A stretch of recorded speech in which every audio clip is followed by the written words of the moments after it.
Short fiction. By Fyodor Sologub. Short fiction. The Old House 1. Chapter 1. It was an old, large, one-storied house, with a mezzanine. It stood in a village, 11 versts from a railway station, and about 50 versts from the district town. The garden which surrounded the house seemed lost in drowsiness, while beyond it stretched vistas and vistas of inexpressibly dull, infinitely depressing fields. Once this house had been painted lavender, but now it was faded. Its roof, once red, had turned dark brown. But the pillars of the terrace were still quite strong, the little arbors in the garden were intact, and there was an Aphrodite in the shrubbery. It seemed as if the old house were full of memories. It stood, as it were, dreaming, recalling, lapsing finally into a mood of sorrow at the overwhelming flood of doleful memories. Everything in this house was as before, as in those days when the whole family lived there together in the summer, when Boria was yet alive. Now, in the old manor, lived only women: Boria's grandmother, Elena Kirillovna Vodolenskaya, Boria's mother, Sofia Alexandrovna Ozareva, and Boria's sister, Natalia Vasilievna. The old grandmother, and the mother, and the young girl appeared tranquil, and at times even cheerful. It was the second year of their awaiting in the old house the youngest of the family, Boris. Boris, who was no longer among the living. They hardly spoke of him to one another, yet their thoughts, their memories, and their musings of him filled their days. At times dark threads of grief stole in among the even woof of these thoughts and reveries, and tears fell bitterly and ceaselessly. When the midday sun rested overhead, when the sad moon beckoned, when the rosy dawn blew its cool breezes, when the evening sun blazed its red laughter, these were the 4 points between which their spirits fluctuated from evening joy to high midday sorrow. Swayed involuntarily, all three of them felt the sympathy and antipathy of the hours, each mood in turn. The happiness of dawn, the bright, midday sadness, the joy of dusk, the pale pining of night. The four emotions lifted them infinitely higher than the rope upon which Boria had swung, upon which Boria had died. Chapter 2. At pale rose dawn, when the merrily green, harmoniously white birches bend their wet branches before the windows, just beyond the little patch of sand by the round flower-bed. At pale rose dawn, when a fresh breeze comes blowing from the bathing pond, then wakes Natasha, the first of the three. What a joy it is to wake at dawn! To throw aside the cool cover of muslin, to rest upon the elbow, upon one side, and to look out of the window with large, dark, sad eyes. Out of the window the sky is visible, seeming quite low over the white distant birches. A pale vermilion sunrise brightly suffuses its soft fire through the thin mist which stretches over the earth. There is in its quiet, gently joyous flame a great tension of young fears and of half-conscious desires. What tension, what happiness, and what sadness! It smiles through the dew of sweet morning tears, over white lilies of the valley, over the blue violets of the broad fields. Wherefore tears?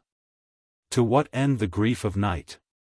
There, close to the window, hangs a sprig of sweet flag, banishing all evil. It was put there by the grandmother, and the old nurse insists on its staying there. It trembles in the air, the sprig of sweet flag, and smiles its dry green smile. Natasha's face lapses into a quiet, rosy serenity. The earth awakes in its fresh morning vigor. The voices of newly roused life reach Natasha. Here the restless twitter of birds comes from among the swaying damp branches. There in the distance can be heard the prolonged trill of a horn. Elsewhere, quite near, on the path by the window, there are sounds of something walking with a heavy, stamping tread. The cheerful neighing of a foal is heard, and from another quarter the protracted lowing of sullen cows. Chapter 3. Natasha rises, smiles at something, and goes quickly to the window. Her window looks down upon the earth from a height. It is in 3 sections, in the mezzanine. Natasha does not draw the curtains across it at night, so as not to hide from her drowsing eyes the comforting glimmer of the stars and the witching face of the moon. What happiness it is to open the window, to fling it wide open with a vigorous thrust of the hand. From the direction of the river the gentlest of morning breezes comes blowing into Natasha's face, still somewhat wrapped in sleep. Beyond the garden and the hedges she can see the broad fields beloved from childhood. Spread over them are sloping hillocks, rows of plowed soil, green groves, and clusters of shrubbery. The river winds its way among the green, full of capricious turnings. White tufts of mist, dispersing gradually, hang over it like fragments of a torn veil. The stream, visible in places, is more often hidden by some projection of its low bank, but in the far distance its path is marked by dense masses of willow herb, which stand out dark green against the bright grass. Natasha washed herself quickly. It was pleasant to feel the cold water upon her shoulders and upon her neck. Then, childlike, she prayed diligently before the icon in the dark corner, her knees not upon the rug but upon the bare floor, in the hope that it might please God. She repeated her daily prayer. "Perform a miracle, O Lord." And she bent her face to the floor. She rose. Then quickly she put on her gay, light dress with broad shoulder straps, cut square on the breast, and a leather belt, drawn in at the back with a large buckle. Quickly she plaited her dark braids, and deftly wound them round her head. With a flourish she stuck into them horn combs and hairpins, the first that came to her hand. She threw over her shoulders a grey, knitted kerchief, pleasantly soft in texture, and made haste to go out onto the terrace of the old house. The narrow inner staircase creaked gently under Natasha's light step. It was pleasant to feel the contact of the cold hard floor of planks under her warm feet. When Natasha descended and passed down the corridor and through the dining room, she walked on tiptoe so as to awaken neither her mother nor her grandmother. Upon her face was a sweet expression of cheerful preoccupation, and between her brows a slight contraction. This contraction had remained as it was formed in those other days. The curtains in the dining room were still drawn. The room seemed dark and oppressive. She wanted to run through quickly, past the large drawn-out table. She had no wish to stop at the sideboard to snatch something to eat. Quicker, quicker. Toward freedom, toward the open, toward the smiles of the careless dawn which does not think of wearisome yesterdays. Chapter 4. It was bright and refreshing on the terrace. Natasha's light-colored dress suddenly kindled with the pale rose smiles of the early sun. A soft breeze blew from the garden. It caressed and kissed Natasha's feet. Natasha seated herself in a wicker chair, and leant her slender rosy elbows upon the broad parapet of the terrace. She directed her gaze toward the gate between the hedges beyond which the grey silent road was visible, gently serene in the pale rose light. Natasha looked long, intently, with a steady pensive gaze in her dark eyes. A small vein quivered at the left corner of her mouth. The left brow trembled almost imperceptibly. The vertical contraction between her eyes defined itself rather sharply. Equal to the fixity of the tremulous, ruby-like flame of the rising sun, was the fixed vision of her very intent, motionless eyes. If an observer were to give a long and searching look at Natasha as she sat there in the sunrise, it would seem to him that she was not observing what was before her, but that her intent gaze was fixed on something very far away, at something that was not in sight. It was as though she wished to see someone who was not there, someone she was waiting for, someone who will come today. Only let the miracle happen. Yes, the miracle. Chapter 5. Natasha's grey daily routine was before her. It was always the same, always in the same place. And as yesterday, as tomorrow, as always, the same people. Eternal unchanging people. A mujik walked along with a monotonous swing, the iron heels of his boots striking the hard clay of the road with a resounding clang. A peasant woman walked unsteadily by, softly rustling her way through the dewy grass, showing her sunburnt legs. Regarding the old house with a kind of awe, a number of sweet, sunburnt, dirty, white-haired urchins ran by. Past the house, always past it. No one thought of stopping at the gate. And no one saw the young girl behind that pillar of the terrace. Sweetbriar bloomed near the gate. It let fall its first pale rose petals on the yellow sandy path, petals of heavenly innocence even in their actual fall. The roses in the garden exhaled their sweet, passionate perfume. At the terrace itself, reflecting the light of the sky, they flaunted their bright rosy smiles, their aromatic shameless dreams and desires, innocent as all was innocent in the primordial paradise. Innocent as only the perfumes of roses are innocent upon this earth. White tobacco plants and red poppies bloomed in one part of the garden. And just beyond a marble Aphrodite gleamed white, like some eternal emblem of beauty, in the green, refreshing, aromatic, joyous life of this passing day. Natasha said quietly to herself, "He must have changed a great deal. Perhaps I shan't know him when he comes." And quietly she answered herself, "But I would know him at once by his voice and his eyes." And listening intently she seemed to hear his deep, sonorous voice. Then she seemed to see his dark eyes, and their flaming, dauntless, youthfully bold glance. And again she listened intently and gave a searching look into the great distance. She bent down lightly, and inclined her sensitive ear toward something while her glance, pensive and motionless, seemed no less fixed. It was as though she had stopped suddenly in an attitude, tense and not a little wild. The rosy smile of the now blazing sunrise timidly played on Natasha's pale face. Chapter 6. A voice in the distance gave a cry, and there was an answering echo. Natasha shivered. She started, sighed, and then rose. Down the low, broad steps she descended into the garden, and found herself on the sandy path. The fine grey sand grated under her small and narrow feet, which left behind their delicate traces. Natasha approached the white marble statue.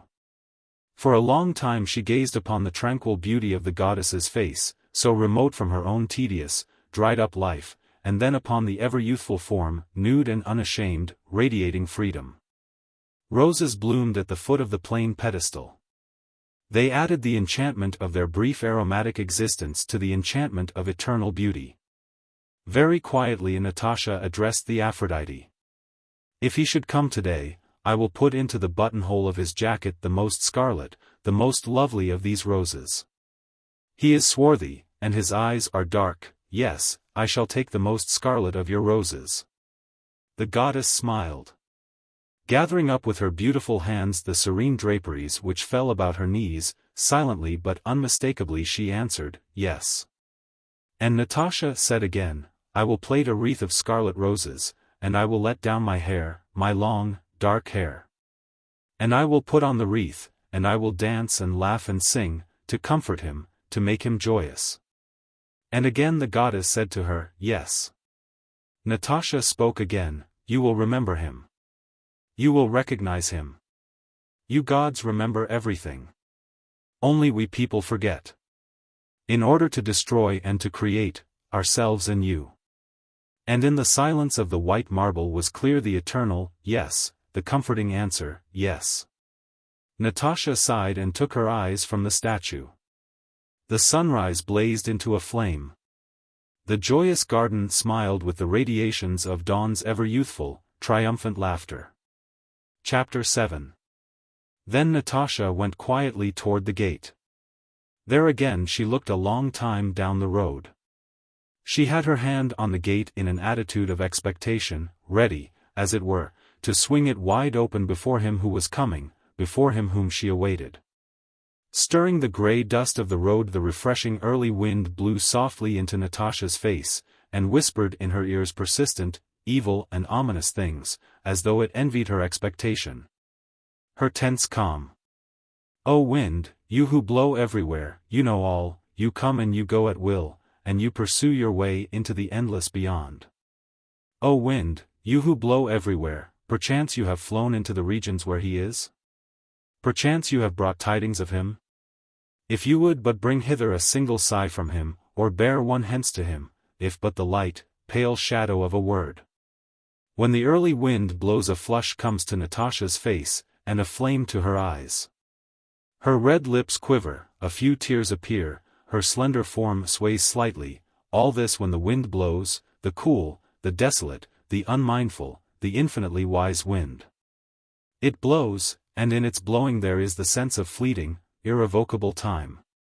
It blows, and it stings, and it brings sadness, and pitilessly it goes on.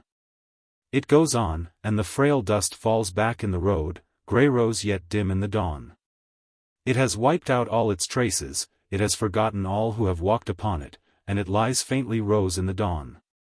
There is a gnawing at the heart from the sweet sadness of expectation.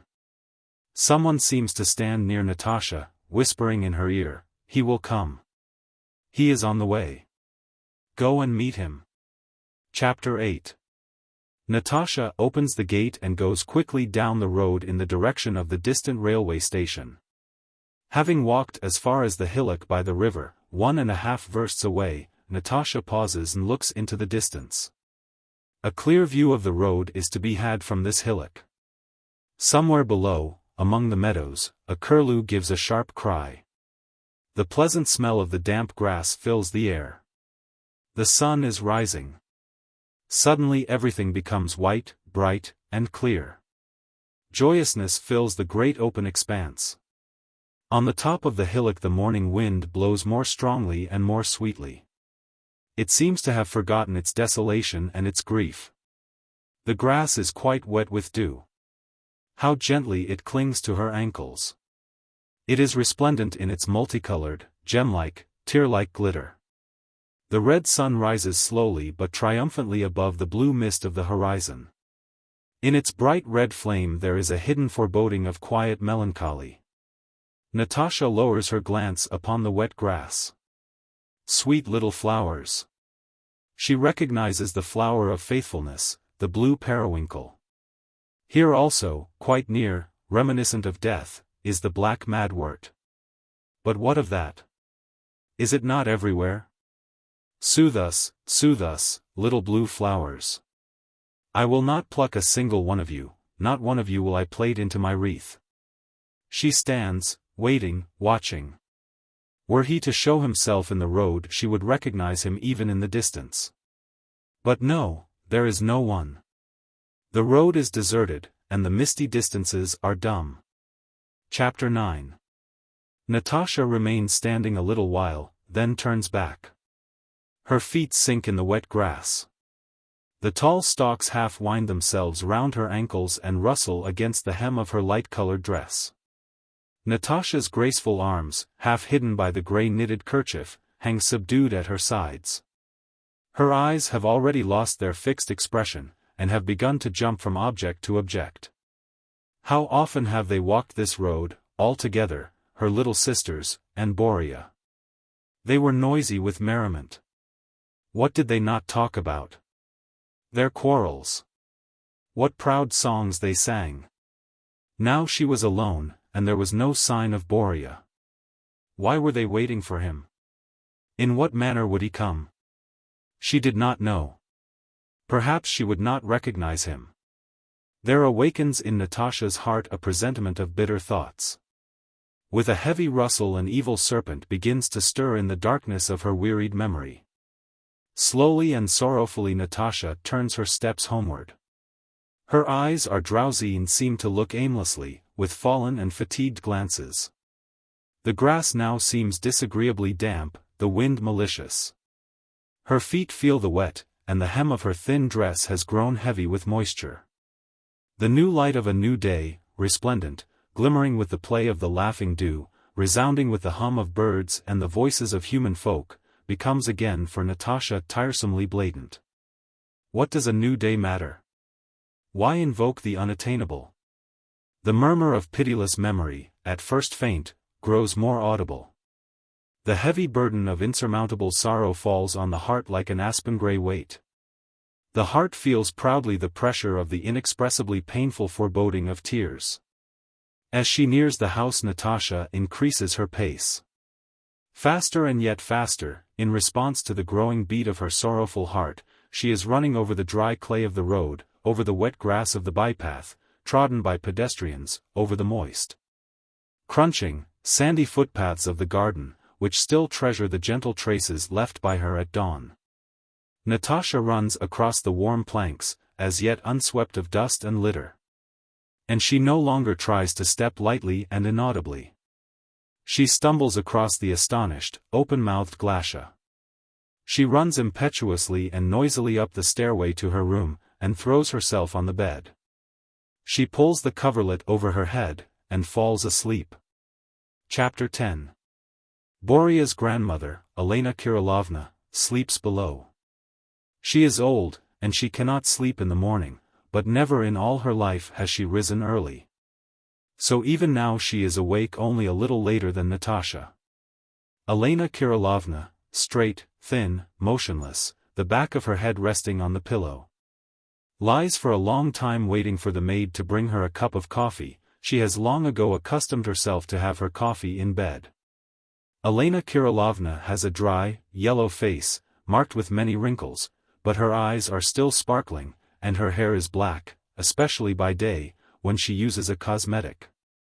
The maid Glasha is habitually late. She sleeps well in the morning, for in the evening she loves to stroll over to the bridge in the village. The harmonica makes merry there, and on holidays all sorts of jolly folk and maidens dance and sing. Elena Kirillovna rings a number of times. In the end the unanswering stillness behind the door begins to irritate her. Sadly she turns on her side, grumbling. She stretches her dry, yellow hand forward and with a kind of concentrated intentness presses her bent, bony finger a long time on the white bell button lying on the little round table at her head. At last Glasha hears the prolonged, jarring ring above her head. She jumps quickly from her bed, and anxiously gropes about for something or other in her narrow quarters under the stairway of the mezzanine. Then she throws a skirt over her head, and hurries to her old mistress. While running she arranges somehow her heavy, tangled braids. Glasha's face is angry and sleepy. She reels in her drowsiness. On the way to her mistress's bedroom the morning air refreshes her a little. She faces her mistress looking more or less normal.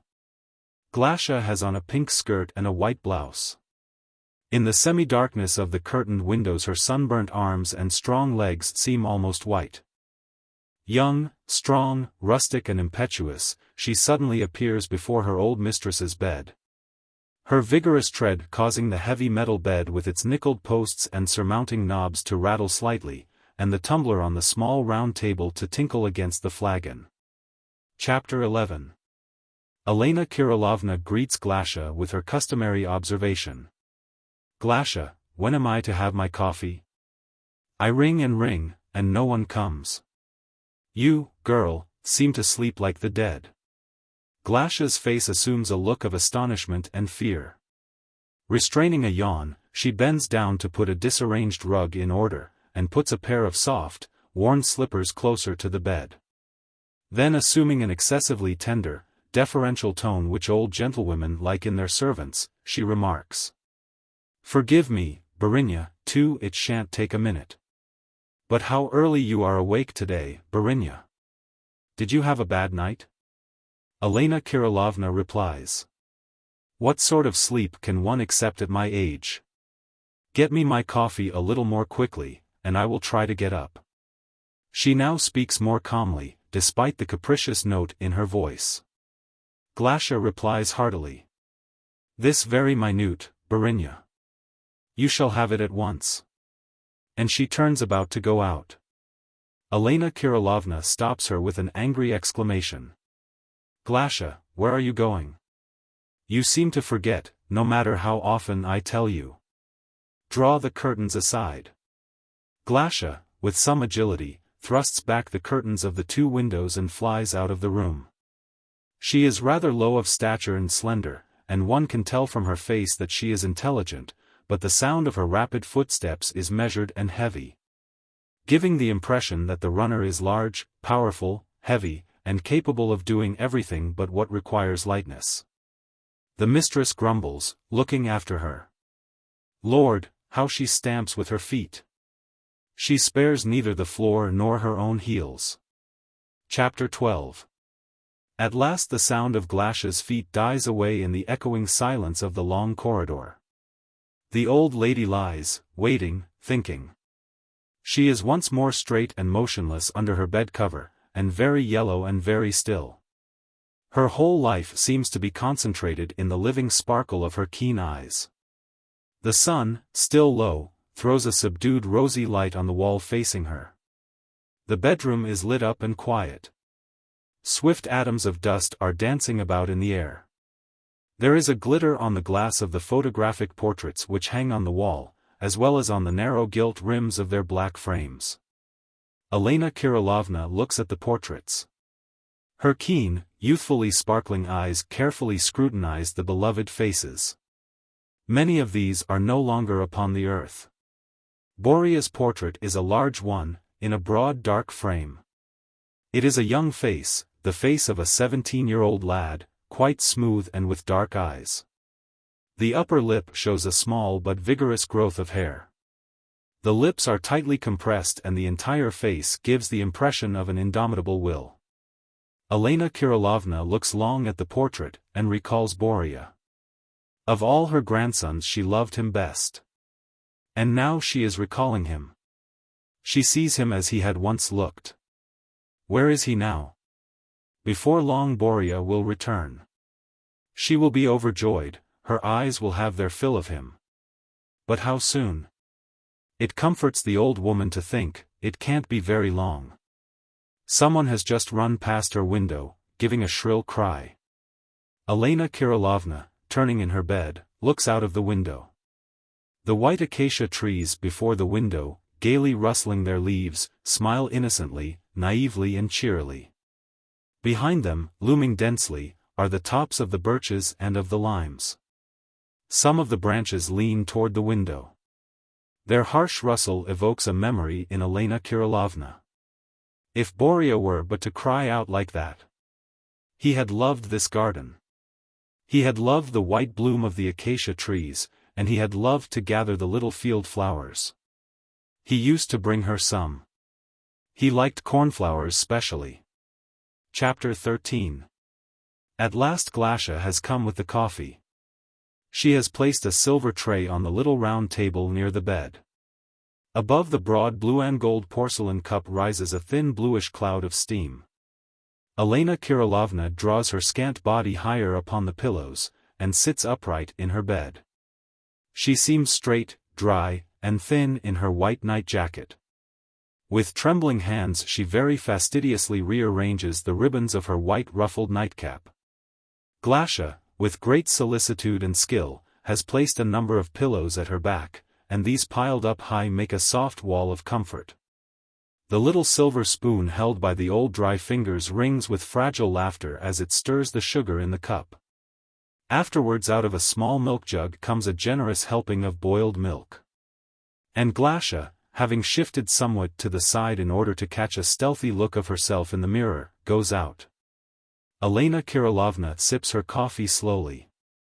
She breaks a sugared biscuit, throws half of it in the cup, and leaves it there for a time. Then, when it is completely softened, she carefully takes it out with the little spoon. Elena Kirillovna's teeth are still quite strong. She is very proud of this, nevertheless she has preferred of late to eat softer things. She munches away at the wet biscuit. Her face expresses gratification. Her small, keen eyes sparkle merrily. When the coffee is finished Elena Kirillovna lies down again. She dozes for half an hour on her back, under the bed cover. Then she rings again and waits. Chapter 14. Glasha comes in.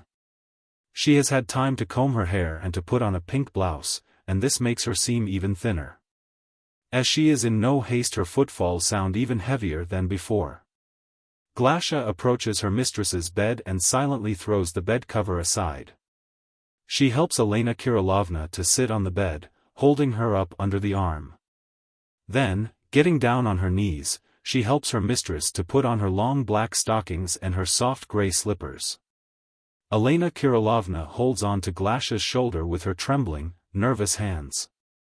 She envies Glasha's youth, strength, and naive simplicity. Grumbling under her breath at her unfortunate lot, Elena Kirillovna imagines in her dejection that she would be willing to sacrifice all her comfort to become like Glasha.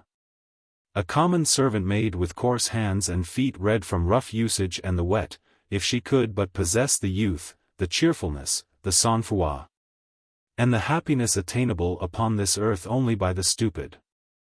The old woman grumbles often at her fate, but is quite unwilling to give up a single one of her gentlewoman's habits. Glasha says, "All ready, Barinya."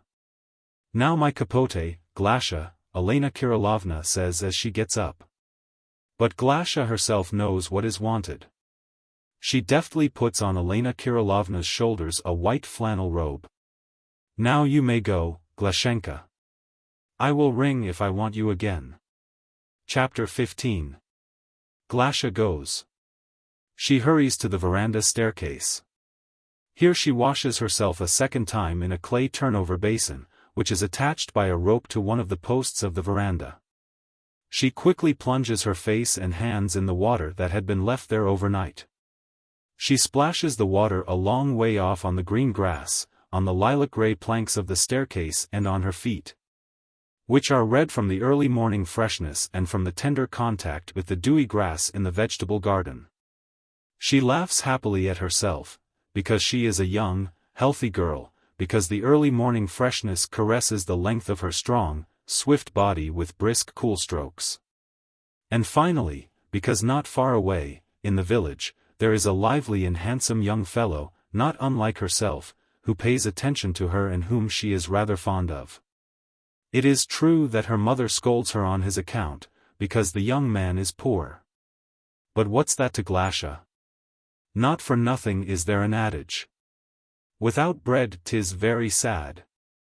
Still sadder 'tis without a lad. Glasha laughs loudly and merrily. Stepanida cries at her from the kitchen window, "Glash, Glash, why do you neigh like a horse?" Glasha laughs, makes no reply, and goes off. Stepanida puts her simple, red face out of the window and asks, "I wonder what's the matter with her?" She receives no answer, for there is no one to reply. Out of doors all is deserted. Only somewhere from behind the barn the languid voices of workingmen can be heard. Chapter 16. In the meantime Elena Kirillovna kneels down with a sigh before the icon in her bedroom.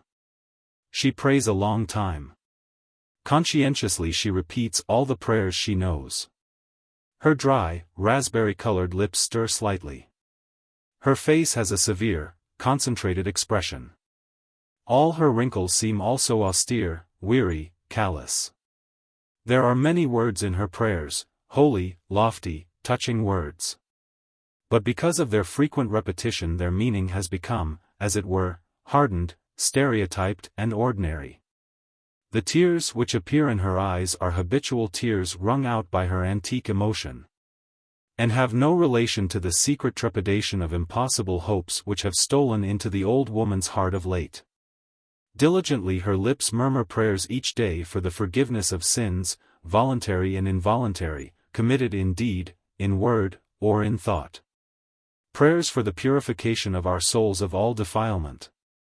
And again words concerning our impieties, our evil actions, our disregard of commandments, our general unworthiness, our worldly frailty, and the temptations of Satan. And again concerning the accursed soul and the accursed body and the sensual life, and her words embrace only universal evil and all-pervading depravity.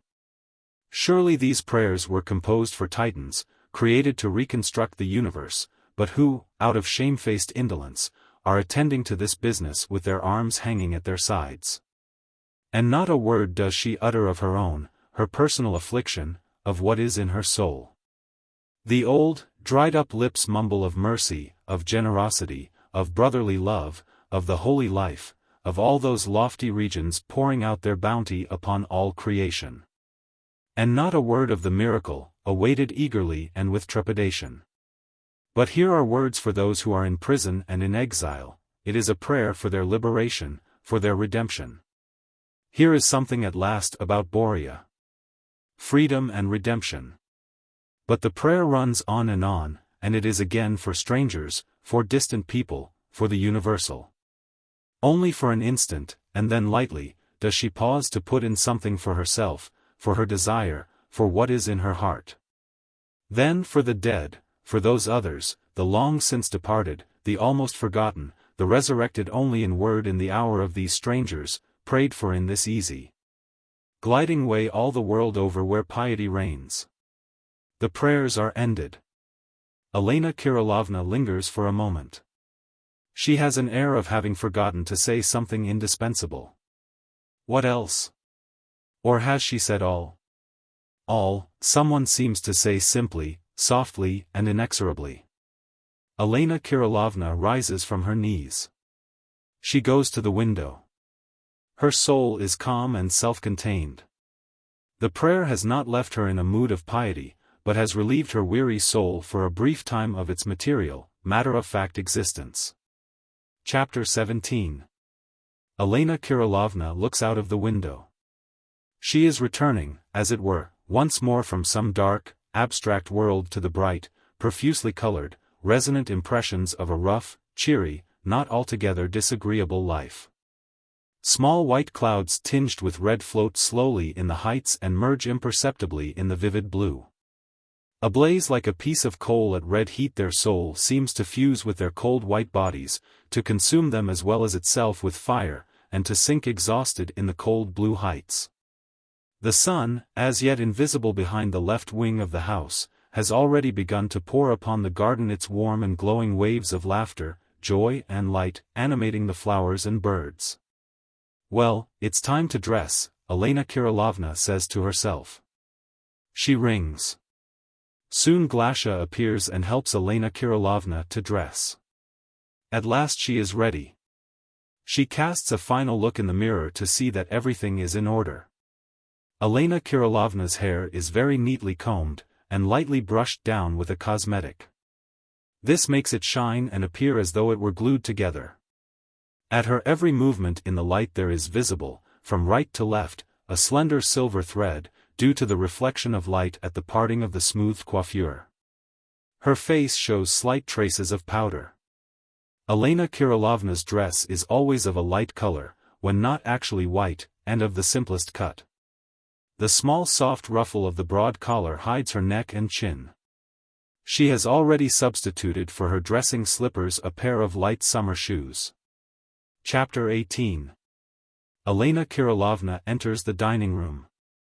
She looks on as the table is being laid for breakfast. She always notes the slightest disorder. She grumbles quietly as she picks up something from one place on the table and puts it in another. Then she goes into the large, unused front room, with its closed door on to the staircase of the front facade. She walks along the corridor to the vestibule and to the back staircase.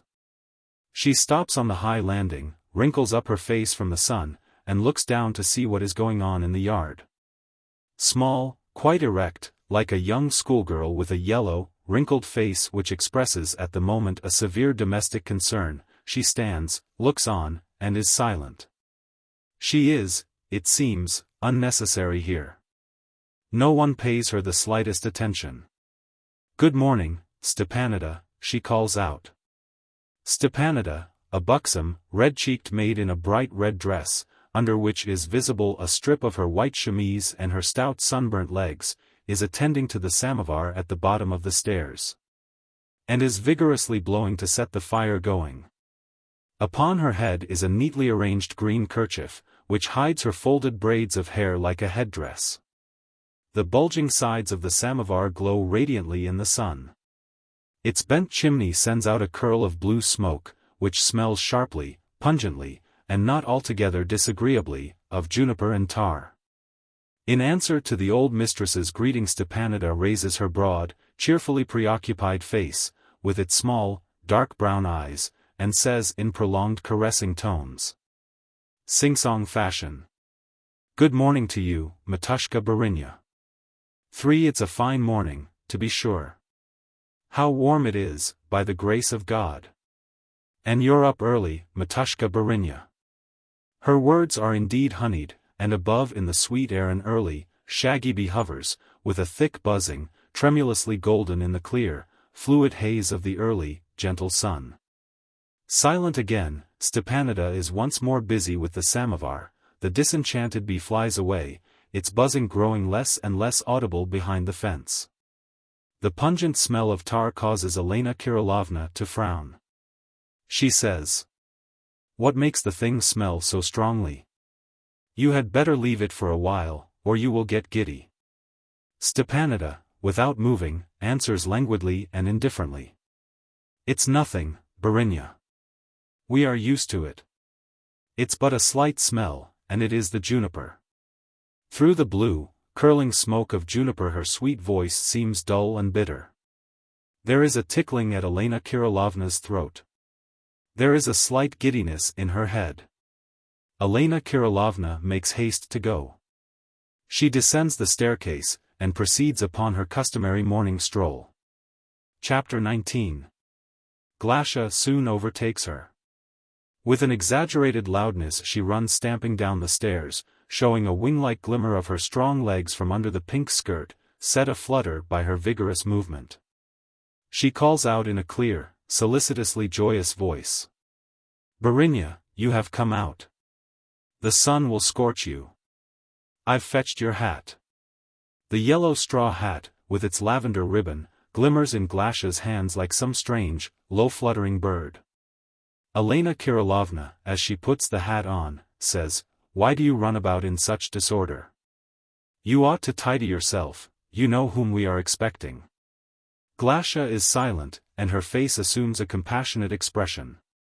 For a long time she looks after her strolling mistress, then she smiles and walks back.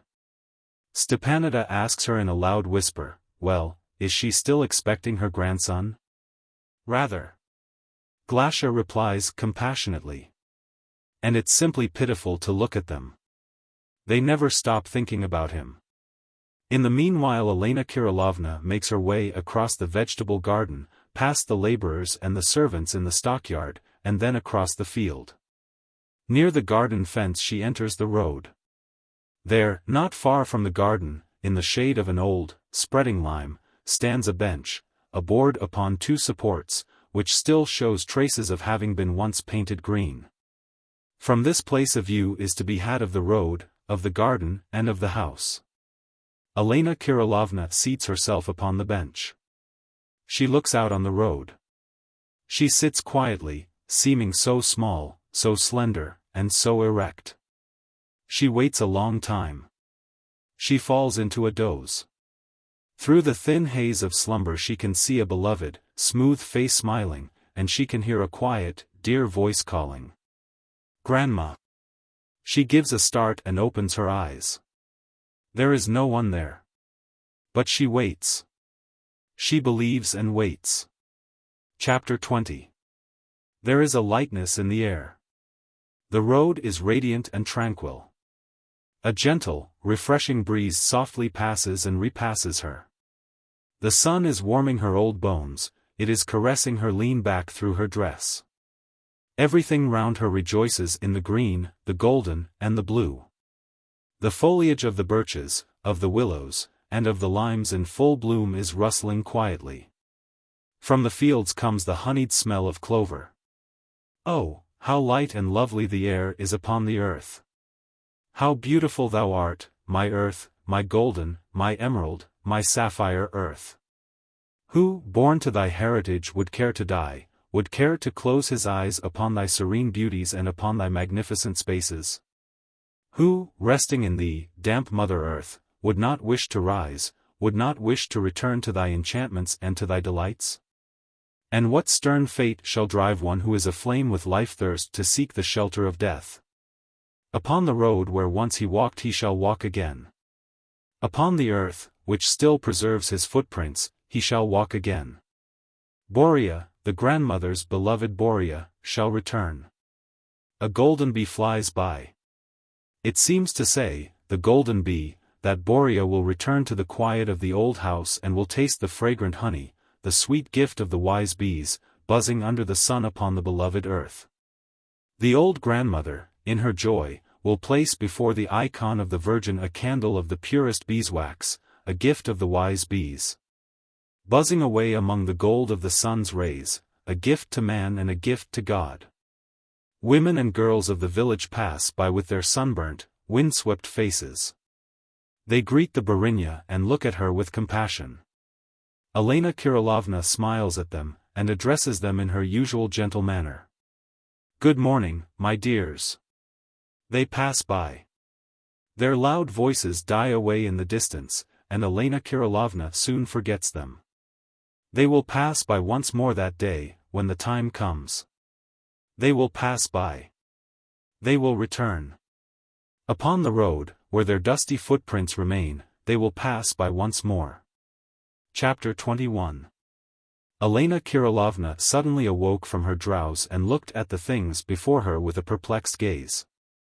Everything seemed to be clear, bright, free from care, and relentless.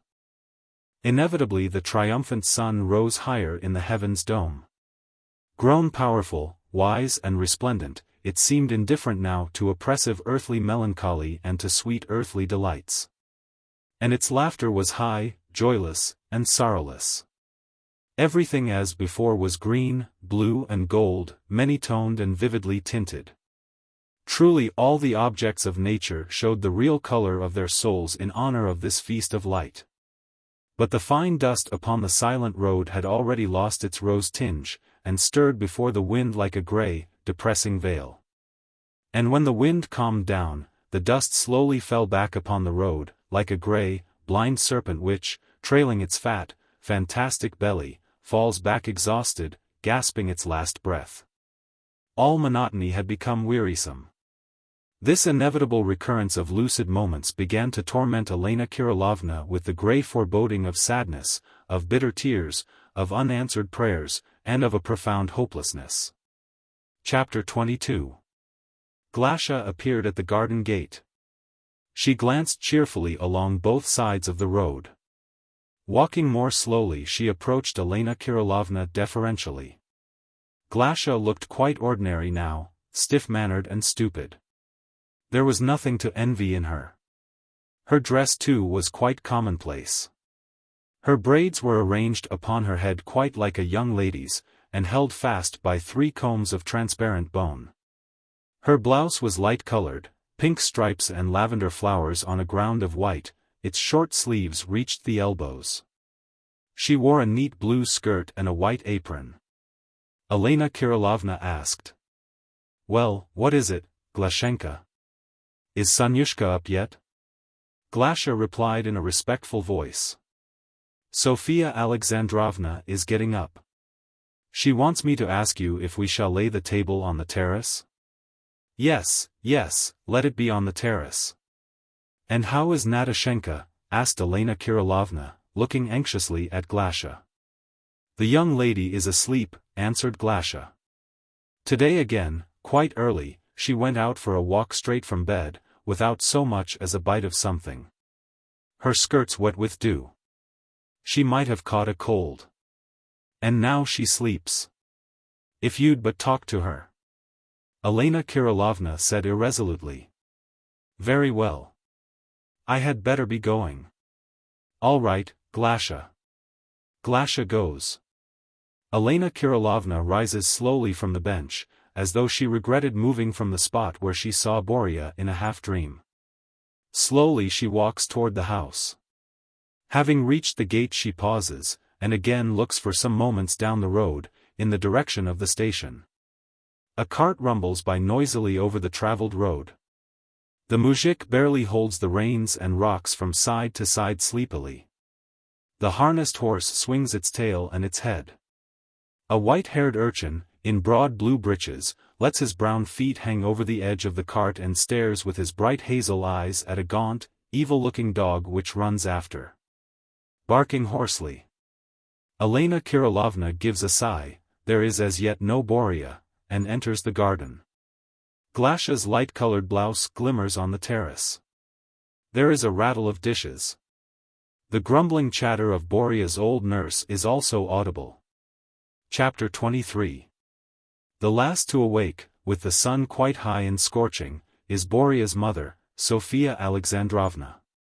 Through the thin bright curtains, drawn for the night across the windows, the light fills her bedroom. Sophia Alexandrovna awakes with a start, as though someone had touched her suddenly or had called to her. With her right hand she impetuously throws aside her light white bed cover. Quickly she sits up in bed, holding her hands over her bent knees.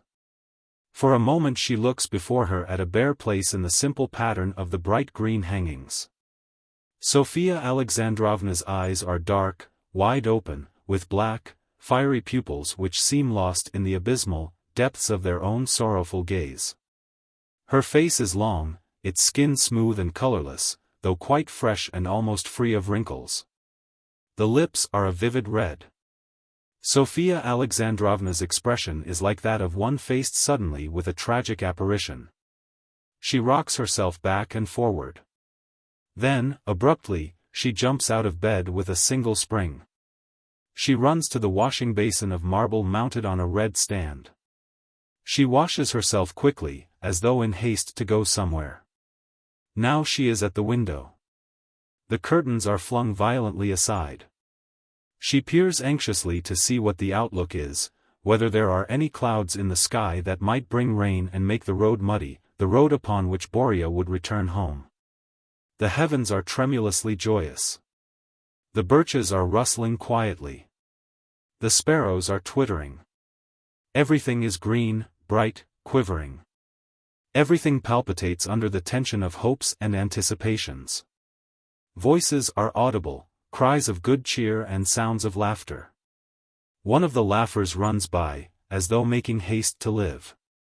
A torrent of tears floods Sophia Alexandrovna's eyes. Her breast heaves visibly under the white linen chemise. Chapter 24. Sophia Alexandrovna goes to the image. She thrusts aside with her foot the small velvet rug which Glasha had purposely laid there the day before. She throws herself down on her knees before the image. You hear her knees strike the floor softly. Sophia Alexandrovna quietly crosses herself, bends her face to the floor, and mutters passionately. O Lord, thou knowest all, thou canst do all. Do this, O Lord, return him to us, to his mother, return him today. Her prayer is warm and passionate, quite unlike a prayer. Its words are disconnected, and they fall confusedly, like small, broken tears. Her naked feet come in contact with the cold, painted floor. And the entire, warm, prostrate body of the weeping woman is throbbing and trembling on the boards. Her head repeatedly strikes the boards, loosening her dark braids of hair. She does not pray long.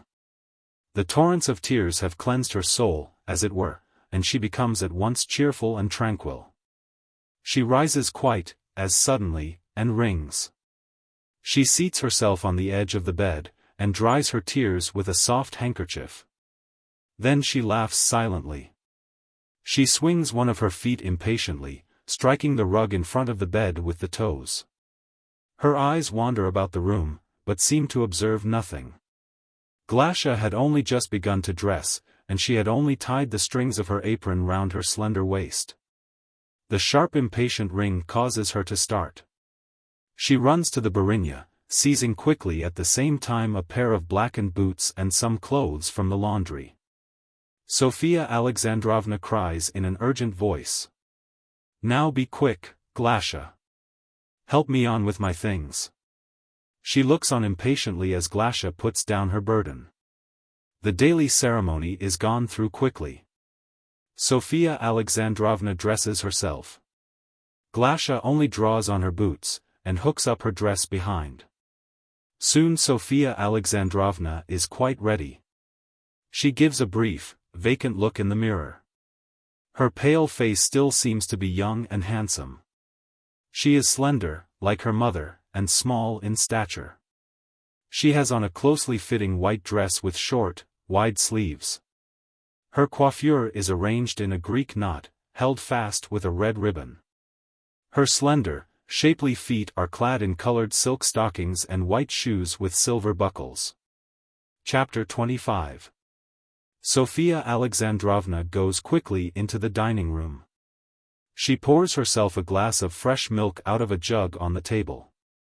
She drinks it standing, and munches a piece of black bread with it. She orders the things for dinner at the same time. She chooses dishes loved by Boria. She stops to recollect whether Boria likes this, or does not like that. Stepanida listens to her sadly, and replies in a tearful voice. Yes, I know. Why shouldn't I know? It's not the first time. Glasha asks something. The old, tottering nurse rattles on rather volubly.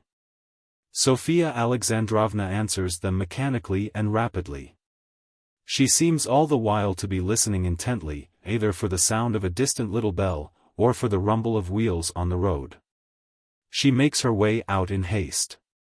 And she no longer listens to what is being said to her. She goes out. She enters Boria's study. Everything there is as in the old days, and in order. When Boria comes back he will find everything in its place. Sofia Alexandrovna, with great concern, takes a rapid look round the room. She wishes to see whether everything is in its place, whether the dust has been swept, whether the rug has been laid before the bed, and whether the inkstand has been filled with ink. She herself changes the water in the vase which holds the cornflowers. If anything is out of place she gives way to tears, then rings for Glasha, and heaps reproaches upon her.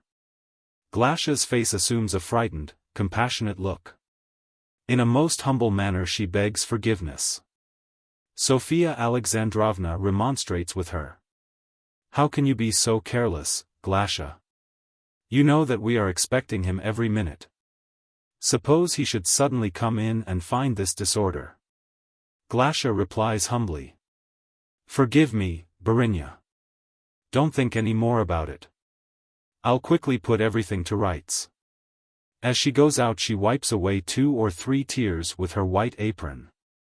Chapter 26. With the same undue haste Sofia Alexandrovna goes into the garden. She sees nothing, neither the white Aphrodite nor her roses, on her way to the little arbor from which, overlooking a corner of the garden, the road is visible. Vividly green in the sun, a 4-sloped roof covers the arbor, while hangings of coarse cloth, with a red border, serve as a protection against inquisitive eyes. Sofia Alexandrovna looks down the road with dark, hungry eyes. She waits impatiently, listening to the rapid, uneven beat of her heart. She waits. Boria will surely come in sight. The wind blows into her face, and partly conceals it with the hangings. Her face is pale, and her eyes are dry. The sun warmly kisses her slender arms, which lie motionless on the broad, lavender-gray parapet of the arbor. Everything is bright, green and gay in the fields, but her eyes are fixed on the gray serpent of dust trailing among the freedom of the fields. If they await him like this surely Boria will come. But there is no sign of him. In vain her hungry glances penetrate the open waste. There is no Boria. More fixed and piercing grows her glance of infinite longing upon the road, but there is no Boria. Everything is as before, as yesterday, as always. Tranquil, serene and pitiless. Chapter 27. The hour of the early luncheon came. All 3 sat at the table on the terrace. There was a 4th place laid, and a 4th chair, for who could tell whether Boria might not arrive at luncheon time. The sun was already high. The day was turning sultry. The fragrance of the red roses at the foot of the goddess's pedestal became ever more passionate. And the smile of the marble-white Aphrodite was even more clear and serene, as she let fall her draperies with a marvelous grace born of eternal movement. In the bright sunshine the sand on the footpath seemed yellow-white. The trees cast austere dark shadows. They seemed to exhale an odor of the soil, of sap, and of warmth. The women sat so that each one of them, looking beyond the drawn hangings of the terrace and over the bushes, could see the short narrow path ending at the garden gate, where a part of the road was also visible. They could not fail to observe every passer-by and every vehicle.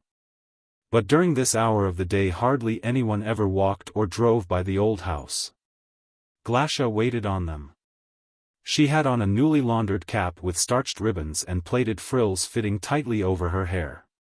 The snow-white cap shone pleasantly above Glasha's fresh, sunburnt face.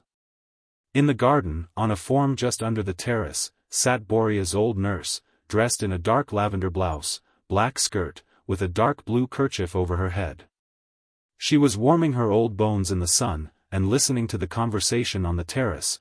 Now she grumbled, now she dozed. Broad-boned and stout, she had a round, amiable face, and even through the compact network of wrinkles there were palpable suggestions of former beauty. Her eyes were clear. The gray hair was flatly combed down. Her figure and her face wore a settled expression of languid good nature. Chapter 28. As always, they eat and drink, and they keep up a cheerful and friendly chatter. Sometimes two of them speak together. A stranger in the garden might conclude that a large company is gathered on the terrace. Frequently Boria's name is mentioned. To be sure, Boria likes. Perhaps Boria will bring. It is strange Boria is not yet here. Perhaps Boria will come in the evening. We must ask Boria whether he has read. It is possible this is not new to Boria.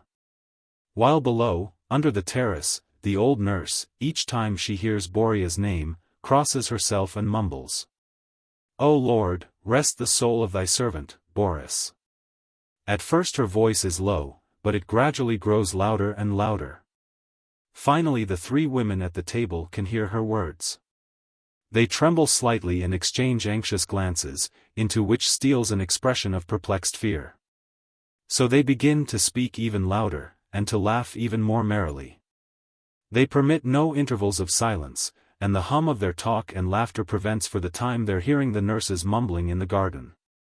But their voices inevitably fall after a mention of the beloved name, and now again they hear the tranquil, terrible words. "O Lord, rest the soul." They sit at luncheon long, but they talk more industriously than they eat. They glance nervously toward the gate. It seems a terrible thing to have to leave the table and to go somewhere while Boria is not yet with them. Chapter 29. Toward the end of luncheon the post arrives. Grisha, a 14-year-old youngster, goes for it daily to the station on horseback. Raising clouds of dust he jumps off briskly at the gate. Leaving his horse he enters the garden carrying a black leather bag, and smiles broadly at something or other. Ascending the long steps of the terrace he announces loudly and joyously. "I've fetched the post." He is cheery, sunburnt, perspiring. He smells of the sun, of the soil, of dust and tar. His hands and feet are as large as a man's. His lips are soft and pouting, like those of a sweet-tempered foal. At the opening of his shirt, cut on the slant, buttons are missing, exposing a strip of his sunburnt chest and a piece of gray string. Sofia Alexandrovna rises abruptly from her place. She takes the bag from Grisha, and throws it quickly on the table. A pile of stamped wrappers comes pouring upon the white cloth. The three women bend over the table and rummage for letters. But letters come only rarely. Knitting her brows Natasha looks at the smiling youngster and asks. "No letters, Grisha?" Grisha, shuffling his feet, brick-red from the sun, smiles and answers, as always, in the same words. "The letters are being written, Barishnya." Sofia Alexandrovna says impatiently. "You may go, Grisha." Grisha goes. The women open their newspapers. Sofia Alexandrovna takes up the wretch and scans it rapidly, occasionally mentioning something that has attracted her notice. Natasha is looking over Slovo. She reads silently, slowly, and attentively. Elena Kirillovna has the Ruskia Vedomosti.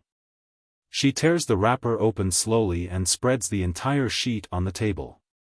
She reads on, quickly running her eyes over the lines. Chapter 30. Groaning, the old nurse slowly ascends the steps. Sofia Alexandrovna pauses from her reading a moment and looks with fear at the old woman. Natasha gives a nervous start and turns away. Elena Kirillovna reads on calmly, without looking at the nurse. The nurse sighs, sits down on the bench at the entrance, and asks in a monotone the one and the same question that she asks each day. And how many folk are there in this morning's paper that's been ordered to die? And how many are there that's been hanged? Sofia Alexandrovna drops the paper, and suddenly rising, very pale, looks upon the old woman. She is quivering from head to foot. Elena Kirillovna, folding the paper, pushes it aside and looks straight before her with arrested eyes. Natasha rises. She turns her face, which has suddenly grown pale, toward the old woman, and utters in a kind of wooden voice that does not seem like her own. In Ekaterinoslav, 7, in Moscow, 1. Or other towns, and other figures, such as fresh newspaper lists bring each day. The nurse rises and crosses herself piously. She mutters, "O Lord, rest the souls of thy servants, and give them eternal life." Then Sofia Alexandrovna cries out in despair, "O Boria, Boria, my Boria." Her face is as pale as though there were not a single drop of blood left under her dull, elastic skin. Wringing her hands with a convulsive movement, she looks with terror at Elena Kirillovna and at her daughter. Elena Kirillovna turns aside, and, looking at the old nurse, shakes her head reproachfully, while in her eyes, like drops of early evening dew, appear a few scant tears. Natasha, looking determinedly at her mother, says with pale, quivering lips, "Mama, calm yourself." Suddenly her voice becomes cold and wooden again, as though some evil stranger compelled her each day to utter her words slowly and deliberately. "You yourself know, Mama, that Boria was hanged a full year ago." She looks at her mother with the motionless, pathetic gaze of her very dark eyes, and repeats, "You yourself know this, Mama." Sofia Alexandrovna's eyes are widely dilated, dull, there is terror in them, and the deep pupils burn with an impercipient luster in their dark depths. She repeats almost soundlessly, looking straight into Natasha's eyes, "Hanged." She resumes her place, looks out of her sad eyes at the white Aphrodite and the red roses at the goddess's feet, and is silent. Her face is white and rigid, her lips are red and tightly set. There is a suggestion of latent madness in the still luster of her eyes. Before the image of eternal beauty, before the fragrance of the short-lived, exultant roses, she is hardening as it were into an image of the eternal grief of a disconsolate mother. Chapter 31. Elena Kirillovna quietly descends the narrow side staircase into the garden. She sits down on a bench somewhat away from the house, looks upon the green-bedecked pond and weeps. Natasha goes into her room in the mezzanine. She opens a book and tries to read. But she finds it impossible. She puts the book aside and looks out of the window, and her eyes are dimmed. Higher and higher above the old house rises the pitiless, bright dragon. His joyous laughter rings in the merry heights, encloses, as in a flaming circle, the depressing silence of the house. The well-directed rays shoot out like sharp-plumed arrows, and the air is tremulous with eternal, inexhaustible anger. No one is being awaited. No one will come. Boria has died. The relentless wheel of time knows no turning back. So the day is passing, clearly and brightly. The dazzling white light says there is nothing to hope for. Chapter 32. Natasha sits in her room before an open window. A book is lying on the windowsill. She has no desire to read. Every line in the book reminds her of him, of unfinished conversations, of heated discussions, of what had been, of what is no more. The memories become brighter and brighter, and reach at last a clearness and fullness of vision, overwhelming her soul. The fiery dragon, obscured by a leaden-gray cloud, becomes a little dim. Dimness also creeps into the memory of him. It seems as though the heavens are being traversed by the cold, clear, tranquil moon. Her face is pale, but not from sadness. Her rays have cast a spell upon the sleeping earth and upon the unattainably high heavens. The moon has bewitched the fields and also the valleys, which are full of mist. There is a dull glimmer in the drops of cool, tranquil dew upon the slumbering grass. There is in this fantastic glimmer the resurrection of that which has died, of that past tenderness and love which inspired deeds requiring superhuman strength. There come again to the lips proud, long unsung hymns, and vows of action and loyalty. And what of that evil, vigilant, and instigating eye? And what of the traitor whose words mingled with the passionate words of the young people? Not even the waters of all the cold oceans can quench the fire of daring love, and all the cunning poisons of the earth cannot poison it. Bewitched with the lunar mystery, the wood stands expectant, nebulous, silent. Incomprehensible and inaccessible to men is its slow, sure experience, and the secret of its forged desires. Into its lunar silence men have brought the revolt, the speech and laughter of youth, but, overcome by the lunar mystery, they are suddenly grown silent and meditative. The open glade in the woods, enchanted by the green, cold light of the moon, seems very white. Along the edge of the glade lie the shadows of the trees. They seem unreal and nebulous and mysteriously still. The moon, very slowly, almost stealthily, is rising higher in the pale blue dome. Round, cold, half lost in the milk-white mist as behind a thin veil, she disperses by her dispassionate gaze the nebulous, silent tops of the slumbering trees. And looks down upon the glade with the motionless, inquisitive glance of her white eyes. The thin particles of dew scattered over the cold grasses vanish, the white nocturnal haze drinks them greedily. The air is oppressively sweet. On the edge of the glade a number of slender, erect, white-limbed birches emerge out of the mist. They are still asleep, and as innocent as their girl companions who rest beneath them in their green-white dresses. Chapter 33. Reposing under the slender birches in the glade is a party of girls, young men and grown-up people. One sits on the stump of a felled tree, another on the trunk of an old birch struck down in a storm, a third lies upon an overcoat spread on the grass, a fourth rests his back against a young birch. There is a single, slight glow of a cigarette, but this, too, goes out. In the luminous, haunting mist everything seems white, translucent, fabulously impressive. And it seems as though the birches in the glade and the moon in the sky are waiting for something. Here is Natasha. Here is also Natasha's friend, a college girl from Moscow, white-skinned, sharp-featured, looking like a healthy little wild beast. Then there are Boria and his friend, both in linen jackets, both lean, with pale faces and dark, flaming eyes. And there is yet another, a tall, stout figure in a dark blouse. He has an air of self-confidence and seems to be the most knowing, the most experienced, the most able of those present. He is surrounded by the grown-up people and the girls, and he is being questioned. Cheery, good-natured, impatient voices appeal to him. Do sing for us the International. Boria, a lad with pale, frowning forehead, and blue-black circles under his eyes, looks into the other's face and implores more heartily than the rest. The tall, broad-chested Mikhail Lvovich looks askance and stubbornly refuses to sing. I can't, he says gruffly. My throat is not in condition. Boria and Natasha insist. Mikhail Lvovich then makes a gesture with his hand and accedes not less gruffly. Very well, I'll sing. Everyone is overjoyed. Mikhail Lvovich poses himself on his knees.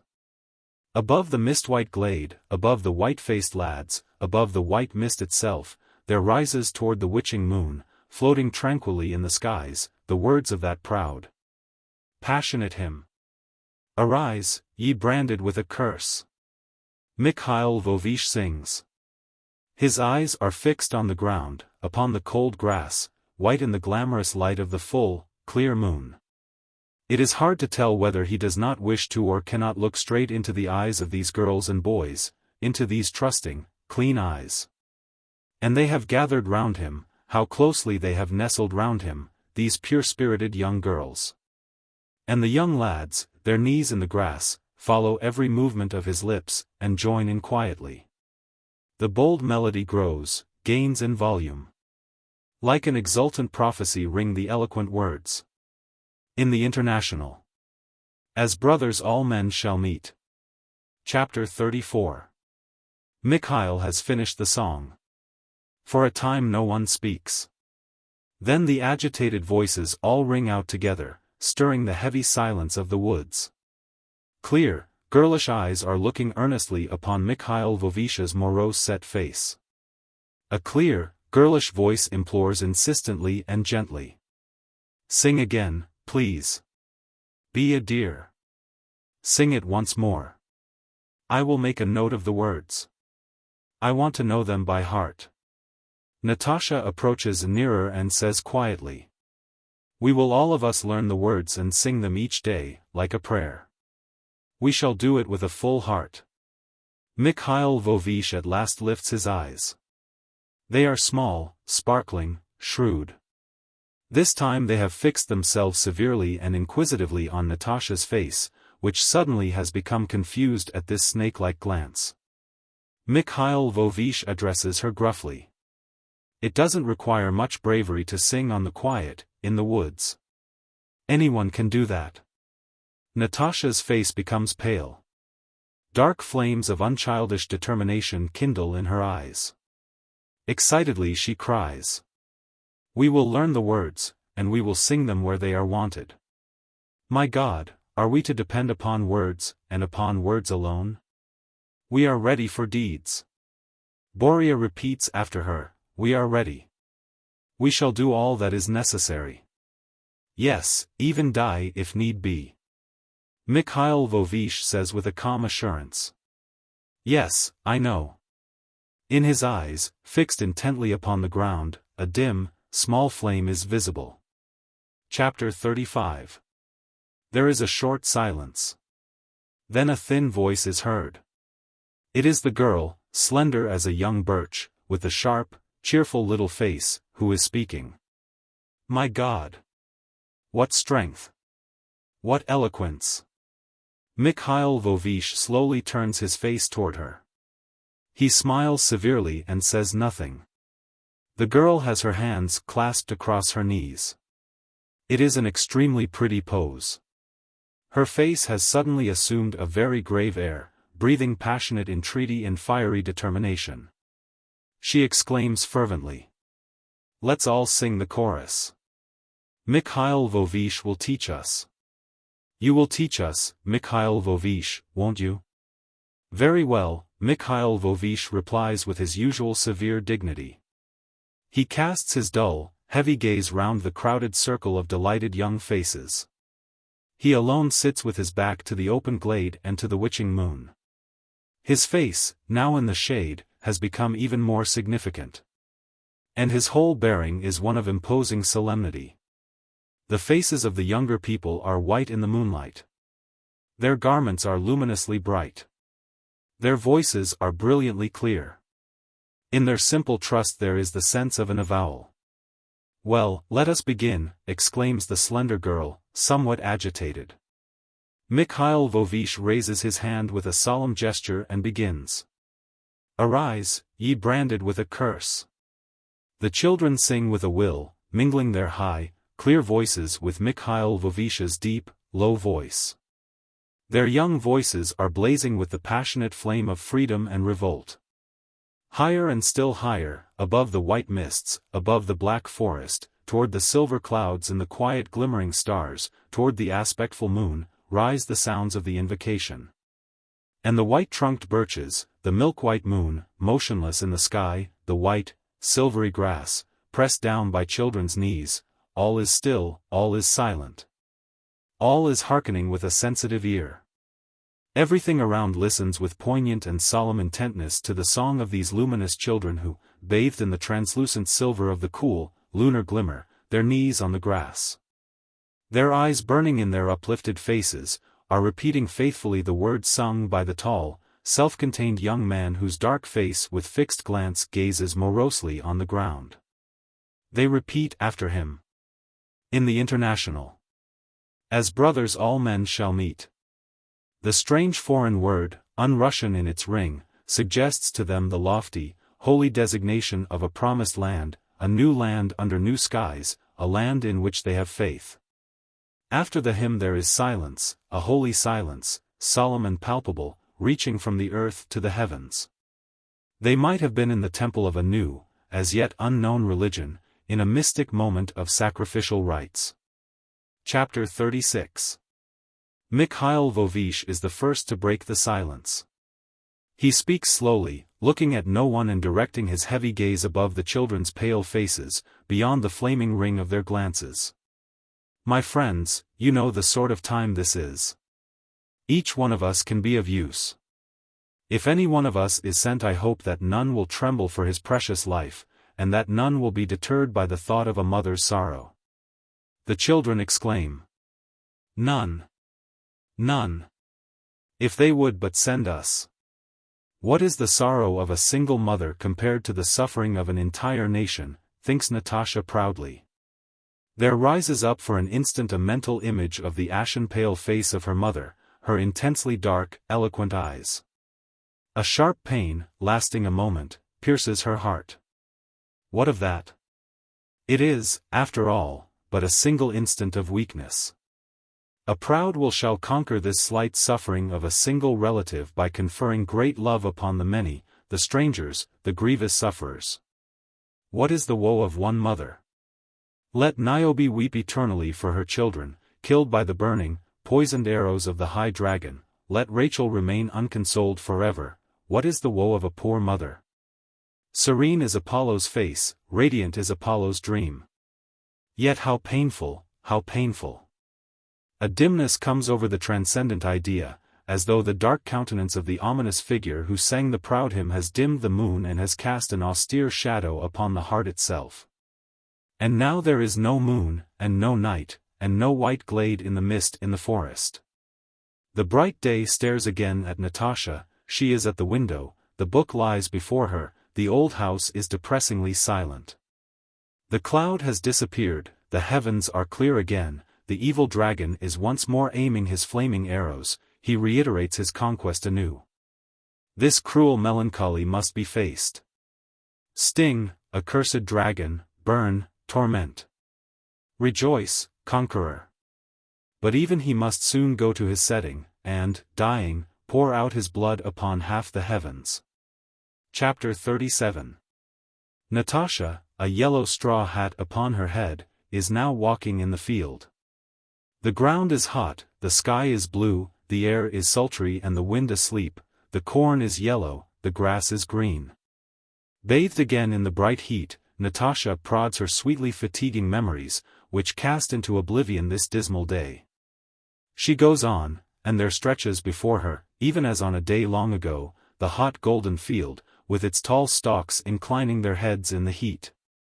It is the revival of a former stifling, sultry midday. That was in the days when Natasha still loved the good, human sun, the source of life and joy, the eternal, the untiring herald of labors and deeds, of deeds beyond the powers of man. Oh, the treacherous speech of the serpent tempter! He turns our heads and he entices, and he makes our poor earth seem like some fabulous kingdom. Again there is a slight wavering stir in the sea of the heat-exhausted ears of rye, studded over with little blue flowers which lower timidly their sweetly dazed heads from sultriness. Natasha and her brother Boris are walking together, on an inviting narrow path among the golden waves of rye. How high the rye is! One can barely see the green roof of the old house on the right for the tall stalks, and the semicircular window in the mezzanine, and on the left the little grey, rough huts of the village. Natasha and Boris follow one another. All around them the dry ears of rye waver and rustle, and among them are the blue-eyed little cornflowers. The two fragilely slender human silhouettes answered to the same wavering motion. Natasha goes ahead. She turns to see why Boris has lagged behind. The boy, brown and slender, with large burning eyes, attired in his linen jacket, is gathering the little blue flowers. He has already gathered almost as many as his hands can hold. Chapter 38. Natasha, laughing, says to her brother, "Enough, my dear, enough. I shan't be able to carry them all. You'll do it easily enough, never fear." Boris answers cheerfully. Natasha stretches out her sunburnt hand to take the flowers. The sheaf of blue cornflowers, spreading across her breast, almost hides her, she is so slender. Again Boris addresses her cheerfully, well, is it heavy? Natasha laughs. Her face lights up with the joy of gratitude, and with a cheerful, childlike determination. I will carry these, but no more, she says. I want to gather as many as possible for you. Boris's voice is serious, because you know we may not see each other for some time.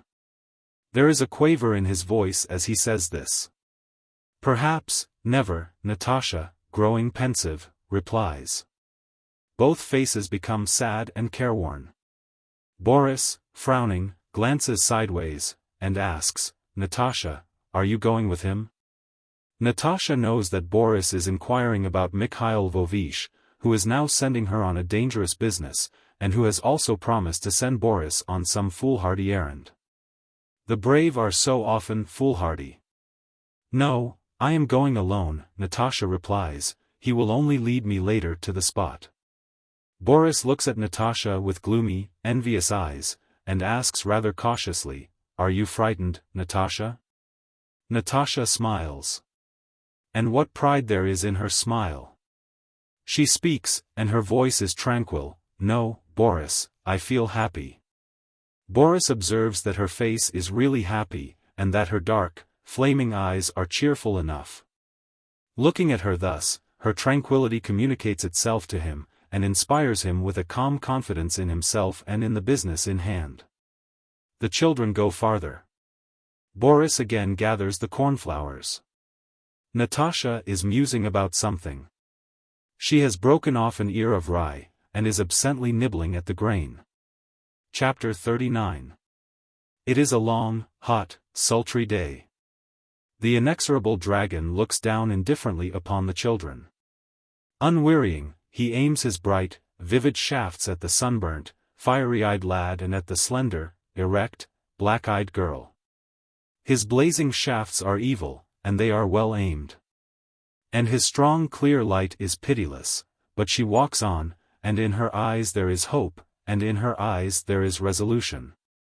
And in her dark eyes there is a flame which sets the soul afire to achieve deeds beyond the powers of man. Natasha suddenly pauses at the end of the path by the dusty road. Her eyes look at Boris full of tender admiration. It is evident that she desires to stamp upon her memory all the beloved features of the familiar tanned face, the curve of the dense brows, the rigid set of the red lips, the firm outlines of the chin, the stern profile.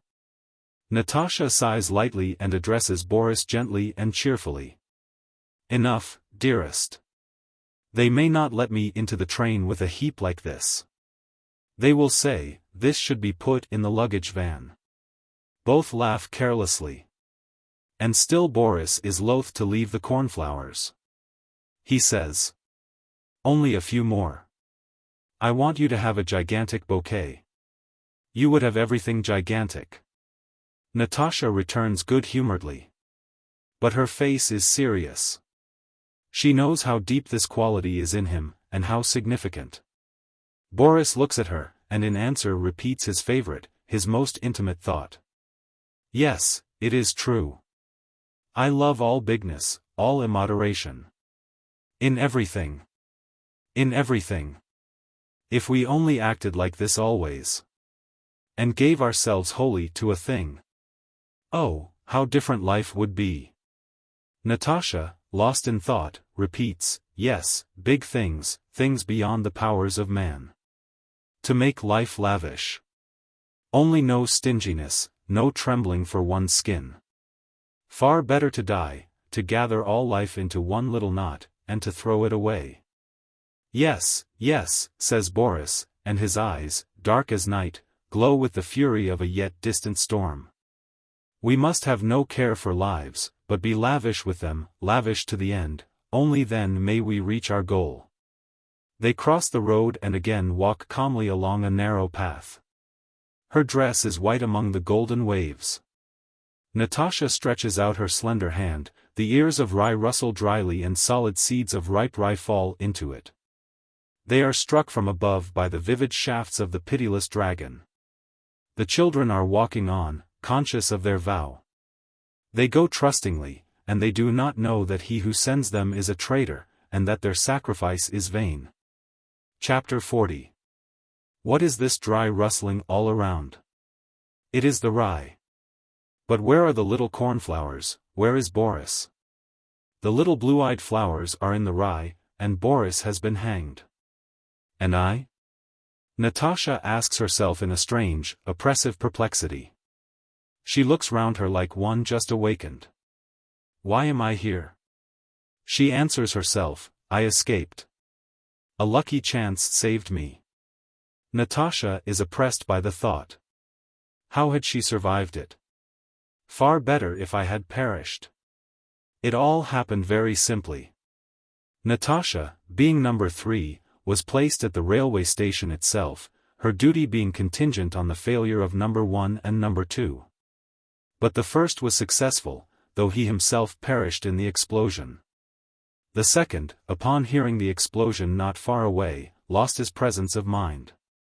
He ran to save himself. He caught a cab, and got off near the river. Here he hired a rowboat. When near the middle of the river, he threw the bomb into the water. The man who rowed had guessed that something was wrong. Besides, he had been seen from the government steamer and from the banks. Number 2 was taken, tried and hanged. Natasha did not betray herself in any way. She walked calmly, without haste, bearing her dangerous burden, observed by no one. She mixed freely with the passing crowd. She delivered the bomb at the appointed place. A few days later she left for home. She had not been followed. Natasha was awaiting a second commission, and quite suddenly she abandoned the business, because her trust in it had died. It happened even before Boria was hanged. But her decision came finally in those nightmare days when, quickly and unexpectedly, his life came to an end. Those were terrible days. But, no, it is better not to think of them, it is better not to remember them. To remember them is to suffer. Far better to remember other things, things cloudless and long past. Chapter 41. O magic mirror of memory, so much is reflected in thee. Beloved images pass by with a kind of glimmer. There were the flowers, which they themselves looked after. There was one flower bed which they cared for with a special tenderness. There was the fresh, intoxicating evening aroma of gillyflower. There was the cluster of jasmine, dewy at dawn, so sweetly and so gently fragrant, that one wished to weep in its presence, as the grass weeps its tears of dew at golden dawn. Then there was the open space in the garden, and the giant stride in the center. What gigantic steps they took! How fast and how high she flew round with Boris! How glorious were the feast days to the childish hearts! There was Christmas Eve, with its tree, and candles upon the green branches, with all the many-colored glitter of golden nuts, red, green and blue trimmings, snow-white foils of cotton wool. Offerings which gladdened with their unexpectedness. Then in the daytime there is real snow, glittering like salt, and crunching under one's feet. The frost pinches the cheeks, the sun is shining, their mittens are of the softest down, their hats are white and soft, the sleds are flying down hillocks. Oh, what joy! And now Easter is here. What a solemn night! Then the joyous chanting of matins. The candle flames are everywhere, there seems to be no end to them. There is a smell of Easter cakes. There are Easter eggs painted in all colors. Everyone is kissing each other. Everyone is happy. Christos Voskres. Voistina Voskres. But the dear dead do not stir. No. The beloved memories do not break the continuity of the circle, the resurrection of the others, the fearsome, tragic memories. Inevitably the vision leads on to the last terrible moments. Chapter 42. They lived in the capital that winter. Boris was studying his final term in the gymnasia. For Christmas he went to another city, to relatives, he said. Natasha was suspicious. But he did not tell her the truth. Really, nothing, he answered to all her questions. No one is sending me. I am going of my own accord. To see Aunt Lyuba. And Natasha did not insist. For several days she did not get any letters from him. But she did not worry. Boris disliked writing letters. They thought he was enjoying himself. It was an evening in early January. Her mother and grandmother had gone out visiting. Natasha, pleading a headache, remained at home. I'll lie down on the sofa. It will pass away. The truth was she thought the home of her affected, worldly relatives a dull place, and she had no desire to go there. The maid had leave to go out. Natasha remained in the house alone. She lay down in her room on the sofa with an interesting new book. After the cheer and ease of the holidays, Natasha felt in good spirits. She was comfortable, tranquil and cheerful. The hangings on the windows were impenetrably opaque. The lamp, burning brightly and evenly, concealed its garish white blaze from her eyes under its trimmed, beaded shade. The whole small room was lost in a luminous twilight. At last, however, page after page of running lines of print tired Natasha. She dropped into a doze, and was shortly sound asleep. The open book fell softly on the rug. Chapter 43. Suddenly a bell rings. Natasha gives a start. Ours? No. The bell rang so timidly, so hesitatingly. It was as though she heard it ring in a dream, and not in reality. Again, it might have been the ring of some mischievous urchin. Perhaps she had only imagined it. It is so comfortable to doze. She feels too lazy to get up. Let them ring. But here is a second ring, more insistent and louder. Natasha jumps up and runs into the vestibule, rearranging her hair on the way.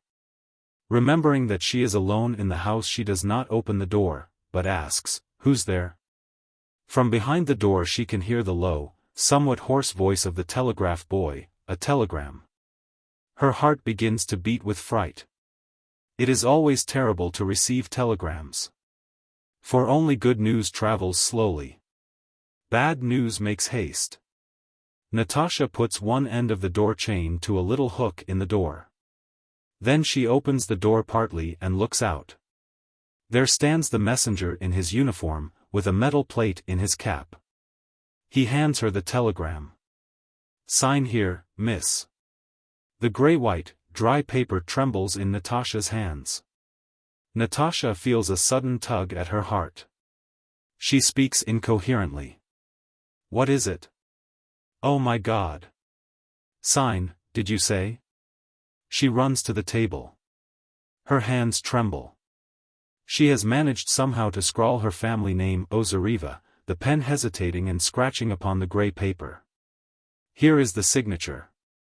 Across the little door chain she thrusts the signed paper and a tip into the hand of the messenger. Then she bangs the door to after him. Now she is in front of the lamp.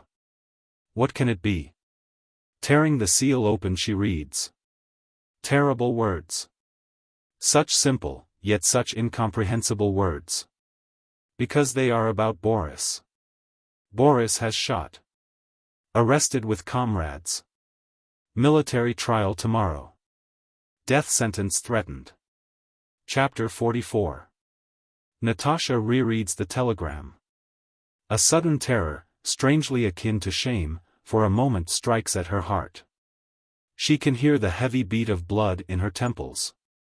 She is, as it were, being strangled from all sides. She can hardly breathe. The walls seem to have come together, oppressing her on all sides. And the rapid, pale, penciled strokes seem also to have run together into one jumble on the gray paper. Certain thoughts, one after the other, slowly make way into Natasha's dimmed consciousness, oppressive, evil, pitiless thoughts. Stupefied, she wonders how she shall tell her mother. She observes that her hands tremble. She recalls the telephone number of the Larievs, where her mother undoubtedly is. Then terror seizes her anew. She shivers violently from head to foot as with ague. Her mind is a whirl of confusion. No, it is a mistake. It cannot be. It is a cruel, senseless mistake. It is someone's stupid, cruel joke. Boris, our beloved boy, with his fine honest eyes, think of him hanging. There will be a rattle in his throat, as strangling, he will swing in the noose. With sharp, clutching pain, the gentle, childish neck will tighten, the sunburnt face will grow purple. The swollen tongue will creep out all in froth, and the widely dilated eyes will reflect the terror of cruel death. No, no, it cannot be. It is a mistake. But who can be malicious enough to make such a mistake? And then where is Boris? Her cold reasoning says that it is so, that no mistake has been made. The words are clear, the address is correct, yes, yes. It was really to be expected. Here it is, this lavishness of life which he dreamt of, which they both dreamt of. I love all in moderation. To be lavish, only then we may reach our goal. Her legs tremble. She feels herself terribly weak. She sits down on the sofa. Oh God, what's to be done? How is she to tell her mother this terrible thing? Or should she conceal it? And do everything that could be done by herself? But no, she could do ridiculously little herself. It is necessary to tell. It must be done quickly. She must not lose an instant. Perhaps it is still possible to save Boris, by petitioning. Why is she sitting still then? It is necessary to act at once. Natasha seizes the telephone. What a long time the operator takes to answer. At last she is connected. She can hear sounds of music and the hum of voices. A cheerful, familiar voice asks. Who's there? It is Natasha Ozareva. Good evening, Natasha, says Marusia Larieva loudly. What a pity you did not come. We are having a fine time. Good evening, dear Marusia. Is Mama with you? Yes, she is here. Shall I call her? No, no, for God's sake. Let someone break it to her. Has anything happened? Marusia, a terrible misfortune. Our Boris has been arrested. My God. For what? I don't know. He'll have a military trial. I feel desperate. It's so terrible. For God's sake, don't frighten Mother too much. Tell her to come home at once, please. Oh, my God, how awful. Oh, Marusia, dearest, for God's sake, be quick. I'll tell my mother at once. Wait at the telephone, Natasha. Natasha holds the receiver to her ear and waits. She hears the noise of footsteps. Someone has begun to sing. Then again the same voice, extremely agitated. Natasha, do you hear? Your mother wants to speak to you herself. Natasha trembles with fright. Good God, what shall she tell her mother? She inquires. What? Is she coming herself to the telephone? She asks. Yes, yes. Your mother is here now. Chapter 45. The voice of Sophia Alexandrovna, terribly agitated, is heard. Natasha, is that you? For God's sake, what has happened? Natasha replies. Yes, Mama, it is I. A telegram has come. Mama, don't be frightened, it must be a mistake. This time the voice is more controlled. Read me the telegram at once. Just a moment. I'll get it, says Natasha. The telegram is read. What, a military trial? Yes, military. Tomorrow? Yes, yes, tomorrow. Death sentence threatened? Mama, please be yourself, for God's sake. Perhaps something can be done. We must go there. Get the things ready, Natasha. Mother and I are returning at once, and we will take the first train out. The conversation is at an end. Natasha is alone. She runs about the deserted house, letting things fall in the poignant silence. She is busy with traveling bags and with pillows. She stops to look at the timetable. There is a train at 12:30. Yes, there is still time to catch it. Then the bell rings, frightening her even more than the earlier ring. The mother and the grandmother have arrived, pale and distraught. Chapter 46. A sleepless, wearisome journey in the train. The wheels roll on with a measured, jarring sound. Stops are made. How slow it all is. How agonizing. If only it would be quicker, quicker. Or were it better to wish that time should be arrested? That its huge, shaggy wings outspread and flapping above the world should suddenly become motionless? That its owlish glance should be stilled forever in the instant just before the terrible word is said? They reach their destination in the morning. At the station, a dirty, dejected place, they are met by a cousin of Natasha's, an attorney by profession. From his pale, worried face, they guess that everything is over. He talks quickly and incoherently. He comforts them with hopes in which he himself does not believe.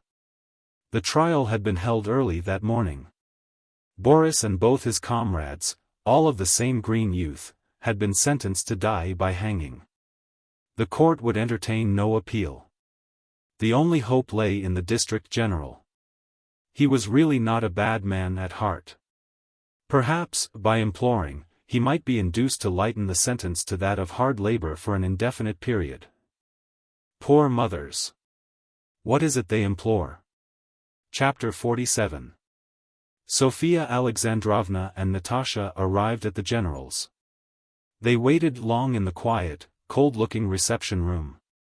The glossy parquet floor shone, portraits in heavy gilt frames hung on the walls, and the careful steps of uniformed officials, coming through a large white door, resounded from time to time. At last they were received. The general listened most amiably, but declined emphatically to do anything. He rose, clinked his spurs, and stretched himself to his full height. He stood there tall, erect, his breast decorated with orders, his head gray, his face ruddy, with black eyebrows and broad nose. In vain the humiliating entreaties. Pale, the proud mother knelt before the general and, weeping bitterly, she kissed his hands and at last threw herself at his feet, all in vain. She received the cold answer. I am sorry, madam, it is impossible. I understand your affliction, I sympathize fully, with your sorrow, but what can I do? Whose fault is it? Upon me lies a great responsibility toward my emperor and my country. I have my duty, I can't help you. It is against yourself that you ought to bring your reproaches, you've brought him up. Of what avail the tears of a poor mother? Strike thy head upon the parquet floor, bend thy face to the black glitter of his boots, or else depart, proud and silent. It is all the same, he can do nothing. Thy tears and thy entreaties do not touch him, thy curses do not offend him. He is a kind man, he is the loving father of a family, but his upright martial soul does not tremble before the word death. More than once he had risked his life boldly in battle. What is the life of a conspirator to him? But he is a mere boy. No, madam, this is not a childish prank. I am sorry. He walks away. She hears the measured clinking of his spurs. The parquet floor reflects dimly his tall, erect figure. General, have pity. The cold, white door has swung to after him. She hears the quiet, pleasant voice of a young official. He raises her from the floor and helps her to find her way out. Chapter 48. They granted a last meeting. A few minutes passed in questions, answers, embraces, and tears. Boris said very little. Don't cry, Mama. I am not afraid. There is nothing else they can do. They don't feed you at all badly here. Remember me to all. And you, Natasha, take care of mother. One sacrifice is enough from our family. Well, goodbye. He seemed somehow callous and distant. He seemed to be thinking of something else, of something he could tell no one. And his words had an external ring, as though merely to make conversation. That night, before daybreak, Boris was hanged. The scaffold was set up in the jail courtyard. The spot where he was buried was kept secret. The mother implored the next day, "Show me his grave at least." What was there to show? He was laid in a coffin, he was put into a hole in the earth and the soil that covered him was smoothed down to its original level. We all know how such culprits are buried. Tell me at least how he died. Well, he was a brave one. He was calm, a bit serious. And he refused a priest, and would not kiss the cross. They returned home. A fog of melancholy hung over them, and within them there lit up a spark of mad hope. No, Boria is not dead, Boria will return. Chapter 49. The thought that Boris had been hanged could not enter into their habitual, everyday thoughts. Only in the hour when the sun was at its zenith, and in the hour of the midnight moon, it would penetrate their awakened consciousness like a sharp poniard. Again it would pierce the soul with a sharp, tormenting pain, and again it would vanish in the dim mist of dawn with a kind of dull agony. And again, the same unreasonable conviction would awake in their hearts. No, Boria will return. The bell will suddenly ring, and the door will be opened to him. Oh, Boria! Where have you been wandering? How we shall kiss him! And how much there will be to tell! What does it matter where you have been wandering? You have been wandering, and you have been found, like the prodigal son. How happy all will be! The old nurse will not be consoled. She wails. Boryushka, Boryushka, my incomparable one. I say to him, Boryushka, I'm going to the poorhouse. And he says to me, no, says he, Nyaneka, for I'll not let you go to the poorhouse. He says, will let you stop with me, Nyaneka. Only wait till I grow up, says he, and you can live with me. Oh, Boryushka, what's this you've done? In the morning the old nurse enters the vestibule. Whose grey overcoat is it that she sees hanging on the rack? It is Boria's, his gymnasia uniform. Has he then not gone to the gymnasia today? She wanders into the dining room, making a muffled noise with her soft slippers. Natashenka, is Boryushka home today?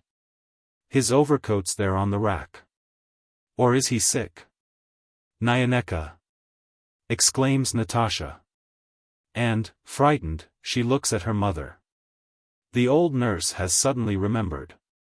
She is crying. The grey head shivers in its black wrap. The old woman wails.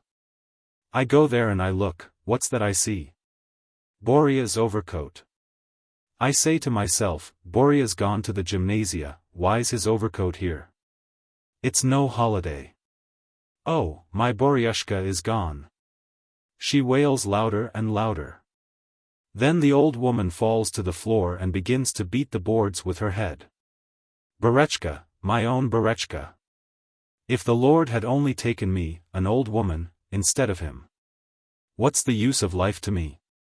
I drag along, of no cheer to myself or to anyone else. Natasha, helpless, tries to quiet her. Nyaneka, dearest, rest a little. May thou rest me, O Lord. My heart told me something was wrong. I've been dreaming all sorts of bad dreams. These black dreams have come true. Oh, Berechka, my own. The old woman continues to beat her head and to wail. Natasha implores her mother. For God's sake, Mama, have Boria's overcoat taken from the rack. Sophia Alexandrovna looks at her with her dark, smoldering eyes and says morosely. Why? It had better hang there. He might suddenly need it. Oh, hateful memories. As long as the evil dragon reigns in the heavens it is impossible to escape them. Natasha roams restlessly, she can find no place for herself. She is off to the woods. She recalls Boris there, and that he has been hanged. She is off to the river, she recalls Boris there, and that he is no more. She is back at home, and the walls of the old house recall Boris to her, and that he will not return. Like a pale shadow the mother wanders along the walks of the garden, choosing to pause there where the shade is densest.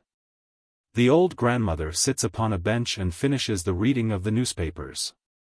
It is the same every day. Chapter 50. And now the evening is approaching. The sun is low and red. It looks straight into people's eyes as though, while expiring, it were begging for mercy. A breeze blows from the river, and it brings the laughter of white water nymphs. A number of noisy urchins are running in the road, their shirt-tails flap merrily in the wind, while their sleeves are filled with wind like balloons. The sound of a harmonica comes from the distance, and its song runs on very merrily. The corncrake screeches in the field, and its call resembles a general's loud snore. The old house once more casts and arranges its long dark shadows disturbed by the intrusive day. Its windows blaze forth with the red fire of the evening sun. The gillyflower exhales its seductive aroma in some of the distant paths. The roses seem even redder in the sunset, and more sweet. The eternal Aphrodite, the naked marble of her proud body taking on a rose tint, smiles again, and lets fall her draperies as fascinatingly as ever. And everything is directed as before toward cherished, unreasonable hopes. Enfeebled by the day's heat, and by the sadness of the bright day, the harassed soul has exhausted its measure of suffering. And it falls from the iron embrace of sorrow to the beloved dark earth of the past, once more besprinkled with dreamily refreshing dew. And again, as at dawn, the three women in the old house await Boris, or a short time happy in their madness. They await him, and they chat of him, until, from behind the trees of the dark wood, the cold moon shows her ever sad face. The dead moon is under a white shroud of mist. Then again they remember that Boria has been hanged, and they meet at the green-covered pond to weep for him. Chapter 51. Natasha is the first to leave the house. She has on a white dress and a black cloak. Her black hair is covered with a thin black kerchief. Her very deep dark eyes shine with flame-like brightness. She stands, her pale face uplifted toward the moon. She awaits the other two. Elena Kirillovna and Sofia Alexandrovna arrive together. Elena Kirillovna leaves the house slightly earlier, but Sofia Alexandrovna runs after her and overtakes her almost at the pond. They wear black cloaks, black kerchiefs on their heads, and black shoes. Natasha begins. On the night before the execution he did not sleep. The moon, just as clear as tonight's, looked into the narrow window of his cell. On the floor the moon sadly outlined a green rhomb, intersected lengthwise and crosswise by narrow dark strokes. Boris walked up and down his cell, and looked now at the moon, now at the green rhomb, and thought, I wish I knew his thoughts that night. Her remark has a quite tranquil sound. It might have been about a stranger. Sofia Alexandrovna now and again wrings her hands, and as she begins to speak her voice is agitated and heavy with grief. What can one think at such moments? The moon, long dead, looks in. There are 5 steps from the door to the window, 4 steps across. The mind springs feverishly from object to object. That the execution is to take place on the morrow is the one thing you try not to think of. Stubbornly you repel the thought. But it remains, it refuses to depart, it throttles the soul with an oppressive, horrible nightmare. The anguish is intense and enfeebling. But I do not wish my jailers and all these officials who are come to me to see my anguish. I will be calm. And yet what anguish, if only, lifting up my pale face, I could cry aloud to the pale moon.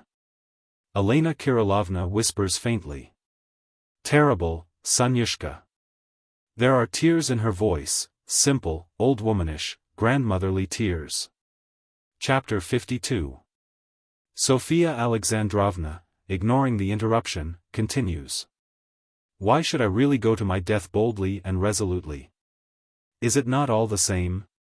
I shall die in the courtyard, in the dark of night. Whether I die boldly, or weep like a coward, or beg for mercy, or resist the executioner, is it not all the same?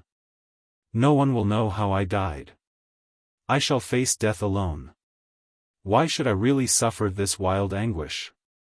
I will raise up my voice to wail and to weep, and I will shake the whole jail with my despairing cries, and I will awake the town, the so-called free town.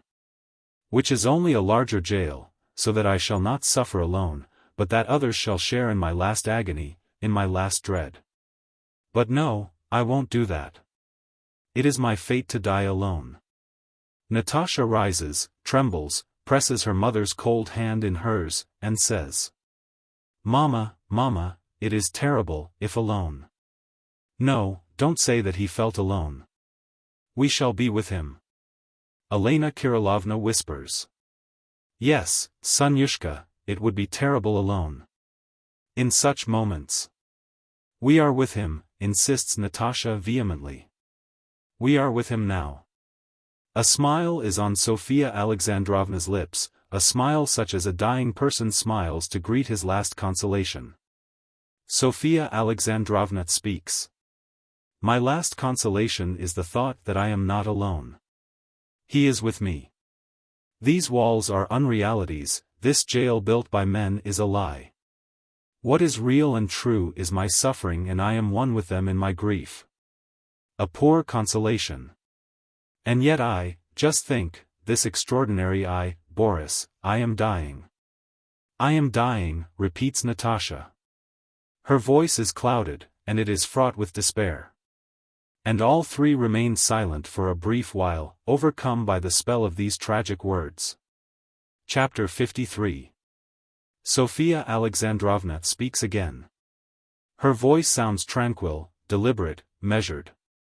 There is no consolation for the dying. His grief is boundless. The cold moon continues to torment him. A moan struggles to break from his throat, a moan like the wild baying of a caged beast. Natasha speaks sadly. But he is not alone, not alone. We are with him in his grief. Her eyes, darker than a dark night, look up toward the lifeless moon, and the green enchantress, reflected in them, torments her with a dull pain.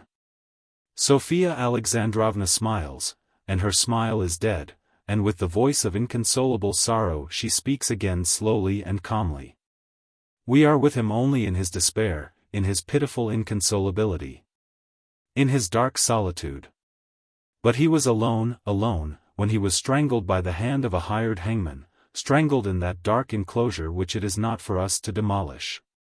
And the dead moon tormented him, as it torments us.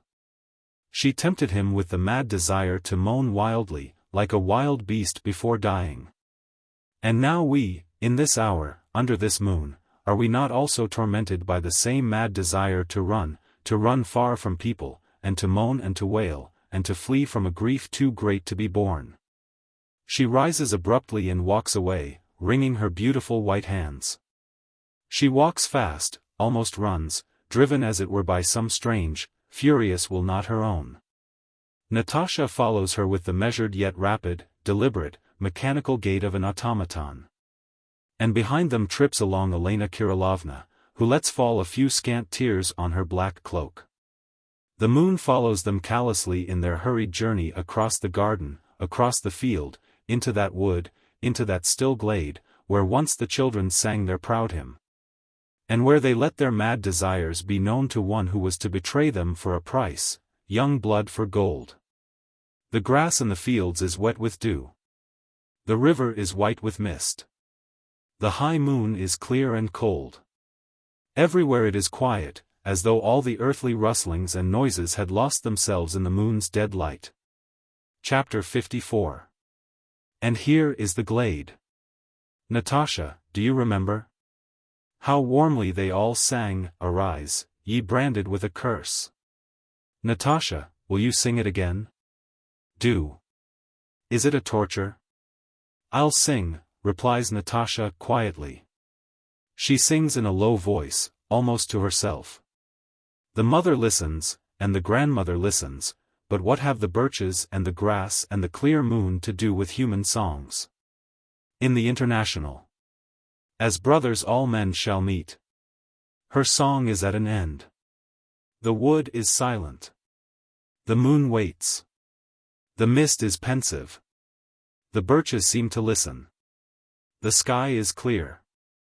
Ah, for whom is all this life? Who calls? Who responds? Or is it all the play of the dead? Loudly wailing, the mother calls, Boria, Boria. Overflowing with tears, Elena Kirillovna replies, Boria won't come. There is no Boria. Natasha stretches out her arms toward the lifeless moon, and cries out, Boria has been hanged. All three now stand side by side, looking at the moon, and weeping. Louder grows their sobbing, fiercer the note of despair. Their moans merge finally into a prolonged, wild wailing, which can be heard for some distance. The dog at the forester's hut is restless. Trembling with all his lean body, his short hair bristling, he has pricked up his ears. Rising, he stretches his slender limbs. His sharp muzzle, showing its teeth, is uplifted to the tormenting moon. His eyes burn with a yearning flame. The dog bays in answer to the distant wail of the women in the wood. People are asleep. How do you find this book? Any thoughts about the book or the author? Any suggestion for improvement? Please take a moment to share your thoughts in a comment. If you like it, share it with your friends who might enjoy it as well. Subscribe to keep in touch. Visit CompleteAudiobooks.com for more quality content. The Uniters of Souls. Garmanov was extremely young, and had not yet learnt to time his visits. He usually came at the wrong hour and did not know when to leave. He realized at last that he was boring Sanpolyev almost to madness. It dawned upon him that he was taking Sanpolyev from his work. He recalled that Sanpolyev had borne himself with a constrained politeness toward him, and that at times a caustic phrase escaped his lips. Garmanov grew painfully red, a sudden flame spread itself under the smooth skin of his drawn cheeks. He rose irresolutely. Then he sat down again, for he saw that Sanpolyev was about to say something. Sanpolyev took up the thread of the conversation in a depressed voice. So you've put a mask on. What do you want me to understand by that? Garmanov muttered in a confused way. It's necessary to dissemble sometimes. Sanpolyev would not listen further, but gave way to his irritation. What do you understand about it? What do you know of masks? There is no mask without a responding soul. It is impossible to put on a mask without harmonizing your soul with its soul. Otherwise the mask is uncovered. Sanpolyev grew silent, and looked miserably before him. He did not look at Garmanov. He felt again a strange, instinctive hate for him, such as he felt at their first meeting. He had always tried to hide this hate under a mask of great heartiness. He had urged Garmanov most earnestly to visit him, and praised Garmanov's verses to everyone. But from time to time he spoke coarse, malicious words to the timid young man, who then flushed violently and shrank back within himself. Sanpolyev was quick to pity him, but soon again he detested his cautious, sluggish ways. He thought him secretive and cunning. Garmanov rose, said goodbye, and went out. Sanpolyev was left alone. He felt miserable because his work had been interrupted. He no longer felt in the same working mood. A secret malice tormented him. Why should this seemingly insignificant youth, Garmanov, evoke such bitterness in him? He had a large mouth, a long, very smooth face, his movements were slow, his voice had a drawl. There was something ambiguous about him, and enigmatical. Sanpolyev began sadly to pace the room. He stopped before the wall, and began to speak. There are many people nowadays who have long conversations with the wall. The wall, indeed, makes an interested interlocutor, and a faithful one. It is possible, he said, to hate so strongly and so poignantly only that which is near to one. But in what does this devilish nearness consist? By what impure magic has some demon bound our souls together? Souls so unlike one another. Mine, that of a man of action with a bent for repose. And his, the soul of a large-mouthed fledgling, who is as cunning as a conspirator, and as cautious as a coward. And what is there in his character that conflicts so strangely with his appearance?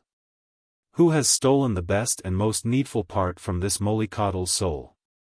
He spoke quietly, almost in a murmur. Then he exclaimed as though in a rage.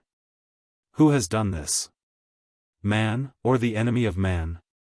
And he heard the strange answer. I. Someone spoke this word in a clear, shrill voice. It was like the sharp yet subdued ring of rusty steel. Sanpalyev trembled nervously. He looked round him. There was no one in the room. He sat down in the armchair and looked, scowling, on the table, buried under books and papers, and he waited. He awaited something. The waiting grew painful. He said loudly. Well, why do you hide? You've begun to speak, you might as well appear. What do you wish to say? What is it? He began to listen intently. His nerves were strained. It seemed as though the slightest noise would have sounded like an archangel's trumpet. Then there was sudden laughter. It was sharp, and it was like the sound of rusty metal. The spring of some elaborate toy seemed to unwind itself, and trembled and tinkled in the subdued quiet of the evening. Sanpalyev put the palms of his hands over his temples, and rested upon his elbows. He listened intently. The laugh died away with mechanical evenness. It was evident that it came from somewhere quite near, perhaps from the table itself. Sanpalyev waited. He gazed with intent eyes at the bronze inkstand. He asked derisively, Ink sprite, was it not you that laughed? The sharp voice, quite unlike the muffled voice of phantoms, answered with the same derision, No, you are mistaken. And you are not very brilliant. I am not an ink sprite. Don't you know the rustling voices of ink sprites? You are a poor observer. And again there was laughter, again the rusty spring tinkled as it unwound itself. Sanpalyev said, I don't know who you are, and how should I know? I cannot see you. Only I think that you are like the rest of your fraternity, you are always near us, you poke your noses into everything, and you bring sadness and evil spells upon us. Yet you dare not show yourselves before our eyes. The metallic voice replied, The fact is, I came to have a talk with you. I love to talk with such as yourself, with half-folk. The voice grew silent, and Sanpalyev waited for it to laugh. He thought, he must punctuate his every phrase with that hideous laughter. Indeed, he was not mistaken. The strange visitor really talked in this way. First he would speak a few words, then he would burst out into his sharp, rusty laughter. It seemed as though he used his words to wind up the spring, and that later the spring relaxed itself with his laughter. And while his laughter was still dying away with mechanical evenness, the guest showed himself from behind the inkstand. He was small, and was no taller from head to foot than the fourth finger. He was grey steel in color. Owing to his small stature and to his rapid movements, it was hard to tell whether the dim glow came from the body, or from a garment that stretched lightly over it. In any case it was something smooth, something expressly simple. The body seemed like a slender keg, broader at the belt, narrower at the shoulders and below. The arms and legs were of equal length and thickness, and of like nimbleness and flexibility. It seemed as though the arms were very long and thick, and the legs disproportionately short and thin. The neck was short. The face was hardy. The legs were widely astride. At the end of the back something was visible in the nature of a tail or a thick cone. Like growths were upon the sides, under the elbows. The strange figure moved quickly, nimbly, and surely. The monster sat down on the bronze ridge of the inkstand, pushing aside the wooden penholder with his foot in order to be more comfortable. He grew quiet. Sampalyev examined his face. It was lean, gray, and smooth. His eyes were small and glowed brightly. His mouth was large. His ears stuck out and were pointed at the top. He sat there, grasping the ridge with his hands, like a monkey. Sampalyev asked, "Gracious guest, what do you want to say to me?" And in answer a slight voice, mechanically even, unpleasantly sharp and rather rusty in tone, made itself heard, "Man with a single head and a single soul, recall your past. Your primitive experience of those ancient days when you and he lived in the same body." And again there was laughter, shrill and sharp, piercing the ear.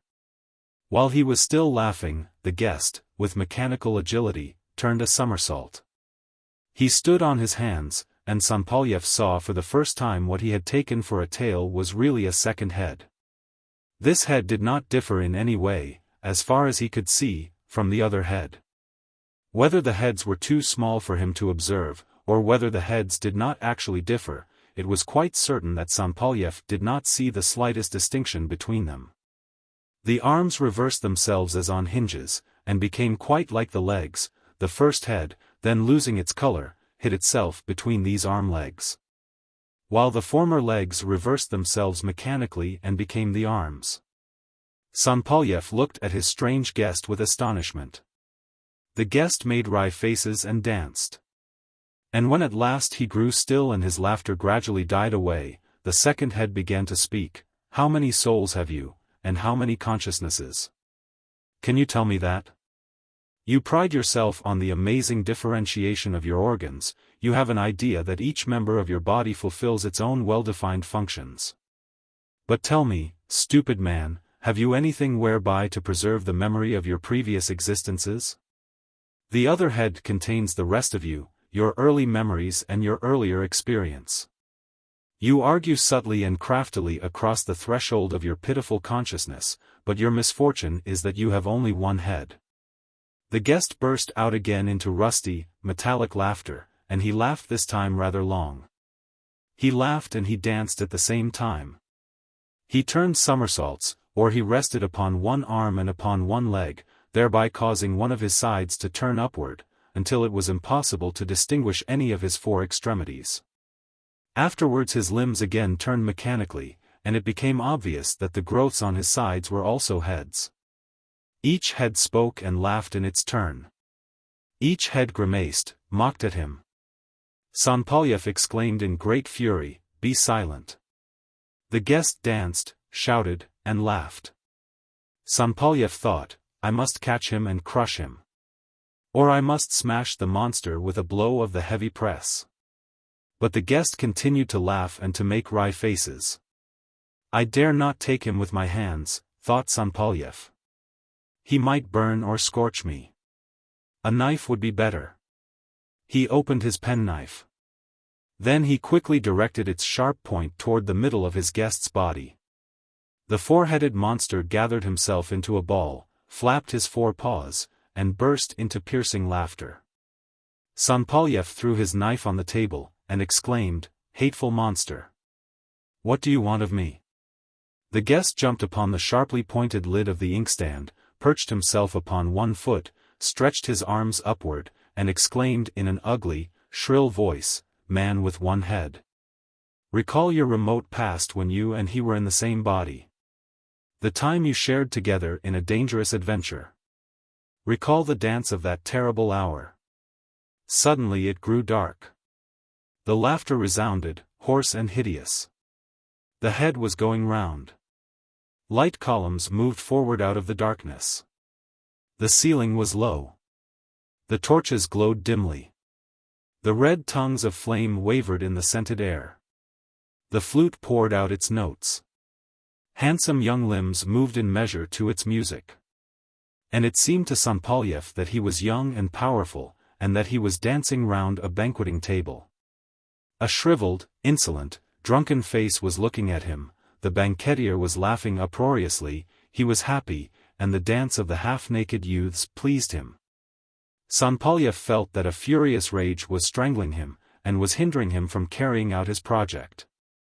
He danced past the carousing man and his hands trembled. A reddish mist of hate dimmed his sight. His second soul wakened at the same time. It was the cunning, the sidling, the feline soul. This time the youth smiled at the happy man. He floated gracefully past him, a sweet, gentle boy. The banquetier laughed loudly. The youth's naked limbs and bared torso cheered the lord of the feast. And again there was hate, which dimmed his eyes with a red haze, and caused his hands to tremble with fury. Someone whispered angrily, "Are we going to twirl so long fruitlessly? It is time. It is time. Put an end to it." The friendly spirits prevailed. The two souls flowed together. Hate and cunning became one. There was a light, floating movement, then a powerful stroke. Nimble feet swept the youth into the swift, beautiful dance. There was a hoarse outcry. Then an uproar. Everything became confused. And again there was darkness. Sanpolyev awoke. The same small monster was dancing on the table, grimacing and laughing uproariously. Sanpolyev asked, "What's the meaning of this?" His guest replied, "Two souls once dwelt in this youth, and one of them is now yours. It is a soul of exultant emotions and of passionate desires. It is an ever insatiable, trembling soul." Then there was laughter, jarring on the ear. The monster danced on. Sanpolyev shouted, "Stop, you dance devil. It seems to me you wish to say that the second soul of this primitive youth lives in the feeble body of this despicable, smooth-faced youngster?" The guest stopped laughing and exclaimed, "Man, you have at last understood what I wished to tell you. Now perhaps you will guess who I am, and why I have come." Sanpolyev waited until the trembling, shrill laughter ceased, and he answered his guest. "You are the uniters of souls. But why did you not join us at our birth?" The monster hissed, curled up, then stopped and threw upward one of his side heads and exclaimed, "We can repair this if you like. Do you wish it?" "I wish it," Sanpolyev replied quickly. "Call him to you on New Year's Eve, and call me. This hair will enable you to summon me." The monster ran quickly to the lamp, and placing upon its stand a short, thin black hair continued speaking, "When you light it I'll come. But you ought to know that neither you nor he will preserve afterward a separate existence. And the man who will depart from here shall contain both souls, but it will be neither you nor he." Then he disappeared. His shrill, rusty laughter still resounded and tormented the ear, but Sanpolyev no longer saw anyone before him. Only a black hair on the flat stand of the lamp reminded him of his guest. Sanpolyev took the hair and put it into his purse. The last day of the year was approaching midnight. Garmanov was sitting once more at Sanpolyev's. They spoke quietly, in subdued voices. It was painful. Sanpolyev asked, "You do not regret coming to my lonely party?" The smooth-faced young man smiled, and this made his teeth seem very white. He drawled out his words very slowly, and what he said was so tedious and so empty that Sanpolyev had no desire to listen to him. Sanpolyev, without continuing the conversation, asked quite bluntly, "You remember your earlier existence?" "Not very well," answered Garmanov. It was clear that he did not understand the question, and that he thought Sanpolyev had asked him about his childhood. Sanpolyev frowned in his vexation. He began to explain what he wished to say. He felt that his speech was involved and long. And this vexed him still more. But Garmanov had understood. He grew cheerful. He flushed slightly. His words had a more animated sound than usual. "Yes, yes, I sometimes feel that I have lived before. It is such a strange feeling. It's as though that life was fuller, bolder and freer. And that I dared to do things that I dare not do now." "And isn't it true," asked Sanpolyev in some agitation, "that you feel as though you had lost something, as though you now lack the most significant part of your being?" "Yes," answered Garmanov with emphasis. "That's precisely my feeling. Would you like to restore this missing part?" Sanpolyev continued to question. to be once more as before, whole and bold. To contain in one body, which shall feel itself light and young and free, the fullness of life and the union of the antagonistic identities of our human breed. To be, indeed, more than whole. To feel as it were, in one's breast, the beating of a doubled heart, to be this and that. To join two clashing souls within oneself, and to wrest the necessary manhood and hardihood for great deeds from the fiery struggle of intense contradictions. Yes, yes, said Garmanov, I, too, sometimes dream about this. Sanpolyev was afraid to look at the irresolute, confused, smooth face of his young visitor. He vaguely feared that Garmanov's face would disconcert him. He made haste. Besides, midnight was approaching. Sanpolyev said quietly, I have the means in my hands to realize this dream. Do you wish to have it realized? I should like to, said Garmanov irresolutely. Sanpolyev raised his eyes.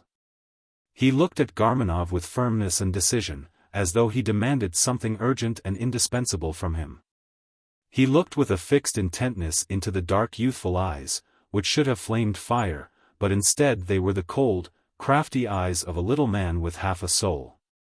But it seemed to Sanpolyev that under his fixed fiery gaze Garmanov's eyes were becoming inflamed with enthusiasm and burning wrath. The young man's smooth face had suddenly become significant and stern. Do you wish it? Sanpolyev asked him once more. Garmanov replied quickly, with decision. I wish it.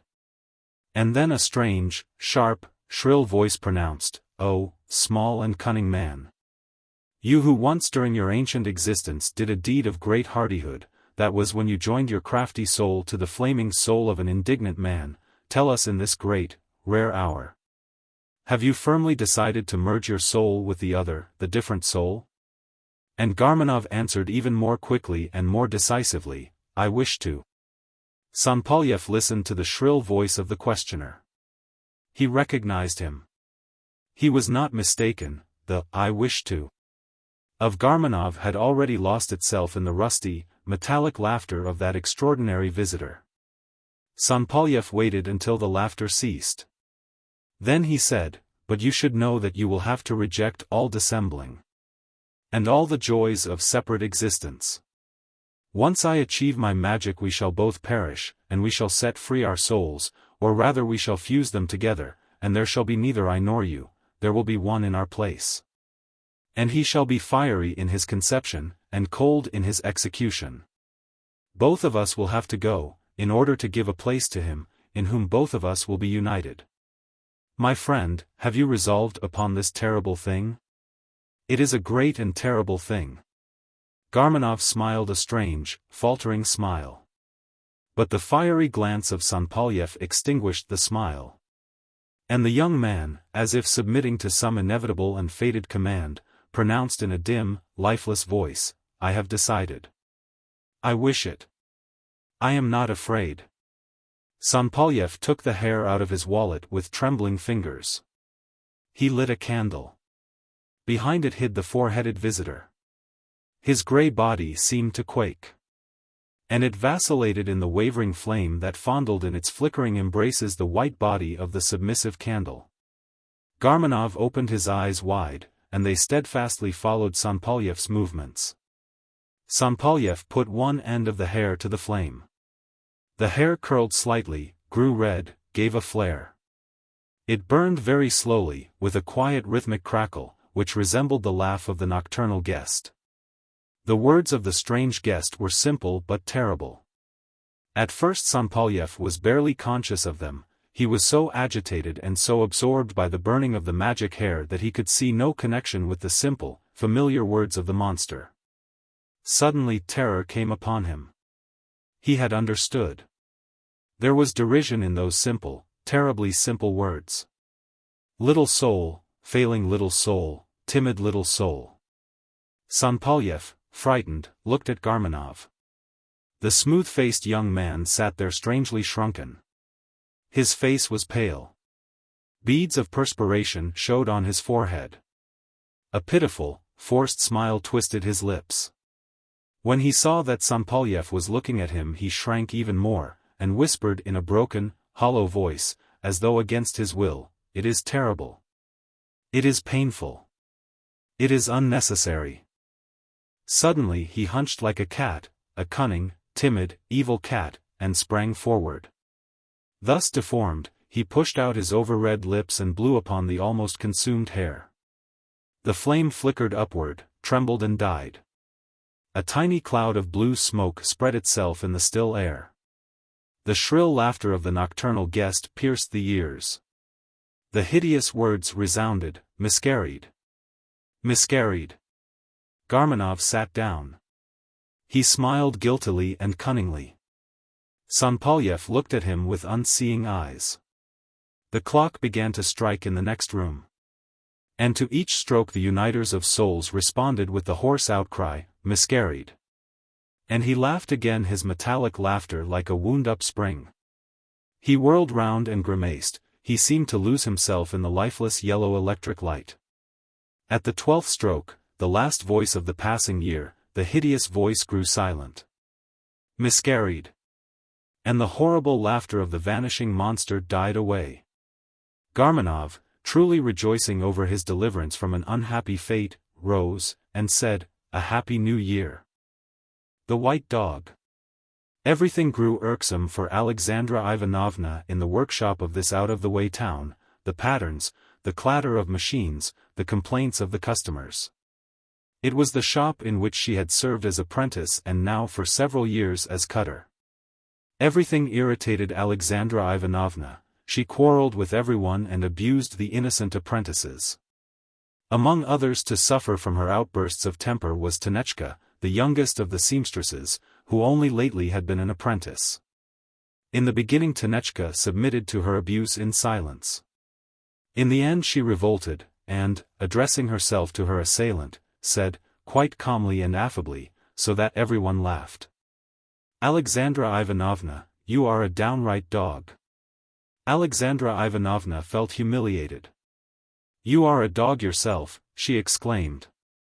Tanechka sat there sewing. She paused now and then from her work and said in a calm, deliberate manner, "You always whine. Certainly, you are a dog. You have a dog's snout. And a dog's ears. And a wagging tail. The mistress will soon drive you out of doors, because you are the most detestable of dogs, a poodle." Tanechka was a young, plump, rosy-cheeked girl with an innocent, good-natured face, which revealed, however, a trace of cunning. She sat there so demure, barefooted, still dressed in her apprentice clothes. Her eyes were clear, and her brows were highly arched on her fine curved white forehead, framed by straight, dark chestnut hair, which in the distance looked black. Tanechka's voice was clear, even, sweet, insinuating, and if one could have heard it sound only, and not given heed to the words, it would have given the impression that she was paying Alexandra Ivanovna compliments. The other seamstresses laughed, the apprentices chuckled, they covered their faces with their black aprons and cast side glances at Alexandra Ivanovna. As for Alexandra Ivanovna, she was livid with rage. "Wretch," she exclaimed. "I will pull your ears for you. I won't leave a hair on your head." Tanechka replied in a gentle voice. "The paws are a trifle short. The poodle bites as well as barks. It may be necessary to buy a muzzle." Alexandra Ivanovna made a movement toward Tanechka. But before Tanechka had time to lay aside her work and get up, the mistress of the establishment, a large, serious-looking woman, entered, rustling her dress. She said sternly, "Alexandra Ivanovna, what do you mean by making such a fuss?" Alexandra Ivanovna, much agitated, replied, "Irina Petrovna, I wish you would forbid her to call me a dog." Tanechka in her turn complained, "She is always snarling at something or other. Always quibbling at the smallest trifles." But the mistress looked at her sternly and said, "Tanechka, I can see through you. Are you sure you didn't begin? You needn't think that because you are a seamstress now you are an important person. If it weren't for your mother's sake." Tanechka grew red, but preserved her innocent and affable manner. She addressed her mistress in a subdued voice, "Forgive me, Irina Petrovna, I will not do it again. But it wasn't altogether my fault." Alexandra Ivanovna returned home almost ill with rage. Tanechka had guessed her weakness. A dog.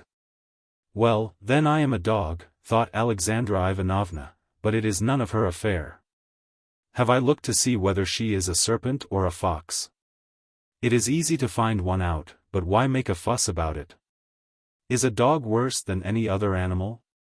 The clear summer night languished and sighed, a soft breeze from the adjacent fields occasionally blew down the peaceful streets. The moon rose clear and full, that very same moon which rose long ago at another place, over the broad desolate steppe, the home of the wild, of those who ran free and whined in their ancient earthly travail. The very same, as then and in that region.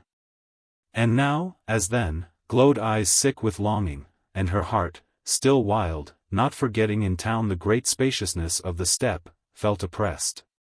Her throat was troubled with a tormenting desire to howl like a wild thing. She was about to undress, but what was the use? She could not sleep, anyway. She went into the passage. The warm planks of the floor bent and creaked under her, and small shavings and sand which covered them tickled her feet not unpleasantly. She went out on the doorstep. There sat the babushka Stepanida, a black figure in her black shawl, gaunt and shriveled. She sat with her head bent, and it seemed as though she were warming herself in the rays of the cold moon. Alexandra Ivanovna sat down beside her. She kept looking at the old woman sideways. The large curved nose of her companion seemed to her like the beak of an old bird. A crow? Alexandra Ivanovna asked herself. She smiled, forgetting for the moment her longing and her fears. Shrewd as the eyes of a dog, her own lighted up with the joy of her discovery. In the pale green light of the moon the wrinkles of her faded face became altogether invisible, and she seemed once more young and merry and light-hearted, just as she was 10 years ago, when the moon had not yet called upon her to bark and bay of nights before the windows of the dark bathhouse. She moved closer to the old woman, and said affably, "Babushka Stepanida, there is something I have been wanting to ask you." The old woman turned to her, her dark face furrowed with wrinkles, and asked in a sharp, oldish voice that sounded like a caw. "Well, my dear? Go ahead and ask." Alexandra Ivanovna gave a repressed laugh. Her thin shoulders suddenly trembled from a chill that ran down her spine. She spoke very quietly, "Babushka Stepanida, it seems to me, tell me, is it true? I don't know exactly how to put it, but you, Babushka, please don't take offense, it is not from malice that I—" "Go on, my dear, never fear, say it," said the old woman. She looked at Alexandra Ivanovna with glowing, penetrating eyes. "It seems to me, Babushka, please, now, don't take offense, as though you, Babushka, were a crow." The old woman turned away. She was silent and merely nodded her head. She had the appearance of one who had recalled something. Her head, with its sharply outlined nose, bowed and nodded, and at last it seemed to Alexandra Ivanovna that the old woman was dozing. Dozing, and mumbling something under her nose. Nodding her head and mumbling some old forgotten words, old magic words. An intense quiet reigned out of doors. It was neither light nor dark, and everything seemed bewitched with the inarticulate mumbling of old forgotten words. Everything languished and seemed lost in apathy. Again a longing oppressed her heart. And it was neither a dream nor an illusion. 1,000 perfumes, imperceptible by day, became subtly distinguishable, and they recalled something ancient and primitive, something forgotten in the long ages. In a barely audible voice the old woman mumbled, "Yes, I am a crow. Only I have no wings. But there are times when I caw, and tell of woe. And I am given to forebodings, my dear. Each time I have one I simply must caw. People are not particularly anxious to hear me. And when I see a doomed person I have such a strong desire to caw. The old woman suddenly made a sweeping movement with her arms, and in a shrill voice cried out twice, "Karar, Karar." Alexandra Ivanovna shuddered, and asked, "Babushka, at whom are you cawing?" The old woman answered, "At you, my dear, at you." It had become too painful to sit with the old woman any longer. Alexandra Ivanovna went to her own room. She sat down before the open window and listened to two voices at the gate. "It simply won't stop whining," said a low and harsh voice. "And uncle, did you see?" asked an agreeable young tenor. Alexandra Ivanovna recognized in this last the voice of the curly-headed, somewhat red, freckled-faced lad who lived in the same court. A brief and depressing silence followed. Then she heard a hoarse and harsh voice say suddenly, "Yes, I saw. It's very large, and white. Lies near the bathhouse, and bathes at the moon." The voice gave her an image of the man, of his shovel-shaped beard, his low, furrowed forehead, his small, piggish eyes, and his spread-out fat legs. "And why does it bay, uncle?" asked the agreeable voice. And again the hoarse voice did not reply at once. "Certainly to no good purpose, and where it came from is more than I can say." "Do you think, uncle, it may be a werewolf?" asked the agreeable voice. "I should not advise you to investigate," replied the hoarse voice. She could not quite understand what these words implied, nor did she wish to think of them. She did not feel inclined to listen further. What was the sound and significance of human words to her? The moon looked straight into her face, and persistently called her and tormented her. Her heart was restless with a dark longing, and she could not sit still.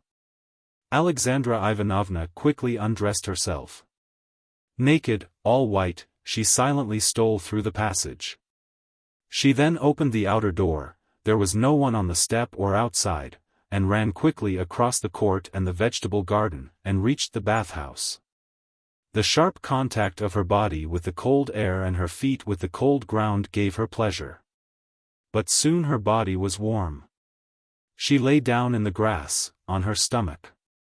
Then, raising herself on her elbows, she lifted her face toward the pale, brooding moon, and gave a long drawn-out whine. "Listen, uncle, it is whining," said the curly-haired lad at the gate. The agreeable tenor voice trembled perceptibly. "Whining again, the accursed one," said the hoarse, harsh voice slowly. They rose from the bench. The gate latch clicked. They went silently across the courtyard and the vegetable garden, the two of them. The older man, black-bearded and powerful, walked in front, a gun in his hand. The curly-headed lad followed tremblingly, and looked constantly behind. Near the bathhouse, in the grass, lay a huge white dog, whining piteously. Its head, black on the crown, was raised to the moon, which pursued its way in the cold sky. Its hind legs were strangely thrown backward, while the front ones, firm and straight, pressed hard against the ground. In the pale green and unreal light of the moon it seemed enormous, so huge a dog was surely never seen on earth. It was thick and fat. The black spot, which began at the head and stretched in uneven strands down the entire spine, seemed like a woman's loosened hair. No tail was visible, presumably it was turned under. The fur on the body was so short that in the distance the dog seemed wholly naked, and its hide shone dimly in the moonlight, so that altogether it resembled the body of a nude woman, who lay in the grass and bayed at the moon. The man with the black beard took aim. The curly-haired lad crossed himself and mumbled something. The discharge of a rifle sounded in the night air. The dog gave a groan, jumped up on its hind legs, became a naked woman, who, her body covered with blood, started to run, all the while groaning, weeping and raising cries of distress. The black-bearded one and the curly-haired one threw themselves in the grass, and began to moan in wild terror. Light and Shadows. Chapter 1. Volodya Lovlev, a pale meager lad of 12, had returned home from school and was waiting for his dinner. He was standing in the drawing-room at the piano, and was turning over the pages of the latest number of the Neva which had come only that morning. A leaflet of thin gray paper fell out. It was an announcement issued by an illustrated journal. It enumerated the future contributors. The list contained about 50 well-known literary names. It praised at some length the journal as a whole and in detail its many-sidedness, and it presented several specimen illustrations.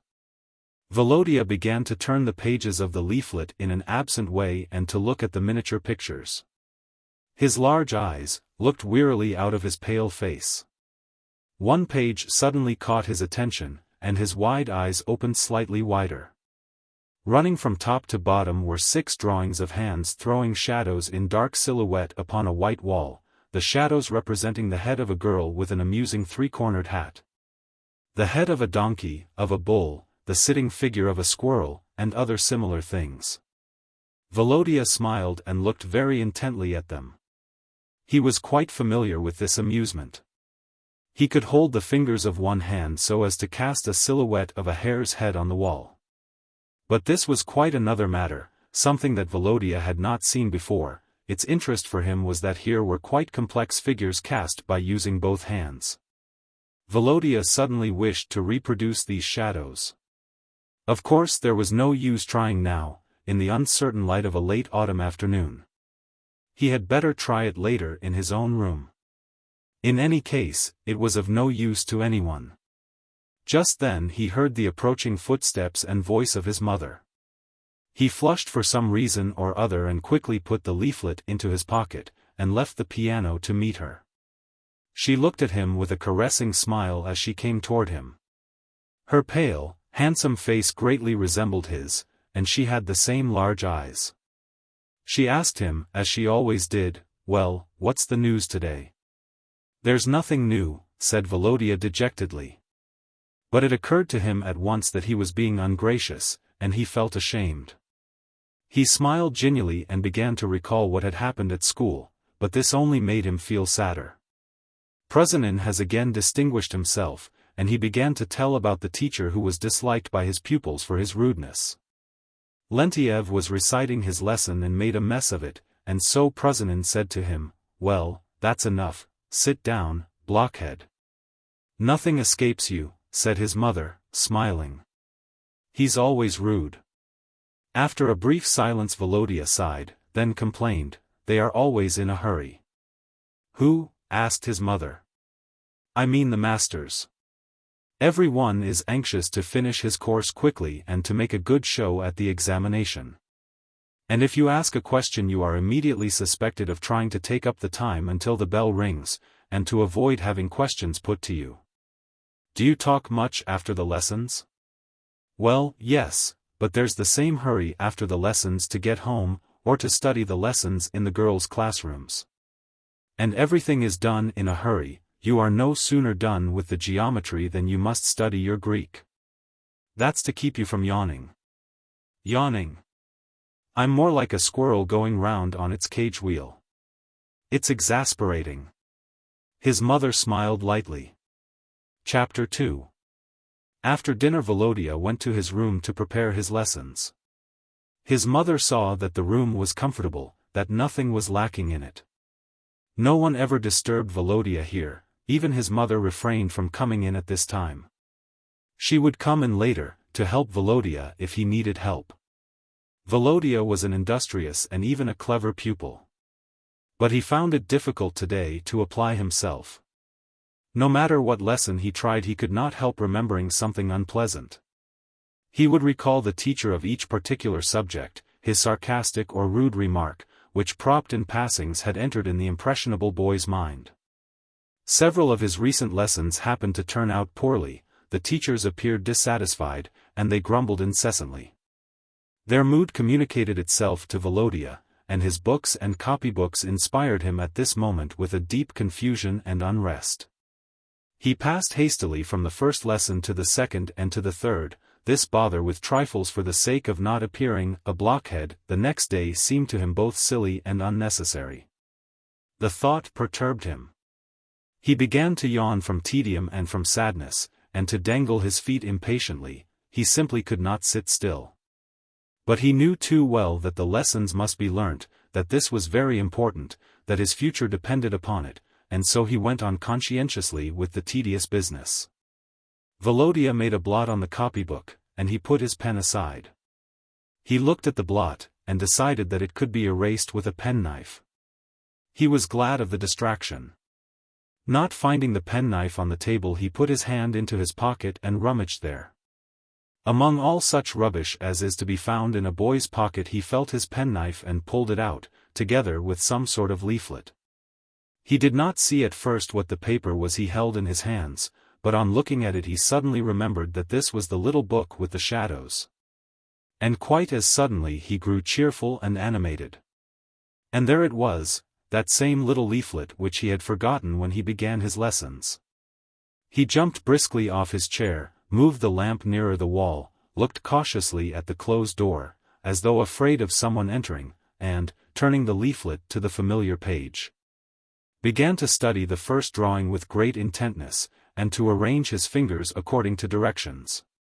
The first shadow came out as a confused shape, not at all what it should have been. Volodya moved the lamp, now here, now there, he bent and he stretched his fingers. And he was at last rewarded by seeing a woman's head with a three-cornered hat. Volodya grew cheerful. He inclined his hands somewhat and moved his fingers very slightly, the head bowed, smiled, and grimaced amusingly. Volodya proceeded with the second figure, then with the others. All were hard at the beginning, but he managed them somehow in the end. He spent a half-hour in this occupation, and forgot all about his lessons, the school, and the whole world. Suddenly he heard familiar footsteps behind the door. Volodya flushed, he stuffed the leaflet into his pocket and quickly moved the lamp to its place, almost overturning it. Then he sat down and bent over his copybook. His mother entered. "Let's go and have tea, Volodenka," she said to him. Volodya pretended that he was looking at the blot and that he was about to open his penknife. His mother gently put her hands on his head. Volodya threw the knife aside and pressed his flushing face against his mother. Evidently she noticed nothing, and this made Volodya glad. Still, he felt ashamed, as though he had actually been caught at some stupid prank. Chapter 3. The samovar stood upon the round table in the dining room and quietly hummed its garrulous song. The hanging lamp diffused its light upon the white tablecloth and upon the dark walls, filling the room with dream and mystery. Volodya's mother seemed wistful as she leant her handsome, pale face forward over the table. Volodya was leaning on his arm, and was stirring the small spoon in his glass. It was good to watch the tea's sweet eddies and to see the little bubbles rise to the surface. The little silver spoon quietly tinkled. The boiling water, sputtering, ran from the tap into his mother's cup. A light shadow was cast by the little spoon upon the saucer and the tablecloth, and it lost itself in the glass of tea.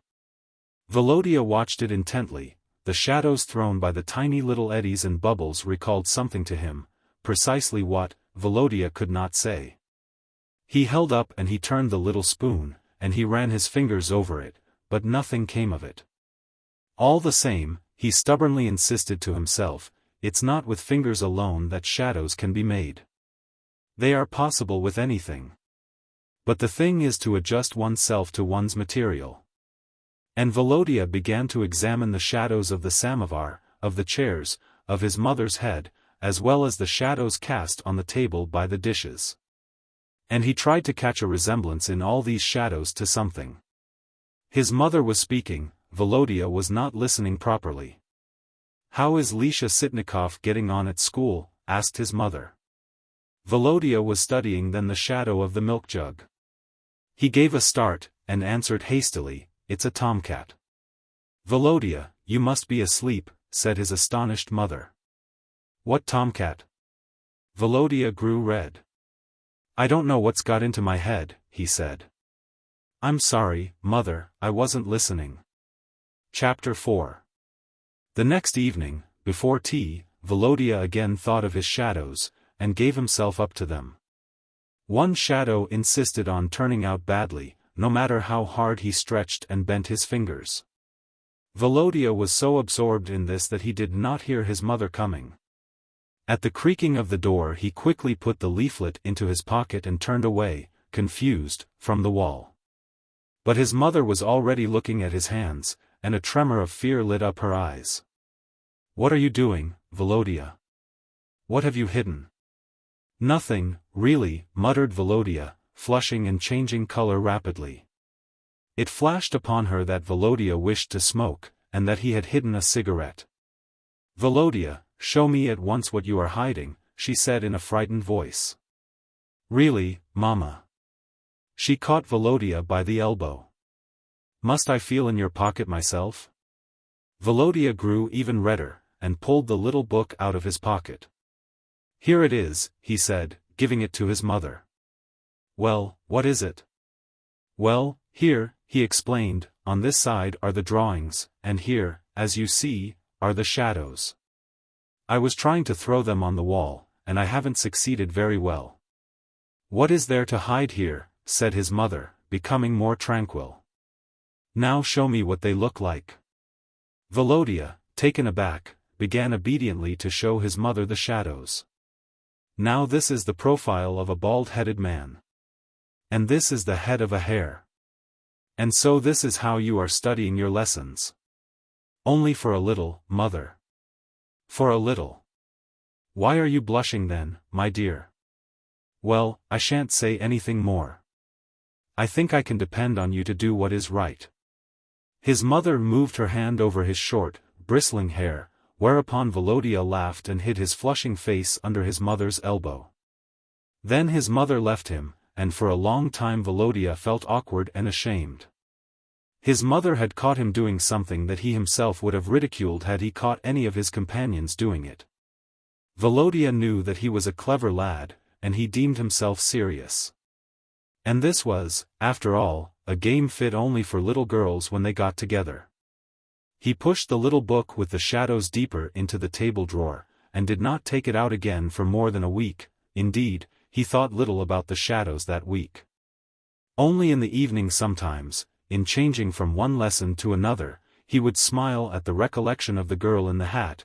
There were, indeed, moments when he put his hand in the drawer to get the little book, but he always quickly remembered the shame he experienced when his mother first found him out. And this made him resume his work at once. Chapter 5. Volodya and his mother lived in their own house on the outskirts of the district town.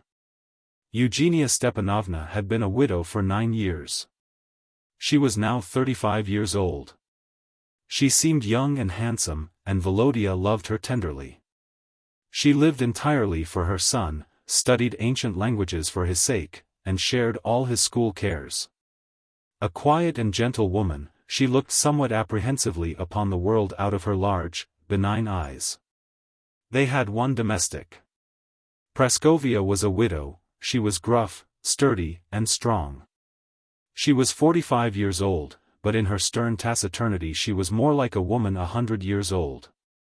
Whenever Volodya looked at her morose, stony face he wondered what she was thinking of in her kitchen during the long winter evenings, as the cold knitting needles, clinking, shifted in her bony fingers with a regular movement, and her dry lips stirred yet uttered no sound. Was she recalling her drunken husband, or her children who had died earlier? Or was she musing upon her lonely and homeless old age? Her stony face seemed hopelessly gloomy and austere. Chapter 6. It was a long autumn evening. On the other side of the wall were the wind and the rain. How wearily, how indifferently the lamp flared. Volodya, propping himself up on his elbow, leant his whole body over to the left and looked at the white wall and at the white window blinds. The pale flowers were almost invisible on the wallpaper. The wall was a melancholy white. The shaded lamp subdued the bright glare of light. The entire upper portion of the room was twilight. Volodya lifted his right arm. A long, faintly outlined, confused shadow crept across the shaded wall. It was the shadow of an angel, flying heavenward from a depraved and afflicted world. It was a translucent shadow, spreading its broad wings and reposing its bowed head sadly upon its breast. Would not the angel, with his gentle hands, carry away with him something significant yet despised of this world? Volodya sighed. He let his arm fall languidly. He let his depressed eyes rest on his books. It was a long autumn evening. The wall was a melancholy white. On the other side of the wall something wept and rustled. Chapter 7. Volodya's mother found him a second time with the shadows. This time the bull's head was a success, and he was delighted. He made the bull stretch out his neck, and the bull lowed. His mother was less pleased.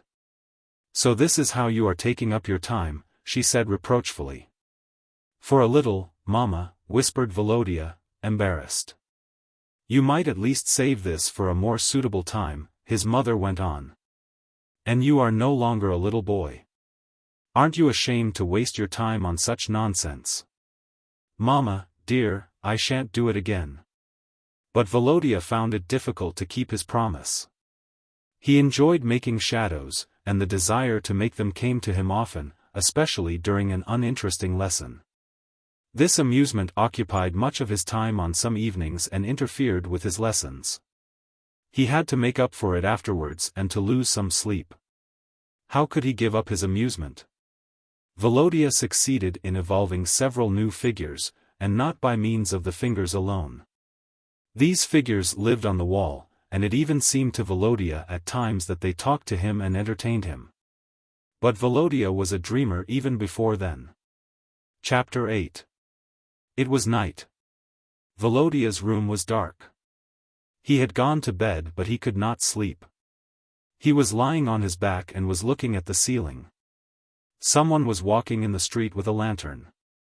His shadow traversed the ceiling, among the red spots of light thrown by the lantern. It was evident that the lantern swung in the hands of the passer-by. The shadow wavered and seemed agitated. Volodya felt a sadness and a fear. He quickly pulled the bed cover over his head, and, trembling in his haste, he turned on his right side and began to encourage himself. He then felt soothed and warm.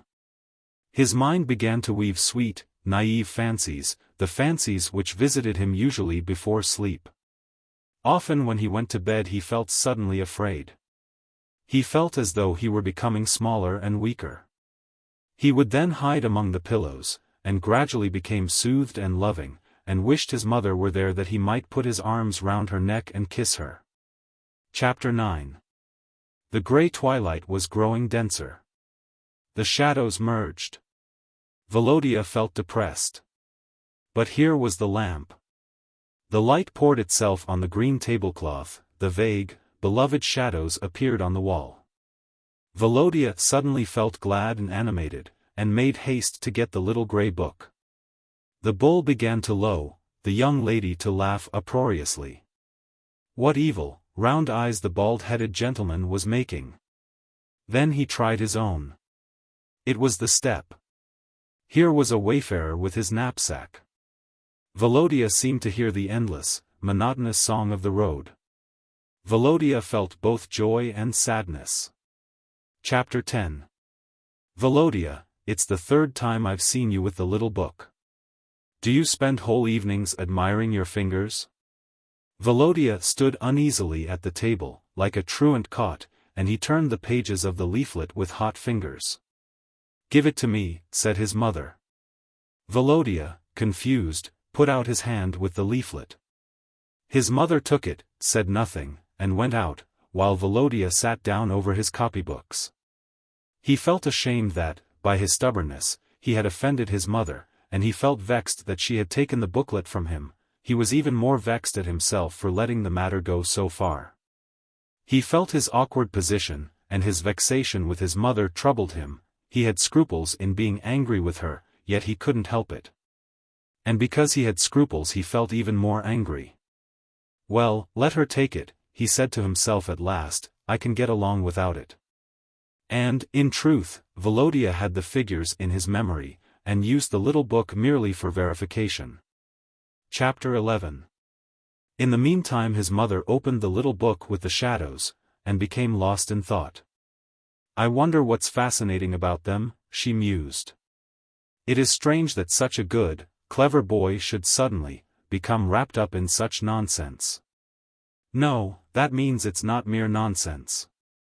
What, then, is it? She pursued her questioning of herself. A strange fear took possession of her. She felt malignant toward these black pictures, yet quailed before them. She rose and lighted a candle. She approached the wall, the little gray book still in her hand, and paused in her wavering agitation. Yes, it is important to get to the bottom of this, she resolved, and began to reproduce the shadows from the first to the last. She persisted most patiently with her hands and her fingers, until she succeeded in reproducing the figure she desired. A confused, apprehensive feeling stirred within her. She tried to conquer it. But her fear fascinated her as it grew stronger. Her hands trembled, while her thought, cowed by life's twilight, ran on to meet the approaching sorrows. She suddenly heard her son's footsteps. She trembled, hid the little book, and blew out the candle. Volodya entered and stopped in the doorway, confused by the stern look of his mother as she stood by the wall in a strange, uneasy attitude. "What do you want?" asked his mother in a harsh, uneven voice. A vague conjecture ran across Volodya's mind, but he quickly repelled it and began to talk to his mother. Chapter 12. Then Volodya left her. She paced up and down the room a number of times. She noticed that her shadow followed her on the floor, and, strange to say, it was the first time in her life that her own shadow had made her uneasy. The thought that there was a shadow assailed her mind unceasingly, and Eugenia Stepanovna, for some reason, was afraid of this thought, and even tried not to look at her shadow. But the shadow crept after her and taunted her. Eugenia Stepanovna tried to think of something else, but in vain. She suddenly paused, pale and agitated. "Well, it's a shadow, a shadow," she exclaimed aloud, stamping her foot with a strange irritation. "What of it?" Then all at once she reflected that it was stupid to make a fuss and to stamp her feet, and she became quiet. She approached the mirror. Her face was paler than usual, and her lips quivered with a kind of strange hate. "It's nerves," she thought, "I must take myself in hand." Chapter 13. Twilight was falling. Volodya grew pensive. "Let's go for a stroll, Volodya," said his mother. But in the street there were also shadows everywhere, mysterious, elusive evening shadows. And they whispered in Volodya's ear something that was familiar and infinitely sad. In the clouded sky 2 or 3 stars looked out, and they seemed equally distant and equally strange to Volodya and to the shadows that surrounded him. "Mama," he said, oblivious of the fact that he had interrupted her as she was telling him something, "what a pity that it is impossible to reach those stars." His mother looked up at the sky and answered, "I don't see that it's necessary. Our place is on earth. It is better for us here. It's quite another thing there. How faintly they glimmer. They ought to be glad of it. Why? If they shone more strongly they would cast shadows." "Oh, Volodya, why do you think only of shadows?" "I didn't mean to, Mama," said Volodya in a penitent voice. Chapter 14. Volodya worked harder than ever at his lessons. He was afraid to hurt his mother by being lazy. But he employed all his invention in grouping the objects on his table in a way that would produce new and ever more fantastic shadows. He put this here and that there, anything that came to his hands, and he rejoiced when outlines appeared on the white wall that his mind could grasp. There was an intimacy between him and these shadowy outlines, and they were very dear to him. They were not dumb, they spoke to him, and Volodya understood their inarticulate speech. He understood why the dejected wayfarer murmured as he wandered upon the long road, the autumn wetness under his feet, a stick in his trembling hand, a knapsack on his bowed back. He understood why the snow-covered forest, its boughs crackling with frost, complained, as it stood sadly dreaming in the winter stillness. And he understood why the lonely crow cawed on the old oak, and why the bustling squirrel looked sadly out of its tree hollow. He understood why the decrepit and homeless old beggar women sobbed in the dismal autumn wind, as they shivered in their rags in the crowded graveyard. Among the crumbling crosses and the hopelessly black tombs. There was self-forgetfulness in this, and also tormenting woe. Chapter 15. Volodya's mother observed that he continued to play. She said to him after dinner, "At least, you might get interested in something else." "In what?" "You might read." "No sooner do I begin to read than I want to cast shadows." "If you'd only try something else, say soap bubbles." Volodya smiled sadly. "No sooner do the bubbles fly up than the shadows follow them on the wall." "Volodya, unless you take care your nerves will be shattered. Already you have grown thinner because of this." "Mama, you exaggerate." "No, Volodya. Don't I know that you've begun to sleep badly and to talk nonsense in your sleep? Now, just think, suppose you die." "What are you saying?" "God forbid, but if you go mad, or die, I shall suffer horribly." Volodya laughed and threw himself on his mother's neck. "Mama dear, I shan't die. I won't do it again." She saw that he was crying now. "That will do," she said. "God is merciful. Now you see how nervous you are. You're laughing and crying at the same time." Chapter 16. Volodya's mother began to look at him with careful and anxious eyes. Every trifle now agitated her. She noticed that Volodya's head was somewhat asymmetrical, his one ear was higher than the other, his chin slightly turned to one side. She looked in the mirror, and further remarked that Volodya had inherited this too from her. It may be, she thought, one of the characteristics of unfortunate heredity, degeneration. In which case where is the root of the evil? Is it my fault or his father's? Eugenia Stepanovna recalled her dead husband. He was a most kind-hearted and most lovable man, somewhat weak-willed, with rash impulses. He was by nature a zealot and a mystic, and he dreamt of a social utopia, and went among the people. He had been rather given to tippling the last years of his life. He died young, he was but 35 years old. Volodya's mother even took her boy to the doctor and described his symptoms. The doctor, a cheerful young man, listened to her, then laughed and gave counsel concerning diet and way of life, throwing in a few witty remarks. He wrote out a prescription in a happy, off-hand way, and he added playfully, with a slap on Volodya's shoulder, "But the very best medicine would be a birch." Volodya's mother felt the affront deeply, but she followed all the rest of the instructions faithfully. Chapter 17. Volodya was sitting in his class. He felt depressed. He listened inattentively. He raised his eyes. A shadow was moving along the ceiling near the front wall. Volodya observed that it came in through the first window. To begin with, it fell from the window toward the center of the classroom, but later it started forward rather quickly away from Volodya. Evidently someone was walking in the street. Just by the window. While this shadow was still moving, another shadow came through the second window, falling, as did the first one, toward the back wall, but later it began to turn quickly toward the front wall.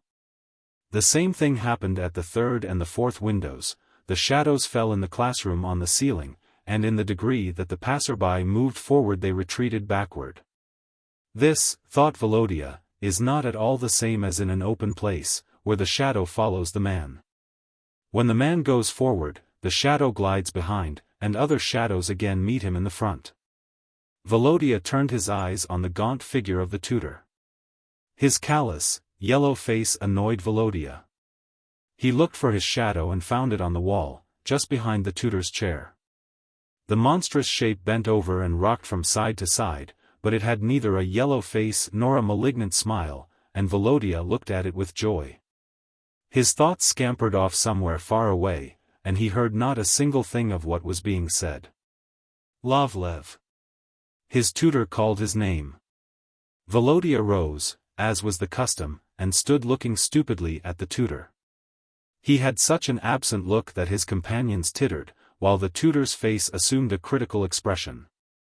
Volodya heard the tutor attack him with sarcasm and abuse. He trembled from shame and from weakness. The tutor announced that he would give Volodya 1 for his ignorance and his inattention, and he asked him to sit down. Volodya smiled in a dull way, and tried to think what had happened to him. Chapter 18. The 1 was the first in Volodya's life. It made him feel rather strange. Lovlev, his comrades taunted him, laughing and nudging him, "You caught it that time. Congratulations." Volodya felt awkward. He did not yet know how to behave in these circumstances. "What if I have?" he answered peevishly. "What business is it of yours?" Lovlev. The lazy Snegirev shouted, "Our regiment has been reinforced." His first 1. And he had yet to tell his mother. He felt ashamed and humiliated. He felt as though he bore in the knapsack on his back a strangely heavy and awkward burden. The 1 stuck clumsily in his consciousness and seemed to fit in with nothing else in his mind. 1. He could not get used to the thought about the 1, and yet could not think of anything else. When the policeman, who stood near the school, looked at him with his habitual severity, Volodya could not help thinking, "What if you knew that I've received 1?" It was all so awkward and so unusual. Volodya did not know how to hold his head and where to put his hands. There was uneasiness in his whole bearing. Besides, he had to assume a carefree look before his comrades and to talk of something else. His comrades. Volodya was convinced that they were all very glad because of his 1. Chapter 19. Volodya's mother looked at the 1 and turned her uncomprehending eyes on her son. Then again she glanced at the report and exclaimed quietly, "Volodya." Volodya stood before her, and he felt intensely small. He looked at the folds of his mother's dress and at his mother's pale hands. His trembling eyelids were conscious of her frightened glances fixed upon them. "What's this?" she asked. "Don't you worry, Mama," burst out Volodya suddenly. "After all, it's my first." "Your first. It may happen to anyone. And really it was all an accident." "Oh, Volodya, Volodya." Volodya began to cry and to rub his tears, childlike, over his face with the palm of his hand. "Mama darling, don't be angry," he whispered. "That's what comes of your shadows," said his mother. Volodya felt the tears in her voice. His heart was touched. He glanced at his mother. She was crying. He turned quickly toward her. "Mama, Mama," he kept on repeating, while kissing her hands, "I'll drop the shadows, really I will." Chapter 20. Volodya made a strong effort of the will and refrained from the shadows, despite strong temptation. He tried to make amends for his neglected lessons. But the shadows beckoned to him persistently. In vain he ceased to invite them with his fingers, in vain he ceased to arrange objects that would cast a new shadow on the wall.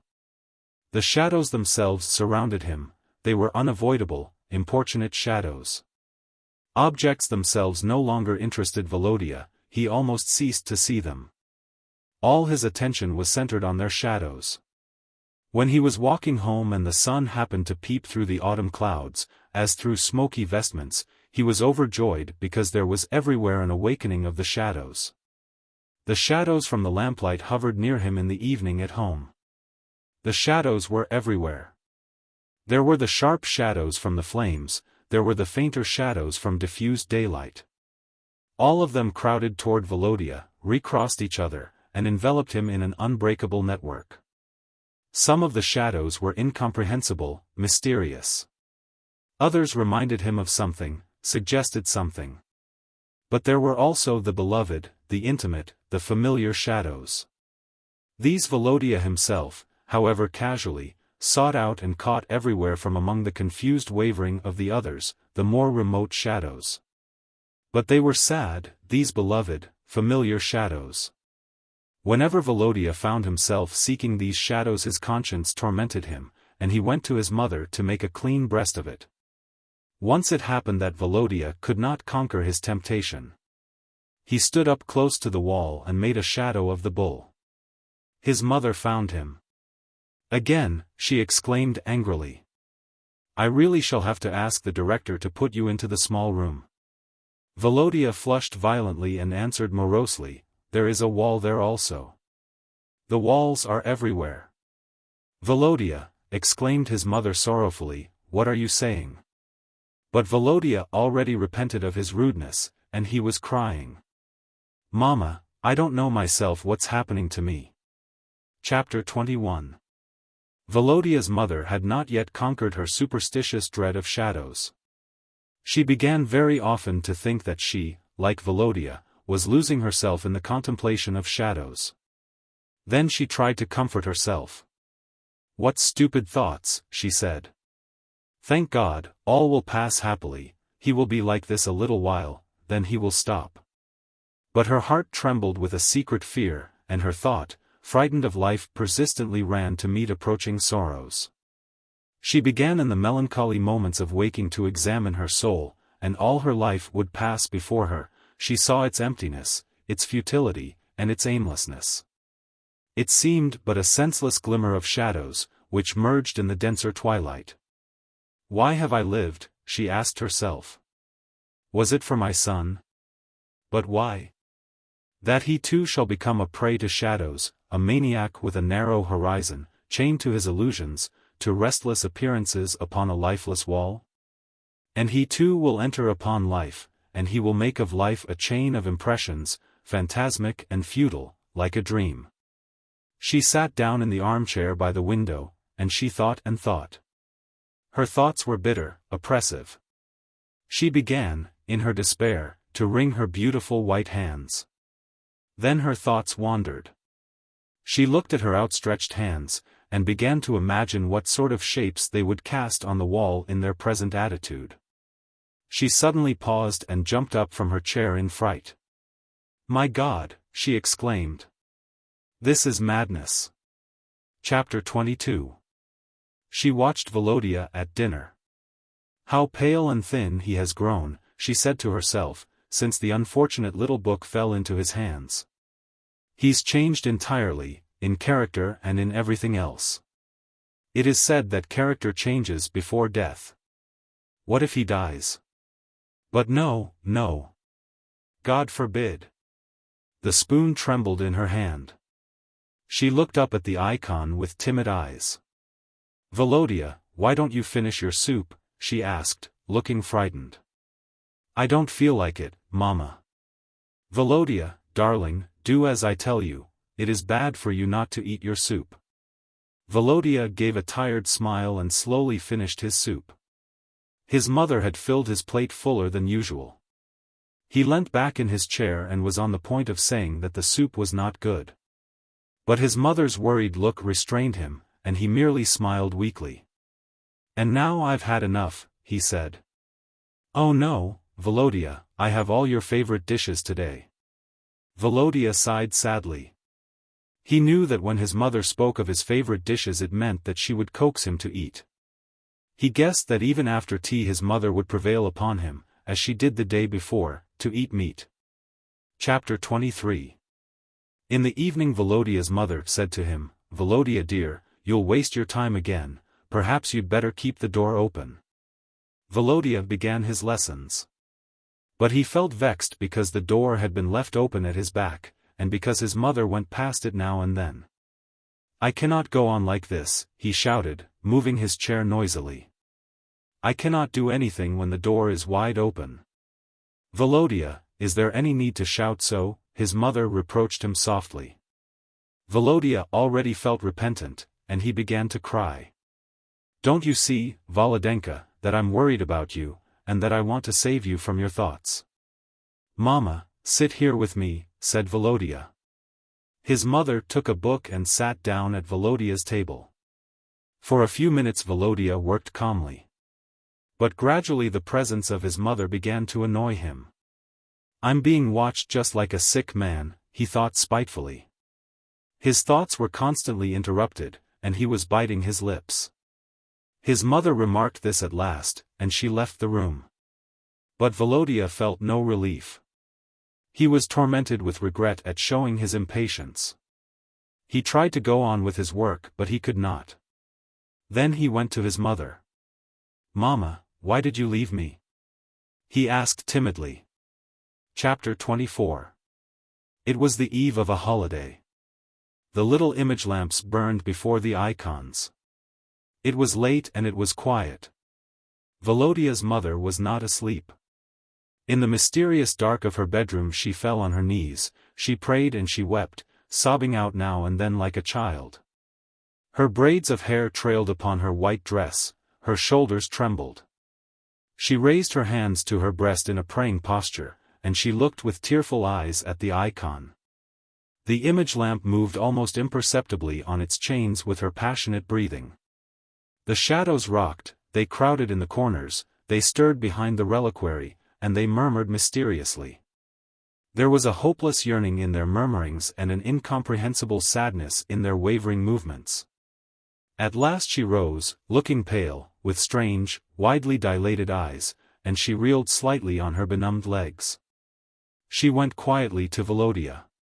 The shadows surrounded her, they rustled softly behind her back, they crept at her feet, and some of them, as fine as the threads of a spider's web, fell upon her shoulders and, looking into her large eyes, murmured incomprehensibly. She approached her son's bed cautiously. His face was pale in the light of the image lamp. Strange, sharp shadows lay upon him. His breathing was inaudible. He slept so tranquilly that his mother was frightened. She stood there in the midst of the vague shadows, and she felt upon her the breath of vague fears. Chapter 25. The high vaults of the church were dark and mysterious. The evening chants rose toward these vaults and resounded there with an exultant sadness. The dark images, lit up by the yellow flickers of wax candles, looked stern and mysterious. The warm breathing of the wax and of the incense filled the air with lofty sorrow. Eugenia Stepanovna placed a candle before the icon of the Mother of God. Then she knelt down. But her prayer was distraught. She looked at her candle. Its flame wavered. The shadows from the candles fell on Eugenia Stepanovna's black dress and on the floor, and rocked unsteadily. The shadows hovered on the walls of the church and lost themselves in the heights between the dark vaults, where the exultant, sad songs resounded. Chapter 26. It was another night. Volodia awoke suddenly. The darkness enveloped him, and it stirred without sound. He freed his hands, then raised them, and followed their movements with his eyes. He did not see his hands in the darkness, but he imagined that he saw them wanly stirring before him.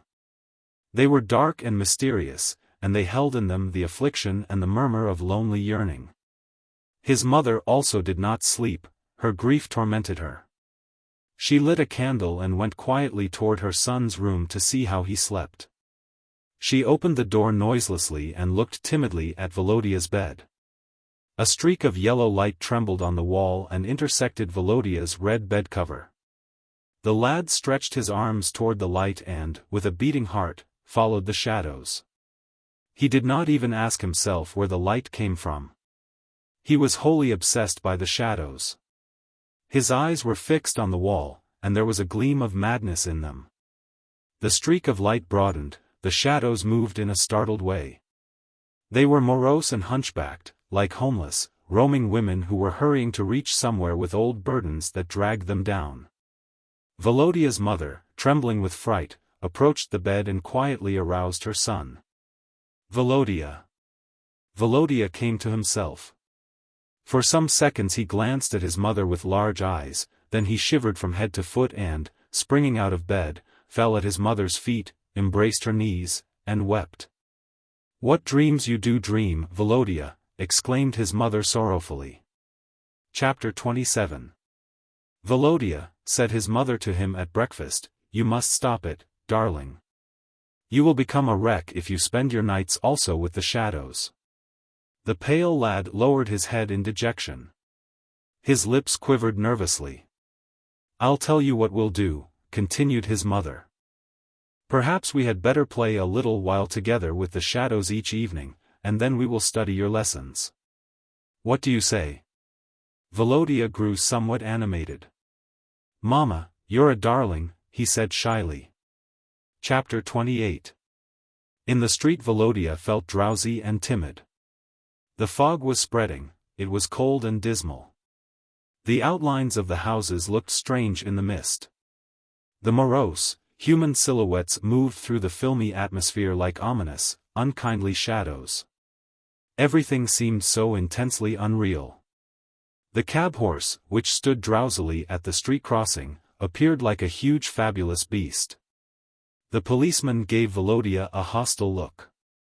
The crow on the low roof foreboded sorrow in Volodya's ear. But sorrow was already in his heart, it made him sad to note how everything was hostile to him. A small dog with an unhealthy coat barked at him from behind a gate and Volodya felt a strange depression. And the urchins of the street seemed ready to laugh at him and to humiliate him. In the past he would have settled scores with them as they deserved, but now fear lived in his breast, it robbed his arms of their strength and caused them to hang by his sides. When Volodya returned home Praskovia opened the door to him, and she looked at him with moroseness and hostility. Volodya felt uneasy. He quickly went into the house, and refrained from looking at Praskovia's depressing face again. Chapter 29. His mother was sitting alone. It was twilight, and she felt sad. A light suddenly glimmered somewhere. Volodya ran in, animated, cheerful, and with large, somewhat wild eyes. "Mama, the lamp has been lit, let's play a little." She smiled and followed Volodya. "Mama, I've thought of a new figure," said Volodya excitedly, as he placed the lamp in the desired position. "Look. Do you see? This is the steppe, covered with snow, and the snow falls, a regular storm." Volodya raised his hands and arranged them. "Now look, here is an old man, a wayfarer. He is up to his knees in snow. It is difficult to walk. He is alone. It is an open field. The village is far away. He is tired, he is cold, it is terrible. He is all bent, he's such an old man." Volodya's mother helped him with his fingers. "Oh," exclaimed Volodya in great joy. "The wind is tearing his cap off, it is blowing his hair loose, it has thrown him in the snow. The drifts are getting higher. Mama, Mama, do you hear? It's a blinding storm. And he? The old man? Do you hear, he is moaning? Help." Both of them, pale, were looking at the wall. Volodya's hands shook, the old man fell. His mother was the first to arouse herself. "And now it's time to work," she said. Chapter 30. It was morning. Volodya's mother was alone. Wrapped in her confused, dismal thoughts, she was walking from one room to another. Her shadow outlined itself vaguely on the white door in the light of the mist-dimmed sun. She stopped at the door and lifted her arm with a large, curious movement. The shadow on the door wavered and began to murmur something familiar and sad. A strange feeling of comfort came over Eugenia Stepanovna as she stood, a wild smile on her face, before the door and moved both her hands, watching the trembling shadows. Then she heard Praskovia coming, and she realized that she was doing an absurd thing. Once more she felt afraid and sad. "We ought to make a change," she thought, "and go elsewhere, somewhere farther away, to a new atmosphere. We must run away from here, simply run away." And suddenly she remembered Volodya's words, "There is a wall there also. The walls are everywhere. There is nowhere to run." In her despair she wrung her pale, beautiful hands. Chapter 31. It was evening. A lighted lamp stood on the floor in Volodya's room. Just behind it, near the wall, sat Volodya and his mother. They were looking at the wall and were making strange movements with their hands. Shadows stirred and trembled upon the wall. Volodya and his mother understood them. Both were smiling sadly and were saying weird and impossible things to each other. Their faces were peaceful and their eyes looked clear. Their joyousness was hopelessly sorrowful and their sorrow was wildly joyous. In their eyes was a glimmer of madness, blessed madness. The night was descending upon them. The Glimmer of Hunger. Sergei Matveyevich Mushkin had dined very well that day, that is comparatively well, when you stop to consider that he was only a village schoolmaster who had lost his place, and had been knocking about already a year or so on strange stairways, in search of work. Nevertheless, the glimmer of hunger persisted in his dark, sad eyes, and it gave his lean, smooth face a kind of unlooked-for significance.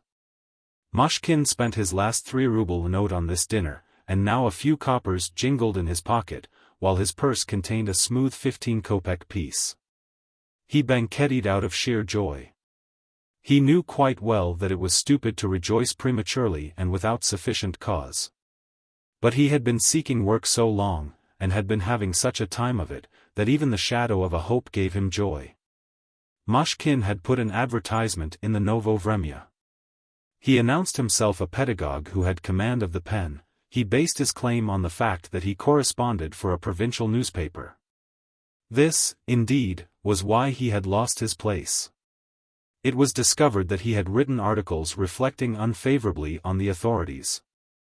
The chief official of the district called the attention of the inspector of public schools to this, and the inspector, of course, would not brook such doings by any of his staff. "We don't want that kind," the inspector said to him in a personal interview.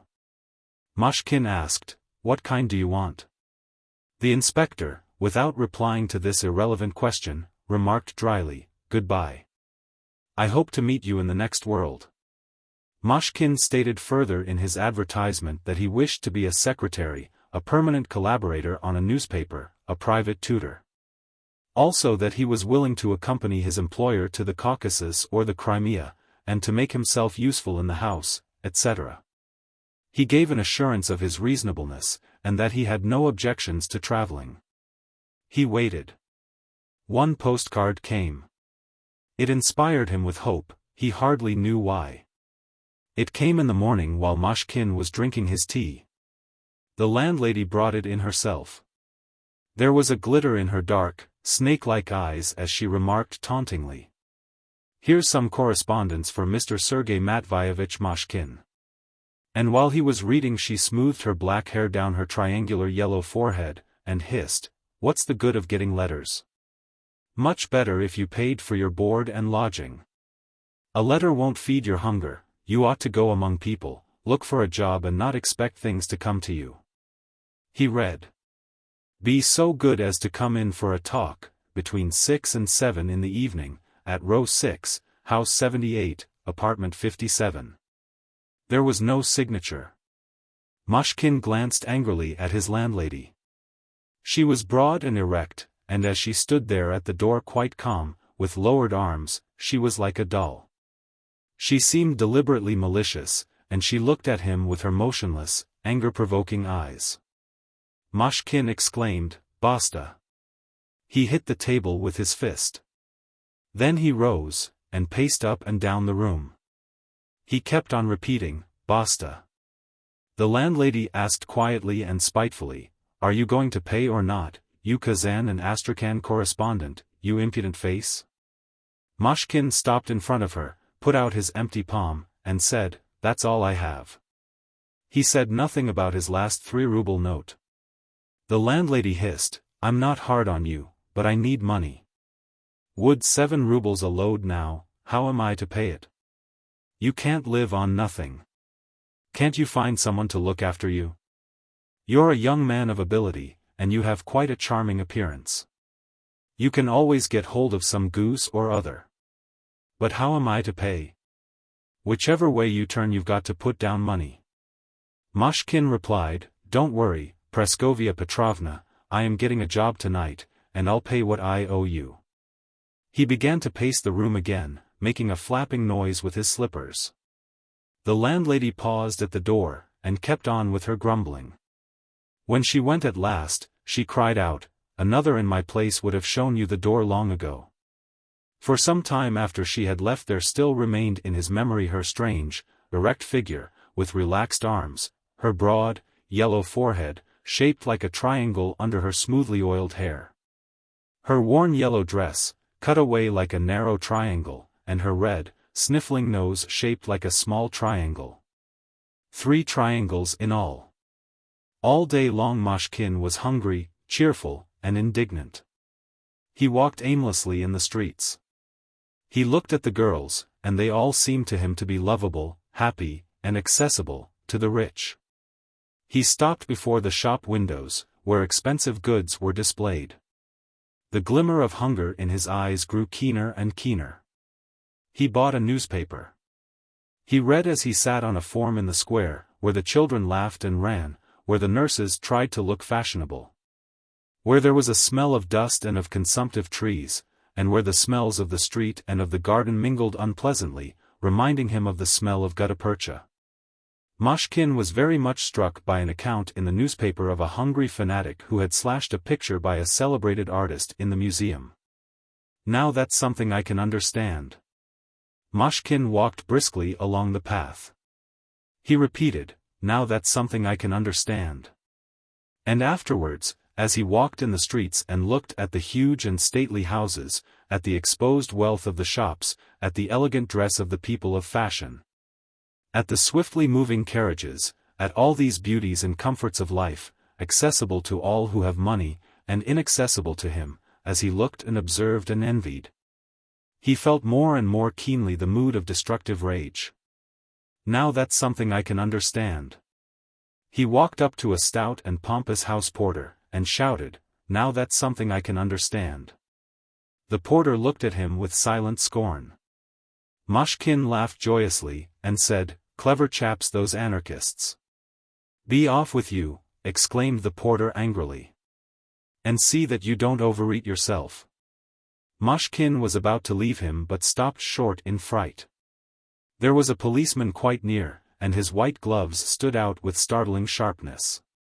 Mashkin thought in his sadness, a bomb might come in handy here.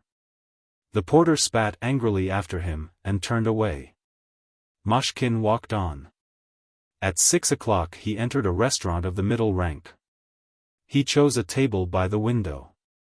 He had some vodka, and followed it with anchovies. He ordered a 75-kopeck dinner. He had a bottle of Chablis on ice, after dinner a liqueur. He got slightly intoxicated. His head went round at the sound of music. He did not take his change. He left, reeling slightly, accompanied respectfully by a porter, into whose hand he stuck a 20-kopeck piece. He looked at his nickeled watch. It was just past 7. It was time to go. He had to make haste.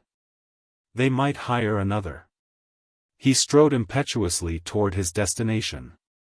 He was hindered by dug-up pavements, superannuated, eternally somnolent cabbies, at street crossings. Passers-by, especially moujiks and women. Those who came toward him, without stepping aside at all. Or who stepped aside more often to the left than to the right, while those whom he had to overtake joggled along indifferently on the narrow way.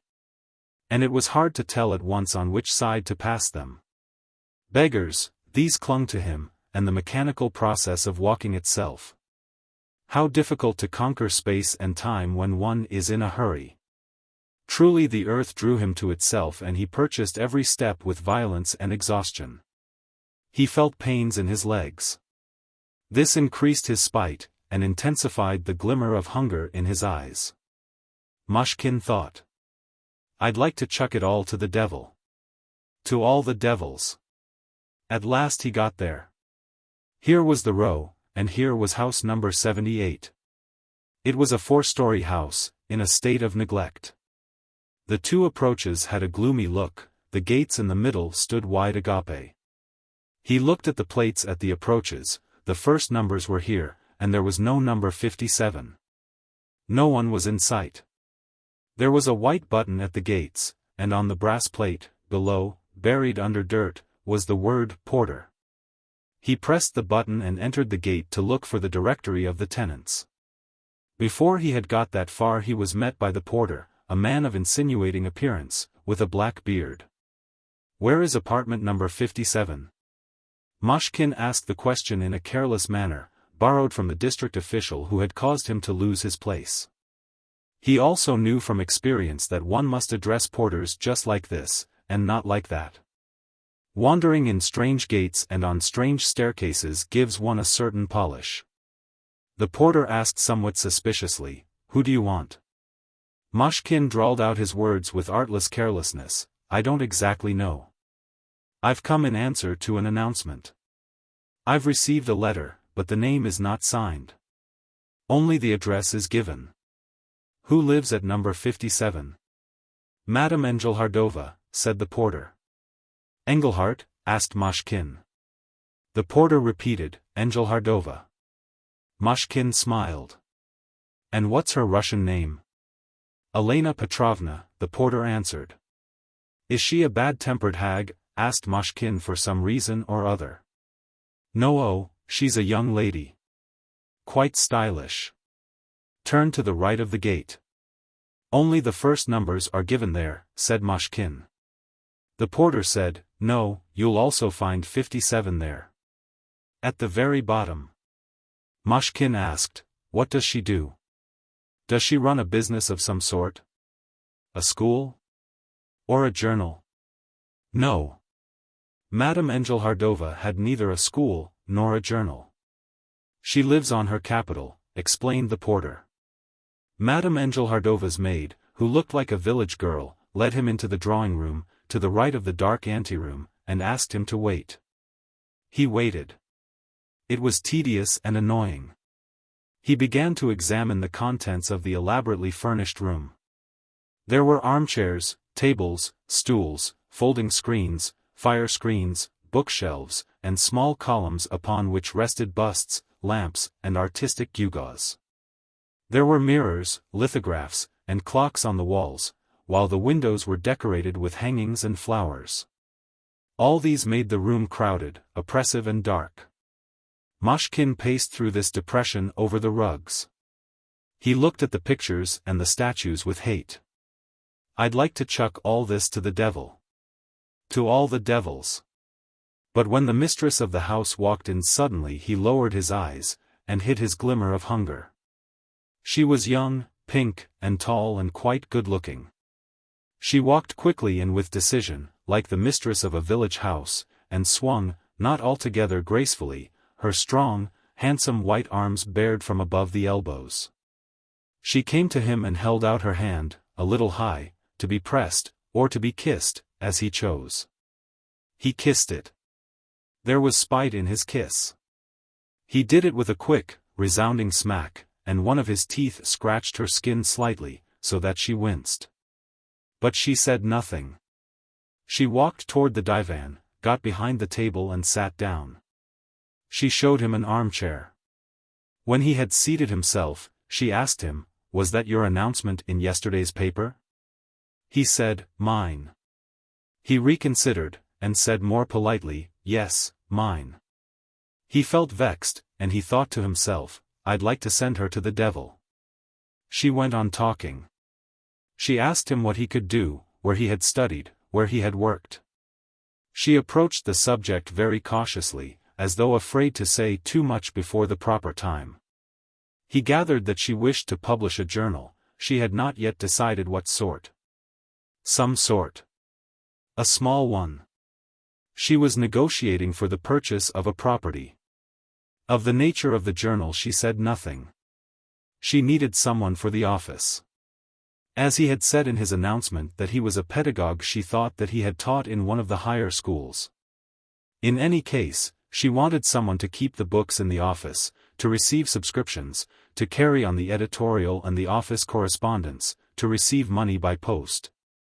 To put the journals in wrappers, to send them to the post, to read proofs, and something else, and still something else. The young woman spoke for half an hour.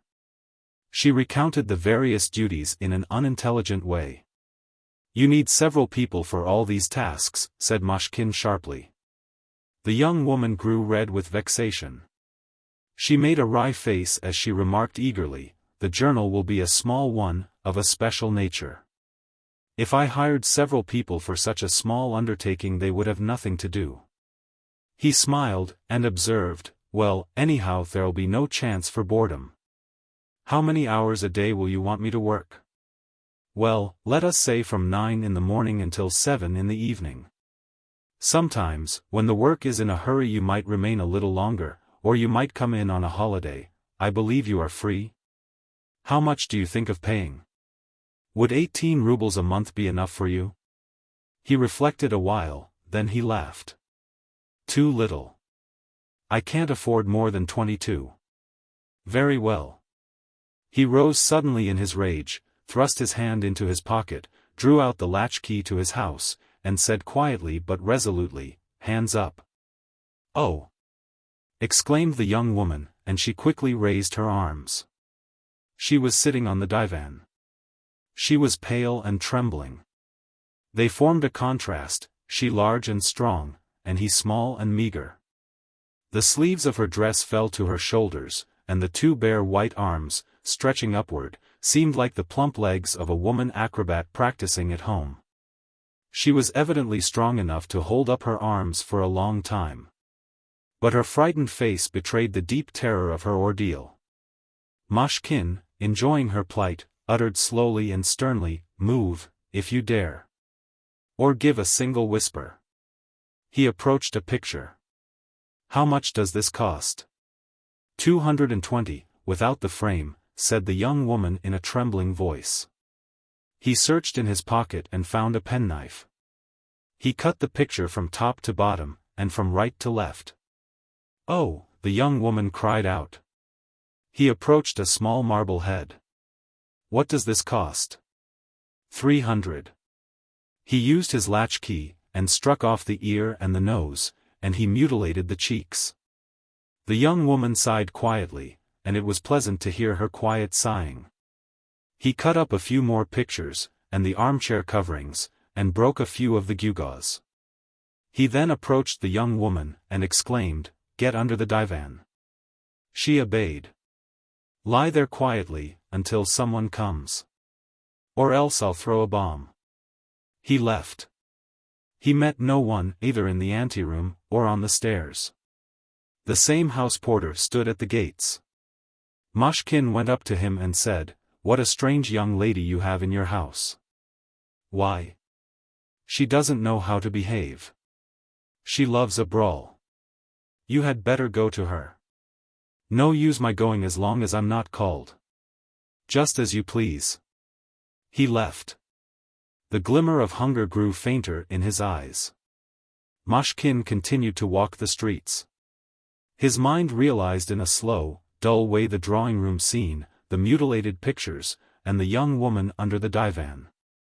The dull waters of the canal lured him. The receding light of the setting sun made their surface beautiful and sad, like the music of a mad composer.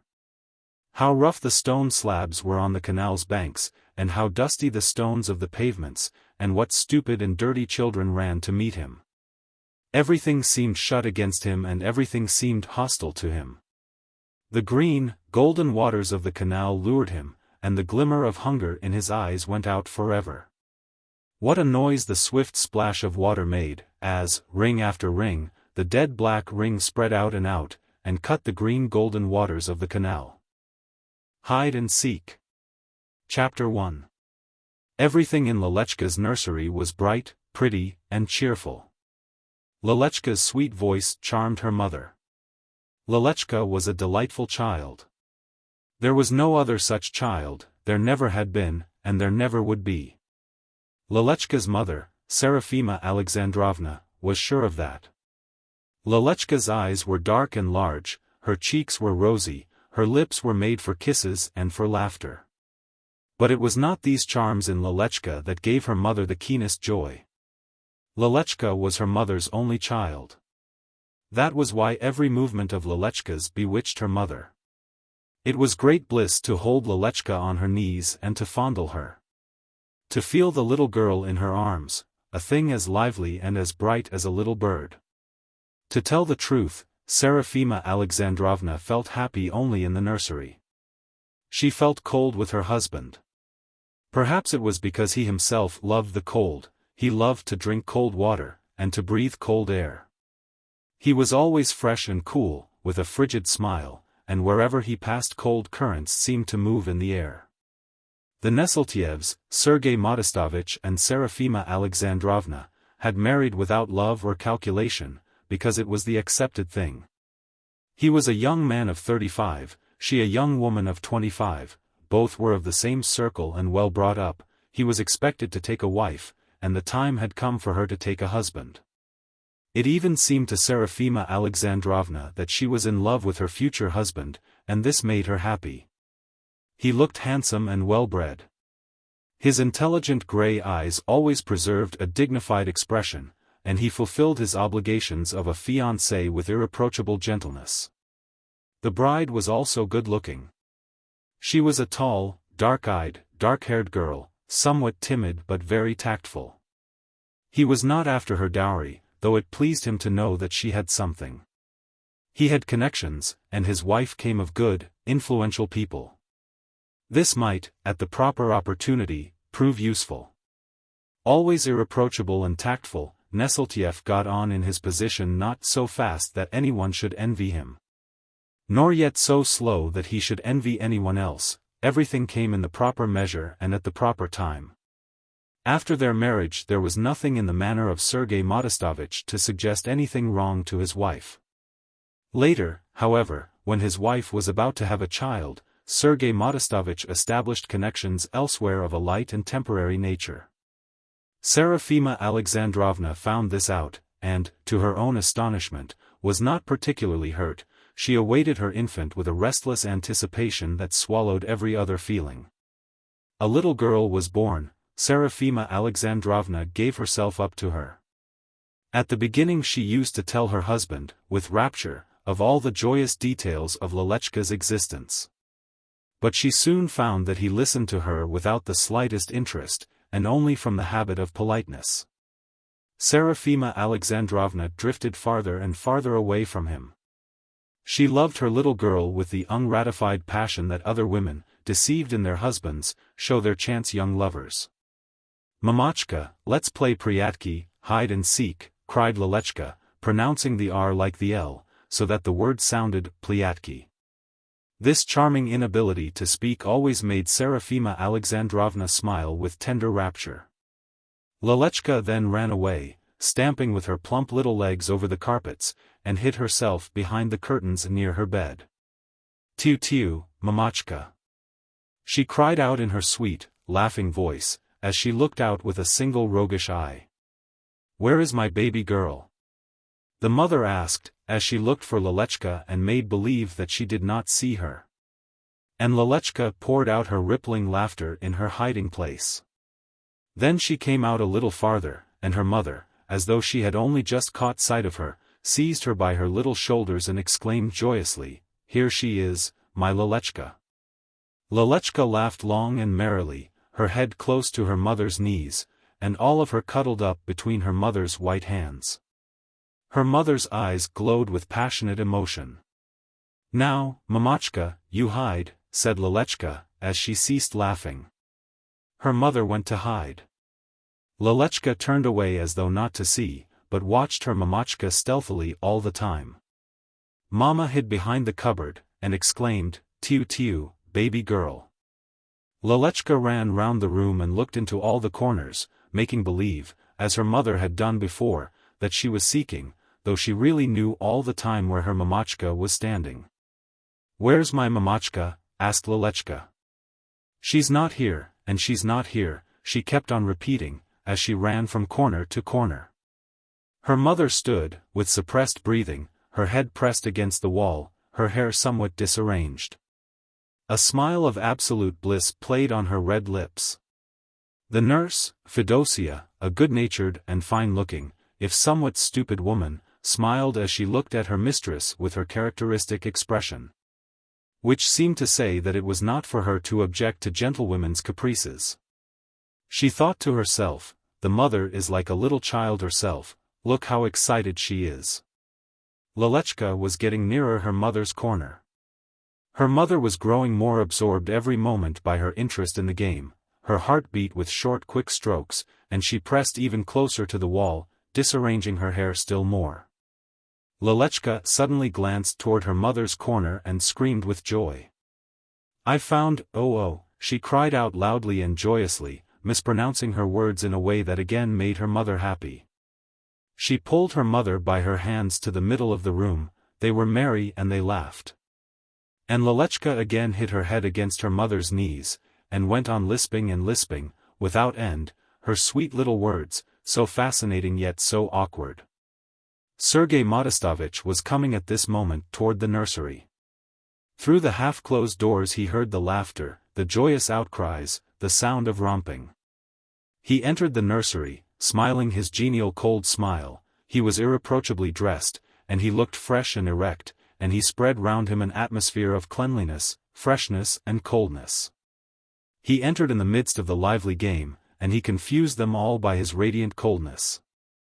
Even Fedosia felt abashed, now for her mistress, now for herself.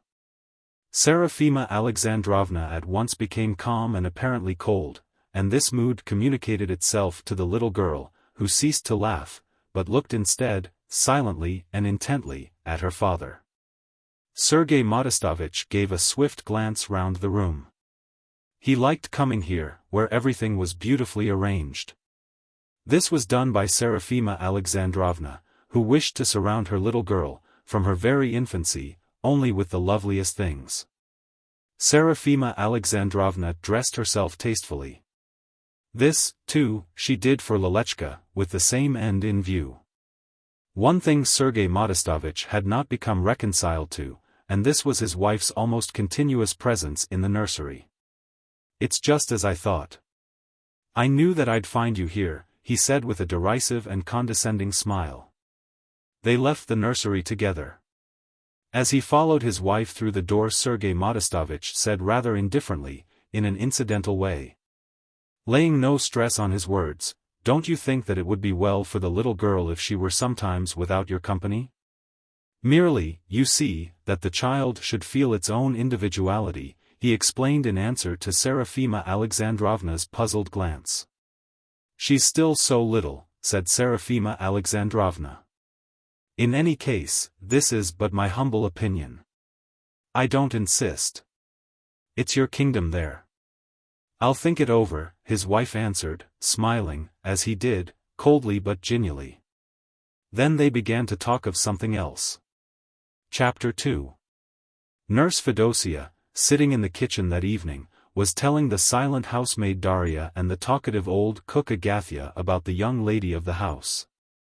And how the child loved to play priatki with her mother. She hides her little face, and cries, "Tiu tiu." And the Barinya 5 herself is like a little one, added Fedosia, smiling. Agathia listened and shook her head ominously, while her face became grave and reproachful. That the Barinya does it, well, that's one thing, but that the young lady does it, that's bad. "Why?" asked Fedosia with curiosity. This expression of curiosity gave her face the look of a wooden, roughly painted doll. "Yes, that's bad," repeated Agathia with conviction. "Terribly bad." "Well?" said Fedosia, the ludicrous expression of curiosity on her face becoming more emphatic. "She'll hide, and hide, and hide away," said Agathia, in a mysterious whisper, as she looked cautiously toward the door. "What are you saying?" exclaimed Fedosia, frightened. "It's the truth I'm saying, remember my words," Agathia went on with the same assurance and secrecy. "It's the surest sign." The old woman had invented this sign, quite suddenly, herself. And she was evidently very proud of it. Chapter 3. Lelechka was asleep, and Serafima Alexandrovna was sitting in her own room, thinking with joy and tenderness of Lelechka.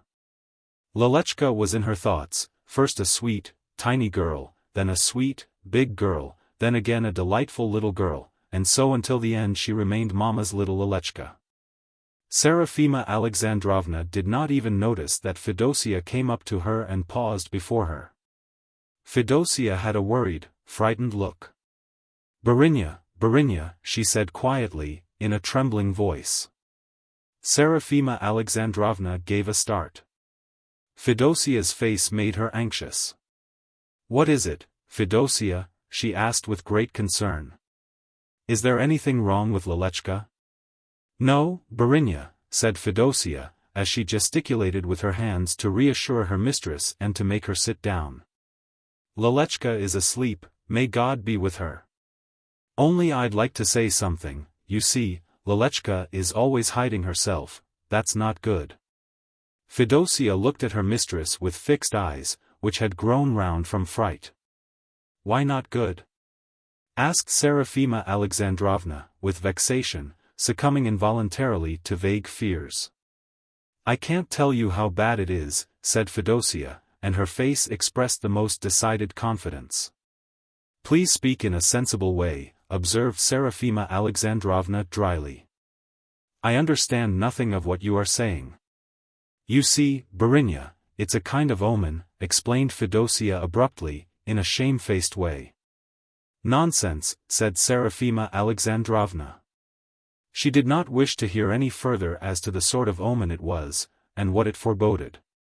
But, somehow, a sense of fear and of sadness crept into her mood, and it was humiliating to feel that an absurd tale should disturb her beloved fancies, and should agitate her so deeply.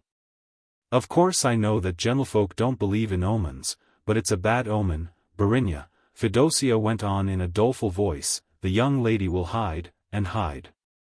Suddenly she burst into tears, sobbing out loudly, she'll hide, and hide, and hide away, angelic little soul, in a damp grave, she continued. As she wiped her tears with her apron and blew her nose. Who told you all this? Asked Serafima Alexandrovna in an austere low voice. Agathia says so, Barinya, answered Fedosia, it's she that knows. Knows? Exclaimed Serafima Alexandrovna in irritation, as though she wished to protect herself somehow from this sudden anxiety. What nonsense! Please don't come to me with any such notions in the future. Now you may go. Fedosia, dejected, her feelings hurt, left her mistress. What nonsense! As though Lelechka could die. Thought Serafima Alexandrovna to herself, trying to conquer the feeling of coldness and fear which took possession of her at the thought of the possible death of Lelechka. Serafima Alexandrovna, upon reflection, attributed these women's beliefs in omens to ignorance. She saw clearly that there could be no possible connection between a child's quite ordinary diversion and the continuation of the child's life. She made a special effort that evening to occupy her mind with other matters, but her thoughts returned involuntarily to the fact that Lelechka loved to hide herself. When Lelechka was still quite small, and had learned to distinguish between her mother and her nurse, she sometimes, sitting in her nurse's arms, made a sudden roguish grimace, and hid her laughing face in the nurse's shoulder. Then she would look out with a sly glance. Of late, in those rare moments of the Barinya's absence from the nursery, Fedosia had again taught Lelechka to hide. And when Lelechka's mother, on coming in, saw how lovely the child looked when she was hiding, she herself began to play hide and seek with her tiny daughter. Chapter 4. The next day Serafima Alexandrovna, absorbed in her joyous cares for Lelechka, had forgotten Fedosia's words of the day before. But when she returned to the nursery, after having ordered the dinner, and she heard Lelechka suddenly cry, "Tiu tiu," from under the table, a feeling of fear suddenly took hold of her. Though she reproached herself at once for this unfounded, superstitious dread, nevertheless she could not enter wholeheartedly into the spirit of Lelechka's favorite game. And she tried to divert Lelechka's attention to something else. Lelechka was a lovely and obedient child. She eagerly complied with her mother's new wishes. But as she had got into the habit of hiding from her mother in some corner, and of crying out "Tiu tiu," so even that day she returned more than once to the game. Serafima Alexandrovna tried desperately to amuse Lelechka. This was not so easy because restless, threatening thoughts obtruded themselves constantly. Why does Lelechka keep on recalling the "Tiu tiu"? Why does she not get tired of the same thing, of eternally closing her eyes, and of hiding her face? Perhaps, thought Serafima Alexandrovna, she is not as strongly drawn to the world as other children, who are attracted by many things. If this is so, is it not a sign of organic weakness? Is it not a germ of the unconscious non-desire to live? Serafima Alexandrovna was tormented by presentiments.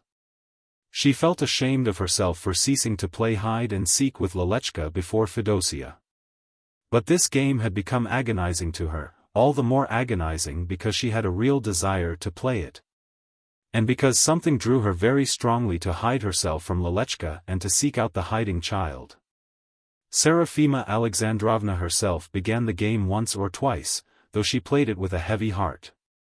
She suffered as though committing an evil deed with full consciousness. It was a sad day for Serafima Alexandrovna. Chapter 5. Lelechka was about to fall asleep. No sooner had she climbed into her little bed, protected by a network on all sides, than her eyes began to close from fatigue. Her mother covered her with a blue blanket. Lelechka drew her sweet little hands from under the blanket and stretched them out to embrace her mother. Her mother bent down. Lelechka, with a tender expression on her sleepy face, kissed her mother and let her head fall on the pillow. As her hands hid themselves under the blanket, Lelechka whispered, "The hands tiu-tiu."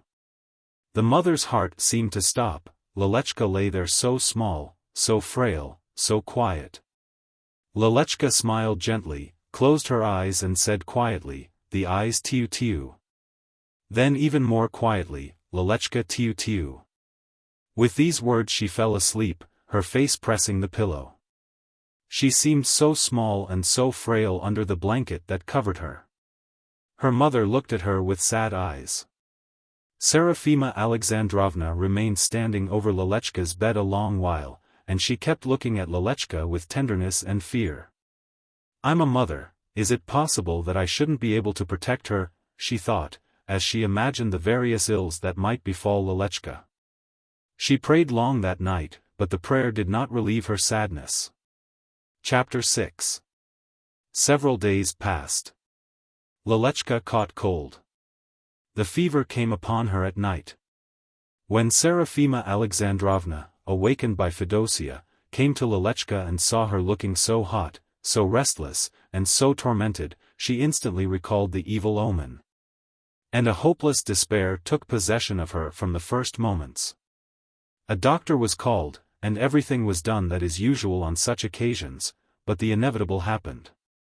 Serafima Alexandrovna tried to console herself with the hope that Lelechka would get well, and would again laugh and play, yet this seemed to her an unthinkable happiness. And Lelechka grew feebler from hour to hour. All simulated tranquility, so as not to frighten Serafima Alexandrovna, but their masked faces only made her sad. Nothing made her so unhappy as the reiterations of Fedosia, uttered between sobs, "She hit herself and hit herself, our Lelechka." But the thoughts of Serafima Alexandrovna were confused, and she could not quite grasp what was happening. Fever was consuming Lelechka, and there were times when she lost consciousness and spoke in delirium. But when she returned to herself she bore her pain and her fatigue with gentle good nature. She smiled feebly at her mamachka, so that her mamachka should not see how much she suffered. 3 days passed, torturing like a nightmare. Lelechka grew quite feeble. She did not know that she was dying. She glanced at her mother with her dimmed eyes, and lisped in a scarcely audible, hoarse voice, "Tiu-tiu, mamachka. Make tiu-tiu, mamachka." Serafima Alexandrovna hid her face behind the curtains near Lelechka's bed. How tragic! "Mamachka," called Lelechka in an almost inaudible voice. Lelechka's mother bent over her, and Lelechka, her vision grown still more dim, saw her mother's pale, despairing face for the last time. "A white mamachka," whispered Lelechka. Mamachka's white face became blurred, and everything grew dark before Lelechka. She caught the edge of the bed cover feebly with her hands and whispered, "Tiu-tiu." Something rattled in her throat. Lelechka opened and again closed her rapidly paling lips, and died. Serafima Alexandrovna was in dumb despair as she left Lelechka, and went out of the room. She met her husband. "Lelechka is dead," she said in a quiet, dull voice.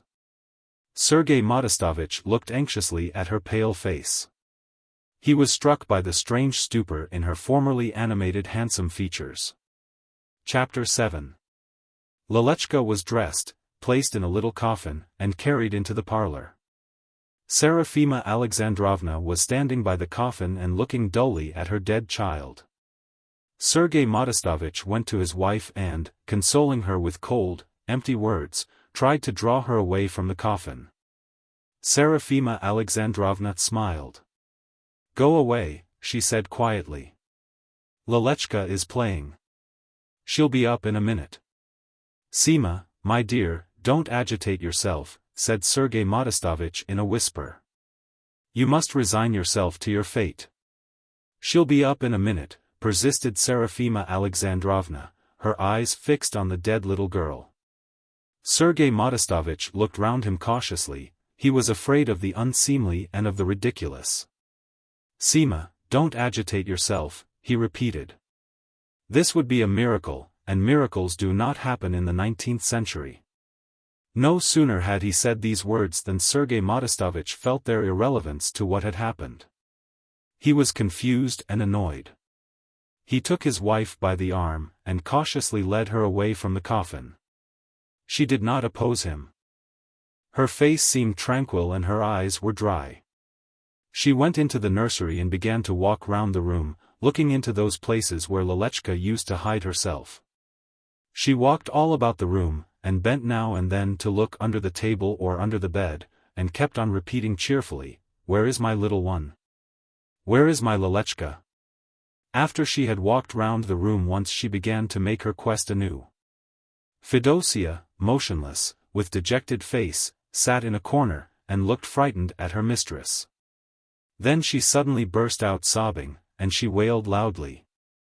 She hid herself, and hid herself, our Lelechka, our angelic little soul. Serafima Alexandrovna trembled, paused, cast a perplexed look at Fedosia, began to weep, and left the nursery quietly. Chapter 8. Sergei Modestovich hurried the funeral. He saw that Serafima Alexandrovna was terribly shocked by her sudden misfortune, and as he feared for her reason he thought she would more readily be diverted and consoled when Lelechka was buried. Next morning Serafima Alexandrovna dressed with particular care, for Lelechka. When she entered the parlor there were several people between her and Lelechka. The priest and deacon paced up and down the room, clouds of blue smoke drifted in the air, and there was a smell of incense. There was an oppressive feeling of heaviness in Serafima Alexandrovna's head as she approached Lelechka. Lelechka lay there still and pale, and smiled pathetically. Serafima Alexandrovna laid her cheek upon the edge of Lelechka's coffin, and whispered, "Tiu tiu, little one." The little one did not reply. Then there was some kind of stir and confusion around Serafima Alexandrovna. Strange, unnecessary faces bent over her, someone held her, and Lelechka was carried away somewhere. Serafima Alexandrovna stood up erect, sighed in a lost way, smiled, and called loudly, "Lelechka." Lelechka was being carried out. The mother threw herself after the coffin with despairing sobs, but she was held back. She sprang behind the door, through which Lelechka had passed, sat down there on the floor, and as she looked through the crevice, she cried out, "Lelechka, tiu tiu." Then she put her head out from behind the door, and began to laugh. Lelechka was quickly carried away from her mother, and those who carried her seemed to run rather than to walk. The Smile. Chapter 1. Some 15 boys and girls and several young men and women had gathered in the garden belonging to the Semi-Boyarinov cottage to celebrate the birthday of one of the sons of the house. Lisha by name, a student of the 2nd class. Lisha's birthday was made indeed an occasion for bringing eligible young men to the house for his grown sister's sake. All were merry and smiling, the older members of the party as well as the young boys and girls, who ran up and down the yellow sand of the well-kept footpaths. A pale, unimpressive boy, who was sitting alone on a bench under a lilac bush and looking silently at the other boys, was also smiling. His loneliness, his silence, and his well-worn though clean clothes, all pointed to his poverty and to his embarrassment in the company of these lively, well-dressed children. His face was timid and thin, his chest sunken, and his lean hands lay so meekly that it aroused one's pity to look at him. Still, he smiled, but even his smile seemed pitiful. It was as though it depressed him to watch the games and the happiness of other children, or as though he were afraid to annoy others by his sad looks and his poor dress. He was called Grisha Igamnov. His father had died not long ago. Grisha's mother occasionally sent her son to her rich relatives with whom he always felt depressed and uneasy. "Why do you sit alone? Get up and run about," said the blue-eyed Lydoka Semi-Boyarinov as she passed him. Grisha did not dare to disobey. His heart beat violently, his face became covered with small beads of perspiration. He approached the happy, red-cheeked boys timidly. They looked at him unfriendlily as at a stranger, and Grisha himself felt at once that he was not like them. He could not speak so boldly and so loudly. And he had neither such yellow boots, nor such a round little cap with a woolly red visor turned jauntily upwards as the boy nearest to him had. The boys continued to talk among themselves as though there were no Grisha. Grisha stood near them in an uneasy pose. His thin shoulders stooped somewhat, his slender fingers held fast to his narrow girdle, and he smiled timidly. He did not know what to do, and in his confusion did not hear what the lively boys were saying. They finished their conversation and scattered suddenly. Grisha, his timid, guilty smile still on his face, walked back uneasily on the sandy path and sat down once more on the bench. He was ashamed because he had walked up to the boys, yet had not spoken to anyone, and because nothing had come of it. As he sat down he looked timidly round him. No one paid him the slightest attention, and no one laughed at him. Grisha grew calm. Just then 2 little girls, their arms round each other, passed him. Under their fixed stare Grisha shrank, grew red, and smiled guiltily. When the little girls had passed by, the youngest of them, with fair hair, asked loudly, "Who's this ugly duckling?" The elder girl, who was red-cheeked and black-browed, laughed and answered, "I don't know. We had better ask Lydoka. It's most likely a poor relation." "What an absurd boy," said the little blonde. "He spreads his ears out, and sits there and smiles." They disappeared behind the bushes at the turn of the path, and Grisha no longer heard their voices. He felt hurt, and when he thought that he might have to sit there a long time, until his mother should come for him, he was sick at heart. A big-eyed, slender student with a stubborn crest of hair sticking up from his high forehead noticed that Grisha was sitting alone there like an orphan, and he wished to be kind to him, and to make him feel more at his ease. So he sat down near him. "What's your name?" he asked. Grisha told him quietly. "And my name is Mitya," said the student. "Are you here alone, or with anyone?" "With mother," whispered Grisha.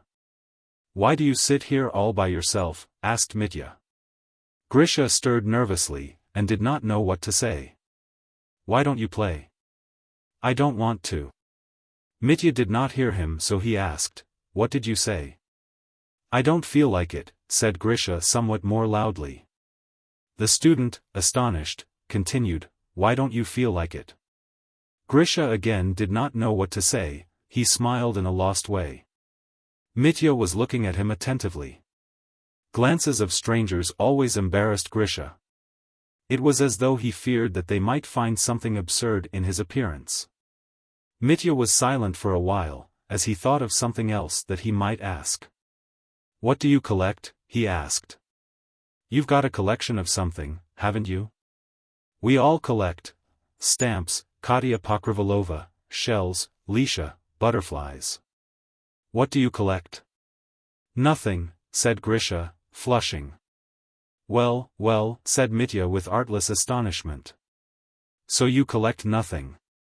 That's very curious." Grisha felt ashamed that he was not collecting anything, and that he had disclosed the fact. "I, too, must collect something," he thought to himself, but he could not decide to say this aloud. Mitya sat a little longer, then left him. Grisha felt a relief. But a new ordeal was in store for him. The nurse engaged by the Semi-Boyarinovs for their youngest son was strolling along the garden paths with the 1-year-old child in her arms. She wished to rest, and chose the same bench upon which Grisha was sitting.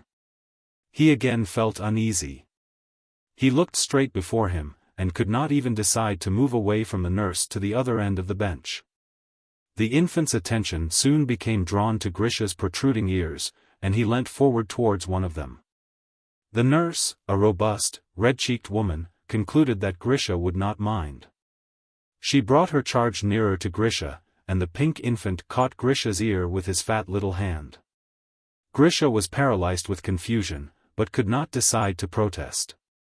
The child, laughing loudly and merrily, now let go Grisha's ear, now caught hold of it again. The red-cheeked nurse, who enjoyed the game not less than the infant, kept on repeating, "Let's go for him. Let's give it to him." One of the boys saw the scene, and told the other boys that little Georgic was obstreperous with the quiet boy who was sitting so long on the bench. The children gathered round Georgic and Grisha, and laughed noisily. Grisha tried to show that he didn't mind, that he felt no pain, and that he also enjoyed the fun. But it grew harder and harder for him to smile, and he had a very strong desire to cry. He knew that he ought not to cry, that it was a disgrace, and he restrained himself with an effort. Happily he was soon delivered. The blue-eyed Lidaka, upon hearing the children's boisterous laughter, went to see what had happened. She reproached the nurse, "Aren't you ashamed to go on like this?" She herself had difficulty to keep from laughing at Grisha's pitiful, confused face. But she restrained herself, and upheld her dignity as a grown young woman before the nurse and the children. The nurse rose and said, laughing, "Georginka did it quite gently. The boy himself didn't say that it hurt him." "You mustn't do such things," said Lidaka sternly. Georgic, unhappy because they had taken him away from Grisha, raised a cry. Lidaka took him in her arms and carried him away to quiet him. The nurse followed her. But the boys and the girls remained. They thronged round Grisha and eyed him unceremoniously. "Perhaps he's got stuck-on ears," suggested one of the boys, "that's why he doesn't feel any pain." "I rather think you like to be held by your ears," said another. "Tell us," said the little girl with the large blue eyes, "which ear does your mother catch hold of most?" "His ears have been stretched out to order in a workshop," cried a merry youngster, and laughed loudly at his own joke.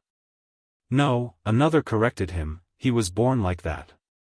When he was very small he was led not by his hand but by his ear."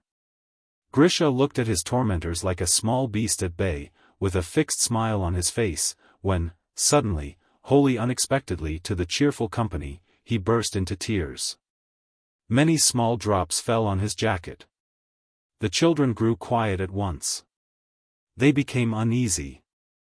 They exchanged embarrassed glances, and looked silently at Grisha as he wiped the tears from his face with his thin hands. He appeared to be ashamed of his tears. "Why should he be offended?" said the beautiful, flaxen-haired Katya angrily. "Who's done him any harm?" "The ugly duckling." "He's not an ugly duckling." "You're an ugly duckling yourself," intervened Mitya. "I can't stand rude people," said Katya, growing red with vexation. A little, brown-faced girl in a red dress looked long at Grisha, and knitted her brows as in reflection. Then she scanned the other children with her perplexed eyes, and asked quietly, "Why then did he smile?" Chapter 2. It was not often that Grisha's wardrobe received important additions. His mother could not afford it, hence, every item gave Grisha great joy. The autumn cold came, and Grisha's mother bought an overcoat, a hat and mittens. The mittens pleased Grisha more than anything else. On the holiday, after Mass, he put on his new things and went out to play. He loved to walk about in the streets, and he used to go out alone. His mother had no time to go out with him. She looked proudly out of the window as Grisha walked gravely by.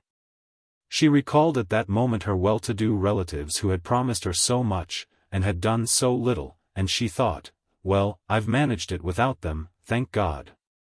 It was a cold, clear day. The sun did not shine with its full brightness, the waters of the canals in the city were covered with their first thin ice. Grisha walked the streets, rejoicing in this brisk cold, in his new clothes, and with his naive fancies.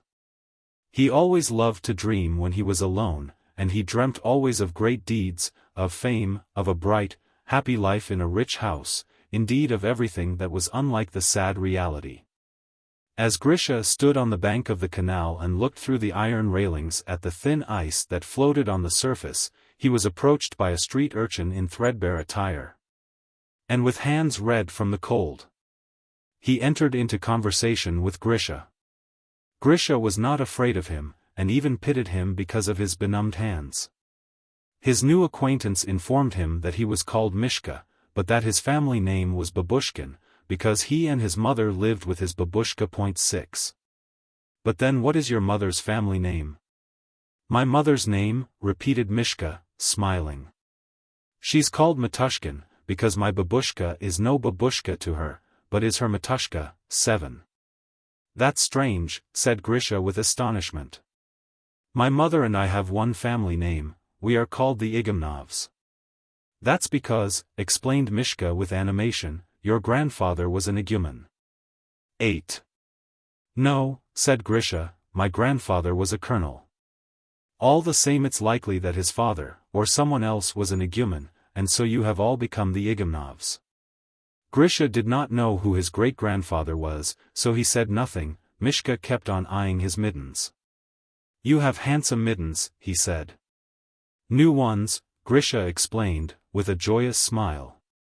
It's the first time I've put them on, Jew. See, here is a little string drawn through. Well, you're a lucky one. And are they quite warm? Rather. I have also mittens at home, but I haven't put them on because I don't like them. They are yellow, and I don't like yellow ones. Let me put yours on, and I'll run along and show them to my babushka, and ask her to get me a pair like them. Mishka looked at Grisha pleadingly, and his eyes sparkled enviously. You won't keep me waiting long? Asked Grisha. No, I live quite near here, just round the corner. Don't be afraid. Upon my word, in a minute. Grisha trustfully took off his mittens and gave them to Mishka. I'll be back in a minute, wait here, don't go away, exclaimed Mishka, as he ran off with Grisha's mittens. He disappeared round the corner, and Grisha was left waiting. He did not imagine that Mishka would fool him, he thought that he would simply run home, show his mittens, and return with them. He stood there long and waited, and Mishka did not even dream of returning. The short autumn day was already darkening. Grisha's mother, restless because of her boy's long absence, went out to look for him. Grisha at last understood that Mishka would not return. The poor boy turned sadly toward home and he met his mother. Grisha, what have you done with yourself? She asked, angry and glad at finding her son. Grisha did not reply. He seemed embarrassed as he rubbed his hands, red with cold. His mother then noticed that he did not wear his mittens. Where are your mittens? She asked angrily, as she searched his overcoat pockets. Grisha smiled and said, I lent them to a boy for a short time, and he didn't bring them back. Chapter 3. Years passed after years.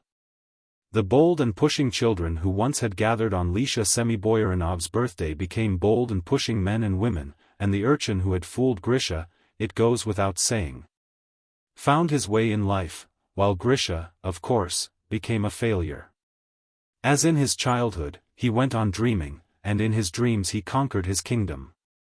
But in real life he could not protect himself from any enterprising person who pushed him unceremoniously out of his way. His relations with women were equally unsuccessful, and his faint-hearted attentions were not once rewarded by a responsive feeling. He had no friends. His mother alone loved him. Igumnov rejoiced when he found a position at a small salary, because his mother could live calmly now without worrying about a crust of bread. But his happiness was of short duration. Soon his mother died. Grisha fell into depression, lost his spirits. Life seemed to him to be aimless.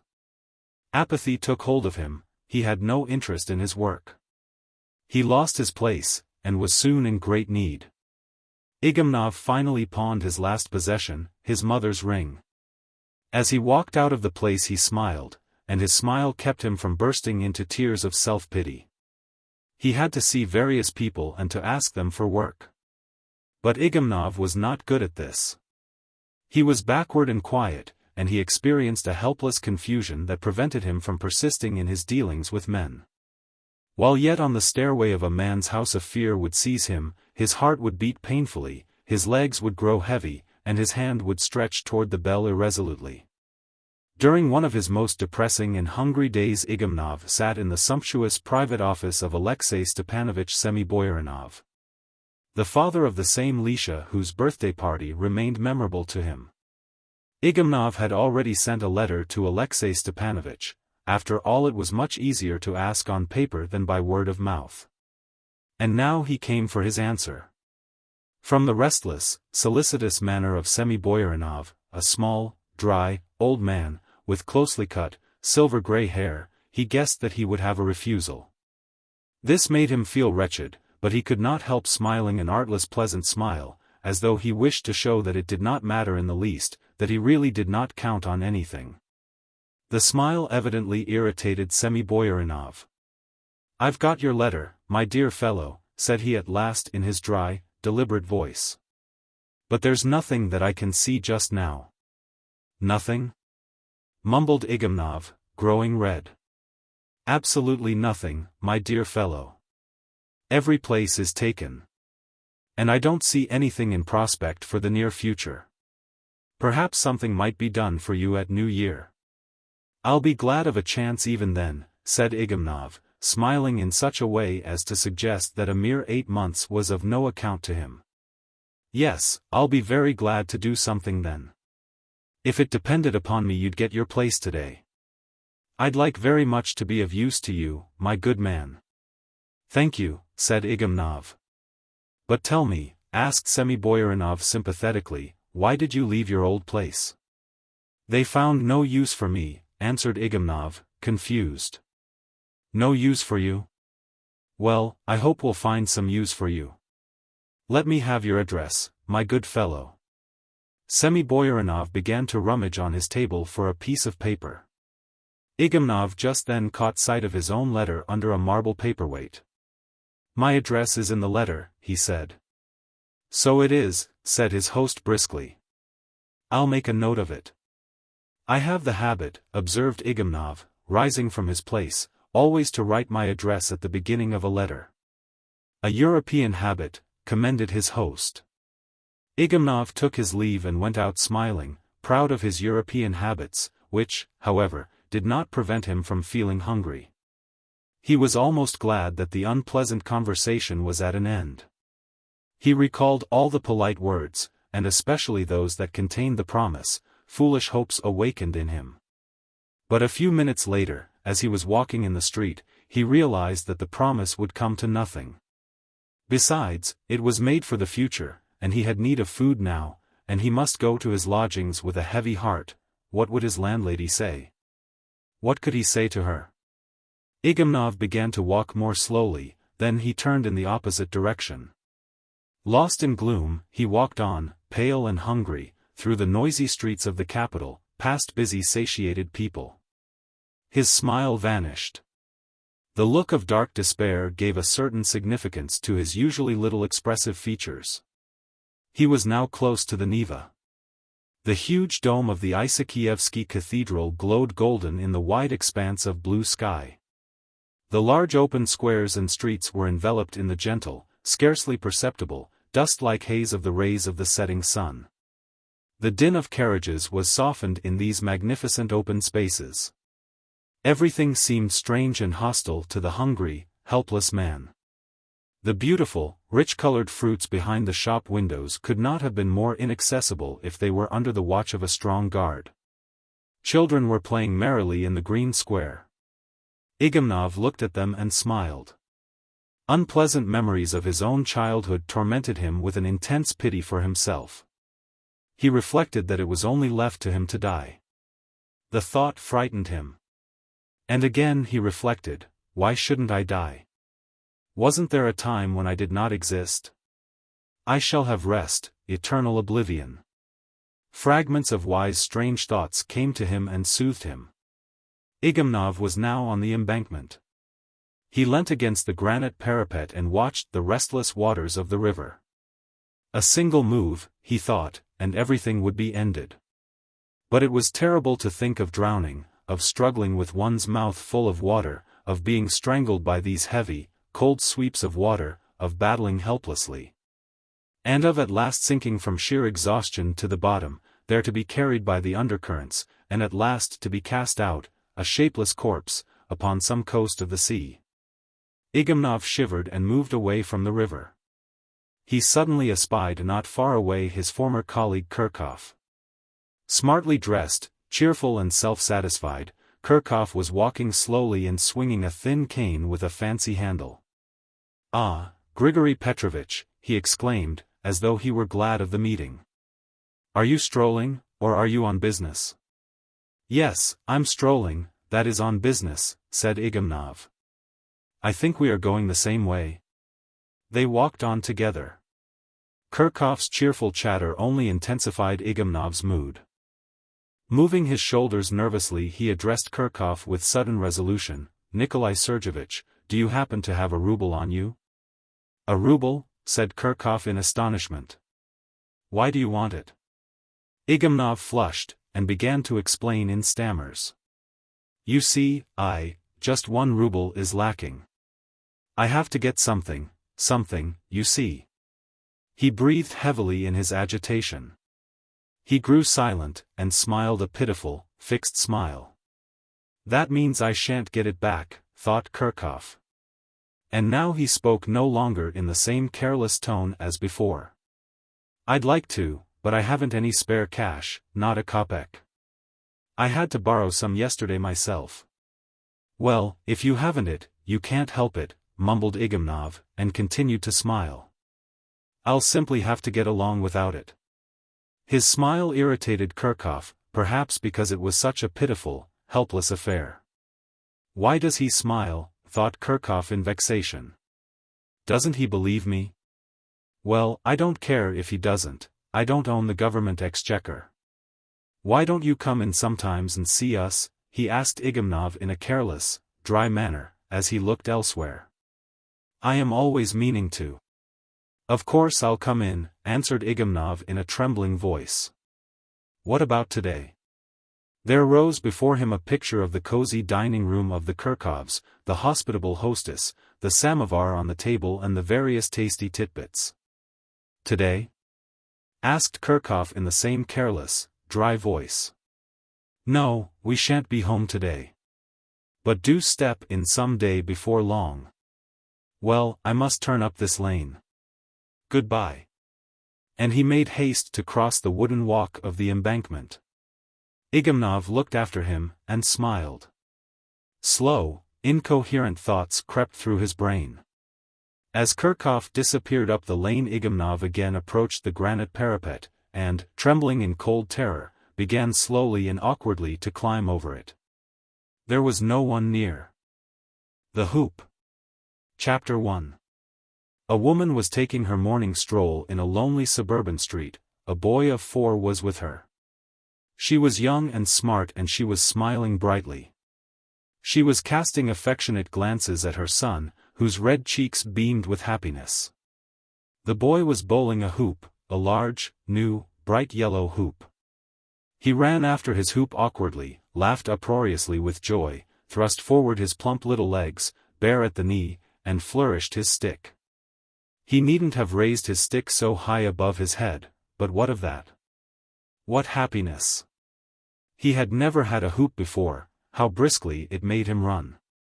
And nothing of this had existed for him before. Everything was new to him, the streets in early morning, the merry sun, and the distant din of the city.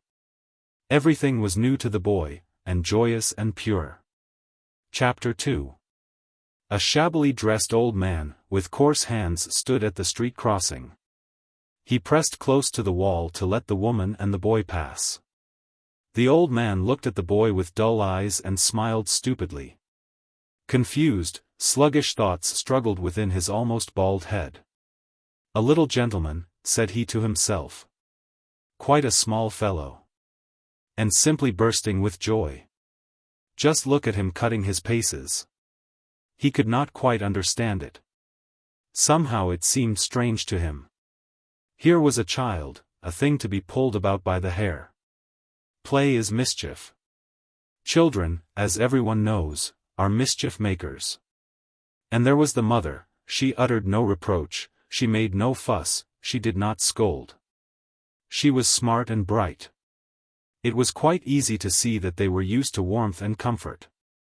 On the other hand, when he, the old man, was a boy, he lived a dog's life. There was nothing particularly rosy in his life even now.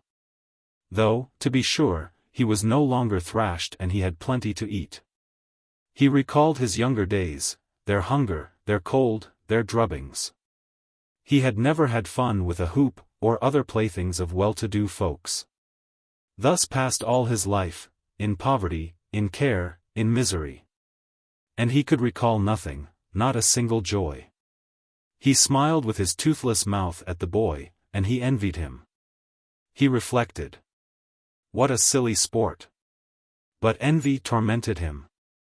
He went to work, to the factory where he had worked from childhood, where he had grown old. And all day he thought of the boy. It was a fixed, deep-rooted thought. He simply could not get the boy out of his mind. He saw him running, laughing, stamping his feet, bowling the hoop. What plump little legs he had, bared at the knee. All day long, amid the din of the factory wheels, the boy with the hoop appeared to him. And at night he saw the boy in a dream. Chapter 3. Next morning his reveries again pursued the old man. The machines were clattering, the labor was monotonous, automatic. The hands were busy at their accustomed tasks. The toothless mouth was smiling at a diverting fancy. The air was thick with dust, and under the high ceiling strap after strap, with hissing sound, glided quickly from wheel to wheel, endless in number. The far corners were invisible for the dense escaping vapors. Men emerged here and there like phantoms, and the human voice was not heard for the incessant din of the machines. The old man's fancy was at work, he had become a little boy for the moment, his mother was a gentlewoman, and he had his hoop and his little stick. He was playing, driving the hoop with the little stick. He wore a white costume, his little legs were plump, bare at the knee. The days passed, the work went on, the fancy persisted. Chapter 4. The old man was returning from work one evening when he saw the hoop of an old barrel lying in the street. It was a rough, dirty object. The old man trembled with happiness, and tears appeared in his dull eyes. A sudden, almost irresistible desire took possession of him. He glanced cautiously around him. Then he bent down, picked up the hoop with trembling hands, and smiling shamefacedly, carried it home with him. No one noticed him, no one questioned him. Whose concern was it? A ragged old man was carrying an old, battered, useless hoop, who cared? He carried it stealthily, afraid of ridicule. Why he picked it up and why he carried it, he himself could not tell. Still, it was like the boy's hoop, and this was enough. There was no harm in it lying about. He could look at it, he could touch it. It would stimulate his reveries. The whistle and turmoil of the factory would grow fainter, the escaping vapors less dense. For several days the hoop lay under the bed in the old man's poor, cramped quarters. Sometimes he would take it from its place and look at it. The dirty, gray hoop soothed the old man, and the sight of it quickened his persistent thoughts about the happy little boy. Chapter 5. It was a clear, warm morning, and the birds were chirping away in the consumptive urban trees somewhat more cheerfully than usual. The old man rose early, took his hoop, and walked a little distance out of town. He coughed as he made his way among the old trees and the thorny bushes in the woods. The trees, covered with their dry, blackish, bursting bark, seemed to him incomprehensibly and sternly silent. The odors were strange, the insects astonishing, the ferns of gigantic growth. There was neither dust nor din here, and the gentle, exquisite morning mist lay behind the trees.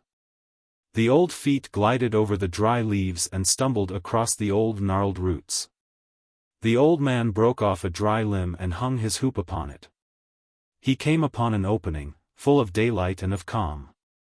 The dewdrops, countless and opalescent, gleamed upon the green blades of newly mown grass. Suddenly the old man let the hoop slide off the stick.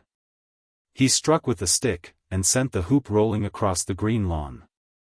The old man laughed, brightened at once, and pursued the hoop like that little boy. He kicked up his feet and drove the hoop with his stick, which he flourished high over his head, just as that little boy did. It seemed to him that he was small, beloved, and happy. It seemed to him that he was being looked after by his mother, who was following close behind and smiling. Like a child on his first outing, he felt refreshed on the bright grass, and on the still mosses. His goat-like, dust-gray beard, that harmonized with his sallow face, trembled, while his cough mingled with his laughter, and raucous sounds came from his toothless mouth. Chapter 6. And the old man grew to love his morning hour in the woods with the hoop. He sometimes thought he might be discovered, and ridiculed, and this aroused him to a keen sense of shame. This shame resembled fear. He would grow numb, and his knees would give way under him. He would look round him with fright and timidity. But no, there was no one to be seen, or to be heard. And having diverted himself to his heart's content, he would return to the city, smiling gently and joyously. Chapter 7. No one had ever found him out. And nothing unusual ever happened. The old man played peacefully for several days, and one very dewy morning he caught cold. He went to bed, and soon died.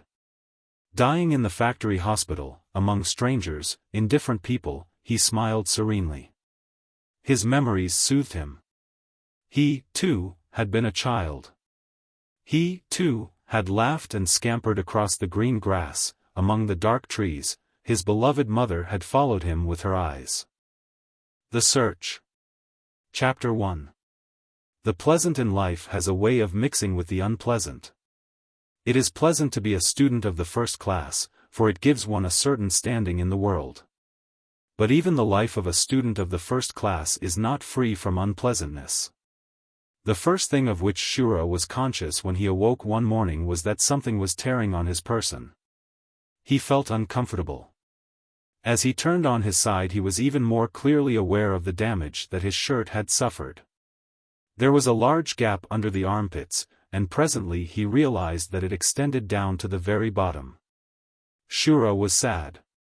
He remembered having told his mother only the day before about the condition of his shirt.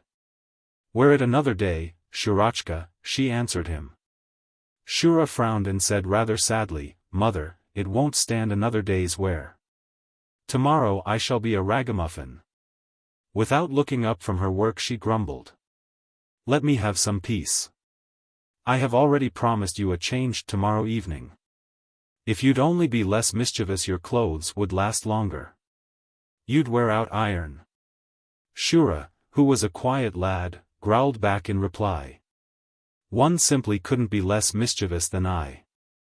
Only sometimes you can't help it, and then in a reasonable sort of way." His request went unheeded. And here was the consequence. His shirt was torn to its very hem. It was now good for nothing, all for want of a little foresight. He jumped out of bed, and ran semi-nude into the next room, where his mother was making ready to go out to bring back some paying homework. The thought of going to school in discomfort and of waiting till evening vexed him.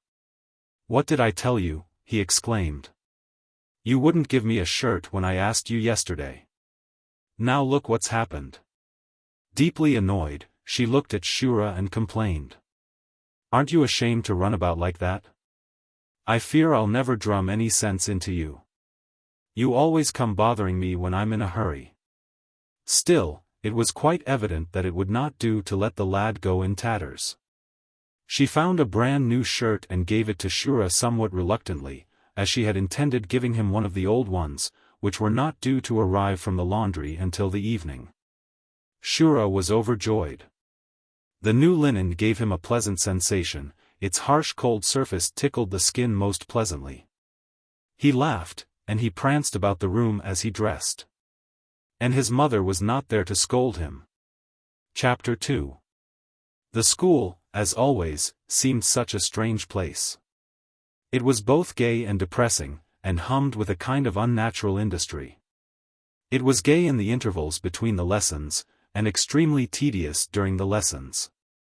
The subjects of study were most singular and useless. They concerned folk who had died long ago and did no good while they lived, and whom, for some unknown reason, it was necessary to recall after all these centuries. Although some of the personages had never even existed. Verbs, which were conjugated with something, nouns, which were declined for some purpose or other, though no use could be found for them in living speech. Figures, which call for proofs of something which need not be proven at all, and much else, equally inconsequential and absurd. And there was nothing in all this that one could not do without. There was no correlation of facts, there was no straightforward answer to the eternal question, why and wherefore. Chapter 3. That morning early, in the assembly room, Mitya Krynin asked Shura, "Well, have you brought it?" Shura recalled that he had promised to bring Krynin a book of popular songs. He replied, "Just a moment. I've left it in my overcoat." He ran into the dressing room. The bells suddenly rang out in all parts of the building, calling the students to prayer, without which the lessons could hardly be expected to begin. Shura made haste. He put his hand in the overcoat pocket, found nothing. Then, on discovering that it was someone else's overcoat, he exclaimed in vexation.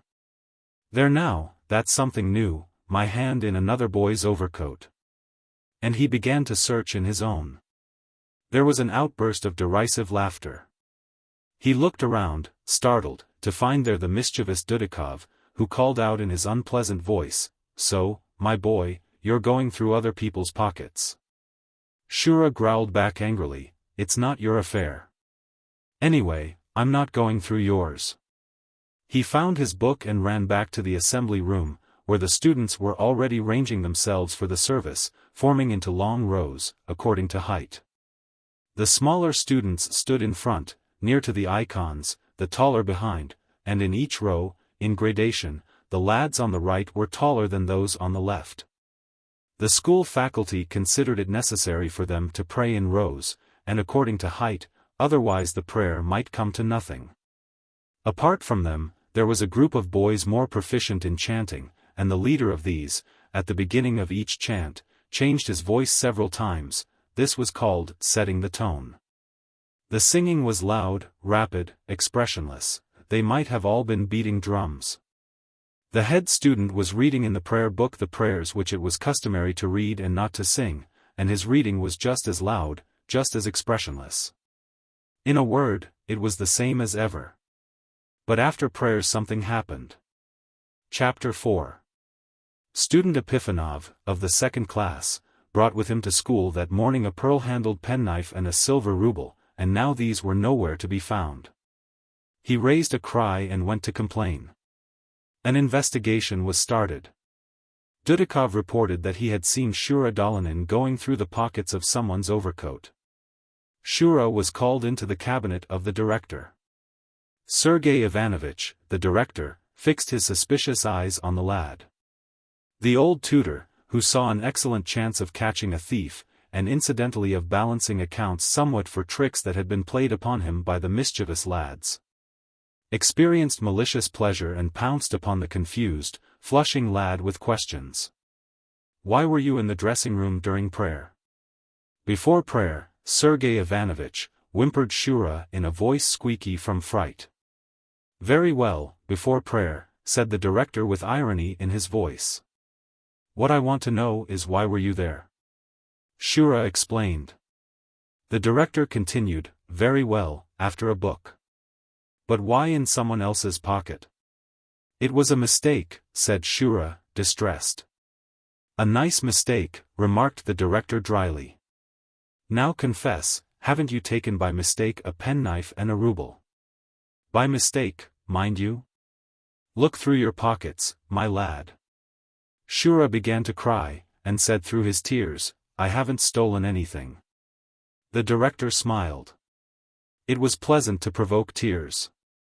Such beautiful and such large childish tears trickled down the pink cheeks in 3 separate streams.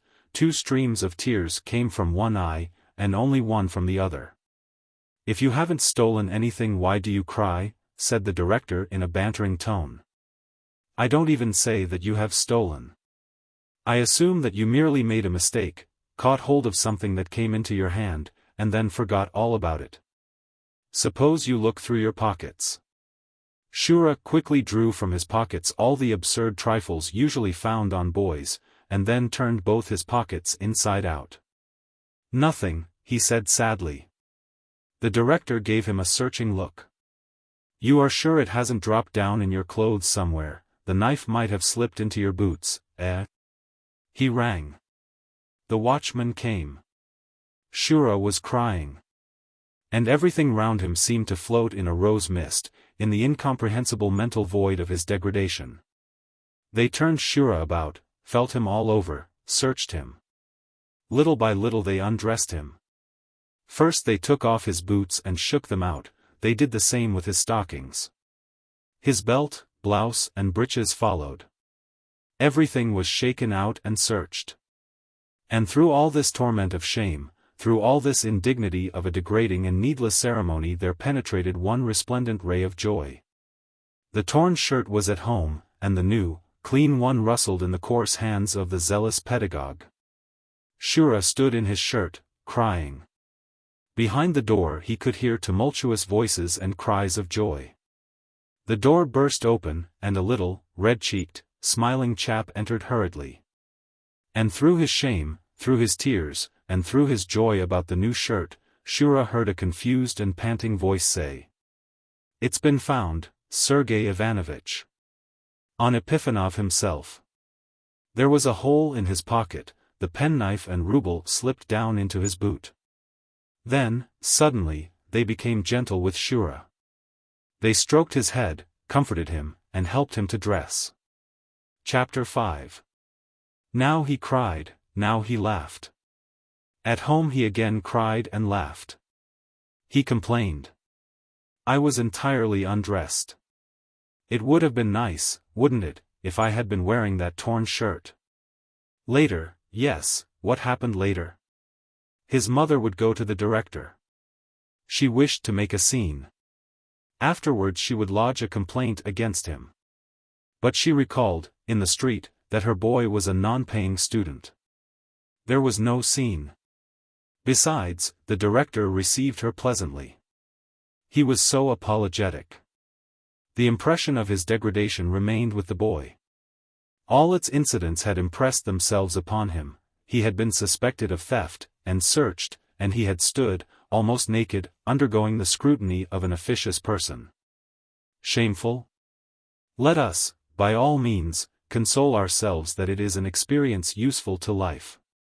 Weeping, the mother said, Who knows, perhaps when you grow up, something of the sort will really happen. We've heard of such things in our time. The White Mother. Chapter 1. Easter was near. Esper Constantinovich Saksaoolov was in a painful and undecided state of mind. It seemed to have begun when he was asked at the Gorodischevs, Where are you greeting the holiday? Saksaoolov, for some reason, did not reply at once. The housewife, who was stout, short-sighted and fussy, went on, Come to us. Saksaoolov felt vexed, most likely at the young girl, who at the words of her mother gave him a quick glance, then averted it, and continued her conversation with the professor's young assistant. Mothers of grown daughters saw a possible husband in Saksaoolov, which annoyed him. He considered himself an old bachelor at 37. He answered sharply, Thank you. But I always pass that night at home. The girl glanced at him with a smile and asked, With whom? Alone, answered Saksaoolov with a shade of astonishment in his voice. You're a misanthrope, said Madame Gorodischeva, with a sour smile. Saksaoolov valued his freedom. It seemed strange to him, whenever he thought of it, that he had been so near marriage once. He had lived long in his small but tastefully furnished apartment, had got used to his man-attendant, the elderly and steady Fedota, and to Fedota's not less reliable spouse, who cooked his dinner. And he persuaded himself that he ought to remain single out of memory to his first love. In truth, his heart was growing cold from indifference born of a lonely, incomplete life. He had his own fortune, his father and mother had died long ago, and he had no near relatives. He lived methodically and quietly, had something to do with a government department, was intimately acquainted with contemporary literature and art, and was something of an Epicurean, but life itself seemed to him to be empty and aimless. Were it not that one pure, radiant fancy visited him at times, he would have become entirely cold, like many others. Chapter 2. His first and only love, which ended before it had time to blossom, wrapped him closely in sad and sweet reveries, usually in the evenings. 5 years earlier he had met a young girl who left an indelible impression upon him. She was pale, gentle, slender, with blue eyes, and fair wavy hair. She almost seemed to him not to belong to this earth, but was like a creature of air and mist, blown for a brief moment by fate into the city turmoil. Her movements were slow. Her gentle, clear voice was soft, like the murmur of a brook purling over stones. Saksaoolov, whether by chance or not, saw her always in a white dress. The impression of white had become inseparable from his thought of her.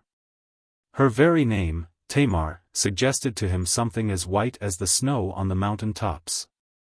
He began to visit her at the house of her parents. More than once he had resolved to say to her those words which bind human fates together. But she never let him go on. She would always grow frightened and shy, and she would rise and leave him. What frightened her? Saksaoolov read signs of virgin love in her face. Her eyes grew brighter when he entered, and a light flush suffused her cheeks. But one never-to-be-forgotten day she listened to him. It was in the early spring. The ice on the river was gone, and the trees were covered with a soft green veil.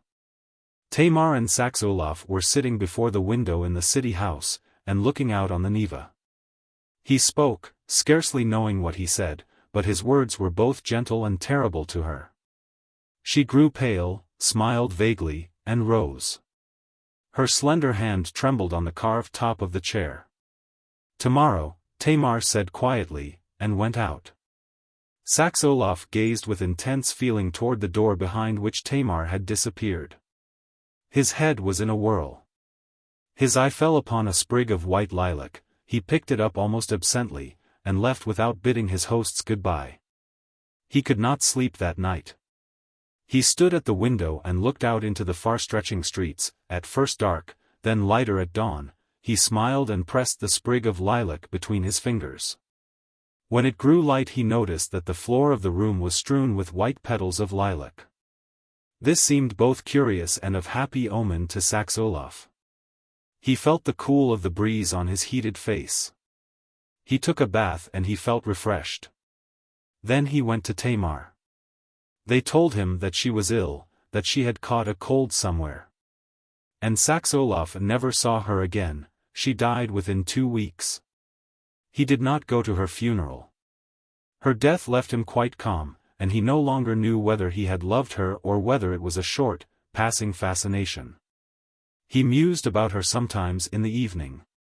But he gradually learned to forget her, and Saksaoolov had no portrait of her.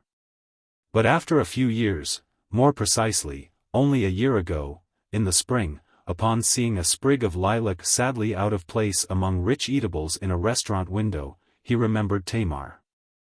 And from that time on he loved to think of Tamar again during the evenings. Sometimes, as he fell into a light sleep, he dreamt that Tamar came to him, sat opposite him, and looked at him with unaverted, fond eyes, and that she had something to tell him. And it was painful to feel Tamar's expectant glance upon him, and not know what she wanted of him. Now, leaving the Gorodischevs, he thought timidly, she will come to give me the kiss of Easter. A feeling of fear and loneliness took hold of him with such intensity that the idea came to him, perhaps it would be well to marry so as not to be alone on holy, mysterious nights. He thought of Valeria Mikhailovna, the Gorodischevs girl. She was by no means a beauty, but she was always dressed becomingly to set off her looks. She apparently liked him, and was not likely to reject him if he asked her. The throng and din in the street distracted him, and his usual somewhat ironic mood swayed his thoughts of the Gorodischevs girl. Could he prove false to Tamar's memory for anyone else? Everything in the world seemed so paltry to him that he wished no one but Tamar to give him the kiss of Easter. But, thought he, she will again look at me with expectancy. White, gentle Tamar, what does she want? Will her gentle lips kiss me? Chapter 3. Saksaoolov thought sadly of Tamar as he wandered in the streets, and looking into the faces of the passers-by he thought many of the older people unpleasantly coarse. He recalled that there was no one with whom he would exchange the kiss of Easter with real desire and joy. There would be many coarse lips and prickly beards, smelling of wine, to kiss the first day. It was much pleasanter to kiss the children. Children's faces grew lovely in Saksaulov's eyes. He walked a long time, and when he was tired he entered a church enclosure just off the noisy street. A pale lad sat on a form and looked up frightened at Saksaoolov, then he once more began to gaze absently before him. His blue eyes were gentle and sad, like Tamar's. He was so small that his feet projected from the seat. Saksaoolov, who sat near him, began to eye him, half with pity, half with curiosity. There was something in this youngster that stirred his memory with joy, and at the same time excited him. In appearance he was a most ordinary urchin. He had on ragged clothes, a white fur cap on his bright hair, and a pair of dirty boots, worse for wear. He sat long on the form, then he rose suddenly and gave a cry. He ran out of the gate into the street, then stopped, turned quickly in another direction, and again stopped. It was clear that he did not know which way to turn. He began to weep quietly, making no ado, and large tears ran down his cheeks. A crowd gathered. A policeman came. They began to ask him where he lived. At the Glyakov house, he lisped in a childlike but indistinct tone. In what street, the policeman asked. The boy did not know, and only kept on repeating, at the Glyakov house. The young and good-natured policeman thought a while, and decided that there was no such house near. "With whom do you live?" asked a gruff workman. "With your father?" "I have no father," answered the boy, as he scanned the faces round him with his tearful eyes. "So you've got no father, that's how it is," said the workman gravely, and shook his head. "Then where's your mother?" "I have a mother," the boy replied. "What's her name?" "Mama," said the boy, then, upon reflection, he added, "Black Mama." Someone laughed in the crowd. "Black? I wonder whether that's the name of the family," suggested the gruff workman. "First it was a white mama, and now it's a black mama," said the boy. "There's no making head or tail of this," decided the policeman. "I'll take him to the station. They'll telephone about it." He went to the gate and rang. But the house porter had already seen the policeman and, besom in hand, he was coming to the gate. The policeman ordered him to take the boy to the station. But the boy suddenly bethought himself, and cried out, "Never mind, let me go, I'll find the way myself." Perhaps he was frightened of the house porter's besom, or perhaps he had really recalled something. At any rate he ran off so hard that Saksaoolov almost lost sight of him. But soon the boy walked more quietly. He turned street corners and ran from one side to the other searching for, but not finding, his home. Saksaoolov followed him in silence. He was not an adept at talking to children. At last the boy grew tired. He stopped before a lamppost and leant against it. Tears gleamed in his eyes. "My dear boy," said Saksaoolov, "haven't you found it yet?" The lad looked at him with his sad, soft eyes, and Saksaoolov suddenly understood what had impelled him to follow the boy with such resolution. There was something in the face and glance of the little wanderer that gave him an unusual likeness to Tamar.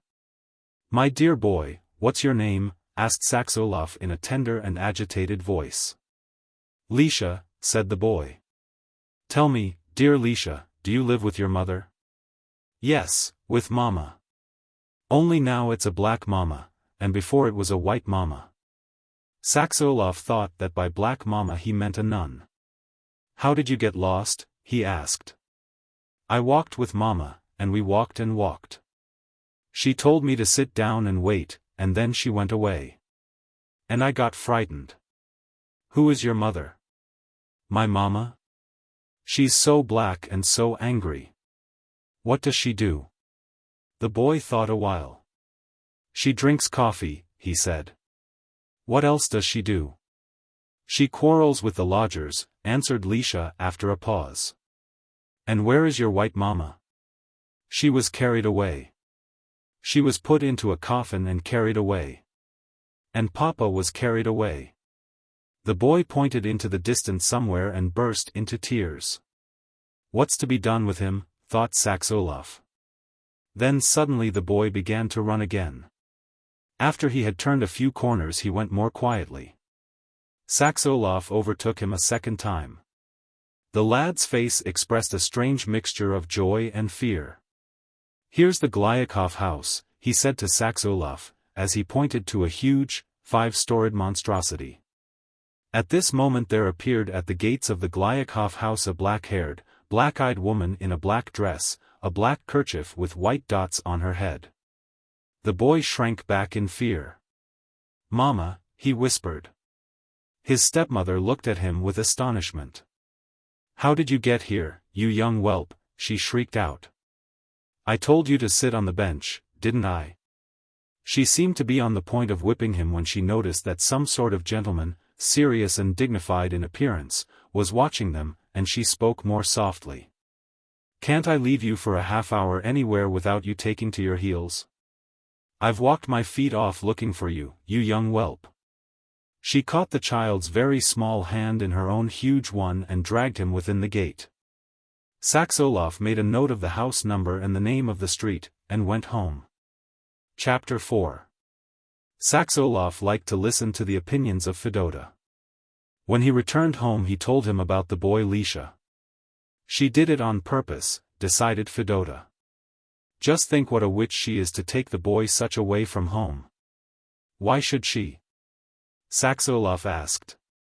"It's simple enough. What can you expect of a stupid woman? She thought the boy would get lost somewhere, and someone would pick him up. After all, she's a stepmother. What's a homeless child to her?" Saksaoolov was incredulous.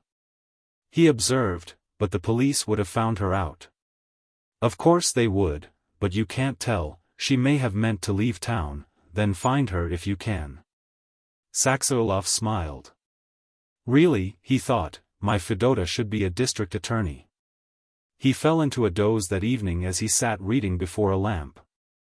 Tamar appeared to him, the gentle, white Tamar, and sat down beside him. Her face was strangely like Lisha's face. She looked steadily and persistently, and awaited something. It tormented Saksaoolov to see her bright, pleading eyes, and not to know what she wanted. He rose quickly and went to the armchair where he thought he saw Tamar sitting. He stopped before her and asked loudly and with emotion. "What do you wish? Tell me." But she was no longer there. It was only a dream, thought Saksaoolov sadly. Chapter 5. The next day, as he was leaving the Academy exhibition, Saksaoolov met the Gorodischevs. He told the girl about Lisha. "Poor boy," said Valeria Mikhailovna quietly. "His stepmother is trying to get rid of him." "That's yet to be proved," said Saksaoolov. He felt annoyed that everyone, including Fyodor and Valeria, should look so tragically upon a simple incident. "That's quite evident," said Valeria Mikhailovna warmly. "There's no father, and only a stepmother to whom he is simply a burden. No good will come of it, the boy will have a sad end." "You take too gloomy a view of the matter," observed Saksaoolov, with a smile. You ought to take him to yourself, Valeria Mikhailovna advised him. I? Asked Saksaoolov with astonishment. You are living alone, Valeria Mikhailovna persisted.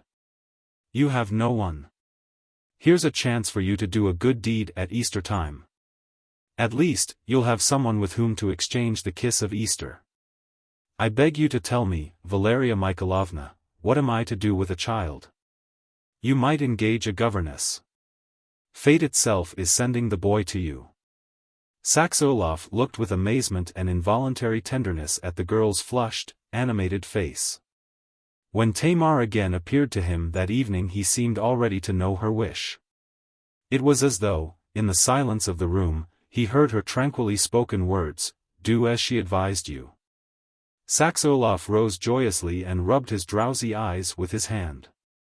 He saw a sprig of white lilac on the table, and was astonished. How did it come there? Did Tamar leave it there as a sign of her wish? And he suddenly thought that if he married the Gorodischeva girl and took Lisha into his house he would be carrying out the will of Tamar. He breathed in the lilac's aroma happily. He suddenly remembered that he himself had bought the sprig of lilac that same day. Then he argued with himself, it really doesn't matter that I had bought it myself, its real significance is that I had an impulse to buy it, and that later I forgot that I had bought it. Chapter 6. Next morning he went to fetch Lisha. The boy met him at the gate and showed him where he lived. Lisha's black mama was drinking coffee, and was quarreling with her red-nosed lodger. Saksaoolov learnt something about Lisha from her. The lad lost his mother when he was 3. His father married this black woman, and himself died within a year. The black woman, Irina Ivanovna, had her own son, now a year old. She was about to marry again. The wedding would take place in a few days and after the ceremony she would go with her husband to the provinces. Lisha was a stranger to her and she would rather do without him. Give him to me, suggested Saksaoolov. With great pleasure, said Irina Ivanovna with unconcealed and malignant joy. She added after a short silence, only you will pay for his clothes. And so Lisha was presently installed at Saksaulov's. The Gorodischeva girl helped in the finding of a governess and in other details of Lisha's comfort. This required her to visit Saksaulov's apartments. She assumed a different appearance in Saksaulov's eyes as she busied herself in these various cares. It was as though the door to her soul opened itself to him. Her eyes had become beaming and gentle, and she was permeated with almost the same tranquility that breathed from Tamar. Chapter 7. Lisha's stories about the White Mama won over Fyodor and his wife. As they put him to bed on Easter Eve, they hung a white candied egg above his head. "It's from the White Mama," said Christina, "only you darling mustn't touch it, at least not until the resurrection, when you'll hear the bell ring." Lisha lay down obediently. He looked long at the egg of joy and at last fell asleep. Saksaoolov was sitting alone in another room. Just before midnight an unconquerable drowsiness again closed his eyes, and he was glad that he would soon see Tamar. At last she came, all in white, joyous, bringing with her glad tidings from afar. She smiled gently, then bent over him, and, unspeakable happiness, Saksaulov's lips felt a tender contact. A sweet voice said softly, "Christos Voskres." Christ has risen. Saksaoolov, without opening his eyes, stretched out his arms and embraced a slender, gentle body. It was Lisha who climbed on his knees and gave him the kiss of Easter. The church bell had awakened the boy. He seized the white egg and ran to Saksaoolov. Saksaoolov opened his eyes. Lisha laughed as he showed him the egg. "White Mama has sent it," he lisped, "and I'll give it to you, and you can give it to Aunt Valeria." "Very well, my dear boy, I'll do as you say," said Saksaoolov. He put Lisha to bed, then went to Valeria Mikhailovna with Lisha's white egg, a gift from the White Mama, but which really seemed to him at that moment to be a gift from Tamar herself. Wings. A peasant girl was feeding geese, and she wept. The farmer's daughter came by and asked, what are you blubbering about? I haven't got any wings, cried the peasant girl. Oh, I wish I could grow some wings. You stupid, said the farmer's daughter. Of course you haven't got wings. What do you want wings for? I want to fly up into the sky and sing my little songs there, answered the little peasant girl. Then the farmer's daughter was angry, and said again, You stupid. How can you ever expect to grow wings? Your father's only a farm laborer. They might grow on me, but not on you. When the farmer's daughter had said that, she went away to the well, sprinkled some water on her shoulders, and stood out among the vegetables in the garden, waiting for her wings to sprout. She really believed the sun would bring them out quite soon. But in a little while a merchant's daughter came along the road and called out to the girl who was trying to grow wings in the garden, What are you doing standing out there, red face? I am growing wings, said the farmer's daughter. I want to fly. Then the merchant's daughter laughed loudly, and cried out, You stupid farm girl. If you had wings they would only be a weight on your back. The merchant's daughter thought she knew who was most likely to grow wings. And when she went back to the town where she lived she bought some olive oil and rubbed it on her shoulders, and went out into the garden and waited for her wings to grow. By and by a young lady of the court came along and said to her, What are you doing out there, my child? When the tradesman's daughter said that she was growing wings, the young lady's face flushed and she looked quite vexed. That's not for you to do, she said. It is only real ladies who can grow wings. And she went on home, and when she got indoors she filled a tub with milk and bathed herself in it, and then went into her garden and stood in the sun and waited for her wings to come out. Presently a princess passed by the garden, and when she saw the young lady standing there she sent a servant to inquire what she was doing. The servant came back and told her that as the young lady had wanted to be able to fly she had bathed herself in milk and was waiting for her wings to grow. The princess laughed scornfully and exclaimed, What a foolish girl. She's giving herself trouble for nothing. No one who is not a princess can ever grow wings. The princess turned the matter over in her mind, and when she arrived at her father's palace she went into her chamber, anointed herself with sweet-smelling perfumes. And then went down into the palace garden to wait for her wings to come. Very soon all the young girls in the country round about went out into their gardens and stood among the vegetables so that they might get wings.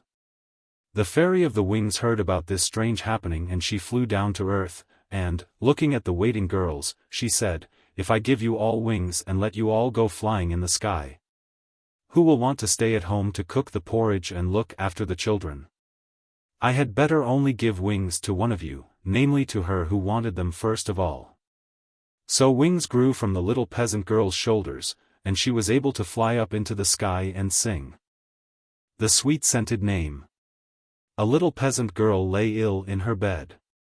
And in heaven God called an angel to his side and bade her go down to earth and dance before the little girl and amuse her. But the angel thought it unbecoming to her dignity to dance before the people of the earth. And God knew the proud thoughts of the angel and ordained a punishment for her.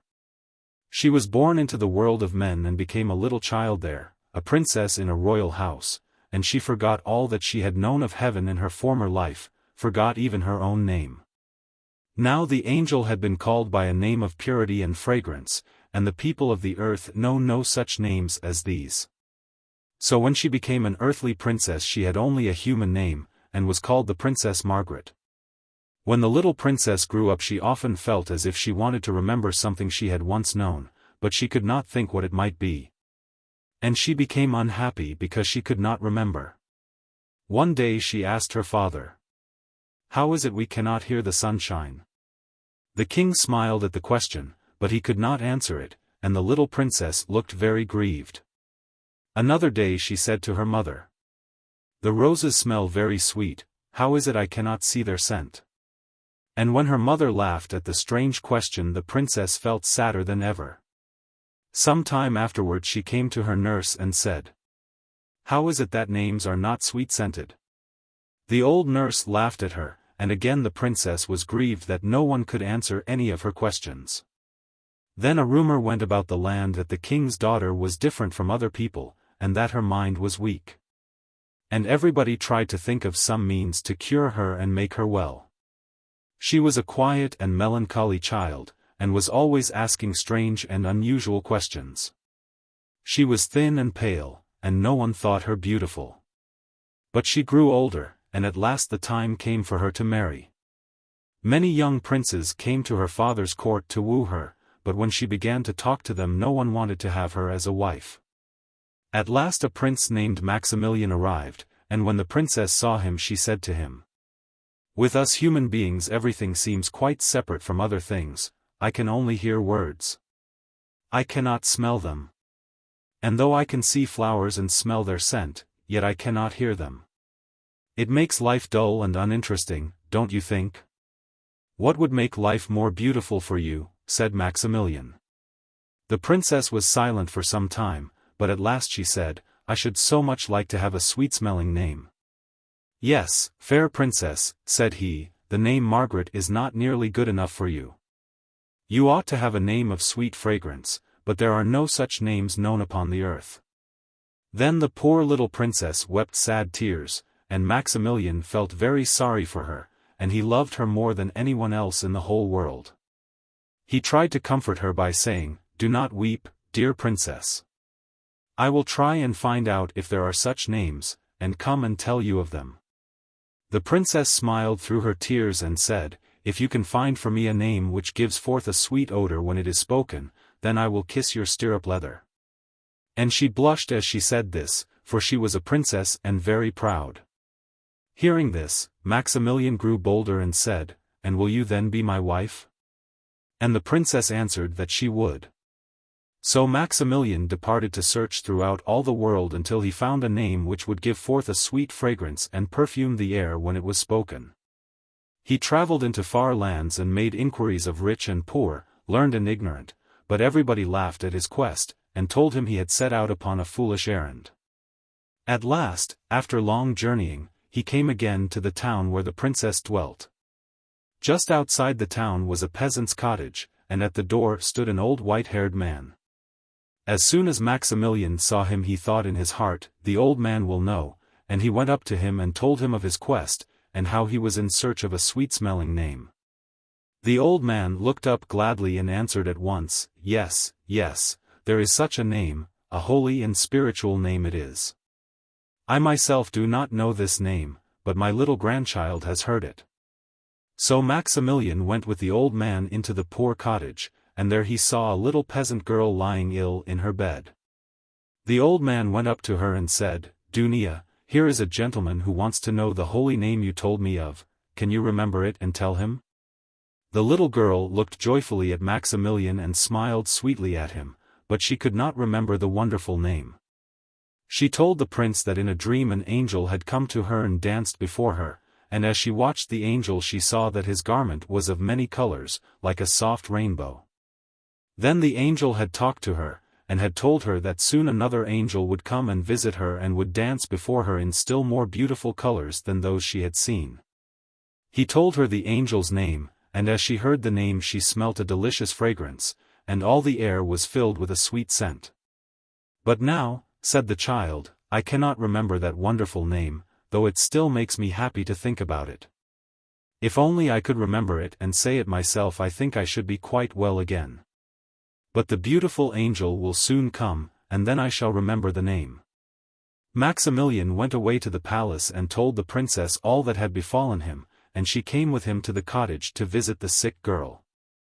As soon as she saw the child she was filled with pity for her, and sat down by her side and petted her, and tried to think of something that would amuse her and make her forget her pain. By and by she got up and began to dance before the sick child, clapping her hands together, and singing. And as the little girl watched the princess she saw all kinds of lovely colors and heard many beautiful sounds. She felt very happy, and she laughed aloud in her happiness. And suddenly she remembered the name of the angel and spoke it aloud. And all the cottage was filled with a sweet scent as of flowers. Then the princess remembered all she had been trying to recall, and she knew that the sweet-scented name that she had been seeking was her own heavenly name. And she remembered why she had been sent upon the earth. the little peasant girl soon became quite well. And the princess married Maximilian and lived with him happily on the earth until the time came for her to return to her heavenly home and God's eternal kingdom. Turandina. Chapter 1. Peter Antonovich Bulinin was spending the summer in the country with the family of his cousin, a teacher of philology. Bulinin himself was a young advocate of 30 years of age, having finished his course at the university only 2 years before. The past year had been a comparatively fortunate one. He had successfully defended 2 criminal cases on the nomination of the court, as well as a civil case undertaken at the instigation of his own heart. All 3 cases had been won by his brilliant pleading. The jury had acquitted the young man who had killed his father out of pity because the old man fasted too assiduously and suffered in consequence. They had acquitted the poor seamstress who had thrown vitriol at the girl her lover wished to marry. And in the civil court the judge had awarded the plaintiff 150 rubles, saying that his rights were indisputable, though the defendant asserted that the sum had previously been paid. For all this good work Peter Antonovich himself had received only 15 rubles, this money having been paid to him by the man who had received the 150. But, as will be understood, one cannot live a whole year on 15 rubles, and Peter Antonovich had to fall back on his own resources, that is, on the money his father sent him from home. As far as the law was concerned there was as yet nothing for him but fame. But his fame was not at present great, and as his receipts from his father were but moderate Peter Antonovich often fell into a despondent and elegiac mood. He looked on life rather pessimistically, and captivated young ladies by the eloquent pallor of his face and by the sarcastic utterances which he gave forth on every possible occasion. One evening, after a sharp thunderstorm had cleared and refreshed the air, Peter Antonovich went out for a walk alone.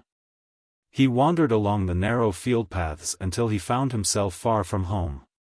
A picture of entrancing beauty stretched itself out before him. Canopied by the bright blue dome of heaven, besprinkled with scattered cloudlets and illumined by the soft and tender rays of the departing sun. The narrow path by which he had come led along the high bank of a stream rippling along in the winding curves of its narrow bed. The shallow water of the stream was transparent and gave a pleasant sense of cool freshness. It looked as if one need only step into it to be at once filled with the joy of simple happiness, to feel as full of life and easy grace of movement as the rosy-bodied boys bathing there.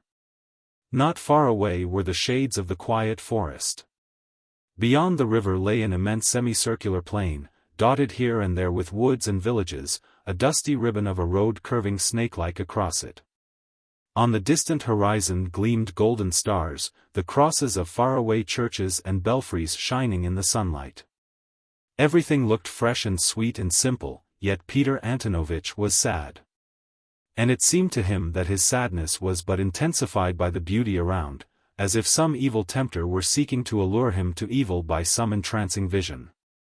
For to Peter Antonovich all this earthly beauty, all this enchantment of the eyes, all this delicate sweetness pouring itself into his young and vigorous body, was only as a veil of golden tissue spread out by the devil to hide from the simple gaze of man the impurity, the imperfection, and the evil of nature.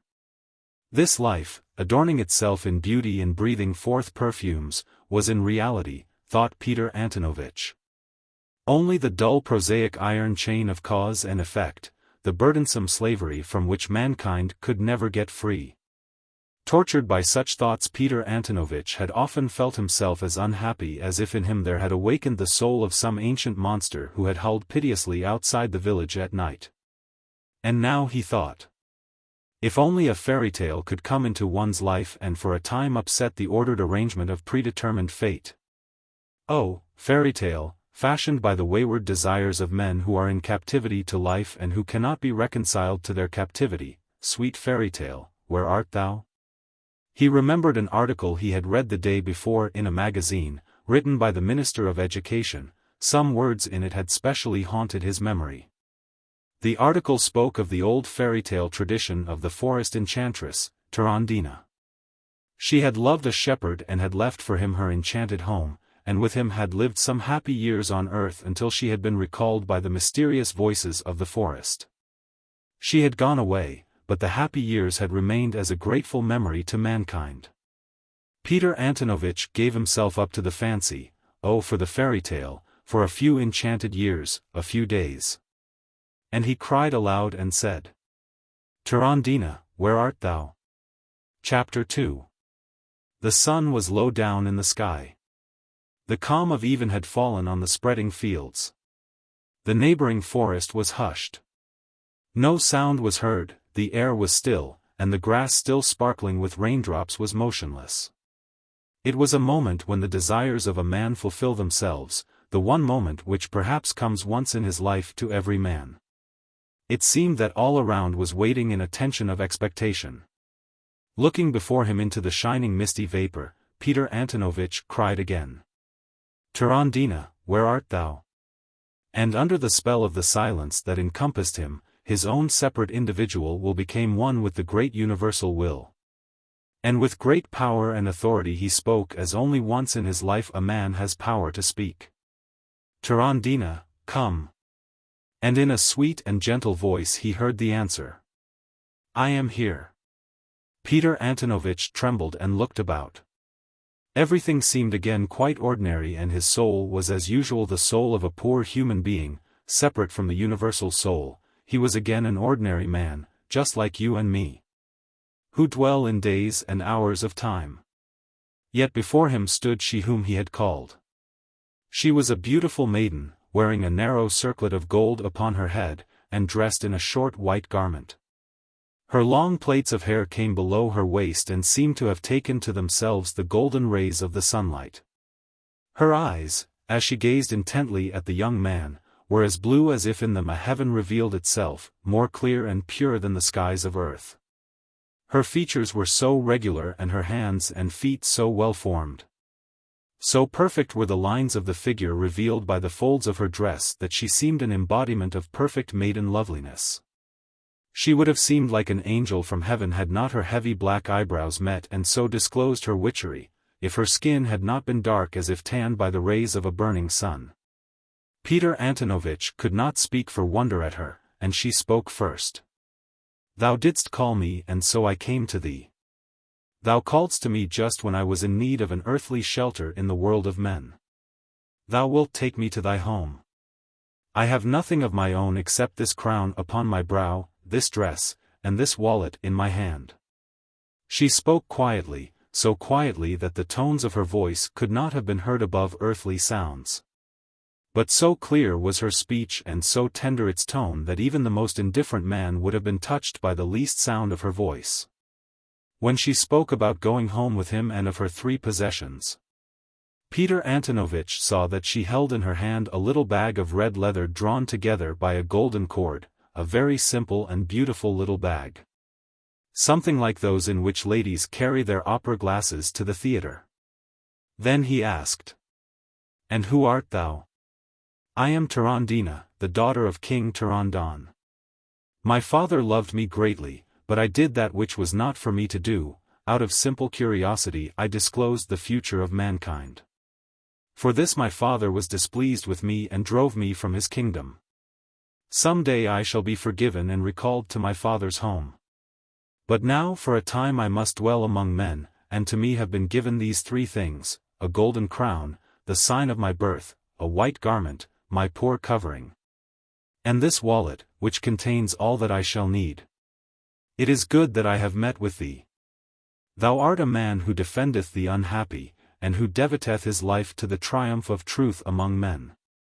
Take me with thee to thy home, thou wilt never regret thy deed." Peter Antonovich did not know what to do or what to think. One thing was clear, this maiden, dressed so lightly, speaking so strangely, must be sheltered by him. He could not leave her alone in the forest, far from any human dwelling. He thought she might be a runaway, hiding her real name and inventing some unlikely story. Perhaps she had escaped from an asylum, or from her own home. There was nothing in her face or in her appearance, however, except her scanty clothing and her words, to indicate anything strange in her mind. She was perfectly quiet and calm.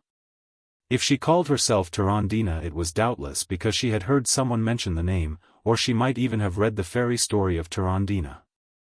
Chapter 3. With such thoughts in his mind, Peter Antonovich said to the beautiful unknown. "Very well, dear young lady, I will take you home with me. But I ought to warn you that I do not live alone, and therefore I advise you to tell me your real name. I'm afraid that my relatives will not believe that you are the daughter of King Turandina. As far as I know, there is no such king at the present time." Turandina smiled as she said, "I have told thee the truth, whether thy people believe it or not. It is sufficient for me that thou shouldst believe. And if thou believest me, thou wilt defend me from all evil and from all unhappiness. For thou art a man who hast chosen for thyself the calling in which thou canst uphold the truth and defend the weak." Peter Antonovich shrugged his shoulders. "If you persist in this story," answered he, "I must wash my hands of the matter, and I cannot be answerable for any possible consequences. Of course I will take you home with me until you can find a more suitable place, and I will do all I can to help you. But as a lawyer I very strongly advise you not to hide your real name." Turandina listened to him with a smile, and when he stopped speaking she said, "Do not be at all anxious, everything will be well. Thou wilt see that I shall bring happiness to thee if thou canst show me kindness and love. And do not speak to me so much about my real name. I have spoken the truth to thee, and more I may not say, it is forbidden me to tell thee all. Take me home with thee. Night is coming on, I have journeyed far and am in need of rest." Peter Antonovich was quick to apologize. "Ah, pardon me, please. I am sorry that this is such an out-of-the-way place, it's quite impossible to get a carriage." He began to walk in the direction of his home, and Turandina went with him.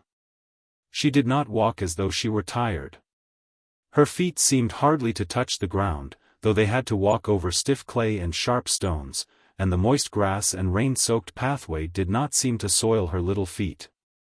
When they reached the high bank of the river and could see the first houses of the village, Peter Antonovich glanced uneasily at his companion and said somewhat awkwardly, "Pardon me, dear young lady." Turandina looked at him, and with a little frown interrupted him, saying reproachfully, "Hast thou forgotten who I am and what is my name? I am Turandina, and not dear young lady. I am the daughter of King Turandina. Your pardon, please, Mademoiselle Turandina, it is a very beautiful name, though it is never used now. I wanted to ask you a question." "Why dost thou speak so to me?" asked Turandina, interrupting him once more. "Speak not as to one of the young ladies of thy acquaintance. Say, thou to me, and address me as a true knight would speak to his fair lady." She spoke with such insistence and authority that Peter Antonovich felt compelled to obey. And when he turned to Turandina and for the first time spoke to her intimately and called her by her name, he at once felt more at ease. "Turandina, hast thou not a dress to wear? My people would expect thee to wear an ordinary dress." Turandina smiled once more and said, "I don't know. Isn't my one garment enough? I was told that in this wallet I should find everything that I should need in the world of men. Take it and look within, perhaps thou wilt find there what thou desirest." With these words she held out to him her little bag. And as he pulled apart the cord and opened it, Peter Antonovich thought to himself, "It will be good if someone has put in some kind of frock for her." He put his hand into the wallet and feeling something soft he drew out a small parcel, so small that Turandina could have closed her hand over it. And when he unwrapped the parcel, there was just what he wanted, a dress such as most young girls were wearing at that time. He helped Turandina to put it on, and he fastened it for her, for, of course, it buttoned at the back. "Is that all right now?" asked Turandina. Peter Antonovich looked regretfully at the little bag. It looked much too small to hold a pair of shoes. But he put in his hand again and thought, a pair of sandals would do nicely. His fingers touched a little strap, and he drew forth a tiny pair of golden sandals. And then he dried her feet and put on the sandals and fastened the straps for her. "Now is everything all right?" asked Turandina again. There was such a humility in her voice and gesture as she spoke that Peter Antonovich felt quite happy. It would be quite easy to manage her now, he thought. So he said, "Oh yes, we can get a hat later on." Chapter 4. And so there came a fairy story into the life of a man. Of course, it seemed sometimes as if the young lawyer's life were quite unsuited for such a thing. His relatives were utterly unable to believe the account their young guest gave of herself, and even Peter Antonovich himself lacked faith. Many times he begged Turandina to tell him her real name, and he played various tricks on her to trap her into confessing that her story was not really true. But Turandina was never angry at his persistence. She smiled sweetly and simply, and with great patience said over and over again, "I have told you the truth. But where is the land over which King Turandon reigns?" Peter Antonovich would ask. "It is far away," Turandina would answer, "and yet if you wish it, it is near also. But none of you can go thither. Only we who have been born in the enchanted kingdom of King Turandon can ever get to that wonderful country. But can you not show me how to go there?" asked Peter Antonovich. "No, I cannot," answered Turandina. "And can you return yourself?" said he. "Now, I cannot," said she, "but when my father calls me, I shall return." There was no sadness in her voice and expression, nor any joy, as she spoke of her expulsion from the enchanted land and of her return. Her voice was always calm and gentle. She looked on all she saw with inquiring eyes, as if seeing everything for the first time, but with a quiet calmness. As if knowing that she would soon become accustomed to all new and strange things, and would easily recognize them again. When she once knew a thing she never made a mistake nor confused it with anything else. All ordinary rules of conduct that people told her or that she herself noticed, were lightly and easily followed, as if she had been accustomed to them from her childhood. She remembered names and faces of people after having once seen them. Turandina never quarreled with anyone, and she never said anything untrue. When she was advised to use the ordinary society evasions she shook her head and said, "One must never say what is untrue. The earth hears everything." At home and in the company of others Turandina behaved with such dignity and graciousness that all who could believe in a fairy tale were obliged to believe that they were in the presence of a beautiful princess, the daughter of a great and wise king. But the fairy tale was somewhat difficult to reconcile with the ordinary life of the young lawyer and his people. There was a perpetual struggle between the two, and many difficulties arose in consequence. Chapter 5. When Turandina had been living with the family for a few days, an official came to the house and said to the servant, "They say there's a young lady visitor here. She must send in her passport and have it signed." The servant told her mistress, who spoke to her husband about the matter. He asked Peter Antonovich about the passport, and the latter went to find Turandina and asked her. Turandina was sitting on the veranda reading a book with much enjoyment. "Turandina," said Peter Antonovich, going out to her. "The police have sent to ask for your passport. It must be sent to be signed." Turandina listened very attentively to what Peter Antonovich had to say. And then she asked, "What is a passport?" "Oh, a passport," said he, "don't you know, is a passport.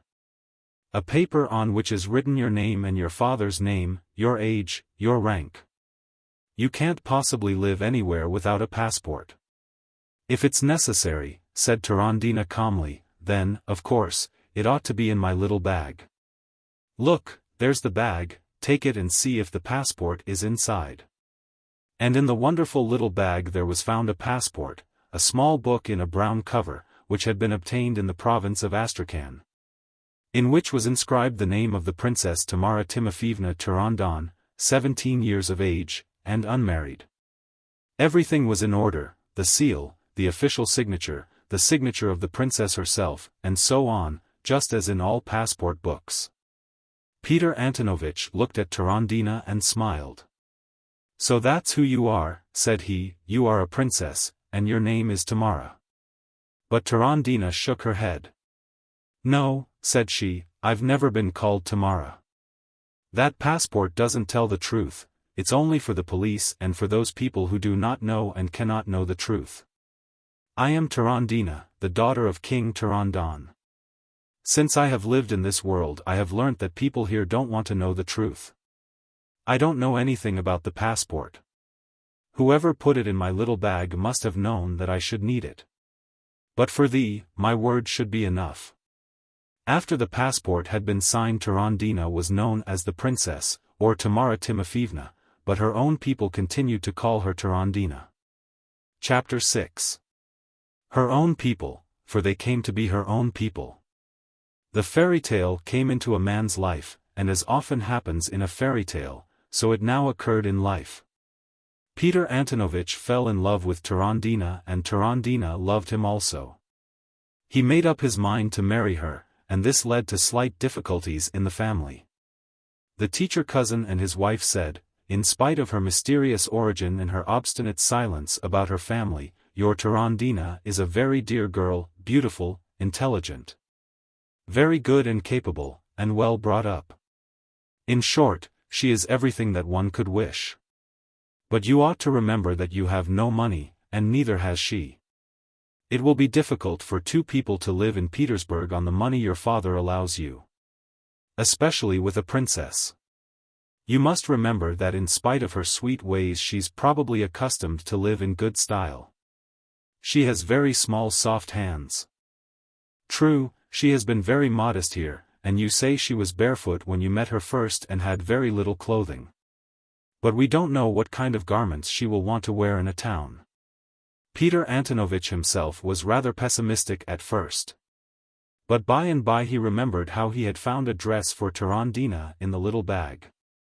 A bold thought came into his mind, and he smiled and said, I found a house frock for Turandina in her little bag. Perhaps if I were to rummage in it again I might find a ball dress for her. But the teacher's wife, a kind young woman with a genius for housekeeping, said, much better if you could find some money. If only she had 500 rubles we could manage to get her a good trousseau. We ought to find 500,000, for a princess's dowry, said Peter Antonovich, laughing. Oh, 100,000 would be quite enough for you, laughed his cousin in reply. Just then Turandina came quietly up the steps leading from the garden, and Peter Antonovich called to her and said, Turandina, show me your little bag, dear. Perhaps you have 100,000 rubles there.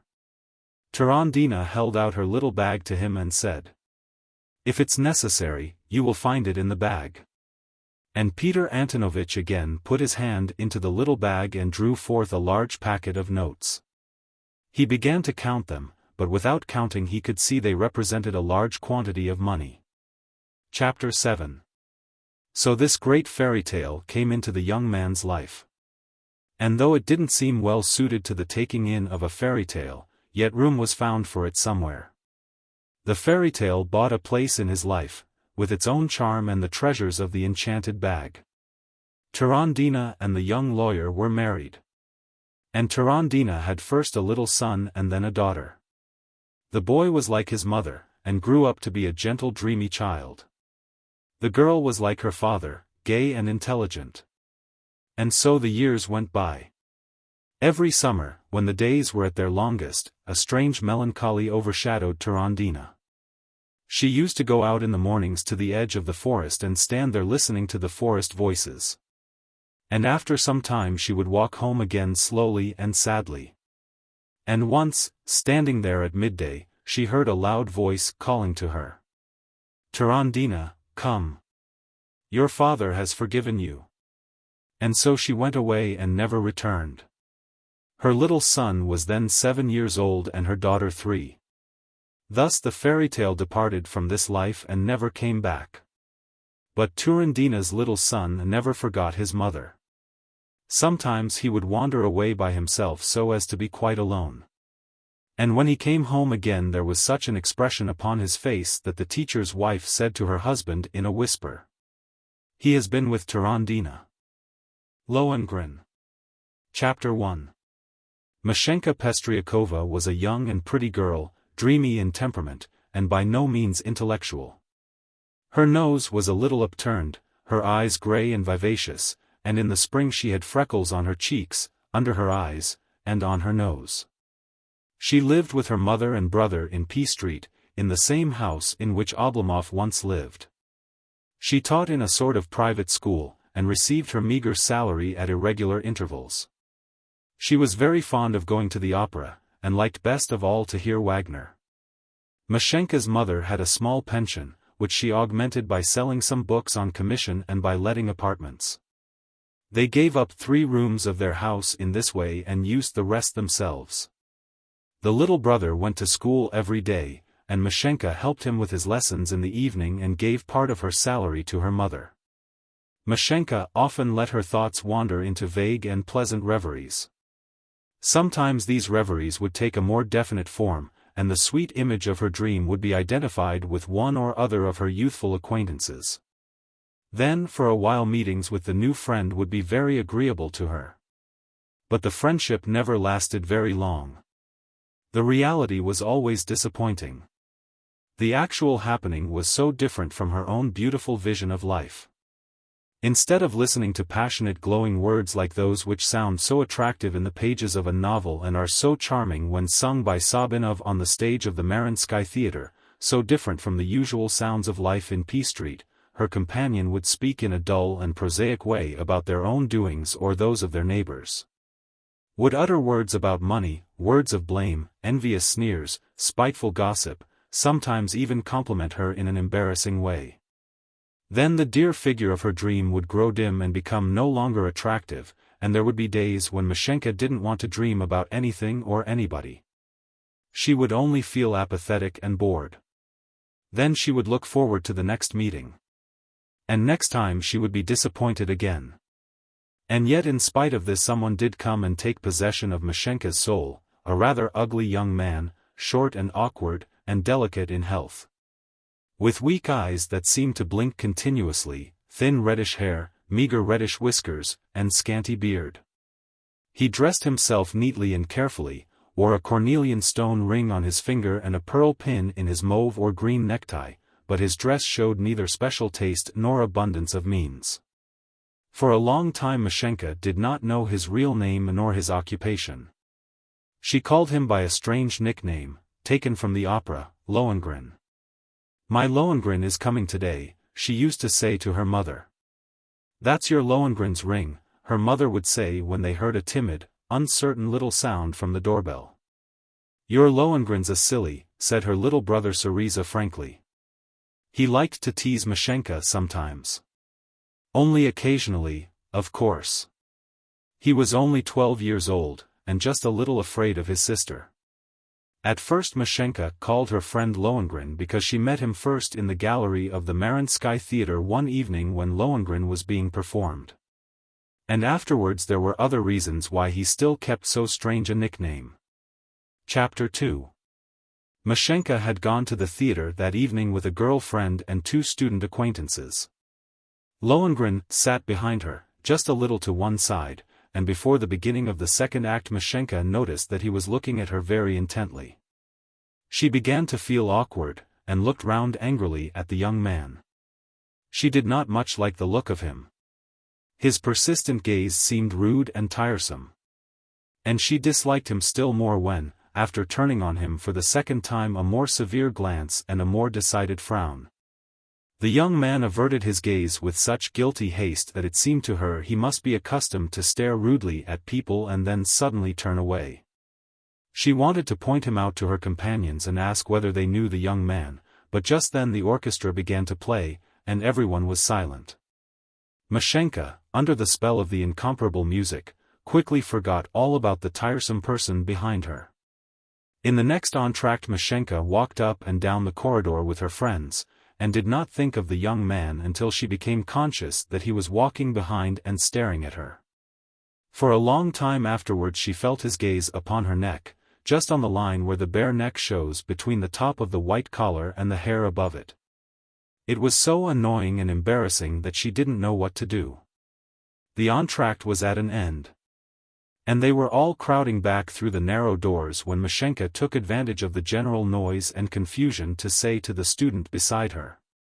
"Do you know the young man next to us? His seat is just behind ours." She spoke in a low voice so that the young man behind should not hear. But the student looked round and said aloud, "No, I don't know him." "Why do you ask?" It was a little difficult to reply. "He stares at me all the time," she whispered. "You've made a conquest of him," said the student calmly, still speaking loudly. When they were in their places again and preparing to listen, Mashenka for some reason or other felt vexed that the student had treated the matter so lightly.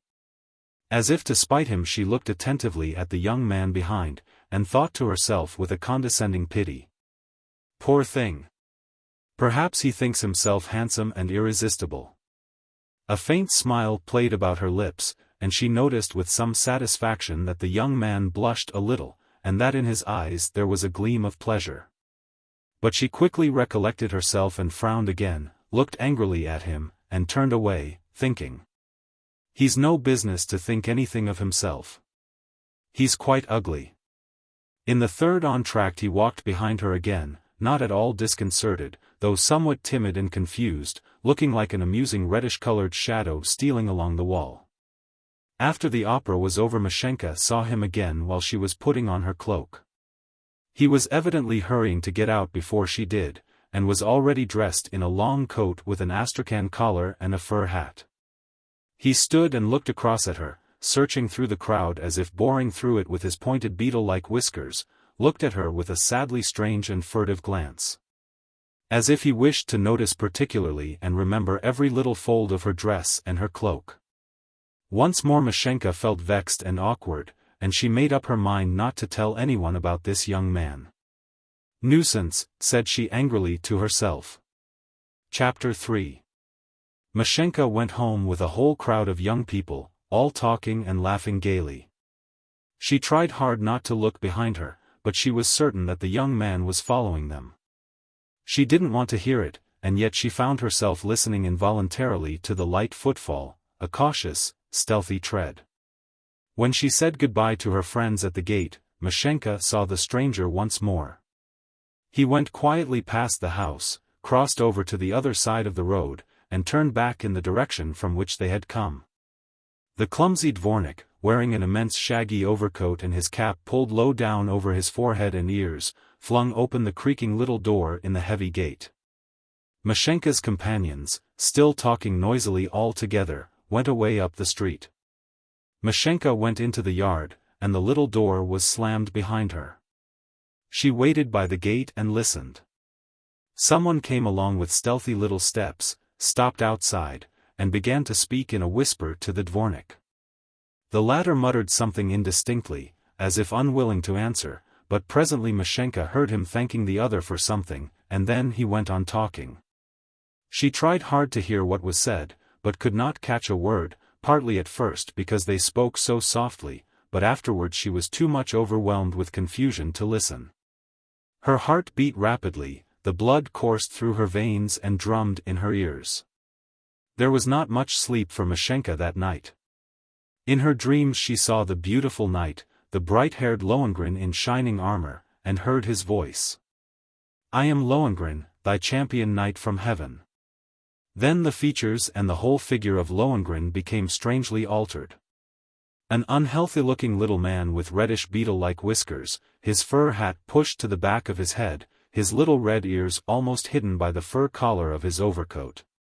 Waving his hands awkwardly in his grey fur gloves, slipping in his shiny galoshes on the icy pavement of P Street, sang these same words.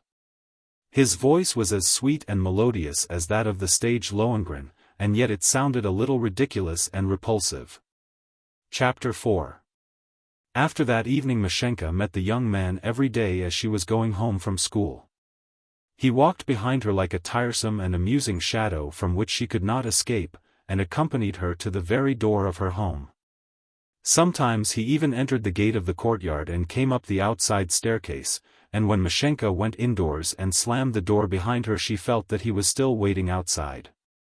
Her heart beat quickly, her cheeks crimsoned, her eyes glistened as she smiled to herself and thought, "Who can he be, this red-haired Lohengrin?" But at length she began to get tired of it. One day when Lohengrin was walking close behind her in the street, Mashenka turned sharply round, went up to him, and said, "What is it you want? Why do you follow me every day?" Her cheeks were crimson and her voice trembled a little as she spoke. Her hands, gloved and hidden away inside her muff, were hot and shaking. It seemed to her that even her shoulders under her thick winter dress must be shaking and crimson too, and that a fever of trembling ran through her whole body. The eyes of the young man looked guiltily away from her. He raised his hat, then put it on again, and bowing awkwardly, began to speak in a pleasant though slightly hoarse voice, as if he had a cold. "I beg your pardon, please forgive me, Maria Konstantinovna." "However, do you know my name?" cried Mashenka angrily.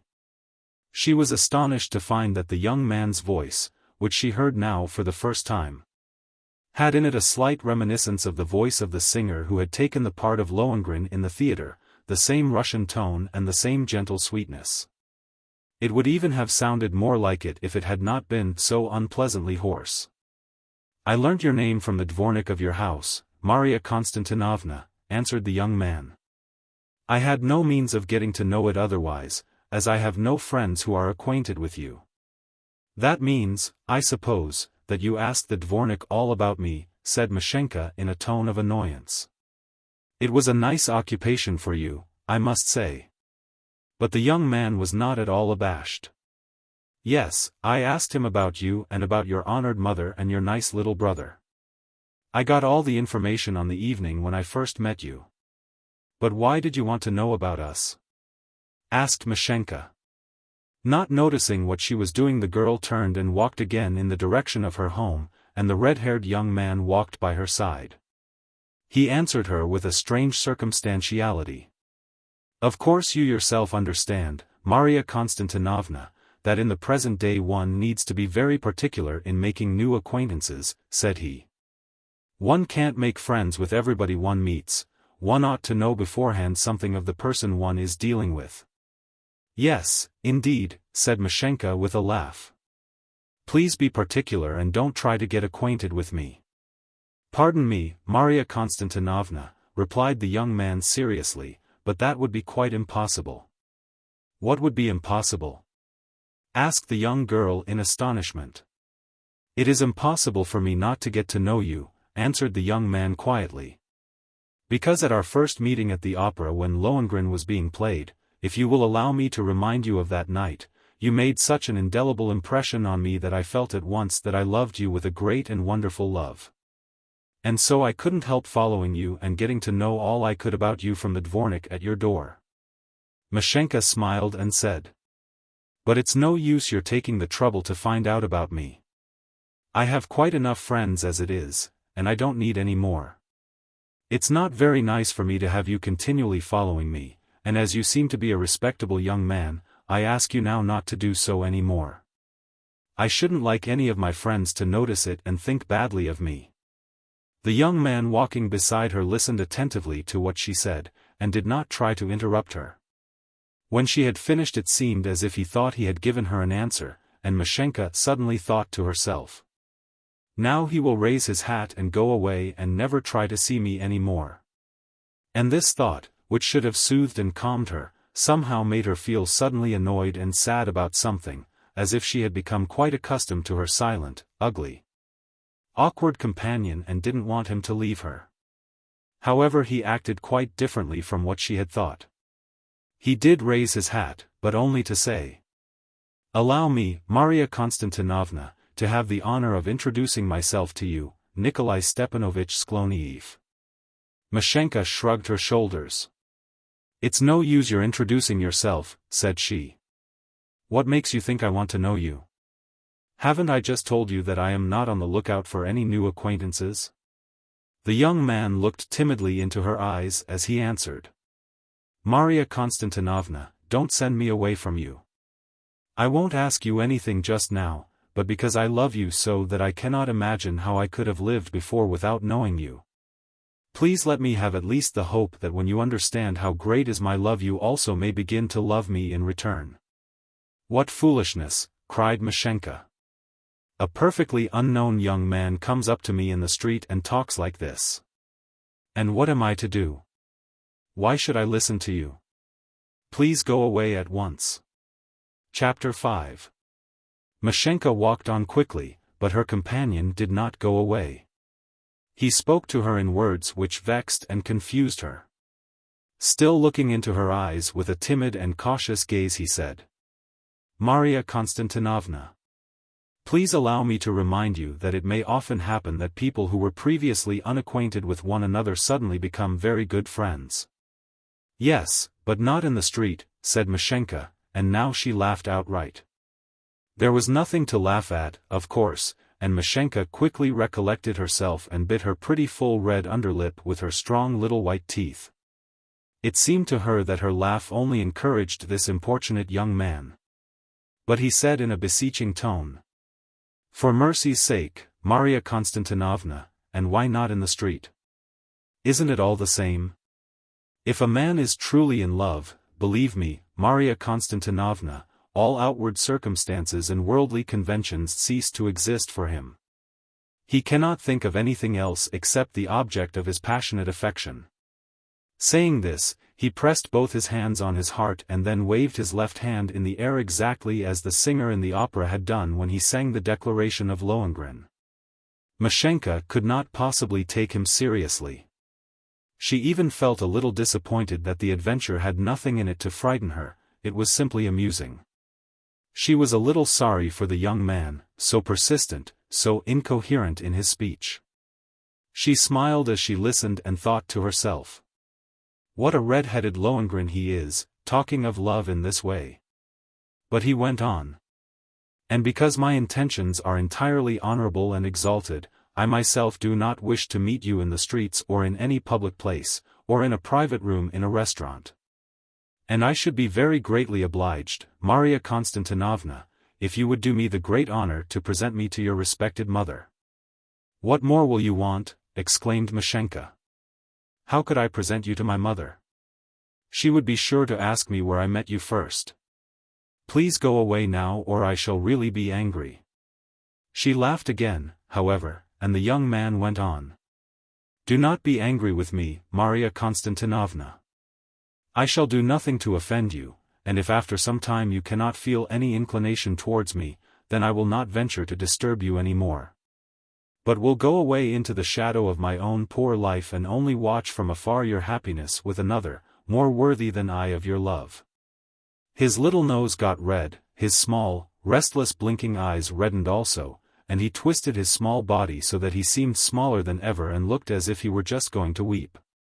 Mashenka considered the situation and tried hard to keep a good opinion of herself as she thought, "Now, how can I send him away?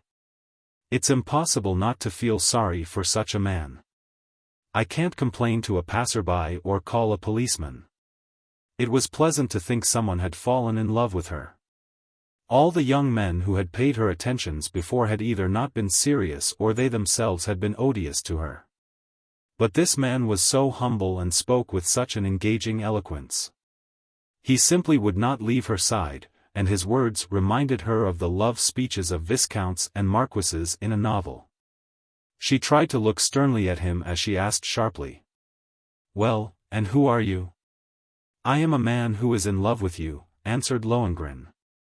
"Yes, you've told me that before," said Mashenka, "but I want to know who you are and what is your occupation." The thought suddenly came to her that by so speaking she was giving the young man some hope of getting to know her. She felt vexed with herself. But her companion answered, "Pardon me, Maria Konstantinovna, why is it necessary for you to know that?" "Ah, that's quite true," said Mashenka, "it's nothing at all to do with me. I hope you'll go away now." But his answer had really made her angry, and this added to her former vexation. She suddenly wished to make him see that she had a right to question him, and not being able to master this imprudent desire, she continued, "Well, you say that you want me to introduce you to my mother. How can I do that without knowing? Shall I say to her, Mother, this is a man who has fallen in love with me? Yes, just that, said he. What foolishness, said Mashenka. How is that possible? Why is it not possible if it's the truth, said Lohengrin. Chapter 6. When the time came for them to cross the street, Lohengrin took Mashenka by the arm. She looked at him with some surprise, but did not draw herself away.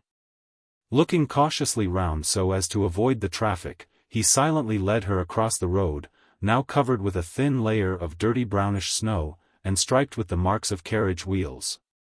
When they reached the pavement he dropped her arm and walked alone. She went on with the conversation. No, it's impossible. That's not the way such things are done, and after all, what need is there to introduce you to my mother? Believe me, Maria Konstantinovna, answered the young man, I quite understand that you would like to know my occupation and my social position. And if I do not tell you all about it just now it is for very serious reasons. I have vowed not to disclose these matters for certain worldly considerations, and I cannot tell you for fear of unpleasant consequences. What foolishness, said Mashenka again. No, Maria Konstantinovna, said he. Do not say that. You remember the opera where I had the honor of seeing you for the first time. Lohengrin should remind you that it is sometimes necessary to conceal the truth until the right moment.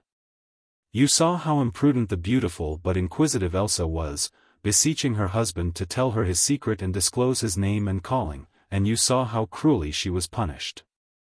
Certainly she repented of it afterwards, but, as they say, if your head is off it's no use weeping for the loss of your hair.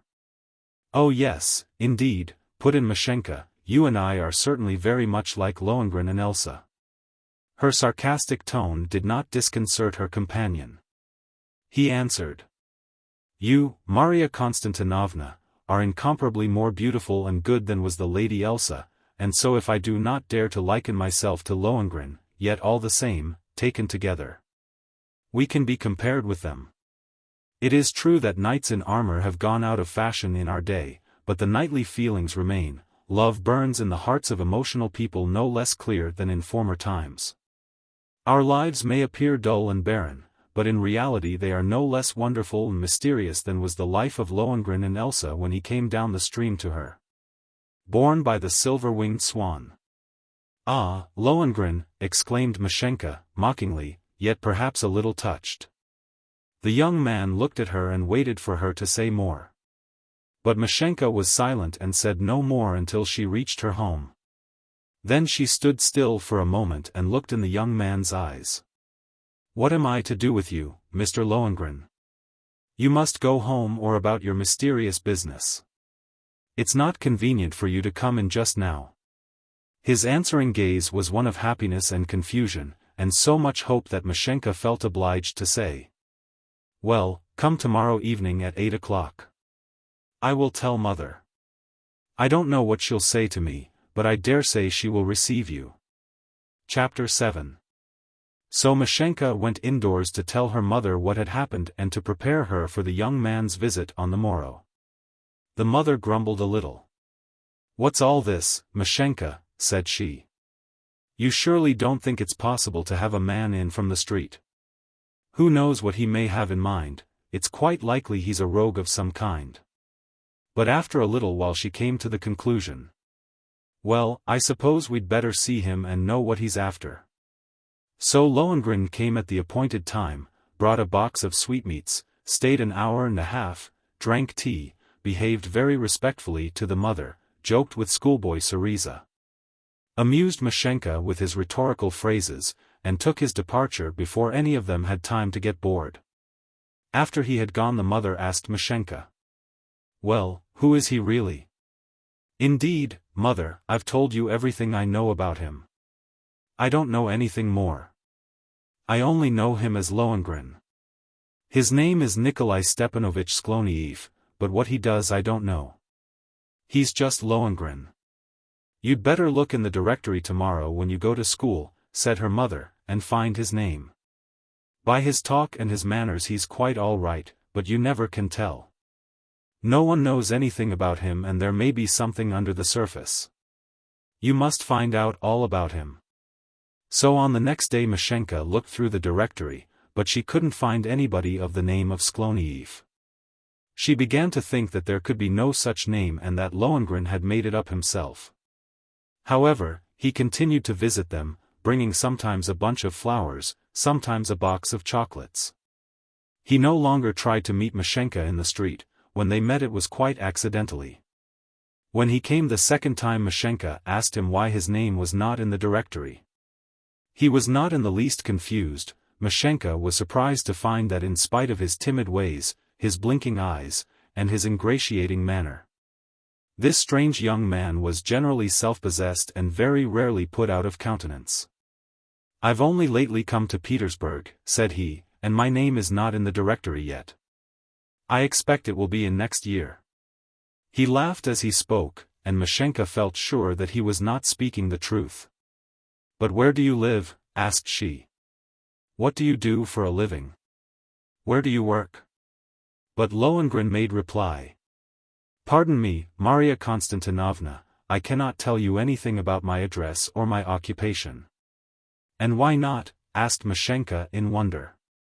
"Because, as I have already had the honor of telling you, Maria Konstantinovna, I have important reasons for keeping these matters a profound secret." Mashenka thought for a moment or two and then said, "But listen a moment. This is all very strange. At first I thought you were simply joking.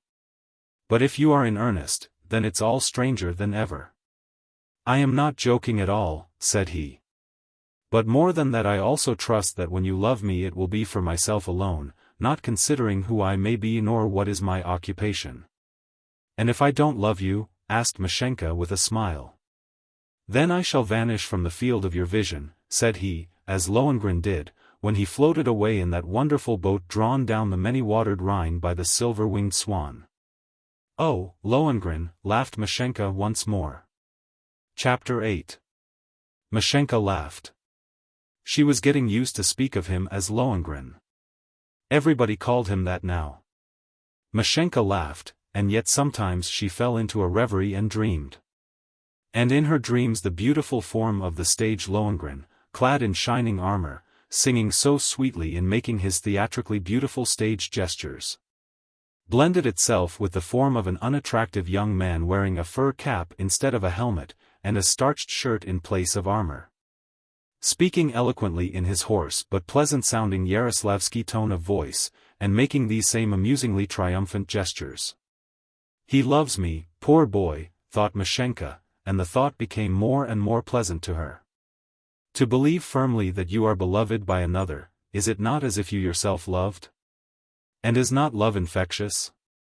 Sweet, ingratiating, enchanting, love spreads a brightly gleaming veil of enchantment over all the objects of its desire.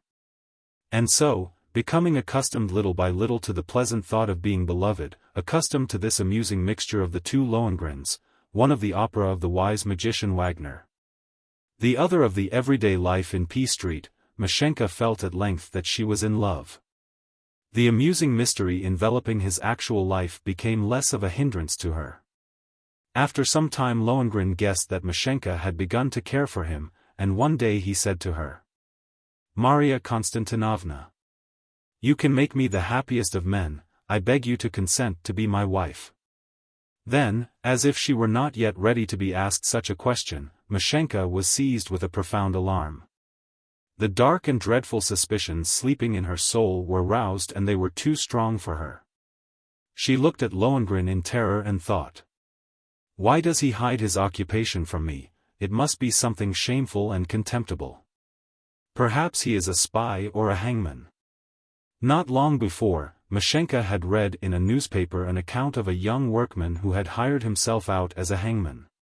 He was described as a weak and ugly person, and as she read the description of him, she had thought that he must have looked something like her Lohengrin. "You must tell me first," Mashenka said timidly, "who you are.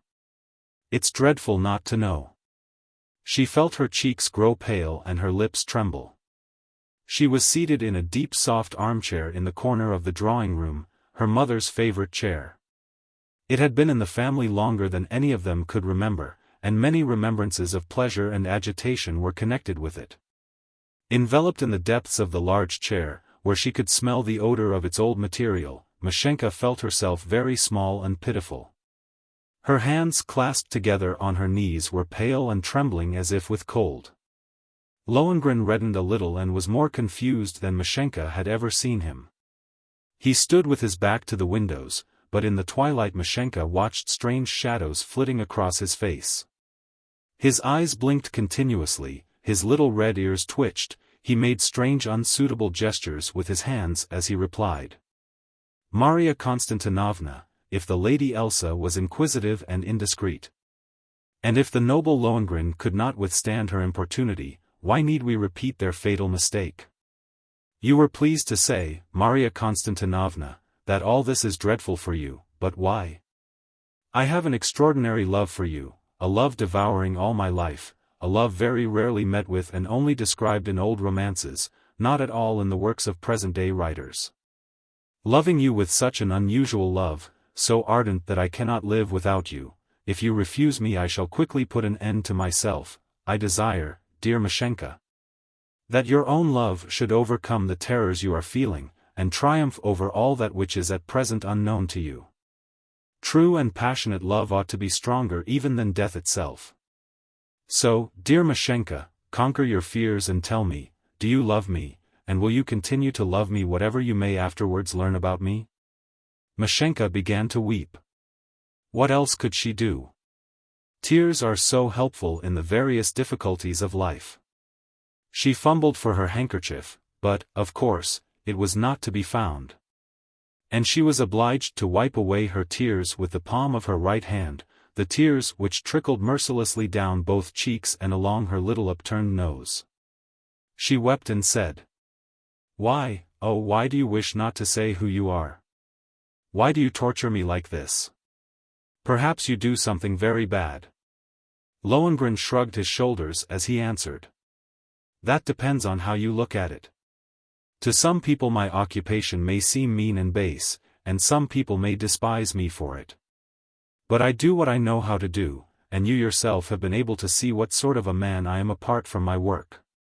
If you love me you must believe in me, and even if it turned out that I was a loathsome vampire you should follow me to my tomb, for, if I see in you the most beautiful maiden upon earth, the enchanting Lady Elsa, then you, loving me in return, ought to see in me the noble knight Lohengrin, whose father Parsifal is the guardian of the Holy Grail.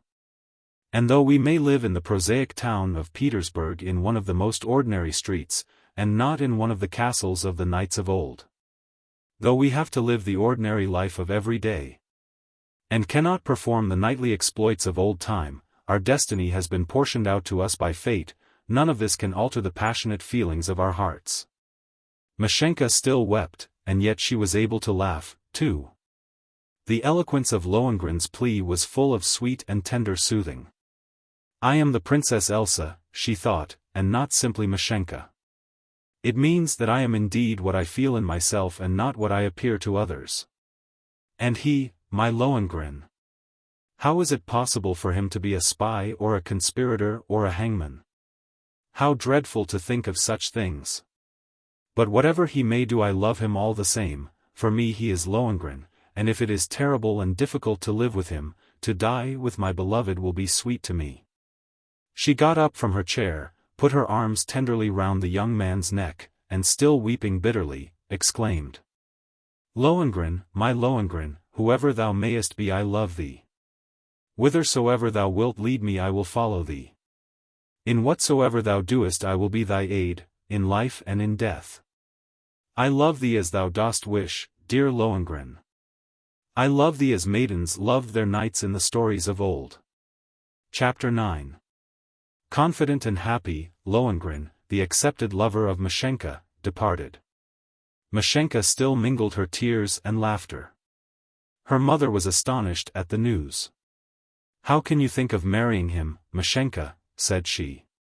You don't mean to say you have promised without knowing anything about him? You'll find out suddenly one day that he's an escaped convict or something of that sort. But Mashenka only blushed, and repeated obstinately. It doesn't matter if he's a convict or a spy or even a hangman. I shall be one too, for I love him. And Syriza whispered in her ear. If he is the leader of a robber band, ask him to let me be one of his men. I'm small enough to climb through the little windows. And Mashenka laughed. But when Lohengrin reached home, he resolved that his secret was no longer worth keeping. He put his visiting card into an envelope and posted it to Mashenka. Next day when she got home from school, Syriza met her and said with an air of mystery. There's a letter for you. I expect it's from Lohengrin, arranging to meet you somewhere. Mashenka ran off to her own room with the letter, tore open the envelope, and found a scrap of cardboard with something printed on it and a few lines of writing in violet ink. Her hands trembled, her eyes grew dim. It was with difficulty she managed to read the simple words. Nikolai Stepanovich Bakashin. Skilled bookbinder. 48 Matthew Street. And below was written. I hid my real occupation from you, dear Mashenka, fearing that you might despise an artisan, but now I am no longer afraid. Being convinced that your love for me cannot change. Both Mashenka and her mother rejoiced that the secret held nothing terrible. The mother felt inclined to grumble a little at having a workman for her son-in-law, but allowed herself to be pacified when Mashenka assured her that his bookbinding would be done in an artistic manner, and that this branch of the work could be extended. But Syriza was really disappointed. He had dreamed of night expeditions, but there was now no opportunity for him to climb through the windows of houses. Perhaps Mashenka was a little disappointed also that everything had turned out so simple and ordinary. But in spite of everything, Lohengrin would always remain her Lohengrin, and the image of her dream would never fade away. For love is not only stronger than death, but it is able to triumph over the terrible dullness of ordinary everyday life. Who art thou? Chapter 1. 1 year follows after another, the centuries pass away, and still to man is never revealed the mystery of the world and the greater mystery of his own soul. Man seeks and questions, but does not find an answer. Wise men are as children, they do not know. And there are some people who have not even got so far as to ask the question. Who am I? It was the end of May and already hot weather in the large town. In the side street it was hot and stifling, and still worse in the courtyard. The brownish-red iron roofs of the 5-story stone buildings on each of the 4 sides of the yard were burning hot, as were also the large cobblestones of its dirty pavement. A new house was being built at the side, just such another ugly heap of pretension, a modern building with an ugly front. From this building came a pungent smell of lime and dry brick dust. Several children were running about in the yard, shrieking and quarreling. They belonged to the doorkeeper, the servants, and the humbler inhabitants of the building. Little 12-year-old Grishka, the son of Anushka, the cook at number 17, looked out on them all from the 4th-floor kitchen window. He lay on his stomach in the window seat, his thin little legs in their short dark blue knickers, and his bare feet stretched out behind him. Grishka's mother wouldn't let him go out into the yard this morning. She was in a bad temper. She remembered that Grishka had broken a cup yesterday. And though he had been beaten then as a punishment, she had reminded him of it again this morning. "You're just spoilt," said she. "There's no need for you to run about in the yard. You'll stay indoors today, and you can learn your lessons." "I haven't got any examination," Grishka reminded her with some pride. And as usual, when he remembered his school triumphs he laughed joyfully. But his mother looked sternly at him and said, "Well, all the same, you'll stay indoors unless you want a whipping. What are you grinning at? If I were you I shouldn't find anything to laugh about." Anushka was fond of repeating this phrase, quite enigmatical to Grishka. Ever since her husband's death, which obliged her to go out as a servant, she had looked upon Grishka and herself as unhappy creatures. And when she thought about the child's future she always painted it in dark colors. Grishka ceased to smile and began to feel uncomfortable. However, he didn't much want to go into the yard. He wasn't dull indoors. He had a picture book which he hadn't yet read, and he betook himself to that enjoyment. But he didn't read for very long. He climbed up on the window seat and looked out upon the children in the yard. Presently, trying to forget a slight headache, he let himself dream a little. To dream, that was Grishka's favorite occupation. He imagined all sorts of things in all sorts of ways, but he himself was always in the center. He dreamed about himself and the world. When he went to bed, Grishka always tried to think of something tender, joyful, a little painful and shameful perhaps, and sometimes dreadful. Then a pleasant feeling stole over him, though the day might have been an unpleasant one. Many unpleasant things often fell to his lot in the daytime, this poor little boy, brought up in the kitchen with his poor, irritable, capricious, discontented mother. But the more unpleasantnesses there were, the pleasanter it was to console himself by his fancies. It was with a mixture of feelings that he snuggled his head into the pillow and imagined terrible things. When he woke in the morning, Grishka never hurried to get up. It was dark and stuffy in the corridor where he slept. The box on which his bed was made up was not so soft as the spring mattress on the mistress's bed where he had sometimes thrown himself when his mother wasn't looking and the people of the house were away. But all the same it was comfortable and quiet there as long as he didn't remember that it was time to go to school, or on a holiday, until his mother called to him to get up. And this only happened when it was necessary to send him to a shop to buy something, or for him to help in some way. At other times his mother didn't trouble about him, and she was even glad to think he was asleep and not bothering her, not getting in her way or staring at what she was doing. "It's tiring enough without you," she often said to him.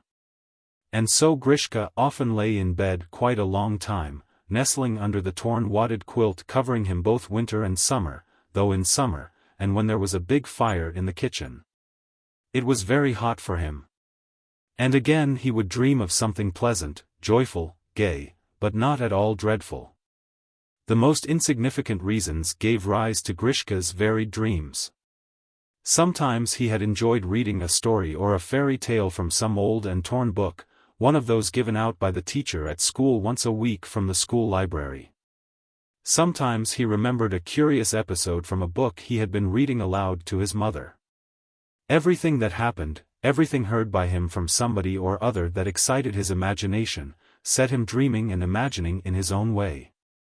He went every day to a school in the town and learnt easily but moderately, only, he had no time. There was so much to dream about. Also, whenever his mother was free to sit down with some sewing or knitting, Grishka had to read aloud to her some novel or other. She was very fond of novels, though she had never learnt to read herself, and she liked to listen to stories of adventure, and was greatly attracted by the adventures of Sherlock Holmes and the Key of Happiness. But she also listened greedily to old novels of Dickens and Thackeray and Eliot. Anushka got some books to read from her mistress, some from the girl student who lived in number 14. Anushka had a good memory for the stories she had heard, and she loved to tell them in detail to her friends, to the seamstress Dusha, and to the housemaid of the general's wife at number 3.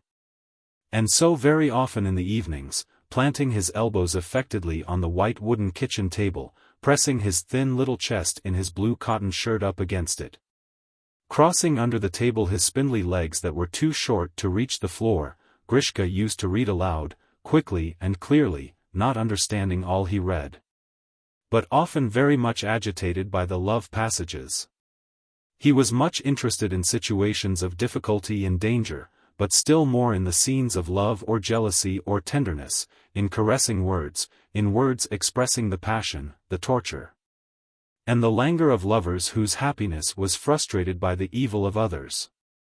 And most of all in his dreams Grishka pictured to himself beautiful ladies who smiled and were tender and gentle, though occasionally cruel, and graceful, fair-haired, blue-eyed pages. The beautiful ladies had ruby lips, and they kissed so sweetly and smiled so tenderly and spoke so gently, and yet their words were sometimes without mercy. They had soft white hands with long thin fingers, soft hands, though they were sometimes strong and cruel, and they could promise all the joy and pain that one human being can give to another. The sweet young pages all had long golden curls reaching to their shoulders, their blue eyes sparkled, they wore pointed slippers and white silk stockings on their shapely legs. Grishka heard their careless laughter, their rosy lips bloomed tranquilly, the crimson of their cheeks glowed brightly. If there were any tears shed sometimes, they came only from the eyes of the sweet little pages.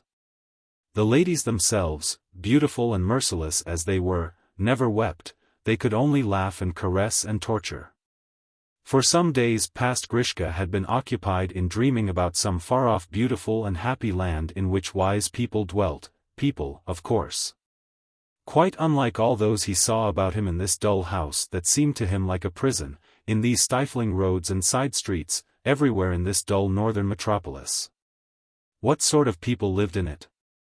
Here were no beautiful and affectionate ladies like those of his dreams, but self-important and rude mistresses and peasant servants, women and girls, noisy, quarrelsome, bad.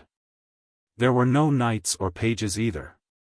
No one wore his lady's scarf, and he had never heard of anyone fighting giants in order to protect the weak. The gentlemen here were unpleasant and remote, and either rude or contemptuously familiar.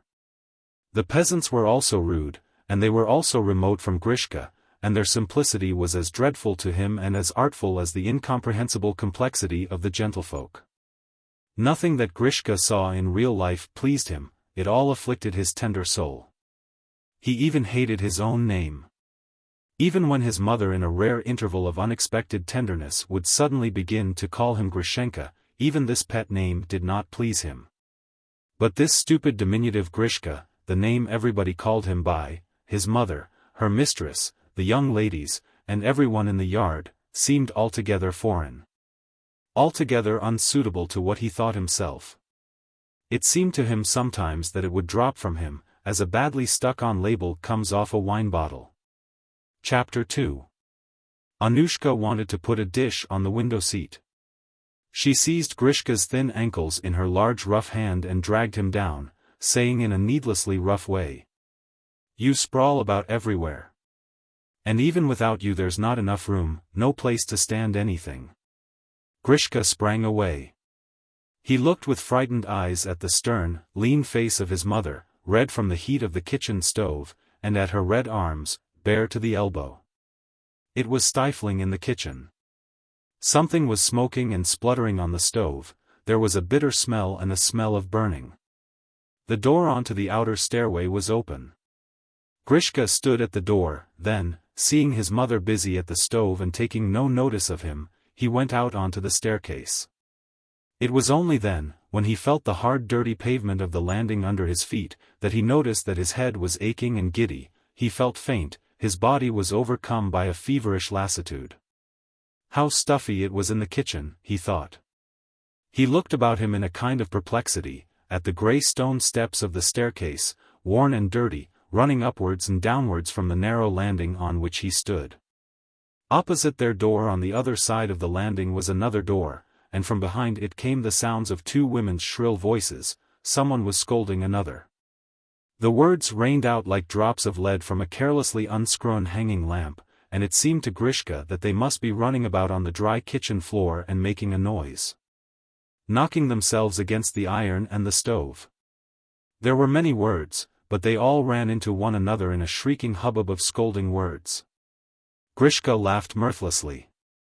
He knew the people in that flat were always quarreling, and that they often beat their naughty, dirty little children. There was a window on the landing like the one in the kitchen, and from it one could look out onto the same crowded, uninteresting world, the red roofs, the yellow walls, the dusty yard. Everything was strange, foreign, unnecessary, quite unlike the sweet intimate figures of his dreams.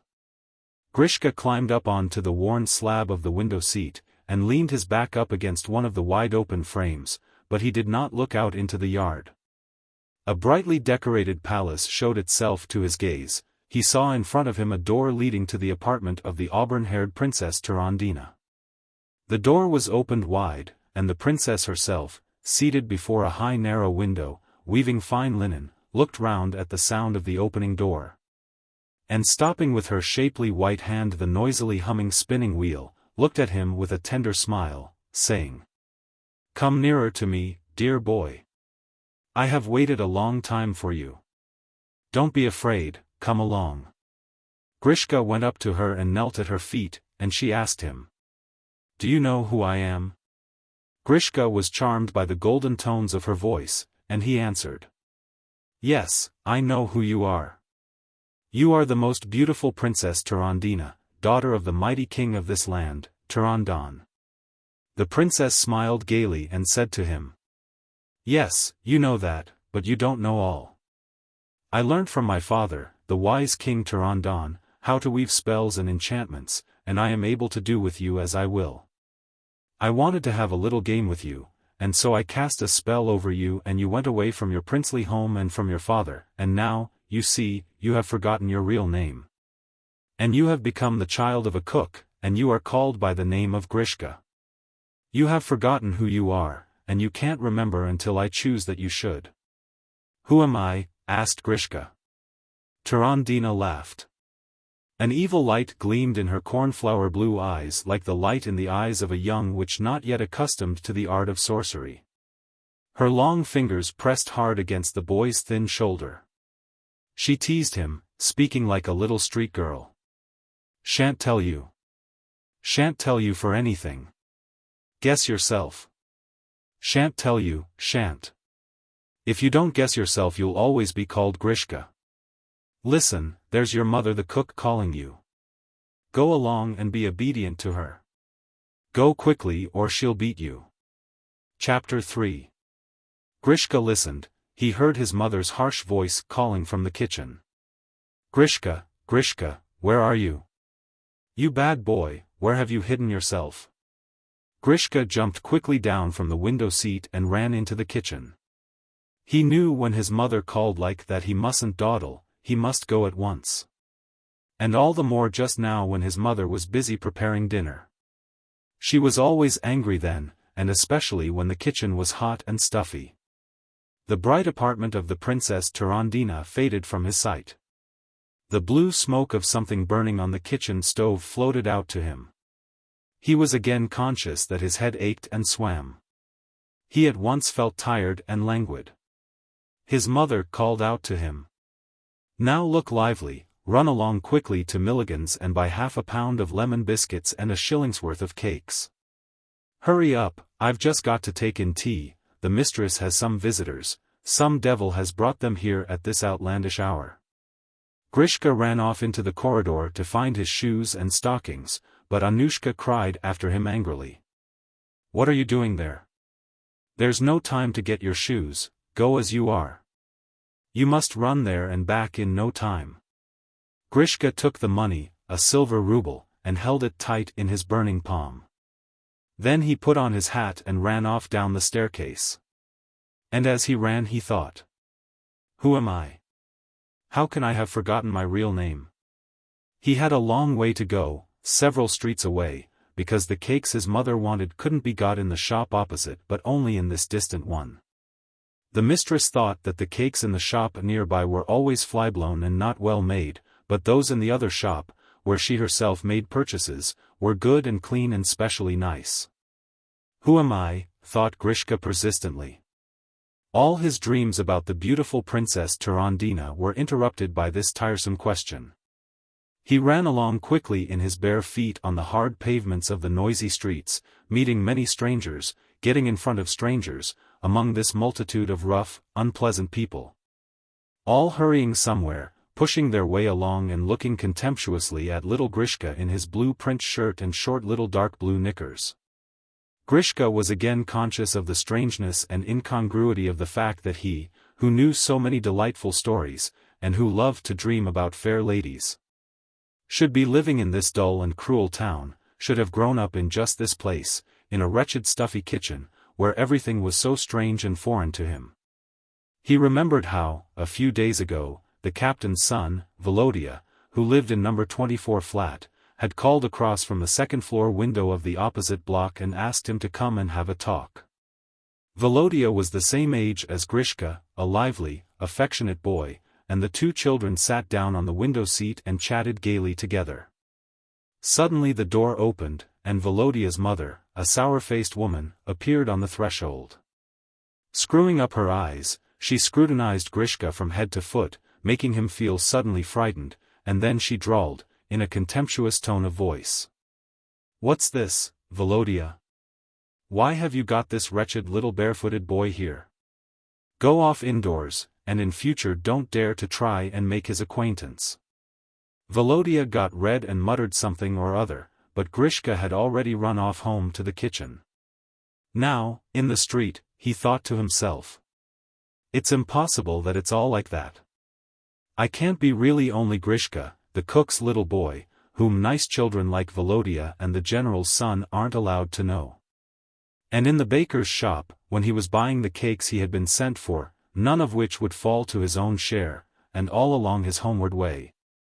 Grishka was thinking sometimes about the beautiful Turandina, the proud and wise princess, sometimes of the strange actuality of the life around him, and he thought again. Who am I? And what is my own real name? He imagined that he was the son of an emperor, and that the proud palace of his forefathers stood in a beautiful far-off land. He had long been suffering from a grievous complaint, and lay in his quiet sleeping chamber. He was lying on a soft down bed under a golden canopy, covered by a light satin counterpane, and in his delirium he imagined himself to be Grishka, the cook's little son. Through the wide open window was wafted in to the sick child the sweet scent of flowering roses, the voices of his beloved nightingales, and the splash of a pearly fountain. His mother, the empress, sat at the head of his bed, and wept as she caressed her child. Her eyes were gentle and full of sorrow, her hands were soft, for she never washed the clothes or prepared the dinner or did sewing. When this dear mother of his worked with her fingers, she only embroidered in colored silks on golden canvas for satin cushions, and from under her delicate fingers there grew crimson roses, white lilies, and peacocks with long eye-laden tails. She was weeping now because her son lay ill, and because when at times he opened his fever-dimmed eyes he spoke strange words in an unintelligible language. But the day would come when the little prince would recover his health and would rise from his royal bed and would remember who he was and what was his real name. And then he would laugh at his delirious fancies. Chapter 4. Grishka felt more joyful when this thought came into his mind. He ran along more quickly, noticing nothing around him. But suddenly an unexpected shock brought him to his senses. He felt frightened, even before he understood what had taken place. The bag containing the cakes and biscuits fell from his hand, the thin paper burst, and the yellow lemon biscuits were scattered over the worn and dirty gray pavement. "You horrid little boy, how dare you knock into me?" cried the shrill voice of a tall stout lady against whom Grishka had run. She smelt unpleasantly of scent, and she held up to her small angry eyes a horrible tortoise-shell lorgnette. Her whole face looked rude and angry and repulsive, and Grishka was filled with terror and distress. He looked up at her in fright, and did not know what to do. He thought that perhaps dvorniks and policemen, dreadful fantastic beings, would come from all directions and seize him and drag him away somewhere. By the side of the lady stood a young man, very much overdressed, wearing a top hat and horrible yellow gloves. He looked down upon Grishka with his fierce protruding reddish eyes, and everything about him looked red and angry. "Good-for-nothing little hooligan," he hissed through his teeth. With a careless movement he knocked off the child's cap from his head, gave him a box on the ear, and turning again to the lady, said, "Come along, Mama. It's not worth having anything more to do with such a creature." "But what a rude and daring boy he is," said the lady, turning away. "Dirty little ragamuffin, where were you pushing yourself? You've quite upset me. Fancy not being able to walk quietly along the streets. What can the policeman be doing?" The lady and her companion, talking angrily to one another, walked away.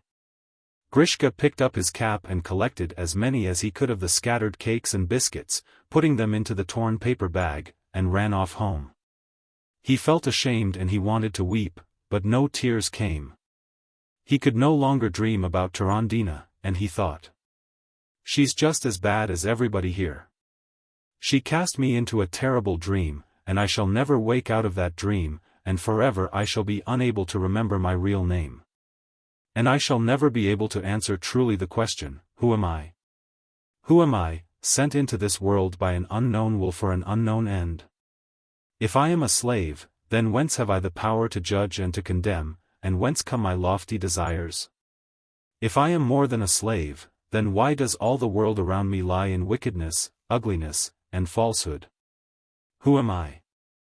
The cruel but still beautiful Turandina laughs at poor Grishka, at his dreams and his vain questionings. The dress of the lily and of the cabbage. In a flower bed in a garden grew a lily. She was all white and red, proud and beautiful. She spoke gently to the wind passing over her. "Be more careful," said she. "I am a royal lily, and even Solomon, the wisest of men, was not clothed so luxuriously and so beautifully as I." Not far away, in the kitchen garden, a cabbage was growing. She heard the lily's words, and she laughed and said, "That old Solomon, in my opinion, was just a sans-culotte. How did they clothe themselves, these ancients? They cut out somehow or other a garment to cover their nakedness, and they imagined that they were arrayed in the very best fashion. But I taught people how to dress themselves, and the credit ought to be given to me. You take a bare cabbage stalk and you put on it the first covering, an undervest. Over that something to fasten it, then an underskirt and fastenings for it, over this you put a skirt and its fastenings, and then a buckle. After the buckle you put on another vest and skirt and fastenings and bodice and buckle. Then you cover it all up from the sides, over the top and up from the bottom, so that the cabbage stalk is quite hidden. And then it's quite warm and decent." She who wore a crown. It was a very ordinary, poorly furnished room in St. Petersburg. Elena Nikolaevna stood at the window and looked out into the street. There was nothing interesting to look at in the noisy and somewhat dirty town street, but Elena Nikolaevna did not look out because she wanted to look at anything interesting. True, it would soon be time for her little son to come round the corner on his way home from school, but Elena Nikolaevna would not have gone to the window just for that. She had such confident pride in him and in herself. He would come at the right time, as he always did, as everything in life would come at its own appointed time. Standing there, erect and proudly confident, there was an expression on her beautiful pale face as if she wore a crown. She was remembering something which had happened 10 years ago, in that year when her husband had died, leaving her so soon after their wedded life had begun. How terrible his death had been!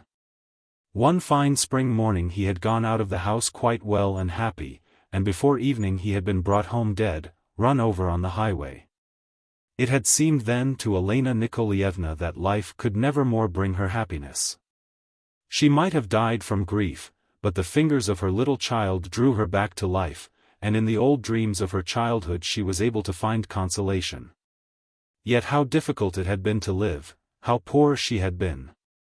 The summer after her husband's death she had spent in the country with her younger sister and her own little child. And today she remembered with a marvelous distinctness one bright day on which had happened something delightful and strange, something apparently insignificant in itself, yet shedding upon her soul a wonderful light, illuminating all the rest of her life. On that wonderful day, long past, had happened that which ever afterwards made Elena Nikolaevna as proudly calm as if she had been crowned queen of a great and glorious land. But this well-remembered day had dawned in the darkness of grief, and like every day of that summer it had been watered by her tears. She had quickly accomplished the little household duties that were necessary and had gone into the forest so as to be far away from everybody. She loved to wander in the depths of the forest and dream there. Often she wept there, remembering the happiness that had been hers. There was one glade which she especially loved. The soft moist grass, the clear faraway sky, the northern moistness, the tender mossy slopes, the soft clouds, all were in sympathy with her grief. She stood by a grey boulder in this favorite spot, her clear blue eyes gazed at the scene, in her dreams she was far away. She thought she heard herself called, that a voice said, "Elena, what are you dreaming about?" She trembled, and in a moment her sweet dream lost itself in a maze of fancies. She could not have told her dream. And why should she tell anyone what her thoughts had been, where they had wandered? No one else could understand, those dreamland princesses clothed in shining garments, clear-eyed, celestial, who came and comforted her, what meaning had they for others? She stood alone in the quiet glade, her hands crossed upon her breast. Her blue eyes were shadowed by grief. The sun, shining high above her, caressed her back and shoulders, his rays gleaming on her long red plaits of hair encircled her with a golden halo. She dreamed. Suddenly she heard voices and laughter. Before her stood 3 shining maidens, 3 woodland princesses. Their dresses were white, as Elena's own, their eyes were blue like hers. On their heads were fragrant flower crowns. Their arms were bare as were Elena's, their shoulders were kissed by the sun like hers. Their little slightly sun-browned feet, like hers, were bathed in the dew of the grass. They came towards her and smiled, and said, "How beautiful she is! She stands there and the sunlight makes her hair look golden. She holds herself like a queen." Joy and grief were strangely mingled in Elena's heart. Holding out her hands in welcome, she spoke joyously in her ringing voice. "Greeting, dear sisters, dear woodland princesses." Clearly, clearly, like a little golden bell, sounded the voice of Elena. And clear as the ringing of golden bells came in answer the gentle laughter of the 3 as they said, "We are princesses, who art thou? Thou shouldst be the queen of this place." Sadness tinged Elena's voice as she answered, "How could I be a queen? No crown of gold is mine. My heart is full of sadness for the loss of my beloved. No one can crown me more." The sisters smiled no longer. Elena heard the quiet voice of the eldest sister. "Why this earthly grief? Thy beloved is dead, but is he not ever with thee? Thy heart is sad, but in the remembrance of him canst thou not rejoice? Canst thou not raise thy desires to flow in union with the heavenly will? Dost thou not desire to be crowned here as our queen?" "Ah, I do desire it," cried Elena, and she trembled with joy and shining tears sparkled in her blue eyes. Once more a question came. "And wilt thou then be worthy of thy crown?" Awe and wonder held the soul of Elena, and she said, "I will be worthy of my crown." Then the princess spoke again. "Stand always in the presence of fate as pure and brave as now thou standest here before us. Look straight into the eyes of men. Triumph over grief.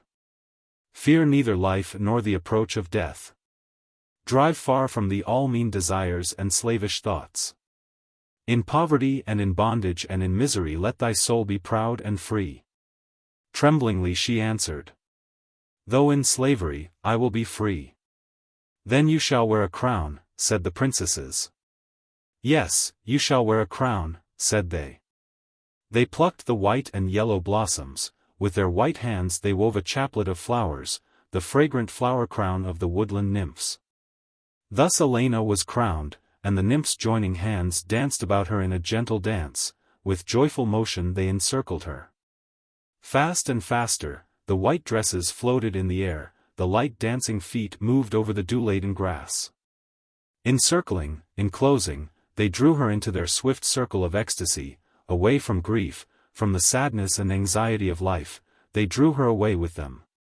Time fulfilled itself, and the day waned, and grief was as a flame of joy, the soul of Elena lost itself in rapture. Then they kissed her and departed. "Farewell, dear queen of ours. Farewell, dear sisters." Among the trees they disappeared, Elena was alone. Proudly she walked upon her homeward way, she wore her crown of flowers. She told no one of her adventure in the forest, but so radiant was her face that her little sister smiled at her and said, "Elena looks a shining one today. One might think it was the day of her angel." In the evening Elena went to visit little Paul, a sick child, who had not long to live. She loved the boy because he was peaceful and serene and nothing disturbed the calmness of his mind. Sometimes at night she would wake and remember little Paul and weep because he must die so soon, and the grief in her heart was strangely mingled, for her husband who was dead. For herself so early left forlorn, for the child who so soon must die. Paul was sitting by himself in a summer-house on the cliff watching the peaceful flaming of the setting sun. He smiled at Elena's approach, her coming was always a joy to him. He loved her because she always told him the truth and never sought to comfort him with false hopes as did others. He knew that he must die soon and that there were only two who would long remember him, his mother and his friend Elena. Elena told him what had happened in the forest, and little Paul closed his eyes and sat in thought. But by and by he spoke and said, smiling happily, "I am glad for you, my dear forest queen. I have always known that you were pure and free. Everyone who can speak of himself and say, I, ought to be as a conqueror upon the earth. For man can overcome the world." Then he saw three young ladies walking below the cliff, and said to Elena, "Look! Your three woodland princesses are coming by." Elena looked also, and she recognized them with a momentary feeling of pain. Three ordinary girls. They wore the same white dresses as in the morning. Their eyes were as blue, their hair as golden, their figures as beautiful, but now they wore no flower crowns, but instead white summer hats. They were just ordinary young girls, summer visitors. They were hidden for a moment behind the bushes, but soon they appeared again, climbing up the cliff and coming along the narrow path which passed the summer house. Paul bowed to them and smiled, and they recognized Elena. "Greeting to you, dear queen." "Dear sisters," said Elena happily. And ever since that time Elena had known joy. Under the guise of the ordinary she had known the joy of her crowned life. All poverty and wretchedness had been transformed by her queenly pride, her exalted dignity.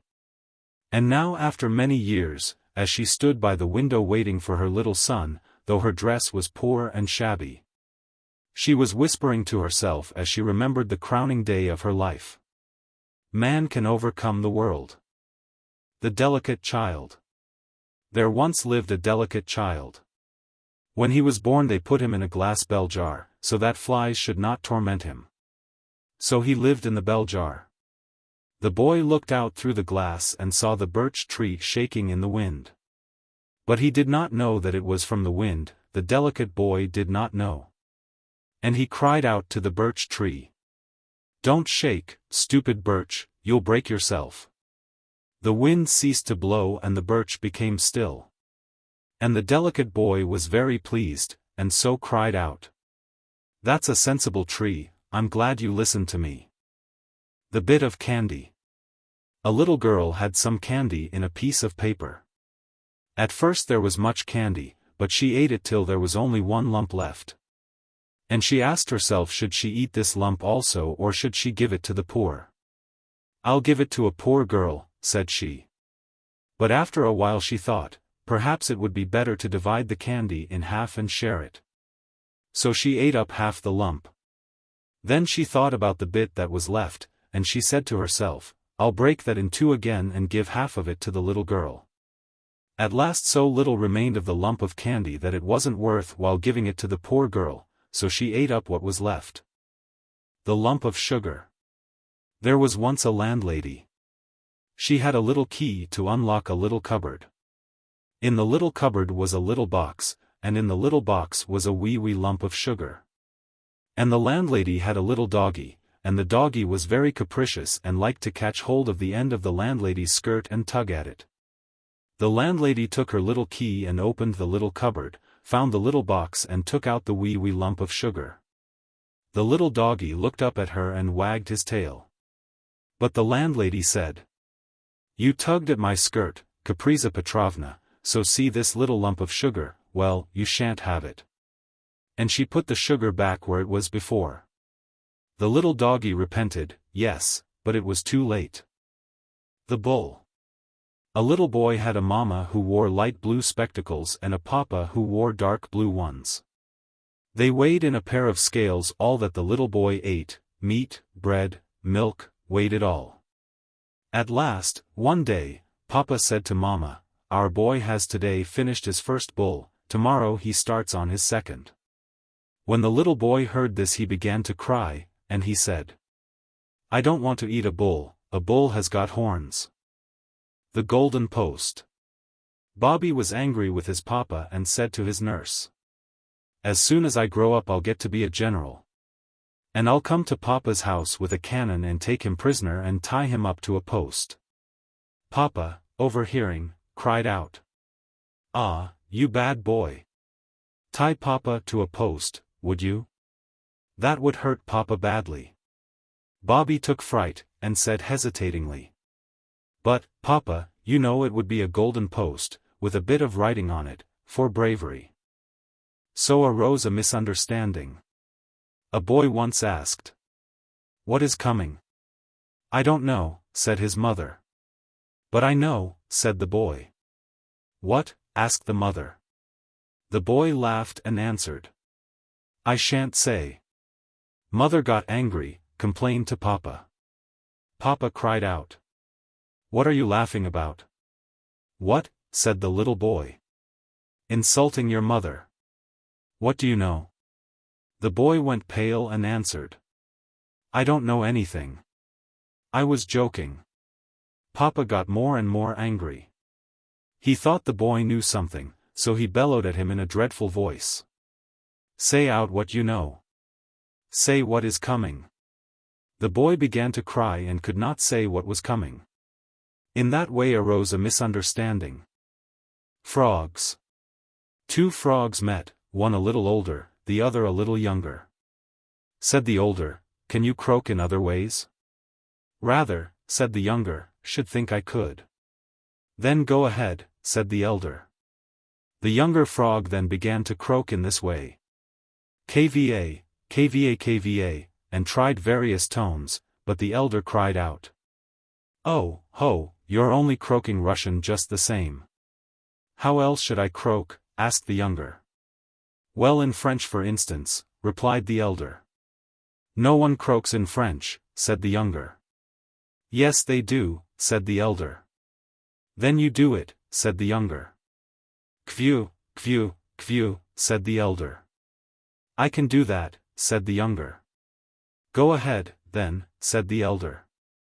"Kvi, kvi, kvi," said the younger one, trying. But the elder one laughed and cried out, "That sounds more like German than French, you with your kvi." The younger one tried hard but couldn't make kvu. Cried a little and then said, "Russian frogs croak better than French ones, more clearly." The Lady in Fetters. In the house of a certain Moscow physician there is a magnificent picture gallery, which after the death of its owner will become the property of the town. Though now it is little known and difficult to get at.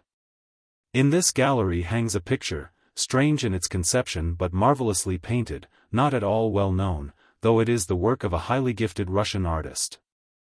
In the catalogue this picture is designated by the title, A Legend of the White Knight. The picture is of a young lady dressed in an exquisitely simple black gown, and wearing a broad-brimmed black hat with a white feather. She is seated on a bench in a garden just budding into spring. Her face is very beautiful, but it holds an enigmatical expression. In the unreal and enchanting light of the White Knight which the artist has so marvelously represented, it seems at times that the lady is smiling in joy. And at times the same smile seems to possess a haggard expression of terror and despair. Her hands are not seen, they are folded behind her back, and from the pose of her shoulders one feels that her arms are bound. Her feet are bare and very beautiful. They are encircled with gold bracelets and fastened together by a short gold chain. The contrast of the black dress and white naked feet is beautiful yet strange. The picture was painted some years ago by the young artist Andrew Pavlovich Krogov. After a strange white night spent by him with the lady of the picture, Irene Vladimirovna Omagina, in her country villa outside Petersburg. It was at the end of May. The day had been warm and enchantingly clear. In the morning, or rather about the time when the working folk are going to their dinner, Krogov was called up on the telephone. A well-known woman's voice said, "It's I, Madame Omagina. Are you disengaged tonight, Andrew Pavlovich? I shall expect you here punctually at 2 o'clock. Thank you, Irene Vladimirovna, began Krogov. But the lady interrupted him. That's right. I shall expect you. Exactly at 2. And she hung up the receiver. Her voice sounded unusually cold and unmoved, the voice of someone preparing for some significant action. This and the brief conversation made Krogov wonder not a little. He was accustomed to have long talks on the telephone, and with a lady the conversation often went on quite a while. Irene Vladimirovna had been no exception to this, and her brevity was something new and unexpected. The young man's curiosity was aroused. He resolved to be most punctual and to get there at 2 o'clock precisely. He ordered a motor in good time to take him there. He hadn't one of his own. Krogov was fairly well acquainted with Madame Omagina, though not intimate with her. She was the widow of a rich landowner who had died some years before. She had her own estates, and the villa to which she had invited Krogov that evening belonged to her. There had been strange rumors about her married life. It had been said that her husband often beat her cruelly. And people often wondered that she, an independent woman, should endure this and not leave him. There were no children, and people thought it strange that they went on living together. It was exactly 2 o'clock by Krogov's watch, and already quite light when the automobile slowed up at the entrance to the familiar villa. Krogov had been there several times during the previous summer. On this occasion, however, he felt a curious perturbation. I wonder if there will be anyone else, or if I'm the only visitor, thought he. It would be more pleasant to be alone with her on such a beautiful night. No other carriage was to be seen at the gates. Everything was quiet in the dark garden, and there were no lights to be seen in the windows. Shall I wait? Asked the chauffeur. No, it's not necessary, said Krogov, as he paid and dismissed him. The side gate was open a little way. Krogov went in and shut it after him.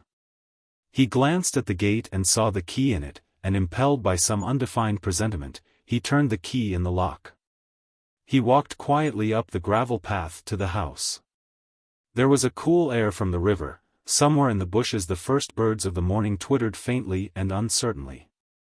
Suddenly a familiar voice called out to him, the voice he had heard on the telephone, that strangely cold and indifferent voice. I'm here, Andrew Pavlovich, said Madame Omagina. Krogov turned in the direction of the voice and saw his hostess seated on a bench near a flower bed. She sat there and looked up at him smiling. She was dressed exactly as he afterwards painted her in the picture. In the same black gown of an exquisitely simple cut. Entirely without any ornament or trimming, in the same black broad-brimmed hat with a white feather, her hands were clasped behind her back and seemed to be fastened there. Calmly resting on the gravel path were her bare white feet encircled by golden bracelets, the thin gold chain which fastened them just glittering in the half-light. She was smiling just that same uncertain smile which Krogov afterwards showed in her portrait, and she said to him, "Good evening, Andrew Pavlovich. I felt sure somehow that you would not fail to come at the appointed time. Pardon me for not giving you my hand, my arms are fastened behind me." Then, seeing his movement towards her, she laughed constrainedly and said, No, don't be alarmed. You needn't unfasten me. It's all necessary, it's what he wishes. His night has come once more. Sit down here beside me. Whom do you mean? Asked Krogov, sitting down beside her and speaking cautiously and in wonder. My husband, answered she quietly. Today is the anniversary of his death. He died just at this hour, and every year on this night and at this moment I give myself up to his power. Every year he chooses someone into whom he sends his spirit, and he comes to me and tortures me for hours. He cannot be restrained. He goes away, and I am free till the following year. This time he has chosen you. But I can see that you are astounded, you are ready to think that I am mad. Pardon me, Irene Vladimirovna, Krogov was beginning to say. The lady stopped him with a slight movement of her head, and said, No, I'm not out of my mind. Listen. I'll tell you all about it, and you will understand me. It's not possible that such a sensitive and responsive person as yourself, such a wonderful and delicate artist, should not understand. Now, when a man is appealed to as a sensitive and delicate person, of course he is prepared to understand all that is wanted. And Krogov began to feel himself in sympathy with the spiritual condition of the lady. He wanted to kiss her hand in token of his sympathy, and he thought with pleasure of raising her small delicate hand to his lips. But this he could not do, he contented himself with gently squeezing her elbow in his hand. The lady responded by an inclination of her head. Smiling uncertainly and strangely, so that it was impossible to know whether it were for happiness or a desire to weep, she said, "My husband was a weak and a wicked man. I cannot understand even now why I loved him and couldn't leave him. He tortured me, at first timidly, but every year more openly and cruelly. He inflicted all kinds of torture on me, and he soon discovered a very simple and ordinary way. I can't think why I put up with it. Perhaps I expected something from it, but, however it may be, I became weak and wicked before him, as a humble slave." And then she calmly began to tell in detail how her husband had treated her. She spoke as if it were of someone other than herself who had endured all his cruelty and mockery. Krogov listened with pity and indignation, but her voice sounded so unmoved, and there was so much evil contagion in her words, that he suddenly began to feel within himself a wild desire to throw her on to the ground and beat her as her husband had done. The longer she talked and the more she described in detail how her husband had treated her, the stronger became his feeling and the greater his desire. At first it seemed to him that his anger at the shameless frankness with which she told of her sufferings, with her quiet, almost innocent cynicism, aroused this wild desire in him. But soon he understood that there was a much deeper reason for this wicked feeling. Was it not, in truth, the soul of the dead husband becoming incarnate in himself, the monstrous spirit of an evil, weak torturer? He was terrified at first, but soon this momentary pang of terror died away in his soul, and more powerfully there arose in him the lust for torture, the evil and mean infection. "I endured all this," continued the lady, "and never once did I complain. Even my spirit was unmurmuring. But one day in springtime I became just as weak as he. A strong desire arose in me that he should die. Perhaps his cruelty was greater just then, or it may be that the beautiful white nights of spring acted upon me in this way. I don't know how the desire arose within me. So strange it was.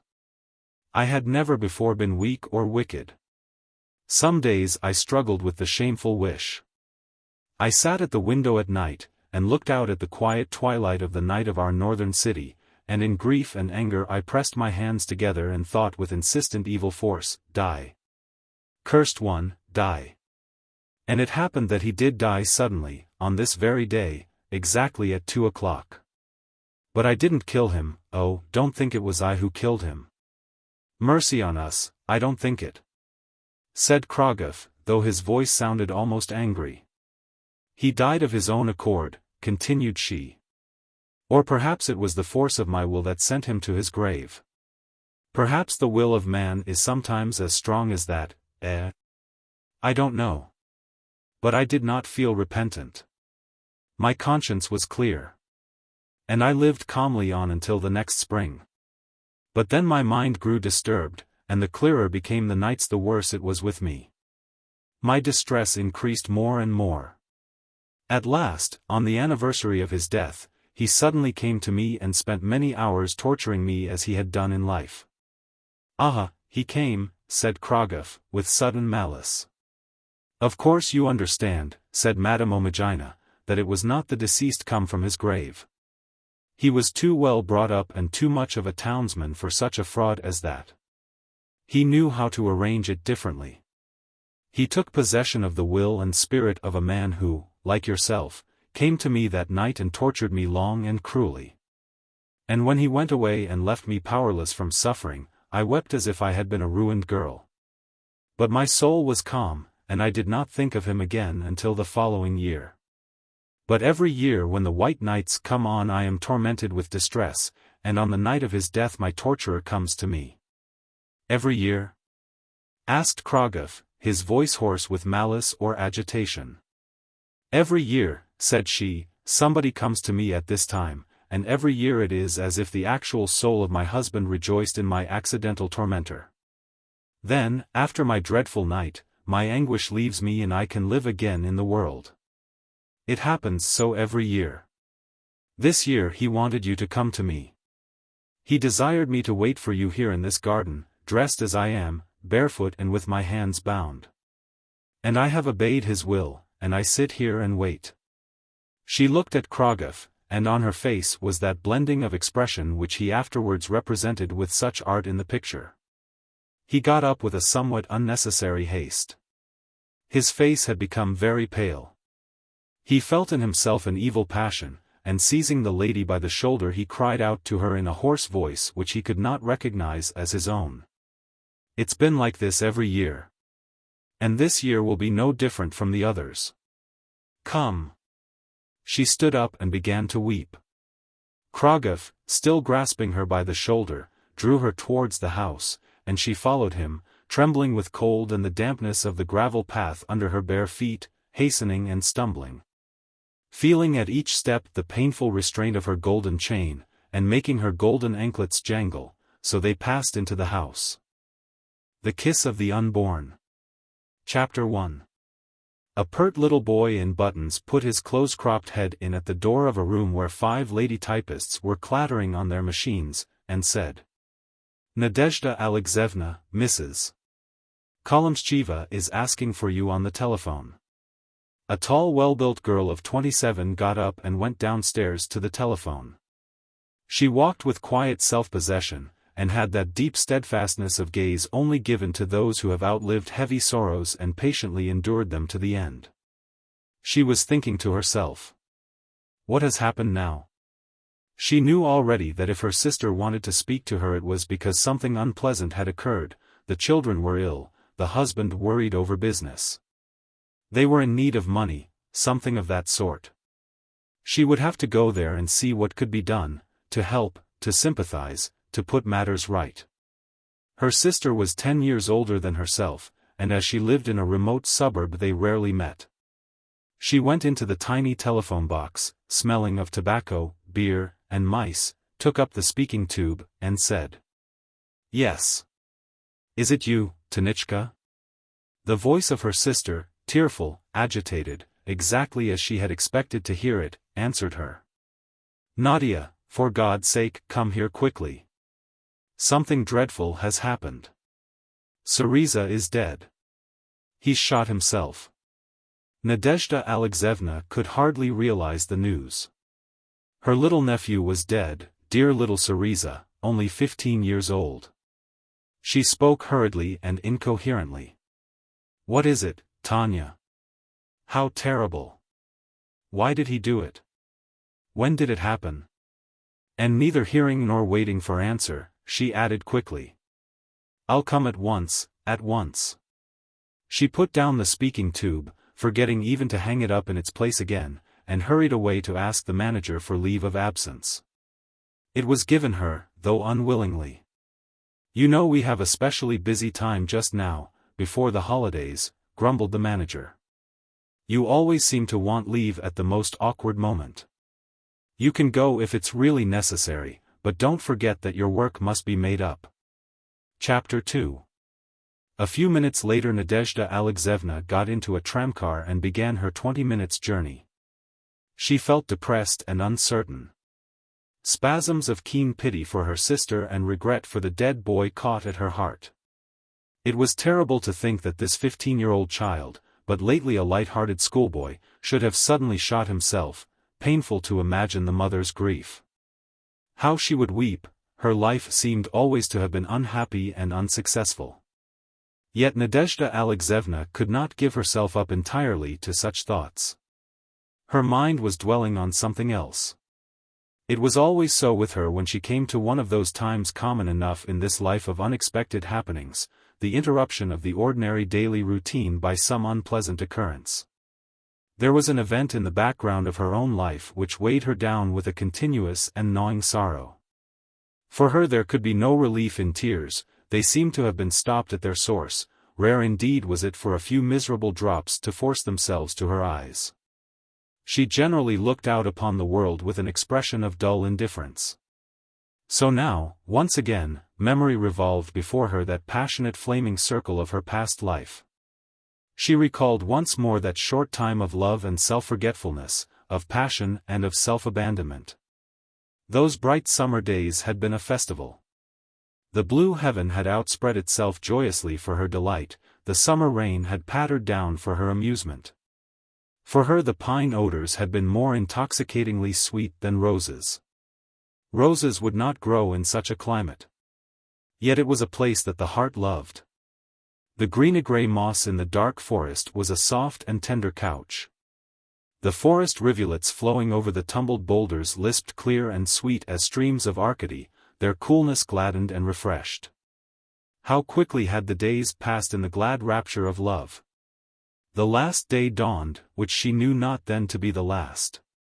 The sky was cloudless, the heavens clear. Simple happiness was all around. The broad shadowy glades of the scented pine forest were cool and dreamy, the tender moss underfoot was soft and warm. All was as it had been on other days. Only the birds had ceased to sing, they had nested and flown away with their little ones. But there had been a shadow on the countenance of her beloved, he had received an unpleasant letter that morning. As he himself said. A dreadfully unpleasant letter. I am desperate. So many days before I see you again. How is that? She had said. Sadness had not yet touched her. My father writes to say that my mother is ill and that I ought to go home. His father had written something quite different, but Nadezhda Alexeyevna did not know that. She had not yet learnt that it is possible to be deceived in love, that the lips that kiss may speak lies instead of truth. With his arms around her and his lips kissing hers he had said. I must go, there's nothing else to do. How lonely I shall be. I can't think anything serious is the matter, but I shall be obliged to go. Why, of course, said she. If your mother is ill, how could you stay? Write to me every day. It will be so dull when you are gone.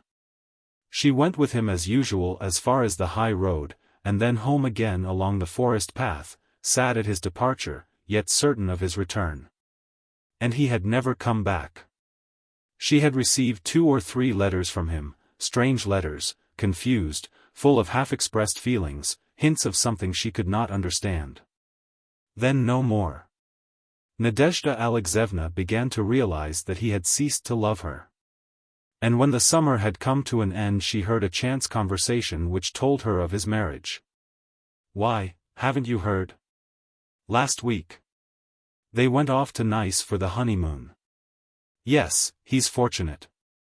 He's married a rich and beautiful girl. She has a large dowry, I suppose. Yes, indeed. Her father.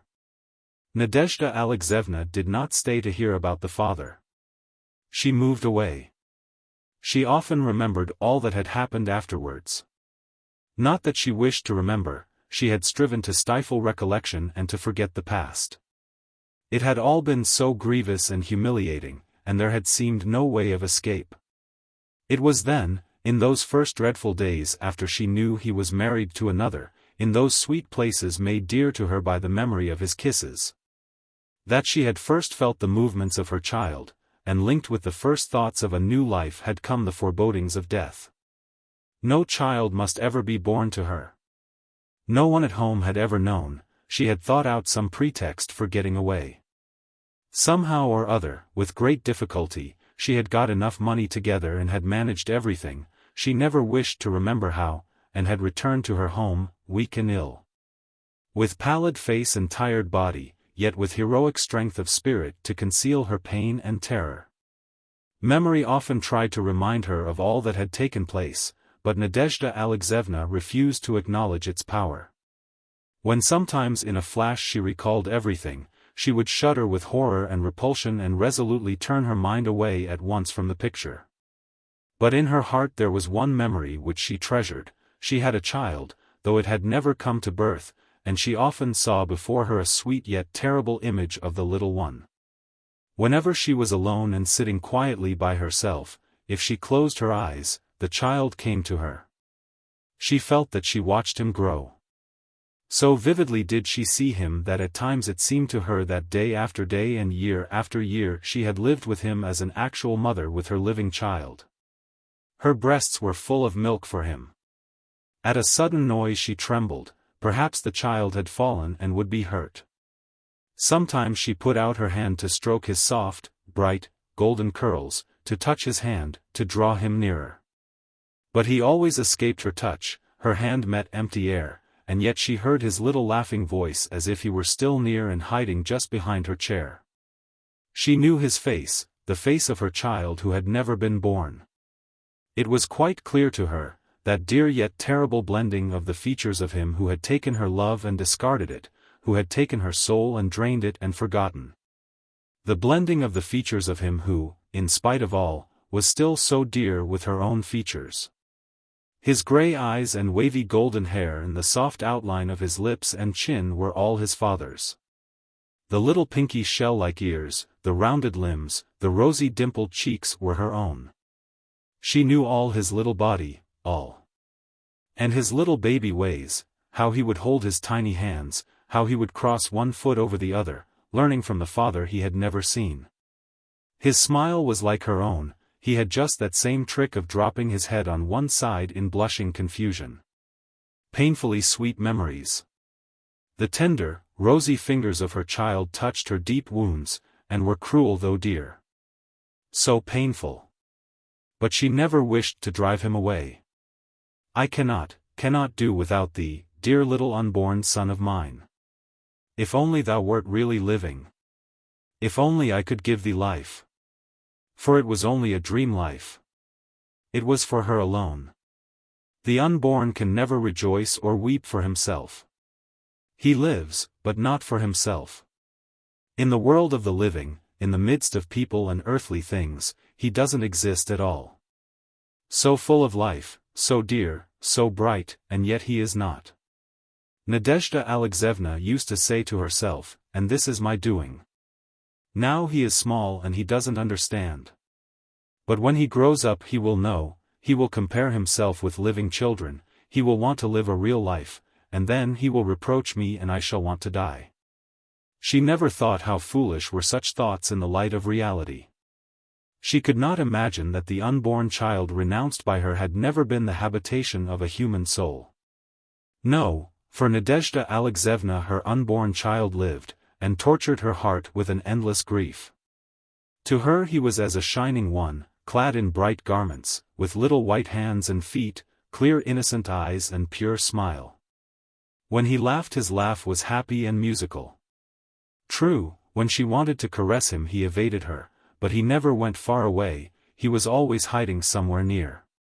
He ran away from her embraces, but all the same he often seemed to put his soft, warm little arms about her neck and press his tender lips to her cheek, at those times when she sat quietly alone and closed her eyes. But never once had he kissed her on the lips. When he grows up he will understand, she thought. He will be sorry, and he will go away and never come back any more. And then I shall die. And now as she sat in the noisy, crowded tramcar, in the company of strangers, pushing and jostling one another, Nadezhda Alexeyevna closed her eyes and remembered her own little child. Once more she looked into his clear eyes, once more she heard the tender lispings of his unuttered words, all the way to the end of her journey, when the time came for her to get out of the car. Chapter 3. When the tram stopped Nadezhda Alexeyevna made her way along the snow-covered streets, past the low wooden and stone houses, past the gardens and enclosed spaces of the remote suburb. She was alone. Many of the other passengers had been met, but for her there was no companion. And she thought to herself as she walked along. My sin will always remain with me. I can never get away from it. How is it that I go on living? Even little Syriza is dead. A dull pain gnawed at her heart, she could not answer her own question. Why do I go on living? Yet why should I die? And again she thought. He is always with me, my dear little one. But he is growing up now, he is 8 years old, and he must be beginning to understand. Why isn't he angry with me? Doesn't he want to be able to go and play with the other children, to ride on the frozen snow in his little sledge? Doesn't all this winter beauty attract him? I feel it all so delightful, even in spite of its illusions. The world is so beautiful and so enchanting. Is it possible for him not to want to live here in reality? Then, as she went on and on, all alone, through the monotonous streets, she began to think of those to whom she had come, her hard-worked brother-in-law, her tired sister. The crowd of fretful children always asking for something or other, the poverty-stricken home, the lack of money. She remembered her favorite nephews and nieces, and little Syriza who had shot himself. Who could have expected him to die? He had been so gay, so lively. And then she remembered her talk with the boy last week. Syriza had been sad and upset then. He had been reading some incident recorded in the newspapers and had said, "Things are bad at home, and if you take up a newspaper you only read about horrors and shameful happenings." She had said something which she herself did not believe, in order to divert the boy's attention. Syriza had smiled grimly and then continued. "But, Auntie Nadia, how bad it all is. Just think what is going on all around us. Don't you think it dreadful that one of the best of people, an old man, went away from his home to find a place in which to die? It must have been because he saw more plainly than we do the horrors around us, and he couldn't endure to live any longer. So he went away and died. Terrible." And after a little silence he went on. "Auntie Nadia, I tell you just what I think. Because you're always kind to me and you understand, I don't want to live at all in a world where such things happen. I know I'm just as weak as everybody else, and what is there for me to do? Only by degrees to begin to get used to it all. Auntie, Nekrasov was right when he said, it is good to die young." Nadezhda Alexeyevna remembered that she had felt anxious about the child and had had a long talk with him. It seemed as if he were convinced at last. He had smiled again in his old way, and had said in his usual careless tone, "Ah, well, we shall live, and we shall see. Progress is still going forward, and we do not yet understand its aim." And now Syriza no longer lived, he had killed himself. So he hadn't wanted to live and look on at the majestic march of progress. And what was his mother doing just now? Perhaps kissing his little waxen hand, or perhaps getting supper for the hungry little ones who were doubtless frightened and crying, looking pitiful in their worn-out and untidy clothes. Perhaps she had thrown herself down upon her bed and was weeping endlessly. Happy woman, happy, if she could weep. What in this world is sweeter than the comfort of tears? Chapter 4. At length Nadezhda Alexeyevna reached her sister's home, and went up the staircase to the 4th floor. It was a narrow stone staircase with very steep flights of stairs, and she went up so quickly, almost running, that she lost her breath, and stopped outside the door to rest before going in. She breathed heavily, holding on to the balustrade with her woolen-gloved hand. The door was covered with felt, over which oilcloth had been stretched, and on this oilcloth was a cross of narrow black strips, partly, perhaps, for ornament, partly for strength. One of the strips was half torn off and hanging down, and behind it, through a hole in the oilcloth, protruded the grey felt. For some reason or other this suddenly seemed pitiful and painful to Nadezhda Alexeyevna. Her shoulders heaved quickly. Covering her face with her hands she burst into loud sobbing. She felt suddenly weak, and sitting down hastily on the top step she wept. For a long time she sat there hiding her face in her hands. A warm rain of tears flowed over her woolen gloves. It was nearly dark, and very cold and silent on the staircase. The doors on the landing stood dumb and rigid. Long she wept. Then suddenly she heard a light, familiar step, and as she waited in expectation she felt her child come nearer and put his arms about her neck. His cheek pressed close to hers, and his warm little fingers tried to push away the hands which were screening and hiding her face. He put his lips to her cheek and whispered gently. "Why do you weep? How can you have done wrong?" Silently she sat and listened. She dare not move or open her eyes lest the child should disappear. She let her right hand drop onto her knee, but still kept her eyes covered with the left. Gradually her weeping became less. She must not frighten the child with her woman's tears, the tears of a sinful woman. And the child went on, kissing her cheek as he spoke, "You haven't done wrong at all." Then he spoke again, and now his words were those of Cereza. "I don't want to live in this world. I'm very thankful to you, mother dear." And again. "Indeed, dear mother, I don't want to be alive." These words had sounded terrible in her ears when Cereza had spoken them, terrible because spoken by one who, having received from unseen powers the living form of mankind, ought to have held as a precious treasure the life committed to his care, and not have wished to destroy it. But these same words, spoken by the child who had never been born into this world, rejoiced his mother's heart. Gently and timidly, as if afraid of frightening him by the sound of an earthly voice, she asked, "And my dear one forgives me?" And heard the answer. "You haven't done wrong at all. Yet if you want to hear me say so, I forgive you." And suddenly her heart overflowed with a foretaste of an unlooked-for happiness. Hardly daring to hope, hardly knowing what to expect, she slowly and fearfully stretched out her hands, and felt her child on her knees, with his little hands on her shoulders. His lips pressed close to hers in a long, long kiss. Her eyes were fast closed still, for she feared to look on that which it is not given to mankind to see. Yet it seemed to her that the child's eyes looked into hers, and that he breathed a blessing upon her, and shone upon her like a sun. Then she felt the arms unclose, and on the staircase she heard the light patter of feet, and knew that the child was gone. She got up, dried her tears, and rang the bell. When she went in to her sister she was full of calm and happiness, she had power to strengthen and console.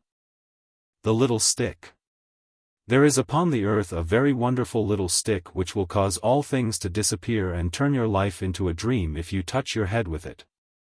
If you don't like your life, just take the little stick and put it to one of your temples, and suddenly all you didn't like will become a dream and you will start something quite new.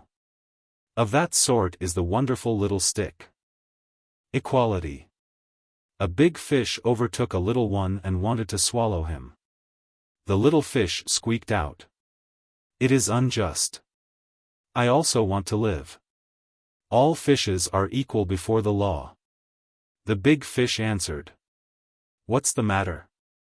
I won't discuss whether we are equal, but if you don't want me to eat you, then do you please swallow me if you can. Swallow me, don't be afraid, I shan't set on you." The little fish opened his mouth and poked about trying to get the big fish in, sighed at last and said, "You have it. Swallow me." Adventures of a Cobblestone. There was in the town a cobbled roadway. A wheel of a passing cart loosened one of the stones. The stone said to himself, "Why should I lie here close packed with others of my kind? I will live separately." A boy came along and picked up the cobblestone. Thought the stone to himself, "I wanted to travel and I travel. I only had to wish sufficiently strongly." The boy threw the stone at a house. Thought the stone, "I wish to fly and I fly. It's quite simple, I just willed it." Bang went the stone against the window glass. The glass broke and in doing so cried out, "Oh, you scoundrel! What are you doing?" But the stone replied, "You'd have done better to get out of the way. I don't like people getting in my way. Everything arranged for my benefit, that's my motto." The stone fell on a soft bed and thought, "I've flown a bit, and now I'll lie down for a while and rest." A servant came and took the stone off the bed and threw it out at the window again so that it fell back on the cobbled roadway. Then the stone cried out to his fellow cobbles, "Brothers, good health, I've just been paying a call at one of the mansions, but I did not at all care for the aristocracy. My heart yearned for the common people, so I returned. The future. No one knows what the future will bring. But there is a place where the future gleams through an azure veil of desire.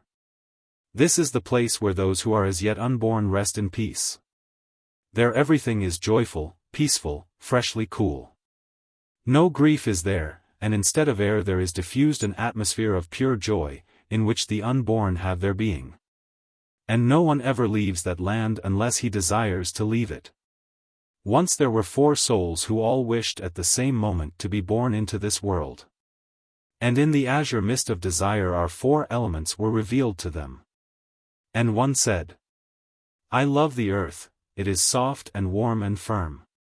And another said, I love water, eternally falling, cool, and translucent.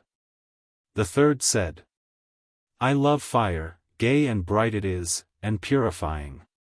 And the fourth said, I love the air, stretching out so broad and high, the light breath of life. And this is what life brought to them. The first became a miner, and while he was at work a shaft fell and buried him in the earth. And the second shed tears like water, and at length was drowned. And the third perished by fire in a burning house. And the fourth was hanged. Poor innocent elements. Foolish desiring ones. Oh, why did will lead them forth from the happy place of non-existence? The road and the light. On a long country road came people with horses and wagons, and only the stars gave them light. The night was a long one, but their eyes were accustomed to the darkness, and they were able to distinguish all the unevennesses and windings of the road. But the way being long it became dull for one of the men, and he said, Hadn't we better light lanterns so as to see the way? Then the horses will move more quickly and we shall get to our destination sooner. The others believed him and lighted lanterns, and not content with that, broke off branches from the trees and made torches, they even lighted bonfires. Taking much trouble over the lighting of the way. The horses stood still. Never mind, said the men, we shall get on quicker afterwards. And all around them was a bright light, and the light of the stars was darkened. Then the wayfarers saw that there was not one road only, but many sidetracks and bypaths. And each road seemed to someone the shortest road to take. They quarreled among themselves as to which road to take, and they separated. The morning light found them all on different ways and far from the place whither they were bound. The keys. A skeleton key said to her neighbor. I go about everywhere, but you lie still. Where have I not been, but you've always remained at home? What are you thinking about? The old key did not want to answer, but she said. There is a strong oaken door. I lock it, and when the time comes I unlock it again. Well, said the skeleton key, but aren't there a great many doors in the world? I don't need to know about any other doors, said the key. I can't open them. Can't you? But I can open every door. And the skeleton key thought to herself. This key is really stupid if it can only open one door. But the key said to her. You're a thieves' skeleton key, but I am a true and honest door key. This the skeleton key did not understand. She did not know what truth and honesty were, and she thought that the door key was so old that she had gone out of her mind. The independent leaves. Some leaves with very strong stalks were hanging from a branch, and they found life very dull. It was very unpleasant, they could see the birds flying and the kittens running about, even the clouds were being carried along, and they were still on the branch. They swung themselves about, trying to break off from their stalks and be free. They said to one another. We can live independent lives. We are quite grown up. But here we are under guardianship, stuck fast to this old stupid branch. They swung themselves about and at last got free. They fell to the ground and withered. Presently the gardener came and swept them away with the refuse. The Crimson Ribbon. Chapter 1. The old professor, Edward Henryovich Roggenfeld, and his aged wife, Agnes Rudolfovna, had been accustomed for many years to live from May to September in the same watering place. in Estonia on the southern shore of the Gulf of Finland. Every year they occupied the same beautiful country villa standing in its own grounds. From the balcony of this villa they had a broad and delightful outlook over the waters of the Gulf, the meadows near the sea, and the beach. Although this watering place was inhabited for the most part by families of Germans, professors and physicians, and bore the stupid ridiculous name of Tres Joly, it was a very pleasant and convenient place in which to live. All the people who owned villas there were firmly convinced that Estonia was the healthiest place in the world and that Tres Joly was the most beautiful spot in northwest Russia. They declared that this was printed in the encyclopedia in which other reliable information could be found of this sort, for example, that Edgar Poe lived a degraded life and was a lying and evil-living man. The peasants of the place, Estonians, were peaceful and honest and well-behaved. No one ever heard of fights or robberies there. There was a post and telegraph office quite near, only 4 versts away. The postman came twice a day, and not only brought the post but collected the letters. There were 2 cafés in the neighborhood, one on the seashore, the other inland, near the baron's estate, with very fine gardens. Once a week there was music in the café on the shore. Not far away, also at a distance of 4 versts, was an assembly room where there was a public dance once a week, and where one could get wine and beer or have dinners or suppers. But all this was not too near. The people who lived at Tres Joly could enjoy a peaceful quietude and yet not be deprived of the conveniences of civilization. The tradesmen brought their goods to the very doors of the villas, a great convenience, which fully compensated for not living near the town markets. The houses in Tres Joly stood on a high cliff. The banks sloped down to the sea, with here and there steep ravines in which were trees and bushes and wild narcissus, but in places the cliff was bare and laminated. Rejoicing the hearts of professors and students, who found their ancient Silurian remains, green and brown and yellow layers of limestone and sandstone. Along the edge of the sea stretched a broad strip of fine friable pale yellow sand, dotted here and there with large stones and some small pebbles. The rugged boulders were ornamental, the pebbles were rather a hindrance to walking, but the sand was delightful and the bathing excellent. And on the shore in front of the villas was a row of clean-looking dressing rooms. The water of the Gulf was of many varying tints and colors, from the palest and most delicate blue in the sunshine to the gloomiest purple in dull weather. Sometimes it was perfectly calm. Then the broad waters of the Gulf lay like an enormous expanse of steel along which stripes of fleeting color streamed. Sometimes the waves lashed noisily along the sandy shore. The long wearisome sound like the roar of a tired and hungry animal kept nervous visitors from sleeping, flurried the hysterical, and delighted the serious 15-year-old schoolboys. On such days they would come down to the shore and meditate upon the accursed questions of life and being, those questions familiar to every progressive schoolboy of that age. The sunsets were wonderful, each evening different. Every evening the sky arrayed itself in a new way, sometimes covering itself with clouds, sometimes appearing clear and cloudless. If there were few clouds, or none at all, the sky showed itself in an exquisite austerity of beauty as its adornment. Then the sun, solitary, weary, purple in color, hiding itself behind pale purple veils, sank majestically down towards the hardly distinguishable line of the horizon, sinking slowly, dying away in sadness and beauty, till at length, with a last faint gleam shining for a moment in the misty bed of the far and melancholy distance, it went out like the last sigh of an expiring universe. And then came on an undisturbed serenity both in the heavens and upon the earth, and a spell of deepening shadows was cast upon the warm sand and the cold pebbles, on the dreaming trees and on the humble roofs of the villagers, gradually chilling all. When the sunset sky was massed with dark heavy lowering clouds, and bright foam-like cloudlets were scattered like a whimsical pattern on the blue enamel of the heavens. The departing sun was attended by a magnificence of flame and color and radiance and delicate gold-edged beams of light.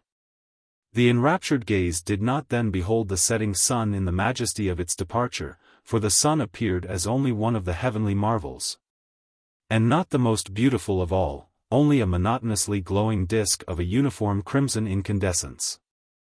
All the broad and beauteous west was filled with slow streams of wavering and glimmering molten many-toned liquid gold, blazing with all the yellows of amber and half-transparent topaz. Flaming through the innocent blue of heaven with all the passions and crimsons of blood, trembling and unconsumed in the flames of jasper, onyx, and emerald and the glowing carmine of rubies. It seemed then as if a gigantic rainbow, glowing in the heat of the heavenly furnace, suddenly tore apart its thin half-transparent veil, poured itself through and spread out along the heavens its many-colored stream, which broke out into innumerable fires. Sometimes in dull weather opal clouds would appear in the sky, and the pale angel of death would look down upon the earth with his unswerving gaze, right into the eyes of people who cannot perceive him. But it is impossible to describe all the sunsets, because the diversity of them is endless, endless as the diversity of human life itself. The most pleasant feature of Tres Joly was its delightful combination of sea and forest, the trees in some places coming down nearly to the water's edge. Firs and leafy trees were about equal in number, the stern and stately pines and firs mingling with white-trunked birches, trembling aspens, dull alders, bitter rowans, and proud maples. One rich merchant from Vyshgorod had even planted chestnuts and oaks on his estate. The whole place was delightful, and all the visitors rejoiced in its beauty. The villagers industriously plowed their barren, stone-bestrewn fields, they prophesied the weather according to the appearance of the sky and the direction of the wind. They caught sprats in the sea, but didn't bathe themselves in it, and they let their cows wander in the forest and all along the seashore. In short, they behaved as the villagers in such places always do. Aborigines, they were called contemptuously by Professor Roggenfeldt's grandson, the schoolboy Eddie, who was an unwearied seeker after fossils. But Madame Roggenfeldt, a gray-haired old lady, with a sweet attractive face of great former beauty, said, "The Estonians here are so cultured. They play Molière in their public hall, they have a choir and a band, and many of them have pianos. Their children sing and play very nicely, and on holidays they look quite like young ladies." Chapter 2. In this idyllic place one beautiful summer's day Madame Roggenfeldt was celebrating her birthday. Everything was very gay. The families of her son and daughter had all come, and the grandchildren had presented her with flowers and congratulated her prettily. Guests had come in from town, and they expected to have music and singing in the evening. After luncheon, about 3 o'clock in the afternoon, there was dancing in the meadow that lay between the cliff of Tres Joly and the wood on the seashore. The local band had been invited to play. Only one old friend of the family was absent, Professor Bernard Horn, and Professor Roggenfeldt could not imagine why he had not come. He had intended to send a message to his house, but there had been no time, all the servants and everybody in the house had been very busy. But Madame Roggenfeldt had been in a nervous and disturbed state all the morning. While the young folks were dancing she sat with her husband on a seat in the garden on the cliff and looked down at the scene below. The sun was not too bright, the sound of the music was softened by distance, the laughter and chatter of the young people was not heard too loudly. The movements of the dancers were slow and melancholy. 3 Estonian peasant musicians in grey felt hats were seated one behind the other with their backs to the sea on stools placed at the edge of a square even space. Their sunburnt faces expressed the zeal of close attention and nothing else. Their sunburnt hands moved exactly and mechanically. And from afar they looked like dolls placed there, parts of a very complicated musical machine. In front of the players was a music stand, and behind it stood a short elderly man waving his conductor's stick calmly, confidently, and as mechanically as the players moved their hands. He too had a sunburnt neck and hands. When he moved a few steps from the stand he was seen to be very lame. And it seemed as if his lameness had been planned by an ignorant but artistic workman, fashioning this fine toy so as to be more suitable for the music of the dance.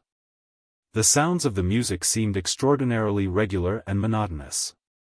One could have wished for some slight inaccuracy or capricious interruption of the rhythm.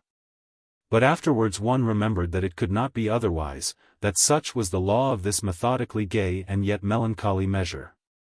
The young men and girls sat on benches on the other two sides of the square. The fourth side had a light fence beyond which the ground sloped upward, and here upon the grass lay some onlookers who did not dance but had come to watch others dance and to listen to the music. All the people present seemed to be under the spell of the devilishly monotonous and inhumanly precise rhythm of this wonderfully executed music.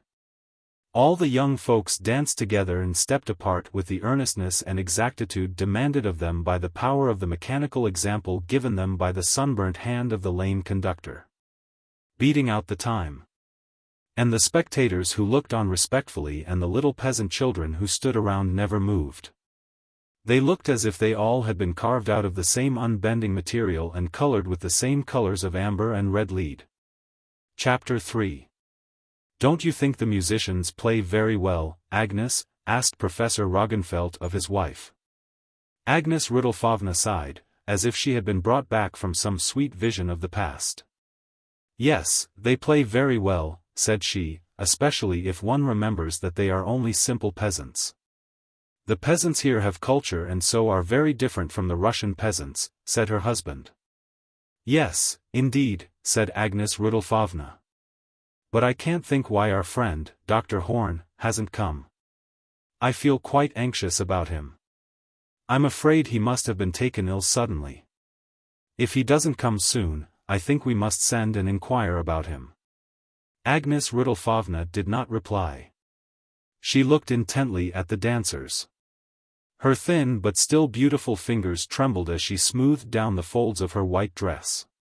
It was strange and somewhat painful to look down upon this slow dance and to listen to the melancholy sounds of the waltz, played so precisely by the stiff brown hands of the musicians. Yes, it was painful but yet sweet to the old lady to recall that far-off time when Edward and Agnes were still young, when he was a fine young man with sparkling eyes, and she a beautiful girl. Beautiful as only a beloved and loving woman can be. In sweetness and in pain there revived in her soul memories of that far-off night in the happy month of May and of that old sweet wrongdoing, now long past with her departed youth. Many years had passed away and she had kept her secret. But today Agnes Rudolfovna felt that the time had come when she must speak out the dreadful words of a delayed confession. She had wept much during the past night, and early this morning she had risen and written a letter and sent it off to Dr. Horn. During the morning her old friend had sent her a bouquet of flowers and an answer to her letter, a few words written in the firm even hand of a strong-souled man, and a scrap of crimson ribbon. And now the old lady sat by the side of her aged husband on the seat overlooking the steep cliff, looking out onto the bright greenness, on the blue of the heavens and the sea, listening to the beating of her fainting heart and preparing herself to speak. But she couldn't make up her mind to begin. Chapter 4. A tall thin elderly gentleman in a shabby grey coat and faded grey felt hat came along, crunching the gravel of the path under his feet, and stood near the professor. He looked at the musicians and the dancers, screwing up his grey eyes to see them better. There was an expression of astonishment on his dry, nervous face. "Pardon me," he said at last, raising his hat, "but what is this? What band is it?" Professor Roggenfeld turned his calm blue eyes on the unexpected visitor and answered with a bow of acknowledgement. "Oh, that is the local peasant band. The villagers form their own band and they play if one invites them. Once every summer they give a concert in that field and take a collection from the audience, and with the money they buy music and pay their expenses. But the visitors here don't often hire the band and they don't get much money at their annual concert. And yet they keep up their band from year to year, and it's a wonderfully good one for a country place. The villagers are very musical and have some education," said Madame Roggenfeld. "They've even got their own theater where the young people produce classical pieces quite passably." "Thanks very much," replied the stranger. "But don't you think they play very strangely?" Agnes Rudolfovna blushed slightly, smiled a little, and said quietly, "No, I don't find it strange." "Nor I either," said her husband. "But," insisted the stranger, Don't you think that these people are just like wooden dolls and that they play without understanding the music, just as in all probability they don't understand anything of their beautiful surroundings? Agnes Rudolfovna shook her head as she answered. If they didn't understand the music they couldn't play so well. No, said the old professor, their lack of understanding would be bound to show itself in their playing. And I think, or rather I am convinced, that they don't make any mistakes. At least my ear doesn't distinguish any false notes, and though I can't call myself a musician, I understand something about music and I play a little myself. Agnes Rudolfovna looked tenderly at her husband. Edward plays excellently, said she. He has a good touch and an irreproachable ear. Professor Roggenfeld kissed his wife's hand and said, Well, we won't exaggerate. But they certainly play very accurately. Accurately, exclaimed the stranger. It would be better if they made mistakes and confused the time, if only they didn't play so soullessly. Don't you think it would be better if these people didn't play at all? Just look at them, isn't it dreadful to watch their wooden movements? The dancers are obliged to move stiffly and the children are as immovable as in a trance. Look, isn't it as if some cruel devil had changed human beings into marionettes? Professor Roggenfeld looked at the stranger in some perplexity, and then looking again at the musicians he said, I think you exaggerate a little. Of course it's not a first-class band, and Nikeish is not there to conduct, but I don't think they deserve such a cruel attack. The stranger seemed a little confused. No, that's true, said he. I was exaggerating. Please forgive me. You are quite right. But it's dreadful to look upon these good devils. I must go away from such a sight. He raised his hat again, and, walking off quickly in the direction from which he had come, was soon out of sight. Chapter 5. The old couple looked at one another and both smiled. What a strange person, said the professor. Yes, very strange, agreed his wife. He expects far too much from these simple peasants. They can only do what is in their power and give what they are able to give. No, they can't give more, said the professor. They were silent and looked once more at the dancers. At length Professor Roggenfeld said, It's true they play without any vivacity. And the young people dance very languidly to their music. If you remember, Agnes, we used not to dance like that. The poet is right indeed when he says that the world is growing wiser, but colder. Agnes smiled but did not reply. Her delicate youthful-looking face was again suffused with a slight blush. Presently there came an interval between two dances. The lame conductor talked to the dancers, and a ringing voice was heard. A mazurka, please.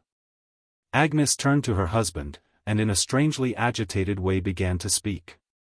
Edward, said she, I used to think, or rather I used to feel, in the same way as this strange gentleman. Yes, in just the same way, and I even more than he. The measured beat of life bored me and I did what he advocates.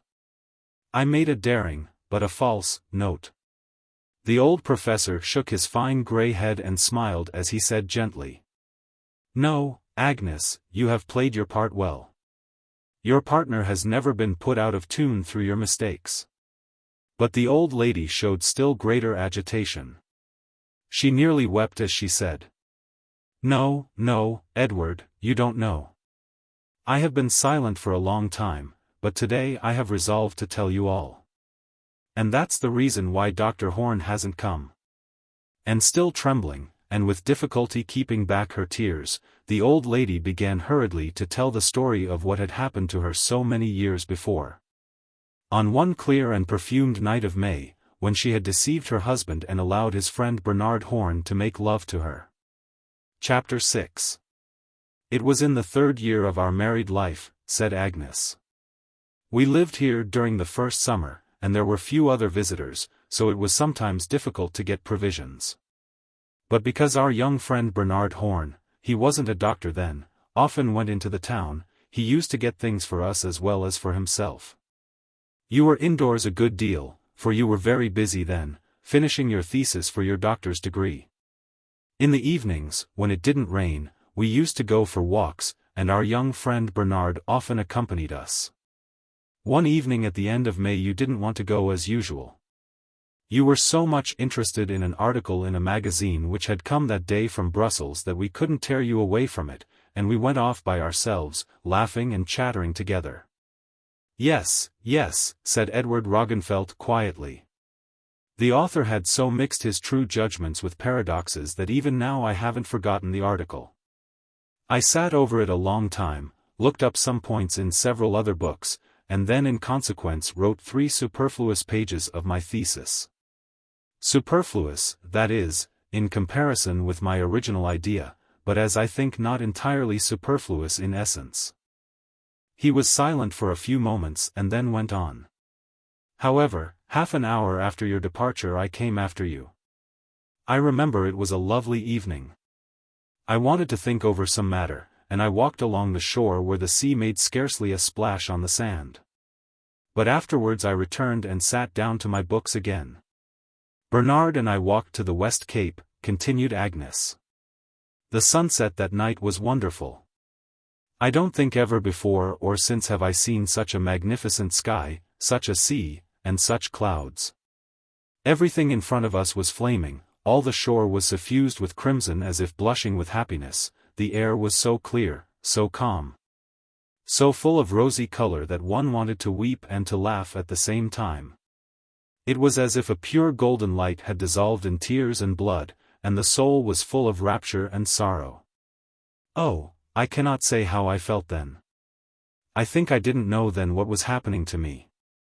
Some unknown force overpowered me, and I felt unable to withstand it. It was as if a curtain had been lifted from my life. As if the triumphant light of this heavenly glow had suddenly illumined in a clear light before me something which I had never noticed before, and I suddenly understood that Bernard Horn was in love with me. Edward Roggenfeld stroked his wife's hand tenderly as he said in a caressing tone. He fell in love with you the first time he saw you. Agnes was beginning to conquer her agitation, and her voice rang out clearly and young as she continued. I looked at him. I knew that I was doing wrong, but I knew that in that moment I was happy. Never for one moment, dear Edward, did I love you less. But someone powerful and insidious seemed to whisper to me that the soul of man is broad and high, that the soul of man is greater than the world, and that love knows neither bounds nor measure. I don't remember what we talked about, but I remember where we went. It was already beginning to get dark, for we had gone into the forest, and the midnight glow came faintly through the trees. I listened to the voice of love. I kissed Bernard Horn. I lay submissively in his arms and responded to his caresses with passionate embraces, and I laughed and wept. I laughed as I haven't known how to laugh for a long time, I wept as I weep now. The tears trickled gently down her cheeks.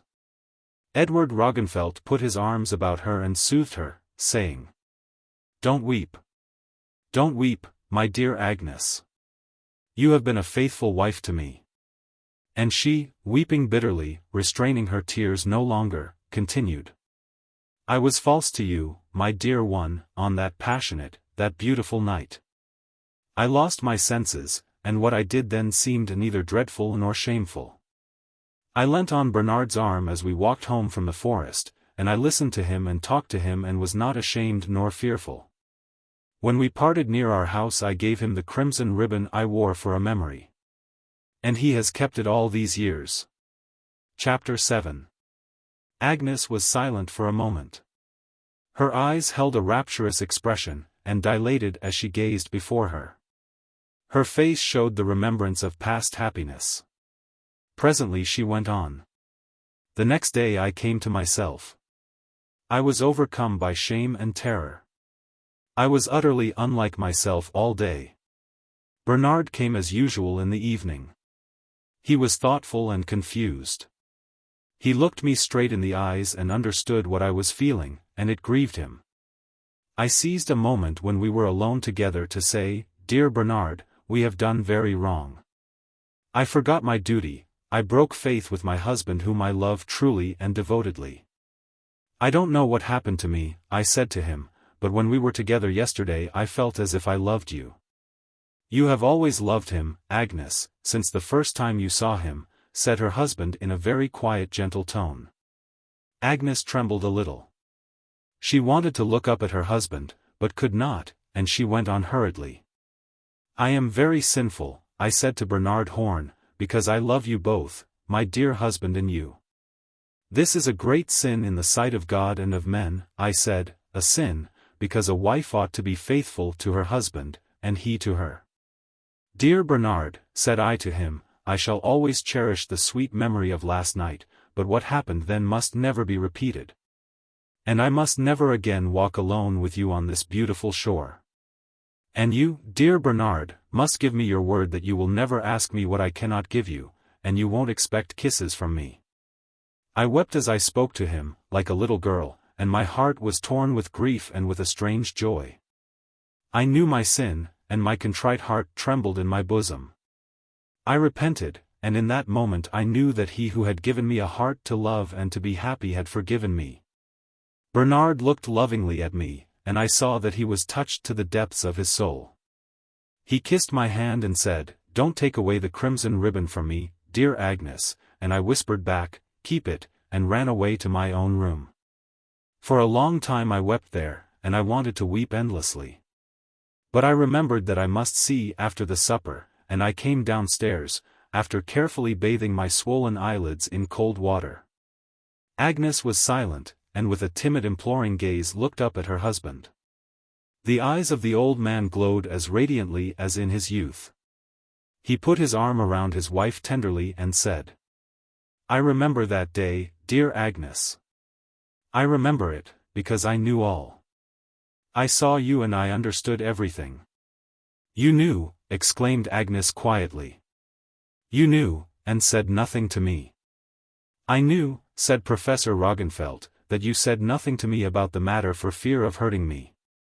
I trusted you, I knew you were loyal to me. And if you did sin against me then I forgave you before you realized that it was a sin. Like this old gentleman who was here just now, I was ready to forgive deviation from rhythm, and even a mistake in the playing, if only the playing were not without soul. But you have always warmed and enlightened my life.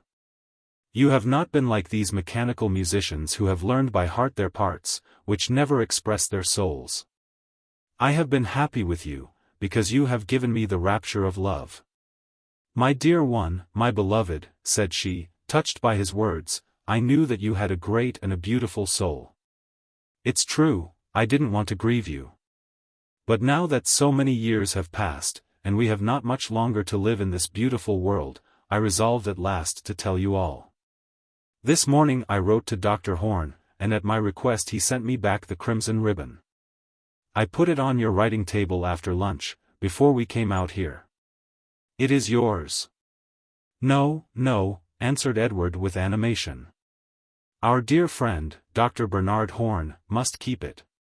He has done us much service, and he was with you in that fateful moment when your heart was surcharged with an unreasonable, immeasurable love. He held a cup of sweet wine to your thirsty lips, and may God bless him for this as I bless him for it. But now, Agnes, dry your tears and send at once to Bernard. He must come today and bring his violin, and we again. Chapter 8. By this time the music below had come to an end. The young folks, laughing and talking noisily together, were climbing upwards along the sloping road that wound along the steep cliff. Edward and Agnes walked slowly homeward.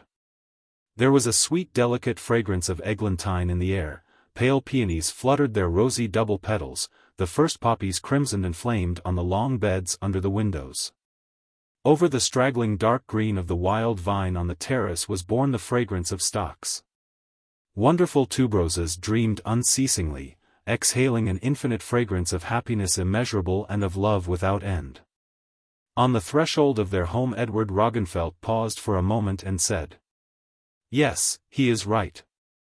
These wooden musicians are terrible. I'm glad we can't hear them playing any longer. But you and I, Agnes, have not played our part in life without inspiration. Slayers of innocent babes. having with great success quelled the rebellion of those who had refused to offer sacrifice and bow before the effigy of the godlike emperor. The detachment of Roman horse returned to camp. Much blood had been shed, many of those disrespectful unto Caesar had been slain, and the tired soldiers looked forward impatiently to the joyful hour when they could get to their tents, where they could without disturbance take delight in the company of the wives and daughters that they had borne off from the villages of the rebellious. These women and maids, seized at the very moment of the slaying of their husbands and fathers, at the moment of the burning of their farms, lay bound on straw at the bottom of the heavy carts drawn by stout horses, and they had been sent on in advance by the direct road to the camp. The horsemen themselves had chosen a roundabout road home, for, according to the centurion, several of the insurgent villagers had taken to flight and hidden themselves in out-of-the-way parts. And he thought to come up with some of them and dispatch them. For though their swords had been made into long-toothed saws by the fighting and were covered with blood, though their spears were blunted with hard work, their Roman appetite still craved the fresh hot blood of further victims. It was a sultry day, and the hottest hour of the day, just afternoon. The sky was cloudlessly and mercilessly bright. The fiery dragon of the sky quivering with fury poured streams of fierce rage into the vast and tired emptiness. The withered grass held to the thirsting and parched earth, and grieved with her, and lay stifling under the hot dust. Smoke of dust rose from the horses' feet and remained a cloud in the still air. The dust settled on the armor of the tired horsemen and gave a dull glimmer of velvet to their accoutrements. Through the clouds of their own dust the country through which they passed seemed portentous, gloomy, melancholy. Earth herself, burned up by the fierce dragon, lay submissive under the horses' hoofs. The empty road trembled and jingled under the blows of the iron horseshoes. At rare intervals they came upon poor villages and collections of wretched huts, but the centurion, overcome by the heat, relented in his purpose of searching out those who might be in hiding.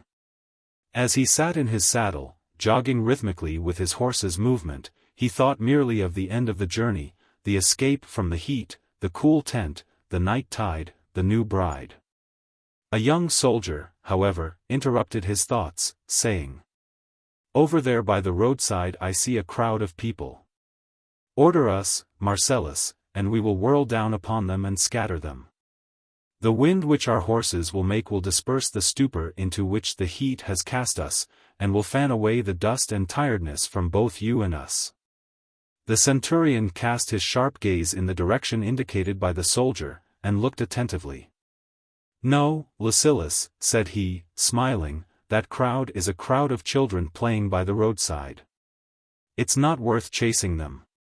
Let them look at our fine horses, at our gallant troop, and so gain in early years a strong impression of the grandeur of the Roman arms and the fame of our unconquerable and godlike Caesar." Young Lucilius did not dare to object to the centurion's words. But his face grew dark. He dropped back into his accustomed position in the troop and said in a whisper to his neighbor, also a young man, "These children are perhaps the offspring of that same rebellious gang. I'd cut them up with joy. Our centurion has become too sensitive and is losing the true valor of a soldier." But his friend replied in displeasure, "Why should we fight with children? What glory would there be in that? It is enough for us to fight with those who can defend themselves." Lucilius thereupon turned red and was silent. The soldiers approached the children.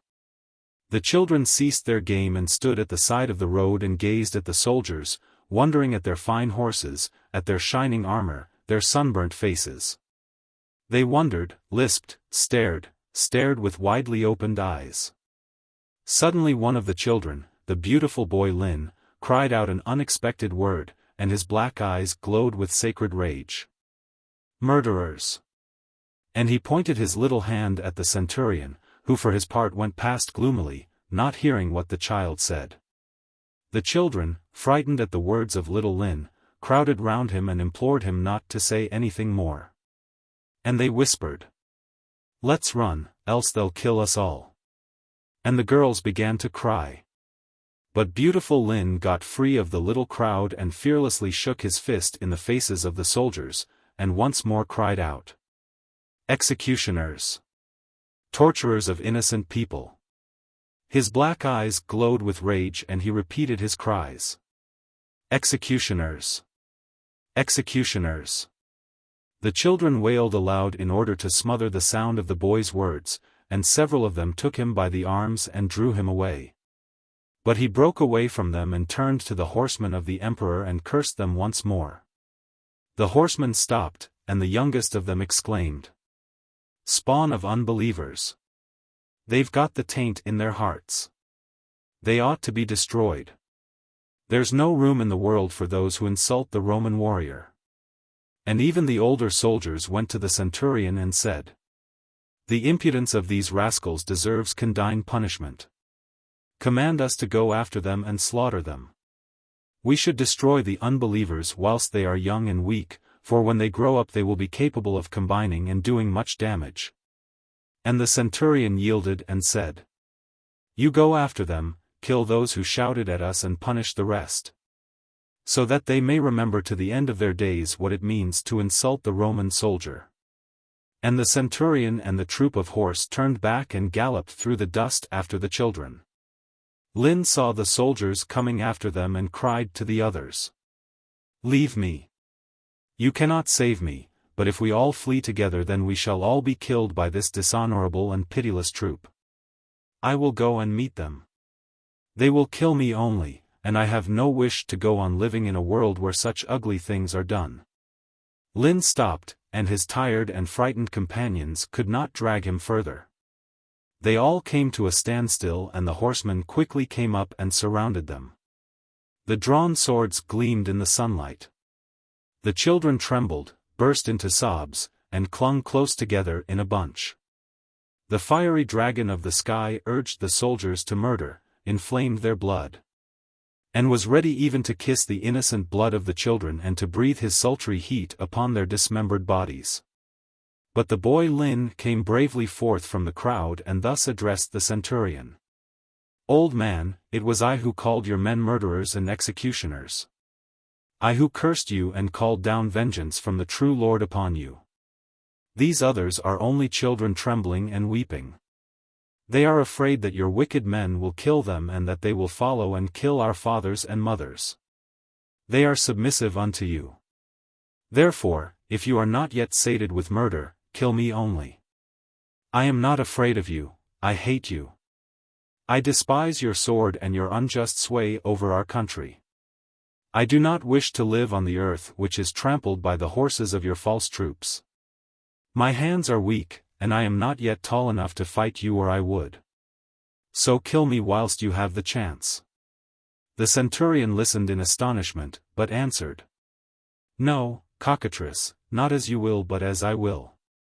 You shall die, but not you only." And to the troops he said, "Kill them all.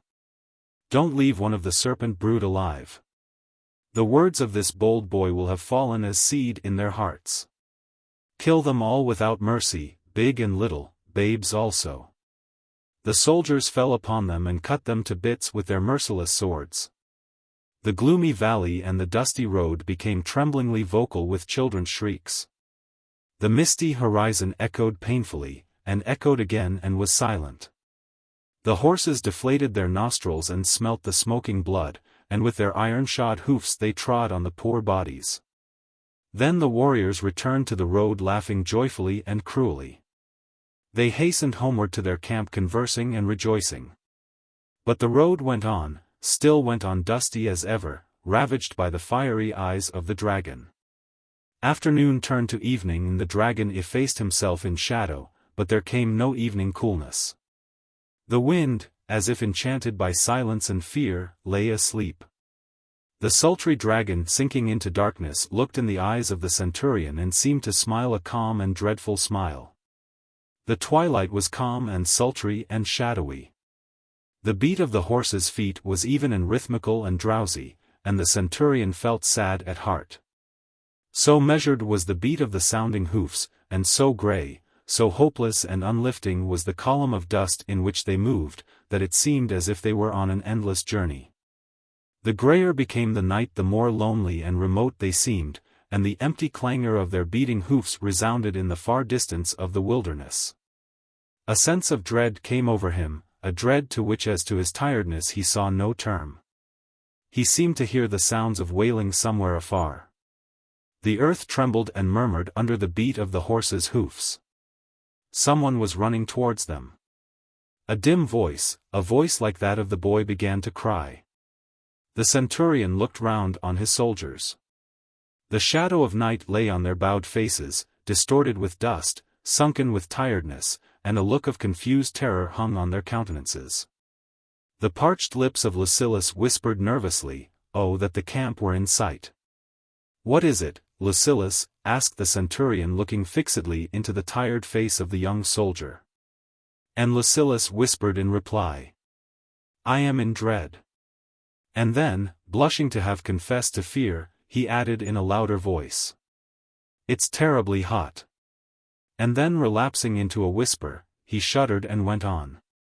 "That accursed boy is on my conscience, his face pursues me. He was in league with sorcerers, and though we cut him down we could not lay him, he was enchanted." The centurion scanned the dark landscape. There was not a soul to be seen, near or far. "Have you lost the amulet you received from the old priest at Carthage?" "I remember it was said that he who wore that amulet was immune from the spells of night enchantments," said the centurion. "I am wearing it now," said the young man. "But it is burning into my chest. There are earth fiends after us, I hear the murmur of the earth disgorging the hurrying fiends." "Oh, you make a mistake," said the centurion, seeking to reassure him by reasonable words. "The earth fiends are mightily beholden unto us for giving them a rich feast today. In any case, fear should find no place in the heart of a valiant soldier, not even the fear engendered by the moaning of sprites in the night in the wilderness." "Oh, I fear," cried Lucilius. "I hear the voice of that strange child following us." Then suddenly in the sultry silence of the night a moaning and maledictory voice broke forth. "Curses, curses upon the heads of the murderers." The soldiers shuddered, spurred their horses and clattered along more quickly.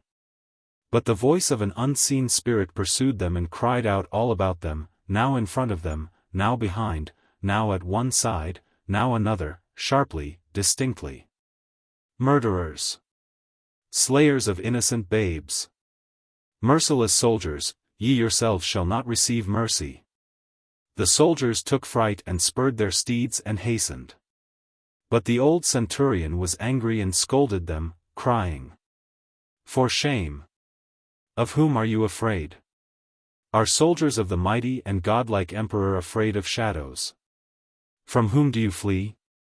From a boy whom you killed, from a dead body raised to life by unclean charms. Pull yourselves together, men, and remember that the Roman arms triumph not only over our enemies, but over the enchantments of the enemy also." The soldiers took shame. At the bidding of the centurion they came to a halt. They were still and listened to the noises of the night. Someone was distinctly on their tracks, following after them, waiting and denouncing. No shape was seen in the darkness or upon the vague shadowiness of the landscape, but a small intense voice of a child cried out incessantly. "Let us find out who it is," said one soldier, and the troop spurred their horses across the waste in the direction of the sound. And when they had lost sight of the road they came suddenly upon a strange child running on the heath, his garments torn, his dark hair dabbled in blood. And the child, streaming blood as he ran, moaned and shouted and threatened with a maledictory hand. With wild rage the soldiers drew their swords and dashed at the boy and slew him again, hacking him into 100 bits and trampling the flesh under their horses' feet. And before they resumed their journey they scattered the remains of the dead child's body and flung portions north, south, east, and west. Then they wiped their swords in the grass, got into their saddles, and hastened once more onward on the long roundabout homeward road. But hardly had they resumed their journey than the moody silence that was between them and around them was broken by a sharp exclamation, "Murderers!" And once more they were assailed by a running accompaniment of curses and denunciation from an unseen child. They turned their horses in terror and rage, and sought the spirit out again, and away in the darkness once more they saw the strange boy running with torn garments and black hair dabbled in blood, with blood streaming from his hands. And once more they set upon him and cut him down, and stamped upon the body and scattered the severed limbs and galloped away. But again and again the wailing child came after them. And in the rage of murder that had no end and of wails and denunciations that never ceased, the troop missed the way to the camp and went round and round the wild district where the children had been slain by them. The grandeur of night spread over the valley and the stars glimmered, sinless, innocent, remote. The soldiers followed on their own tracks, and the cries of the boy on the heath were heavy on their souls. Round and round they wandered and killed in fury and yet could not kill. At last, just before sunrise, with madness at their heels the troop galloped on to the shore of the sea. And the waves boiled under the frenzied onrush of the horses. So perished all the horsemen and with them the centurion Marcellus. And to the far silent spot where by the roadway lay the bodies of the boy Lynn and the other children, blood-stained, unburied, wolves came creeping stealthily, fearfully. And they sated themselves with the innocent and sweet bodies of the children. The Herald of the Beast. Chapter 1. It was quiet and peaceful, neither gladness nor sadness was in the room. The electric light was on. The walls seemed solid, firm as adamant, indestructible. The window was hidden behind heavy dark green curtains, and the big door opposite the window was locked and bolted, as was also the little one in the wall at the side. But on the other side of the doors all was dark and empty, in the wide corridor and in the melancholy hall where beautiful palms yearned for their southern homes. Gurov was lying on the green divan. In his hands was a book. He read it, but often stopped short in his reading. He thought, mused, dreamed, and always about the same thing, always about them. They were near him. He had long since noticed that. They had hid themselves. They were inescapably near. They rustled round about, almost inaudibly, but for a long time did not show themselves to his eyes. Gurov saw the first one a few days ago. He wakened tired, miserable, pallid, and as he lazily turned on the electric light so as to expel the wild gloom of the winter morning he suddenly saw one of them. A wee grey one, agile and furtive, pattered over his pillow, lisped something, and hid himself. And afterwards, morning and evening, they ran about Gurov, grey, agile, furtive. And today he had expected them. Now and then his head ached slightly. Now and then he was seized by cold fits and by waves of heat. Then from a corner ran out Fever, long and slender, with ugly yellow face and dry bony hands, lay down beside him, embraced him, kissed his face and smiled.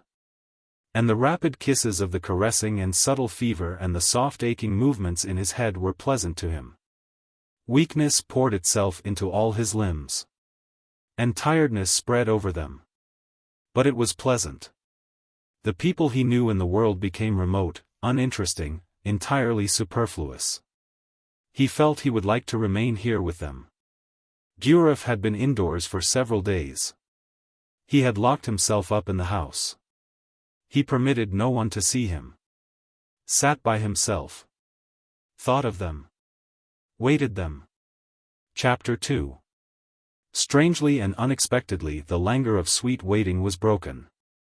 There was a loud knocking at an outer door and then the sound of even unhurrying footsteps in the hall. As Gurov turned his face to the door a blast of cold air swept in, and he saw, as he shivered, a boy of a wild and strange appearance. He was in a linen cloak, but showed half his body naked, and his arms were bare. His body was brown, all sunburnt. His curly hair was black and bright, black also were his eyes and sparkling. A wonderfully correct and beautiful face. But of a beauty terrible to look upon. Not a kind face, not an evil one. Gurov was not astonished at the boy's coming. Some dominant idea had possession of his mind. And he heard how they crept out of sight and hid themselves. And the boy said, "Aristomach, have you forgotten your promise? Do noble people act thus? You fled from me when I was in mortal danger. You promised me something, which it seems you did not wish to fulfill. Such a long time I've been looking for you. And behold, I find you living in festivity, drowning in luxury. Gurov looked distrustfully at the half-naked beautiful boy, and a confused remembrance awakened in his soul. Something long since gratefully buried in oblivion rose up with indistinct feature and asking for remembrance tired his memory. The enigma could not be guessed though it seemed near and familiar. And where were the unwavering walls? Something was happening round about him, some change was taking place, but Gurov was so obsessed by the struggle with his ancient memory that he failed to take stock of those changes.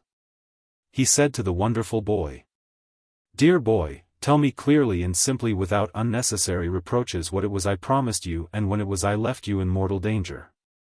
I swear to you by all that is holy my honor would never have allowed me to commit the ignoble act with which for some reason you charge me."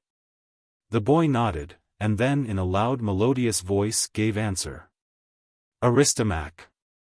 You always were clever at verbal exercises, and indeed as clever in actions demanding daring and caution. If I said that you left me in a moment of mortal danger it is not a reproach. And I don't understand why you speak of your honor. The thing purposed by us was difficult and dangerous, but why do you quibble about it? Who is here that you think you can deceive by pretending ignorance of what happened this morning before sunrise and of the promise you had given me?" The electric light became dim. The ceiling seemed dark and high. There was the scent of a herb in the room, but what herb? Its forgotten name had one time sounded sweetly on his ear. On the wings of the scent a cool air seemed wafted into the room. Gurov stood up and cried out. "What thing did we purpose?" "I deny nothing, dear boy, but I simply don't know of what you are speaking. I don't remember." It seemed to Gurov that the child was at one and the same time both looking at him and not looking at him. Though the boy's eyes were directed towards him they seemed to be staring at some other unearthly person whose body coincided with his but who was not he. It grew dark around him and the air became fresher and cooler. A gladness leapt in his soul and a lightness as of elementary existence. The room disappeared from his remembrance. Above he saw the stars glittering in the black sky. Once more the boy addressed him. "We ought to have killed the beast. I shall remind you of that when under the myriad eyes of the all-seeing sky you are again confused with fear. And how not have fear? The thing that we purposed was great and dreadful, and it would have given a glory to our names in far posterity." In the night quietude he heard the murmuring and gentle tinkling of a brook. He could not see the brook, but he felt that it was deliciously and tantalizingly near. They were standing in the shadow of spreading trees, and the conversation went on. Gurov asked, "Why do you say that I left you in a moment of mortal danger? Am I the sort of man to take fright and run away?" The boy laughed, and like music was his laughter. Then in sweet melodious accents he replied, "Aristomach, how cleverly you pretend to have forgotten all. But I don't understand why you take the trouble to exercise such cunning, or why you contrive reproaches against yourself which I for my part should not have thought of alone. You left me in the moment of mortal danger because it was clearly necessary, and you couldn't help me otherwise than by abandoning me there. Surely you won't remain obstinate in your denial after I remind you of the words of the oracle." Gurov suddenly remembered. It was as if a bright light had flooded into the dark abyss of the forgotten. And he cried out loudly and excitedly, "He alone will kill the beast." The boy laughed. Aristomach turned to him with the question, "Have you killed the beast, Timaride?" "With what? Even were my hand strong enough I am not he who has the power to kill the beast with a blow of the fist. We were incautious, Aristomach, and without weapons. We were playing on the sands and the beast fell upon us suddenly and struck me with his heavy paw. My fate was to give my life as a sweet sacrifice to glory and in high exploit, but to you it remained to finish the work. And whilst the beast tore my helpless body you might have run, swift-footed Aristomach, might have gained your spear, and you might have struck the beast whilst he was drunk with my blood. But the beast did not accept my sacrifice. I lay before him motionless and looked up at his blood-weltering eyes, and he kept me pinned to the ground by the heavy paw on my shoulder. He breathed hotly and unevenly and he growled softly, but he did not kill me. He simply licked over my face with his broad warm tongue and went away. "Where is he now?" asked Aristomach. The night air felt moist and calm, and through it came the musical answer of Timaride. I rose when he had left me, but he was attracted by the scent of my blood and followed after me. I don't know why he has set upon me again. Still I am glad that he follows, for so I bring him to you. Get the weapon that you so cleverly hid, and kill the beast, and I in my turn will run away and leave you in the moment of mortal danger, face to face with the enraged beast. Good luck, Aristomach." And saying that, Timaride ran away, his white cloak gleaming but a minute in the darkness. And just as he disappeared there broke out the horrible roaring of the beast and the thud of his heavy paws on the ground. Thrusting to right and left the foliage of the bushes there appeared in the darkness the immense monstrous head of the beast, and his large eyes gleamed like luminous velvet. The beast ceased to roar, and with his eyes fixed on Aristomach approached him stealthily and silently. Terror filled the heart of Aristomach. "Where is the spear?" he whispered, and immediately he turned to flee. But with a heavy bound the beast started after him, roaring and bellowing, and pulled him down. And when the beast held him a great yell broke through the stillness of the night. Then Aristomach moaned out the ancient and horrible words of the curse of the walls. And up rose the walls about him. Chapter 3. The walls of the room stood firm, unwavering, and the barely reflected electric light seemed to die upon them. All the rest of the room was customary and usual. Once more fever came and kissed him with dry yellow lips and caressed him with wizened bony hands. The same tedious little book with little white pages lay on the table, and in the green divan lay Guref, and fever embraced him, scattering rapid kisses with hurrying lips. And once more the grey ones rustled and chattered. Guref raised his head a little as if with great effort and said hollowly, "The curse of the walls." What was he talking about? What curse? What was the curse? What were the words of it? Were there any? The little ones, grey and agile, danced about the book and turned with their tails the pallid pages, and with little squeaks and whimpers answered him. "Our walls are strong. We live in the walls. No fear troubles us inside the walls." Among them was a singular-looking one, not at all like the rest. He was quite black and wore dress of mingled smoke and flame. From his eyes came little lightnings. Suddenly he detached himself from the others and stood before Guref, who cried out, "Who are you? What do you want?" The black guest replied, "I am the herald of the beast. On the shore of the forest stream you left long since the mangled body of Timaride. The beast has sated himself with the fine blood of your friend, he has devoured the flesh which should have tasted earthly happiness. The wonderful human form has been destroyed, and that in it which was more than human has perished, all to give a moment's satisfaction to the ever-insatiable beast. The blood, the marvelous blood, godly wine of joy, the wine of more than human blessing, where is it now? Alas! The eternally thirsting beast has been made drunk for a moment by it. You have left the mangled body of Timaride by the side of the forest stream, have forgotten the promise given to your splendid friend. And the word of the ancient oracle has not driven fear from your heart. Think you then, that saving yourself you can escape the beast and that he will not find you?" The voice and the words were stern. The grey ones had stopped in their dancing to listen. Guref said, "What is the beast to me? I have fixed my walls about me forever, and the beast will not find a way to me in my fortress."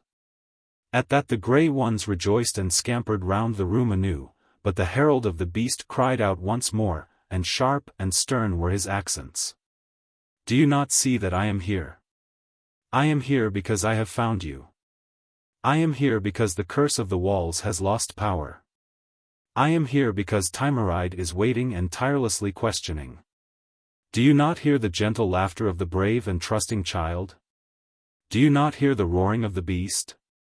From beyond the wall broke out the terrible roaring of the beast. But the walls are firm forever by the spell I cast, my fortress cannot be destroyed, cried Gurov. And the Black One answered, imperiously. I tell thee, man, the curse of the walls is dead. But if you don't believe, but still think you can save yourself, pronounce the curse again. Gurov shuddered. He indeed believed that the curse was dead, and all that was around him whispered to him the terrible news. The herald of the beast had pronounced the fearful truth. Gurov's head ached, and he felt weary of the hot kisses that clinging, caressing fever still gave him. The words of the sentence seemed to strain his consciousness, and the herald of the beast as he stood before him was magnified until he obscured the light and stood like a great shadow over him. And his eyes glowed like fires. Suddenly the black cloak fell from the shoulders of the visitor and Gurov recognized him. It was the child Tamaride. Are you going to kill the beast? Asked Tamaride in a high-sounding voice. I have brought him to you. The malicious gift of Godhead will avail you no longer, for the curse is dead. It availed you once, making as nothing my sacrifice and hiding from your eyes the glory of your exploit. But today the tune is changed, dead is the curse, get your sword quickly and kill the beast. I was only a child, now I have become the herald of the beast. I have fed the beast with my blood but he thirsts anew. To you I have brought him, and do you fulfill your promise and kill him? Or die? He vanished. The walls shuddered at the dreadful roaring. The room filled with airs that were cold and damp. The wall directly opposite the place where Gurov lay collapsed, and there entered the ferocious, immense, and monstrous beast. With fearful bellowing he crept up to Gurov and struck him on the chest with his paw. The merciless claws went right into his heart. An awful pain shattered his body. And looking at him with gleaming bloody eyes the beast crouched over Gurov, grinding his bones in his teeth and devouring his yet beating heart. On the other side of the river Mairure. Chapter 1. The 2 weeks spent by my brother Sin and myself in the magnificent capital, a vicious if splendid city, passed by as quickly and confusedly as the story of a dream. It was astonishing and bewildering to us, this proud imperial city full of human ingenuity and enticement, and we felt far from it, not only because our native villages were far away, but because our morals and customs were further still removed. Alack, too late I learned that the town was not simply wonderful, glorious, noisy, populous, but also fierce one and terrible to the young untried heart fresh with the innocence of the country. It was my fate to endure incomparable temptation and mortification. But my young brother. Ah, that I had never brought him with me to this place. Our friend Saru, with whom we stayed, wished to show us some return for the hospitality which he enjoyed when he had been staying some time back up in our own country. He gave himself up to us entirely, and we were, you may say, inseparable. He put himself to infinite trouble that we might miss nothing in this great and wonderful town. Other men await the departure of their guests with scarcely feigned impatience. But our good friend was even mortified because we could not stay the whole year round with him and witness the cycle of pageants, festivities, and offerings of sacrifice. Saru showed us everything, the temples of gracious and ingracious gods, the woods sacred to mysterious spirits, the dark towers of tranquility, the sweet-smelling gardens of voluptuous delight. The taverns where caresses may be bought for money, bazaars full of beautiful cloth and carpets, weapons, precious stones, perfumes, chattering birds, monkeys, slaves of all skins and colors. From delicate rose to darkest black, coffeehouses, shows, strange sights without number. But the calamity that befell us lay not in the many things that we saw. I have not yet mentioned the singular temptation that involved ourselves and our villages in the greatest unhappiness. Oh, that I had never visited that town! Or that I had not brought with me a child so weak to withstand temptation. One morning our friend Saru said to us, "Today I will show you the imperial menagerie." At that time the menagerie might be seen not only by ourselves but by foreigners. My brother Sin agreed with shouts of pleasure. I, for my part, hesitated, for I had had, the night before, a dream in which I saw a beast of immeasurable power and fierceness, whose roaring was like that of him who dwells in the woods on the other side of the river Mairure. And I did not wish to visit the accursed beast garden, but I did not like to offend our kind host. Chapter 2. First of all we wandered through a park which seemed almost limitless in extent, and we saw a marvelous diversity of birds all shut in cages. We saw gigantic birds with great wings able to carry in their talons fat sheep, and we saw birds almost devoid of wings, but of wonderfully beautiful plumage which reminded us of the luminous stones which we find in the sand of the river Mairure, birds whose melodious singing charmed our ears. Even birds who could speak the language of that land, but not very well, though quite loudly and distinctly. In immense tanks we saw the wonders of the seas and the rivers. In cages and glasshouses we saw poisonous adders and immense cobras. They distended their jaws with such rage, and thrusting out their dreadful stings we trembled involuntarily. Before their eyes we quailed, and at moments seemed rooted to the ground before their gaze. They say that their teeth and poison bags have been removed, otherwise visitors might yet be drawn to their death by the power of the serpent's eyes. And we saw innumerable beasts both fierce and gentle, camels with 2 humps, rhinoceroses, hippopotamuses, unheard of beasts with terrible claws, monsters with noses like serpents. My young brother Sin was elated by the sights. I for my part, under the influence of such a variety of impressions and emotions, revolting odors and appalling sounds, grew more and more confused. In a minute I will show you a beast that is truly royal, said our friend Saru at length. But before he had time to tell us its name I was overcome by an inexplicable emotion, and I heard a sound which forced me to fling myself on my face on the ground. Out of all the mingled cries and voices of the menagerie there suddenly rose up a threatening roar, the voice of the dweller in the woods on the other side of the Mairure. That roar, in the quiet of our village nights, had often broken on our hearts, telling us that the dwellers of the woods thirsted anew for a victim. And behold, we heard it in the menagerie of the great emperor. Lying prostrate on the ground I waited that he should make his choice, and my heart was full of terror. I said goodbye to life. Never had I heard that roaring so near to me before. Then whilst my brother and I lay there in the dust and waited, we heard a noise louder than the roaring of the beast, the laughter of the people in the garden, and our friend Saru, laughing like the rest, tried to raise us from the earth. Don't fear, said he, the beast is only dangerous when it is free. It is now imprisoned in a cage, and couldn't get out of it even were it 5 times as strong as it is. The man who made the cage knew his work. And think, friends, how could there be any danger from the beasts in the king's pleasure ground? Then, not raising my head, I answered my friend Saru, my heart knows not fear, and does not tremble even in moments of mortal danger. But I heard the roar of the dweller in the woods on the other side of the river Mairure, and at that sound it becomes a man to lie in the dust and wait till the choice of a victim has been made. Then, laughing as before, Saru replied, that is only a beast in a cage roaring, and it is quite harmless. Look! Even little children go right up to the cage and are not afraid. The wire cannot be broken. The beast is fed by the keepers, and the meat they give him he has, and no more. As I lay in the dust the roaring continued. I remembered the many nights in the village when, awakening in my tent, I heard the same awful demands for a victim, and I dared not get up. But at last I heard my brother Sin say to me, I have dared to look up, it seems the roaring proceeds from a beast shut in a cage. Hearing that, I did not know what to think or what to do. Had any demon such power as to dare to imitate his threatening roar?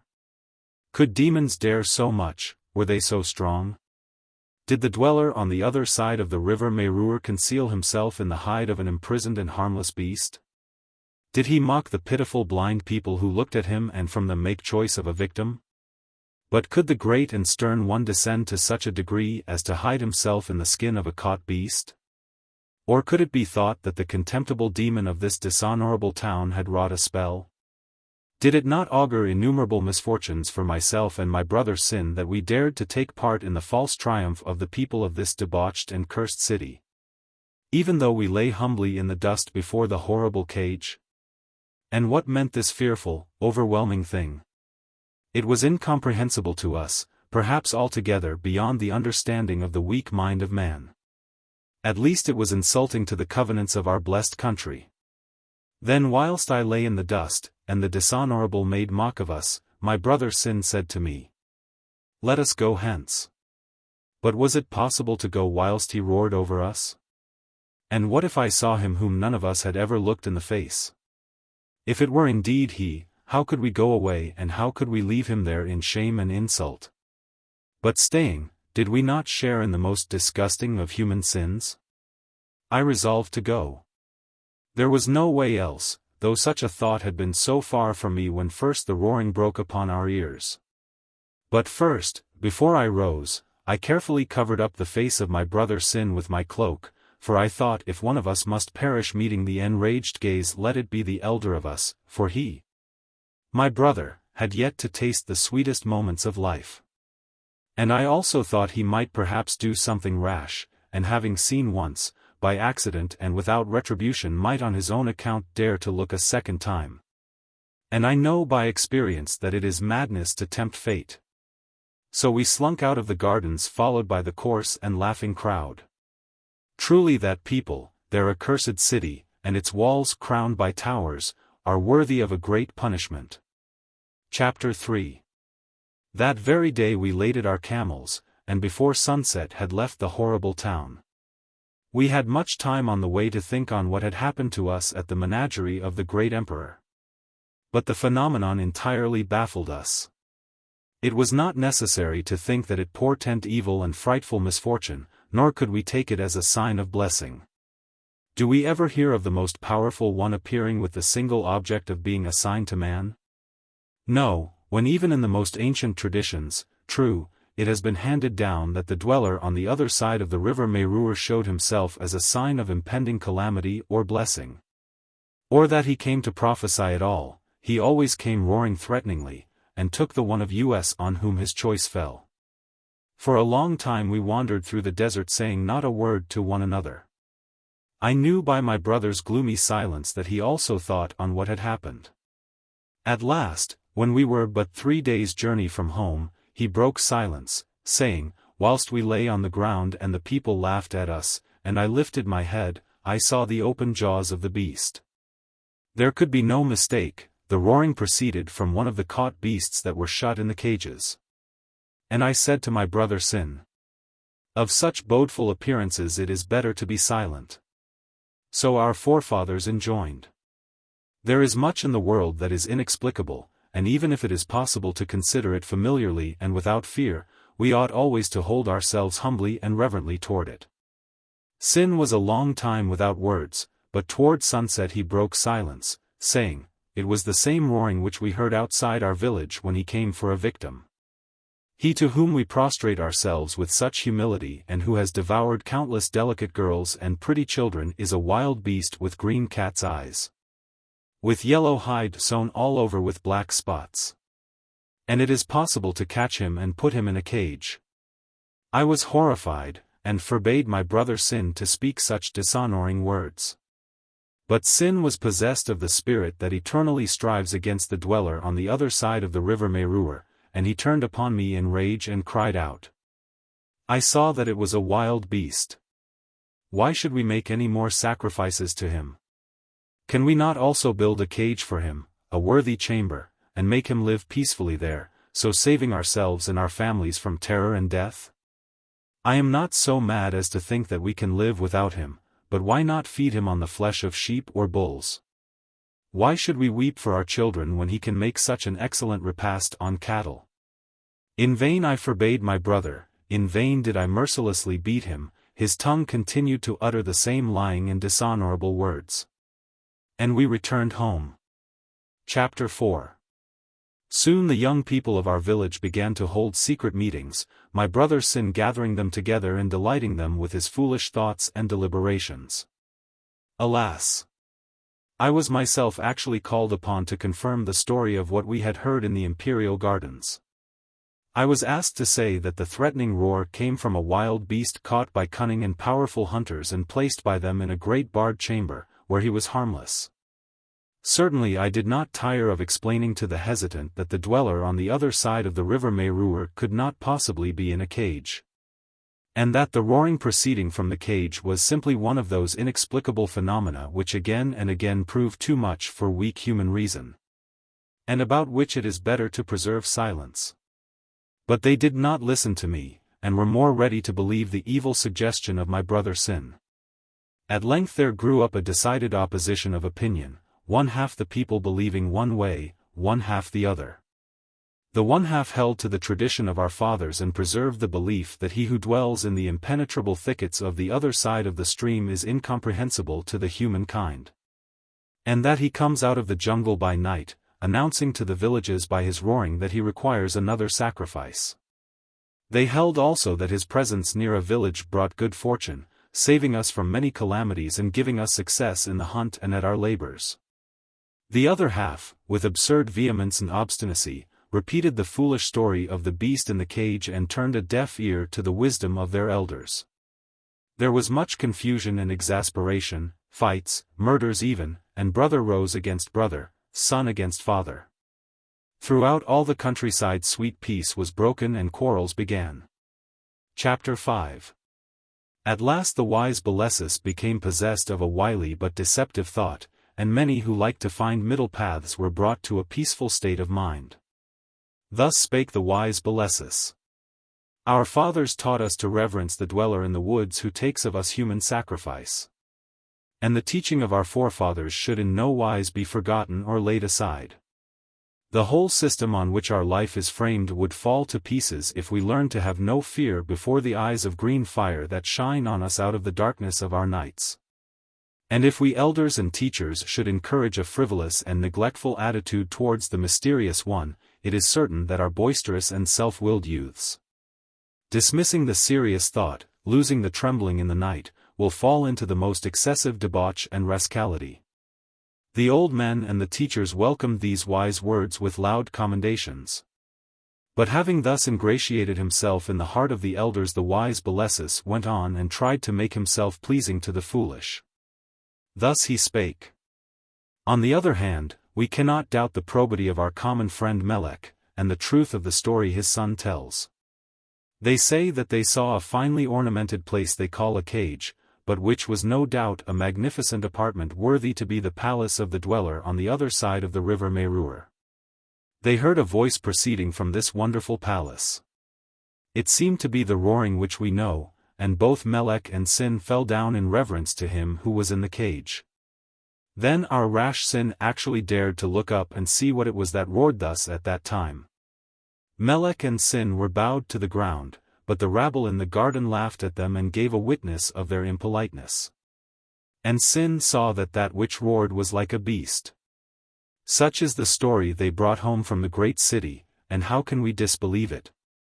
And why cannot the dweller on the other side of the river Mairure have the appearance of a beast? What does the devourer of our young ones demand of us? Do we not know that he wants living flesh and blood? We know he does not roast his meat or smoke it or salt it, but just devours it live. But how do we know that he needs flesh that is human? If we build him as fine a place as that which was given the beast in the emperor's menagerie, will he not bless our work? Perhaps when we have built a palace for him he will change his desires and prefer to be fed with living calf or lamb. The young men and the girls welcomed this speech with wild shouts and exclamations. "Let us build a palace," said they. The more foolish even dared to say, "Build him rather a cage and drive him into it. He has lived on our loveliest long enough." These were very stupid young ones truly, for they thought that life was the greatest blessing. But in vain did the wise and aged strive to restrain the people in the faith of their forefathers. In vain did they try and save them from the fearful act. Alack! Even the aged, many of them, were won over to the young, for they loved their children more than they should. Chapter 6. While they were building what they called a palace, but which was after all only a cage. Several of the more impatient made a party and went to the other side of the river Mairure to hunt with arrows and spears. Of course they met their doom. And another thing happened which greatly confused the honorable people of our countryside and emboldened the youth. Young Zacher, one of the bravest and cleverest of our hunters, went by himself and abode in the jungle a long time. We gave him up for dead. And since he did not return, the girls sang him sweet funeral chants. But a week later Zacher returned, weak from loss of blood, covered with horrible wounds, but all the same radiant with joy and daring. Very unwillingly and evasively did he answer the questions of the oldest of us, but we often saw him talking to his comrades and the young fellows in lonely places. Very soon a rumor was spread through the village that Zacher had met the dweller on the other side of the river Mairure and had battle with him. We could not tolerate the blasphemous stories and the enmity which was being worked up against the oldest and wisest of the village. So Zacher was taken and put to the torture in order that we might know what had in truth befallen him. But Zacher did not endure much torment, he confessed, and we listened to him in dread. These were his words. The night was calm, and there was no moon when I approached the thicket that stretches a 3 days' journey beyond the river Mairure. My dagger was sharp and ready, my arrows poisoned, for I had firmly resolved to follow up and kill the monster. Suddenly, as near from me as a maiden stands looking at the youth she loves, as near as a little child throws a stone at the first attempt, I heard the roaring break forth. Moved by the power of the habit, I fell down on my face on the earth and waited. I heard the heavy approach and the crackling of dry branches under feet. I waited. But a cold lizard slid along my leg as I lay and reminded me of the emperor's menagerie and the story of the beast in the palace. I already felt his hot and fiery breath upon me when I jumped to my feet and pulled out my dagger. I don't know whether he whom I saw was of the stock of demons or of wild beasts, but he was immense, fierce, green-eyed. His jaws were open to devour me, and the great white teeth made me tremble. In truth, whether demon, god, or beast, he is mighty and terrible. I don't know how I kept my feet and did not fall down again before him. It was some power stronger than I that kept me face to face with him and made me slave of fate. I resolved to fight the monster whatever he was. The beast crouched to spring like a cat, and once more gave out the terrible roaring which filled me with quaking. But I followed his movements, and when he sprang I turned craftily and hid behind a tree. The beast prepared to spring again. His failure seemed to give him a grieved and shamed appearance. He slunk away and hid himself, cunning, cautious, evil. I hurriedly prepared an arrow, and its poisoned copper thrummed in the air and struck the beast as he sprang a second time. This time I did not succeed in dodging, and the cruel claws rent my body. But I plucked forth my dagger and fought with that till I fell to the ground unconscious from loss of blood. What happened I know not, but the beast went away without touching my body again. When I regained consciousness, night was already over. As I lay, weak and smeared with blood, I saw the trace of the beast's footsteps away from me. Then I understood that I had wounded him grievously, and that he had gone away to die, perhaps to heal his wounds with forest leaves. The old men deliberated a long while over the crime of Zacher, could not make up their minds what to do, but at last the crafty Belesis made a suggestion that won much praise. "Let us wait till we hear the roaring again," said he. "If we hear the voice again, that will show the victory of the dweller on the other side of the river Mairure over death, and we will then deliver to him Zacher, naked and bound. So shall we be requited for the insult, and his anger not fall upon us." The boys and girls of the village rejoiced, assuming that the beast was dead. "He is dead," they cried. "He will not come and roar any more outside our houses." They crowned the rash and beautiful hunter with flowers, danced round him, and sang, and the sounds of flute and cymbal rose higher than the clouds. But their joy did not last. Not a week passed before we heard the threatening voice once more. And Zacher was taken, made naked, bound, and placed in the jungle beyond the river. Next day, not far from the place where we left him, we found his bones. The boys and girls wept inconsolably, and the memory of Zakhar was ineffaceably printed on their hearts. But the elders cursed the daring one. Chapter 7. But behold, the painted palace was ready. We placed it on the shore of the river Mairure, just at the place where he walks when awaiting his victim. In the cage we put for him as a last and dainty human victim the young and beautiful Hanai, taking away her dress so as not to put him to any unnecessary trouble. We did not wait long. He came for his prey. We went to meet him with music and chanting. There was a strange excitement among all those who expected for the first time to see him face to face. And many felt a sweet pleasure at the thought that they would henceforth meet him openly with songs rather than as before in secret and with sorrow. We were all attired as for a festival, our skins anointed with sweet oils, our heads crowned with flowers and sweet-smelling herbs. Not one of us carried a weapon. We obeyed the advice of the oldest, who warned us not to anger him with the sight of arms as one of us had already so foolishly done. Calmly and joyfully we went forth to meet him, singing the sacred hymns. Nearer and nearer sounded his voice, and behold at last the velvet light of our torches fell upon his face. We stood around the cage, leaving him a wide and open road to the door of it. But he did not enter and take his victim, but bounded into a crowd of our children and struck to earth my daughter Lotta.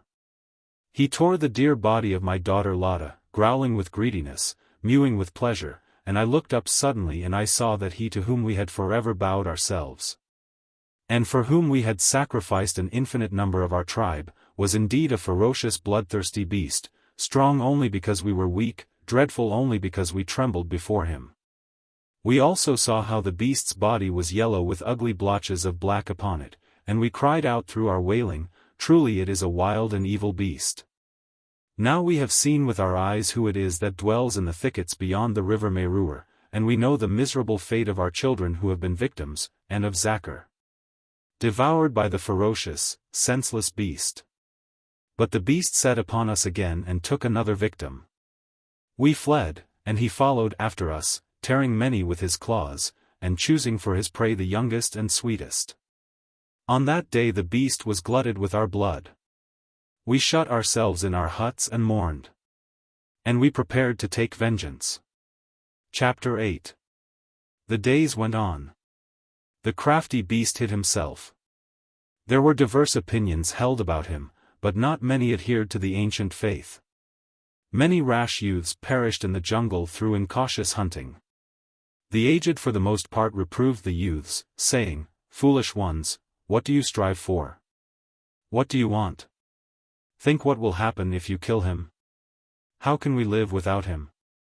You will overthrow all the traditions of our ancestors, but upon what will you rebuild our life?" Alack! We did not know about that, nor did we care to think. All we wished was to be rid of the cruel beast. And, behold, one morning there were joyful shouts ringing through the village streets, and all the children ran about crying, "The beast is wounded. The beast is dying." The girls of the village clapped their hands and danced and sang, saying, "The beast is dead, is dead." On the banks of the river Mairure the beast lay dying, wounded by a poisoned arrow. His green eyes burned with powerless rage, and his fearful claws tore the earth and the herbage, all defiled by his foul blood. Those who still feared the beast hid themselves in their huts and wept. But we rejoiced that day. We didn't think how we were going to live.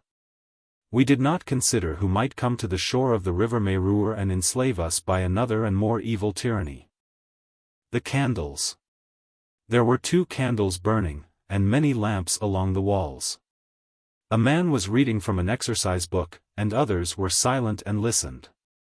The flames trembled. The candles also listened, they liked listening, but there was a draught from somewhere, and they trembled. The man finished. The candles were blown out and the people went away. And it was just as before. There was one grey candle burning. A woman sat and sewed. A child slept, and coughed in his sleep. There was a draught from the walls. The candles wept white, heavy tears. The tears trickled away and froze. It began to dawn. The woman with red eyes still sewed on. She blew out the candle. She sewed on. And it was just as before. 3 yellow candles were burning. A man lay in a coffin, yellow and cold. Someone was reading from a book. A woman wept. The candles were dying from fear and sorrow. A crowd arrived. They sang. They flung incense. They lifted up the coffin. The candles were blown out. They went away. And it was just as before. He became better. There are all sorts of boys in this world, good ones and bad ones. Once there were 2 boys, a good boy and a truant. A magician came to them, it was Uncle Better. He asked them, "Would you like to be better?" "I'd like to be better, Uncle dear," replied the good boy. "A good man is well off everywhere." "There's no need for me to be better," said the truant. "I am good enough as I am. Too much goodness might tear my mouth apart with yawning." "Well, remain a truant," Uncle Better said to him. "As for you, my good boy, you will become so sweet that everyone will marvel at you." Then he went away. The good boy became so sweet that he began to ooze with treacle. Hardly anyone was glad to see him. Wherever he went he made the place sticky with treacle. His mother was angry with him. "On account of your sweetness," she said, "it's impossible to keep you supplied with clothes. I'd much rather see you a hooligan." The good boy enjoyed gathering in the outpour of treacle. So he remained. He grew up, and gave pleasure to others. He rolled pound horns out of paper, and poured treacle into them, and gave them to the poor. 3 gobs of spit. A man went by, and spat 3 gobs of spit. He walked away, the gobs remained. Said one of the gobs, "We are here, but the man is not here." Said the second, "He has gone." Said the third, "He came precisely for the purpose of planting us here. We are the goal of man's life. He has gone, but we have remained." Fairy tales in the garden, and fairy tales at court. There was a garden in which fairy tales grew in the beds along the paths. All sorts of fairy tales grew there, white ones, red ones, blue ones, purple ones, and yellow ones. Some of the tales had an agreeable perfume, while others made up in beauty what they lacked in perfume. The gardener's little son went every morning into the garden to delight in the fairy tales. He learnt them all, and often told them to his companions in the street. No common children were permitted into the garden, for it was the garden of a great queen. The children told about these fairy tales to their mammas and papas, and these told them to their acquaintances, until their fame spread far and wide. The queen also heard at last that fairy tales grew in her garden. She asked to see them. And so one early morning the gardener cut down many of the fairy tales, gathered them into a beautiful sumptuous bouquet, and sent them to court. The gardener's young son cried because they were cutting down the fairy tales, but no one would listen to him. As if there were not enough things that one might choose to cry about. The queen looked at the fairy tales, and asked in astonishment, "What's interesting about them? Why do you call them fairy tales? They are the most common flowers." They threw the poor fairy tales into the backyard, and gave the gardener's little son a birching so that he should not speak such nonsense again. A marriage. A drop of rain fell through the air, a speck of dust lay on the ground. The drop wished to unite with a hard substance, it was tired of its free, active existence. It joined itself to the speck of dust, and lay on the ground a blob of mud. Captive death. A long time ago there lived a brave and invincible knight. One day he happened to capture Death herself. He brought her to his strong castle, and put her in a cell. Death sat there, and people ceased to die. The knight was overjoyed, and thought, "Now it is well, but it is rather a worry to keep a watch on her. Perhaps it would be better to destroy her altogether." But the knight was a very just man, he could not kill her without judgment. He went to the cell, and, pausing before the small window, he said, "Death, I want to cut your head off, you've done a lot of harm upon the earth." But Death was silent. The knight continued, "I'll give you a chance, defend yourself if you can. What have you to say for yourself?" And Death answered, "I'll say nothing just yet, let life put in a word for me." And the knight suddenly saw life standing beside him. She was a robust and red-cheeked but expressionless woman. And she began to say such brazen and ungodly things that the brave, invincible knight trembled, and made haste to open the cell. Death went out, and men began to die once more. The knight himself died when his time came, and he told no one upon the earth what that expressionless, brazen woman, Life, had said to him. The man who became smaller. There was a man who bought some land and a house. The land was so small that if you took one step, then another you ran into the fence. The house was so small that you had to bend down to enter it. It made the man feel unhappy. An old sparrow said to him, "It would be a good thing if you became smaller." The man replied in a very reasonable way, "I should be indeed glad to do so, but unfortunately I was born such a giant." "You had better go to the German apothecary," said the old sparrow, "whisper to him on the quiet. And stick a nice bit of money into his hand, he will give you some reducing drops from under his microscope, and you will become a very tiny fellow." The man was overjoyed, he did everything as the old sparrow told him to do, and became as small as a tin soldier. He arrived at his house, and on his land, and everything fitted him splendidly. The house became large, ever so large, in every room you might dance a quadrille in 7,000 pairs. He divided up the house into sections, and let them out to other little men in order to gain a large profit out of his small fortune. The land too became so large that when the little man went for a stroll and attempted to walk round his property he got into a terrible perspiration from fatigue.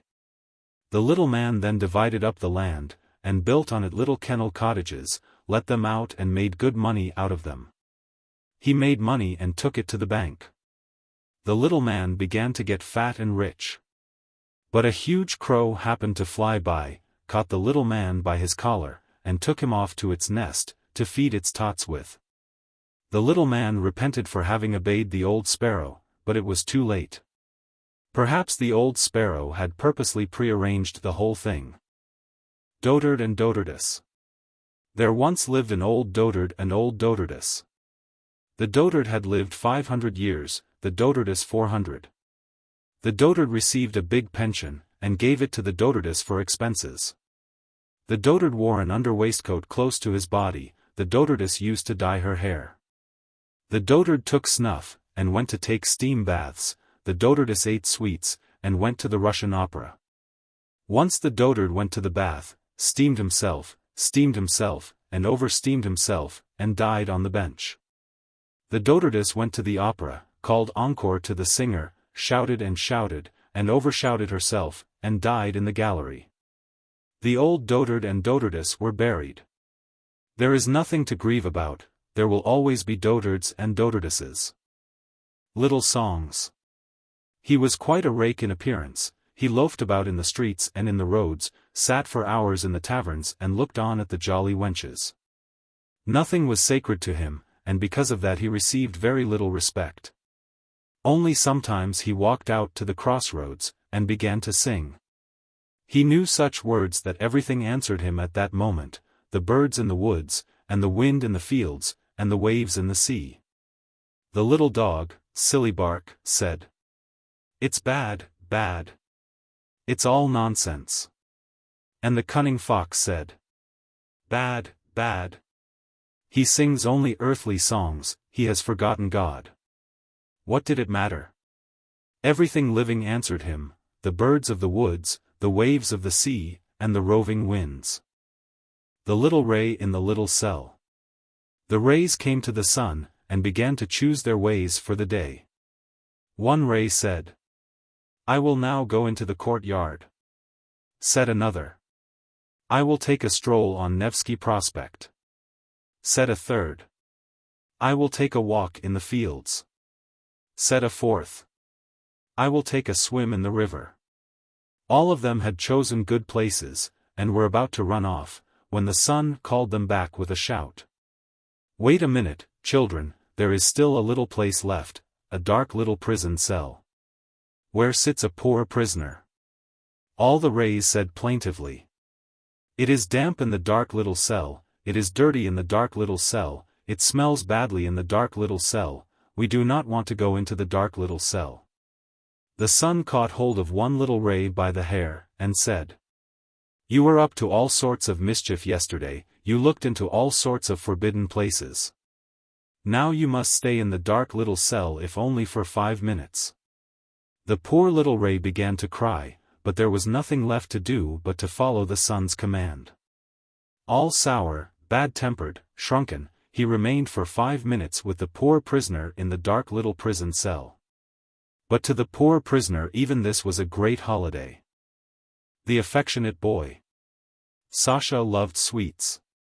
But his mother did not give him many sweets in order not to spoil his teeth. He thought of a way of begging some from her. He knew that she had some bonbons, and so he would begin to kiss her and coax her.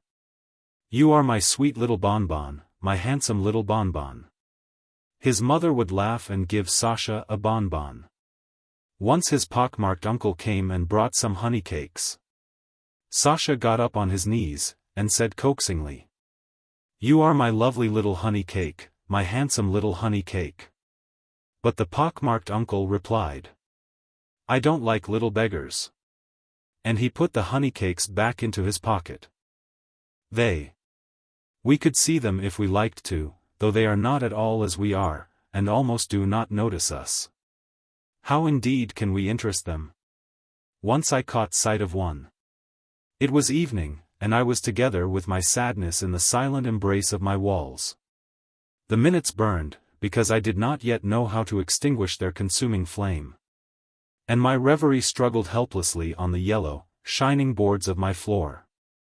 The objects importuned me, and I believed them. Then there was one brief moment. Oh, if I could only find words to describe him. Everything visionary, everything habitual was lit up by his light, and departed from my attention, and there fell on me his unspeakable glance. And answering my dread, he merely said to me, "Don't be afraid." Then again the time came on, and the objects once more bewitched me. The Tiny Man. Chapter 1. Yakov Alexievich Saranin scarcely reached medium size. His wife, Aglaya Nikiforovna, who came of tradesfolk, was tall and capacious. Even now, in the first year after their marriage, the 20-year-old woman was so corpulent that beside her tiny and lean husband, she seemed a very giantess. What if she gets still bigger? Thought Yakov Alexievich. He thought this, although he had married for love, of her and of the dowry. The difference in the size of husband and wife not seldom evoked derisive remarks from their acquaintances. These frivolous jests poisoned Saranin's peace of mind and embarrassed Aglaya Nikiforovna. Once, after an evening spent with his colleagues, when he had to hear no small amount of banter, Saranin returned home thoroughly out of temper. Lying in bed beside Aglaya, he growled and began wrangling with his wife. Aglaya lazily and unwillingly replied in a drowsy voice, "What am I to do? It's not my fault." She was of a very placid and peaceful temper. Saranin growled, "Don't gorge yourself with meat, and don't gobble up so much floury food, the whole day you're stuffing yourself with sweets." "Then I can't eat anything, if I've got a good appetite," said Aglaya. "When I was single, I had a better appetite still." "So I should think." "Why, you ate up an ox at one go, didn't you?" "It's impossible to eat up an ox at one go," replied Aglaya, placidly. She quickly fell asleep, but Saranin could not get to sleep in this strange autumn night. For a long time he tossed about from side to side. When a Russian cannot sleep, he thinks about things. Saranin, too, devoted himself to that activity, which was so little peculiar to him at any other time. For he was an official, and so had little reason to think about this and that. There must be some means or other, pondered Serenine. Science makes marvelous discoveries every day. In America they make people noses of any shape they like, and put a new skin on their faces. That's the kind of operations they perform. They bore holes in the skull, they cut into the bowels and the heart, and sew them up again. Can't there be a way of making me grow, or else of reducing Aglaya's size? Some secret way or other? But how to find it? How? You won't find it by lying here. Even water won't flow under a stone at rest. But to look for this secret remedy. It may be that the inventor is actually walking the streets and looking for a purchaser. Yes, of course. He can't advertise in the papers. But in the streets hawking things round, selling what he likes from under his coat, that's quite possible. He goes round and offers it on the quiet. If anyone wants a secret remedy, he doesn't stay tossing about in bed. Having arrived at this conclusion, Serenine began to dress quickly, mumbling to himself. 12 o'clock at night. He was not afraid that he would wake his wife. He knew that Aglaya slept soundly. Just like a huckster, he said aloud, just like a clodhopper, he thought to himself. He finished dressing and went into the street. He had not the slightest wish for slumber. His spirits were light, and he was in the mood peculiar to a seeker of adventure when he has some new and interesting experience before him. The law-abiding official, who had lived quietly and colorlessly for the third of a century, suddenly felt within him the spirit of a venturesome and untrammeled hunter in wild deserts, a hero of Cooper or Mayne Reid. But when he had gone a few steps along his accustomed road, towards his office, he stopped and reflected. Wherever was he to go? All was still and peaceful, so peaceful that the street seemed to be the corridor of a huge building, ordinary, free from danger, shut off from all that was external and abrupt. The house porters were dozing by the doors. At the crossroads, a constable made his appearance. The street lamps glimmered. The paving stones and the cobbles in the road shone faintly with the dampness of rain that had recently fallen. Serenine considered, and in his unruffled hesitance he turned to the right and walked straight ahead. Chapter 2. At a point where two streets crossed, in the lamplight, he saw a man walking towards him, and his heart throbbed with a joyful foreboding. It was an odd figure.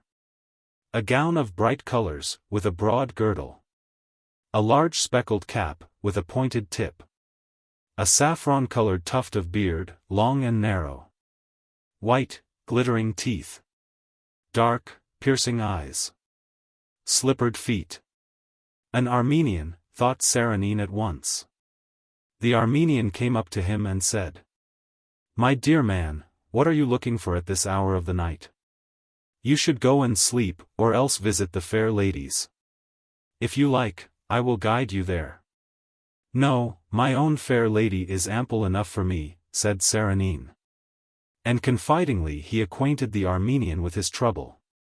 The Armenian showed his teeth and made a neighing sound. "Big wife, tiny husband, to kiss, put up a ladder." "Phew, not good." "What would be good for it, then?" "Come with me. I will help a good man." For a long time they went through the quiet, corridor-like streets, the Armenian in front, Serenine behind. From lamp to lamp the Armenian underwent an odd change. In the darkness he grew, and the farther he went from the lamp, the higher did he become. Sometimes it seemed as if the sharp tip of his cap rose up higher than the houses into the cloudy sky. Then, as he approached the light, he became smaller, and by the lamp he assumed his former dimensions, and seemed a simple and ordinary hawker of gowns. And, strange to say, Serenine felt no astonishment at this phenomenon. He was in such a trustful mood that the gaudy wonders of the Arabian Nights themselves would have seemed ordinary to him, even as the tedious passage of workaday drabness. At the door of a house, quite an ordinary 5-storied yellow building, they stopped. The lamp at the door clearly outlined its unpretentious sign. Serenine noticed. Number 41. They entered the courtyard. To the staircase of the back wing. The staircase was in semi-darkness. But on the door before which the Armenian stopped, fell the light of a small dim lamp, and Serenine distinguished the figures. Number 43. The Armenian thrust his hand into his pocket, drew from thence a tiny bell, of the kind that is used in country houses to summon the servants, and rang it. Clear and silvery was the sound of the little bell. The door opened immediately. Behind the door stood a barefooted lad, well-favored, brown-skinned, with very full-colored lips. His white teeth glistened because he kept smiling, now joyfully, now mockingly. And it seemed that he was smiling the whole time. The comely lad's eyes gleamed with a greeny luster. He was all lithe as a cat and blurred as the phantom of a peaceful nightmare. He looked at Serenine and smiled. Serenine felt uneasy. They entered. The lad closed the door, bending forward lithely and adroitly, and went before them into the passage, bearing a lamp in his hand. He opened a door, and again that blurred movement and mirth. An uncanny, dark narrow room, along the walls of which were arranged cupboards with certain alembics and phials. There was a strangely irritating and perplexing odor. The Armenian lit the lamp, opened a cupboard, fumbled about there and fetched down an alembic with a greenish liquid. "Good droplets," he said. "You give 1 drop in a glass of water, go to sleep quietly, and not wake up." "No, I don't want that," said Serenine, vexedly. "You don't think I've come for that?" "My dear man," said the Armenian in a wheedling voice, "you will take another wife, after your own size, very simple matter." "I don't want to," cried Serenine. "Well, don't shout," the Armenian cut him short. "Why are you getting angry, dear man? You are spoiling your temper for nothing. You don't want it, then don't take it. I'll give you other things. But they are dear, dear." The Armenian, squatting down on his haunches, which gave his long figure a comical appearance, fetched out a square-shaped bottle. In it glittered a transparent liquid. The Armenian said softly, with a mysterious look. "You drink 1 drop, you lose £1, you drink 40 drops, you lose 40 pounds weight. A drop, £1. A drop, a ruble. Count the drops, give the rubles." Serenine was inflamed with joy. "How much shall I want, now?" pondered Serenine. "She must be about 200 pounds, for certain. If she loses 120 pounds, she'll be quite a tiny little woman. That will be fine. Give me 120 drops." The Armenian shook his head. "You want a lot, that will be bad." Serenine flared up. "Well, that's my business." The Armenian looked at him searchingly. "Count out the money." Serenine took out his pocketbook. "All today's winnings, and you've got to add some of your own as well," he reflected. The Armenian in the meantime took out a cut-glass phial, and began to count out the drops. A sudden doubt was enkindled in Serenine's mind. 120 rubles, a tidy sum of money. And supposing he cheats? "They really will work?" he asked, undecidedly. "We don't sell a pig in a poke," said the master of the house. "I'll show you now how it works. Gasper," he shouted. The same barefooted lad entered. He had on a red jacket and short blue trousers. His brown legs were bare to above the knees. They were shapely, handsome, and moved adroitly and swiftly. The Armenian beckoned with his hand. Gasper speedily threw aside his garments. He went up to the table. The lights dimly shone upon his yellow body, shapely, powerful, beautiful. His smile was subservient, depraved. His eyes were dark, with blue marks under them. The Armenian said, "Drink the pure drops, and it will work at once. Mix with water or wine, and then slowly, you will not notice it with your eyes. Mix it badly, and it will act in jerks, not nicely." He took a narrow glass with indentations, poured out some of the liquid and gave it to Gasper. Gasper, with the gesture of a spoilt child who is being given sweets, drank the liquid to the dregs, threw his head backwards, licked out the last sweet drops with his long, pointed tongue which was like a serpent's fangs, and immediately, before Serenin's eyes, he began to get smaller. He stood erect, looked at Serenin, laughed, and changed in size like a puppet bought at a fair, which shrivels up when they remove the wind from it. The Armenian took him by the elbow and placed him on the table. The lad was about the size of a candle. He danced and performed antics. "What will happen to him now?" asked Serenin. "My dear man, we will make him grow again," replied the Armenian. He opened a cupboard and from the top shelf he took another vessel likewise of strange shape. The liquid in it was green. Into a tiny goblet, the size of a thimble, the Armenian poured a little of the liquid. He gave it to Gasper. Again Gasper drank it, just as the first time. With the unwavering slowness of water filling a bath, the naked lad became bigger and bigger. Finally, he reached his previous dimensions. The Armenian said, "Drink with wine, with water, with milk, drink it with whatever you please, only do not drink it with Russian kvass, or you will begin to molt badly." Chapter 3. A few days elapsed. Serenin beamed with joy. He smiled mysteriously. He was waiting for an opportunity. He was biding his time. Aglaya complained of a headache. "I have a remedy," said Serenin. "It acts wonderfully." "No remedies are any good," said Aglaya, with a sour grimace. "No, but this one will be. I got it from an Armenian." He spoke so confidently that Aglaya had faith in the efficacy of the Armenian's medicine. "Oh, all right then, give it me." He produced the phial. "Is it nasty?" asked Aglaya. "It's delightful stuff to taste, and it acts wonderfully. Only it will cause you a little inconvenience." Aglaya made a wry face. "Drink, drink. Can it be taken in Madeira?" "Yes." "Then you drink the Madeira with me," said Aglaya, prompted by caprice. Serenin poured out 2 glasses of Madeira, and into his wife's glass he poured the admixture. "I feel a bit cold," said Aglaya softly and sluggishly. "I should like my wrap." Serenin ran to fetch the wrap. When he returned, the glasses stood as before.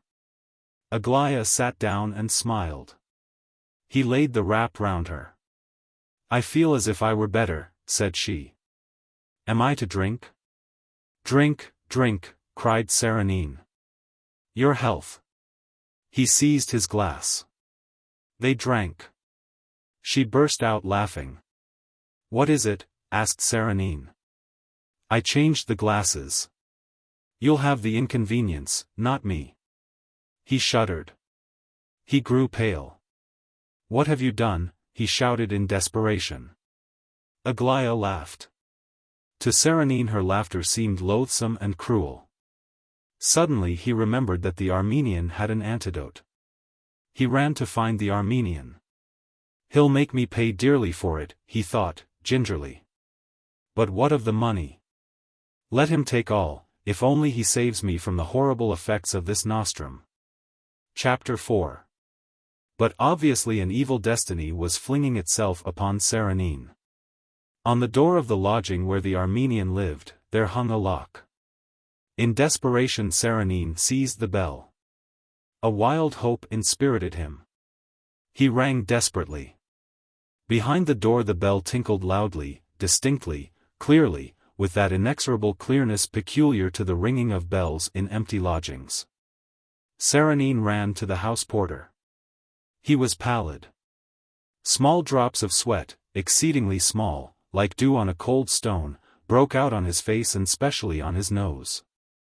He dashed hastily into the porter's lodge and cried, "Where is Kalatyants?"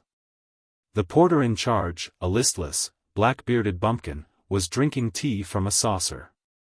He eyed Serenin askance. He asked with unruffled calm, "And what do you want of him?" Serenin looked blankly at the porter and did not know what to say. If you've got any business with him, said the porter, looking at Serenine suspiciously, then, sir, you had better go away. For as he's an Armenian, keep out of the way of the police. Yes, but where is the cursed Armenian? Cried Serenine, in desperation. From number 43? There is no Armenian, replied the porter. There was, it's true, I won't deny it, but there isn't now. Where is he, then? He's gone away. Where to? Shouted Serenine. Who can say, replied the porter, placidly. He got a foreign passport and went abroad. Serenine turned pale. Understand, he said in a trembling voice, I must get hold of him, come what may. He burst out crying. The porter looked at him sympathetically. He said, why, don't upset yourself, sir. If you do want the cursed Armenian so badly, why then, take a trip abroad yourself, go to the registration office there, and you'll find him by the address. Serenine did not consider the absurdity of what the porter said. He became cheerful. He at once rushed home, flew like a hurricane into the local office, and requested the man in charge to make him out a foreign passport without delay. But suddenly he remembered. But where am I to go? Chapter 5. The cursed nostrum did its evil work with fateful slowness, but inexorably. Serenine became smaller and smaller every day. His clothes dangled round him like a sack. His acquaintances marveled. They said, how is it that you seem a bit smaller? Have you stopped wearing heels? Yes, and a bit thinner. You're working too hard. Fancy taking it out of yourself like that. Finally, on meeting him, they would sigh, whatever is the matter with you? Behind his back, Serenine's acquaintances began to make fun of him. He's growing downwards. He's trying to break the record for smallness. His wife noticed it somewhat later. Being always in her sight, he grew smaller too gradually for her to see anything. She noticed it by the baggy look of his clothes. At first she laughed at the queer diminution in size of her husband. Then she began to lose her temper. This is going from bad to worse, she said. And to think that I actually married such a midget. Soon all his clothes had to be remade, all the old ones were dropping off him. His trousers reached his ears, and his hat fell onto his shoulder. The head porter happened to go into the kitchen. What's up here? He asked the cook, sternly. Is that any business of mine? The plump and comely Mairure was on the point of shouting irascibly, but she remembered just in time and said, there's nothing up here at all. Everything's as usual. Why, your master's beginning to carry on like anything. By rights he ought to report himself to the police, said the porter very sternly. The watch chain on his paunch heaved indignantly. Mairure suddenly sat down on a box and burst out crying. Don't talk about it, Sidor Pavlovich, she began. We've really been wondering what's the matter with him, we can't make it out. What's the reason? What's the cause? Exclaimed the porter, indignantly. Can such things be? The only comfort about it, said the cook, sobbing, is, that he eats less. The longer he lived, the smaller he got. And the servants, and the tailors, and all with whom Serenine had to come in contact, treated him with unconcealed contempt. He would race along to business, tiny, hardly managing to lug his huge portfolio with both hands, and behind him he heard the malicious laughter of the hall porter, the doorkeeper, cabmen, urchins. Little shrimp, the head porter would remark. Serenine had to swallow many a bitter draught. He lost his wedding ring. His wife made a fuss about it. She wrote to her parents in Moscow. Curse that Armenian, thought Serenine. Often he called to mind the Armenian counting the drops, pouring them out. Phew, exclaimed Serenine.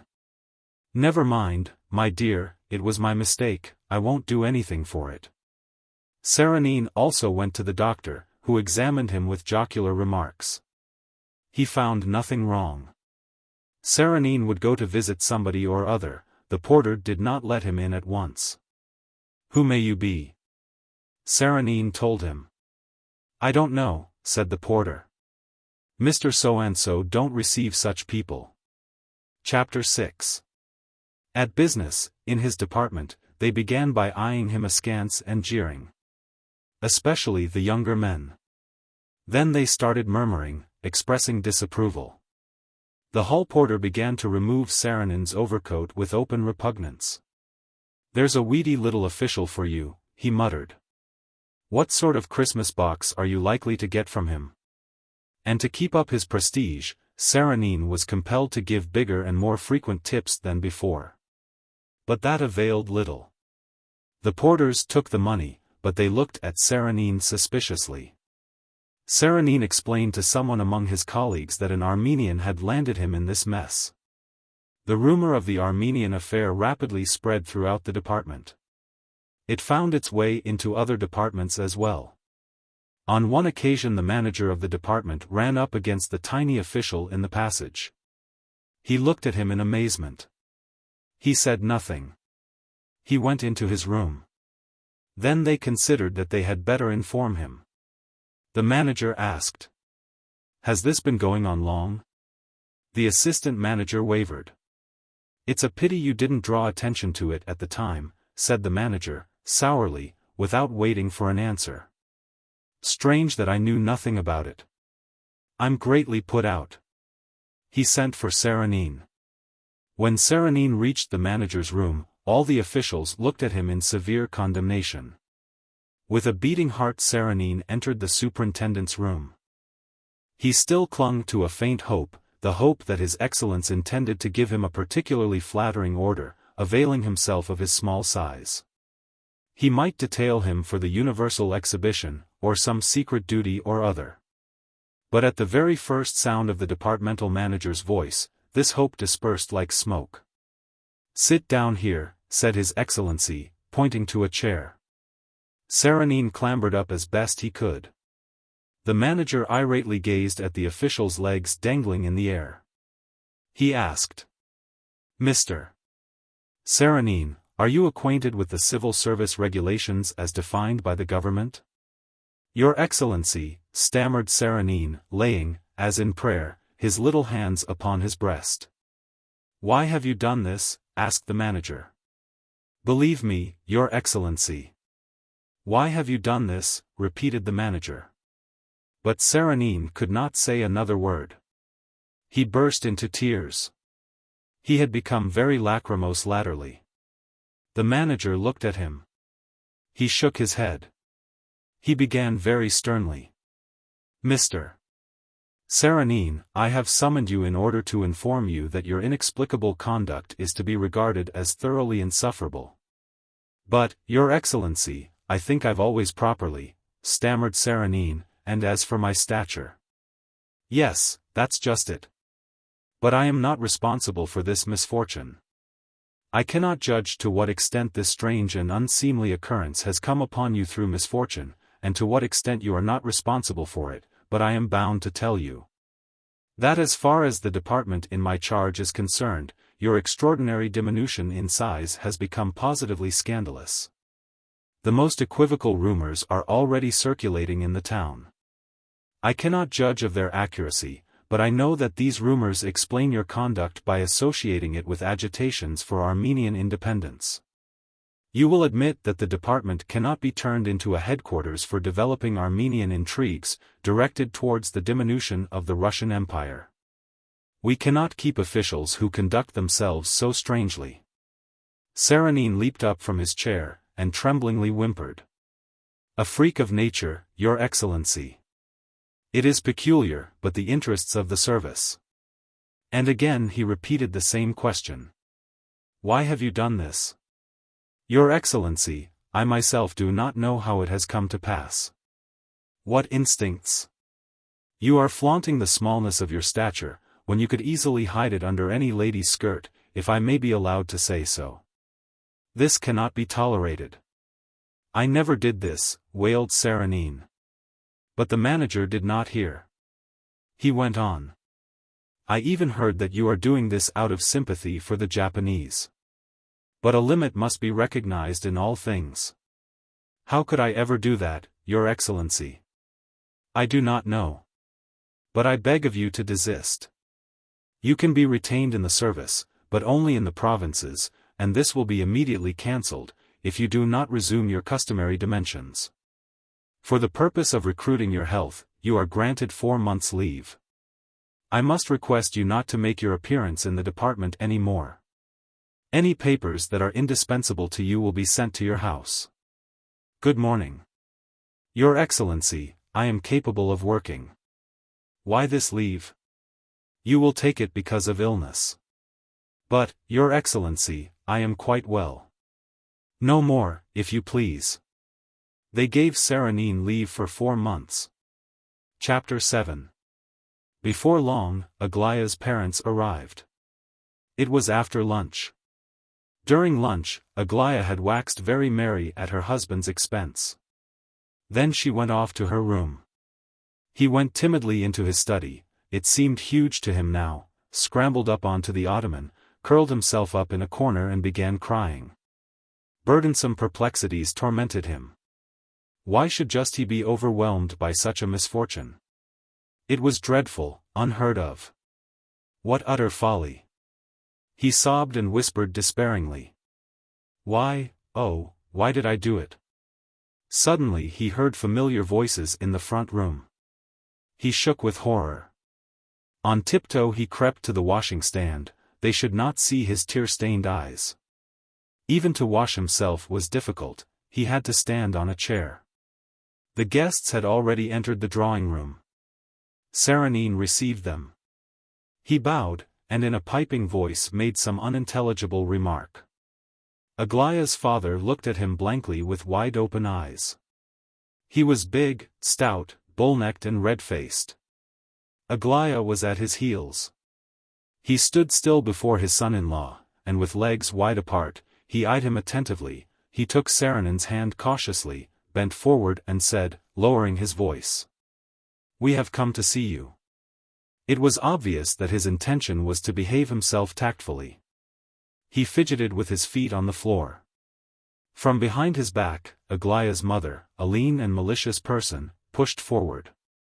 She exclaimed shrilly, "Where is he, where? Show him to me, Aglaya, show me this Pygmalion." She looked over Serenine's head. She purposely did not notice him. The flowers on her hat waggled strangely. She went straight up to Serenine. He squeaked and hopped on one side. Aglaya began to cry and said, "There he is, Mama." "I'm here, Mama," squeaked Serenine, and shuffled his feet.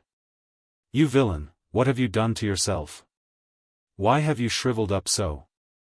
The servant girl giggled. "Don't you giggle at your master, my good girl."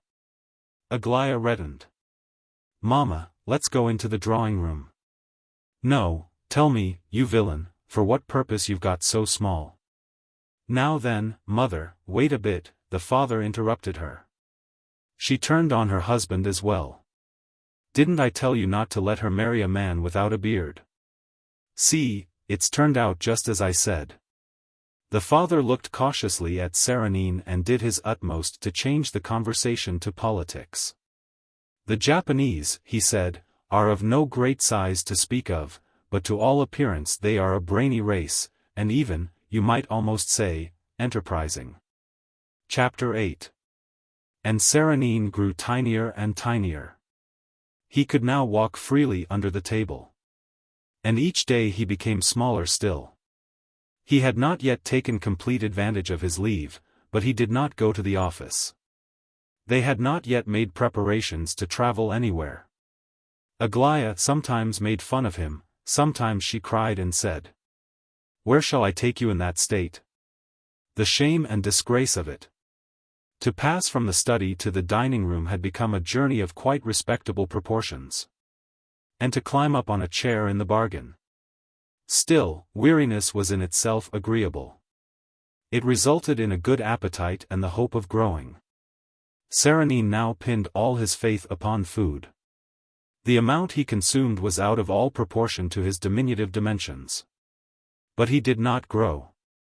On the contrary, he decreased and decreased in size. The worst of it was that this decrease in size sometimes proceeded in jerks and at the most inopportune times. As if he were performing tricks. Aglaya thought of passing him off as a boy, and entering him at a school. She made her way to the nearest one. But the conversation she had with the headmaster discouraged her.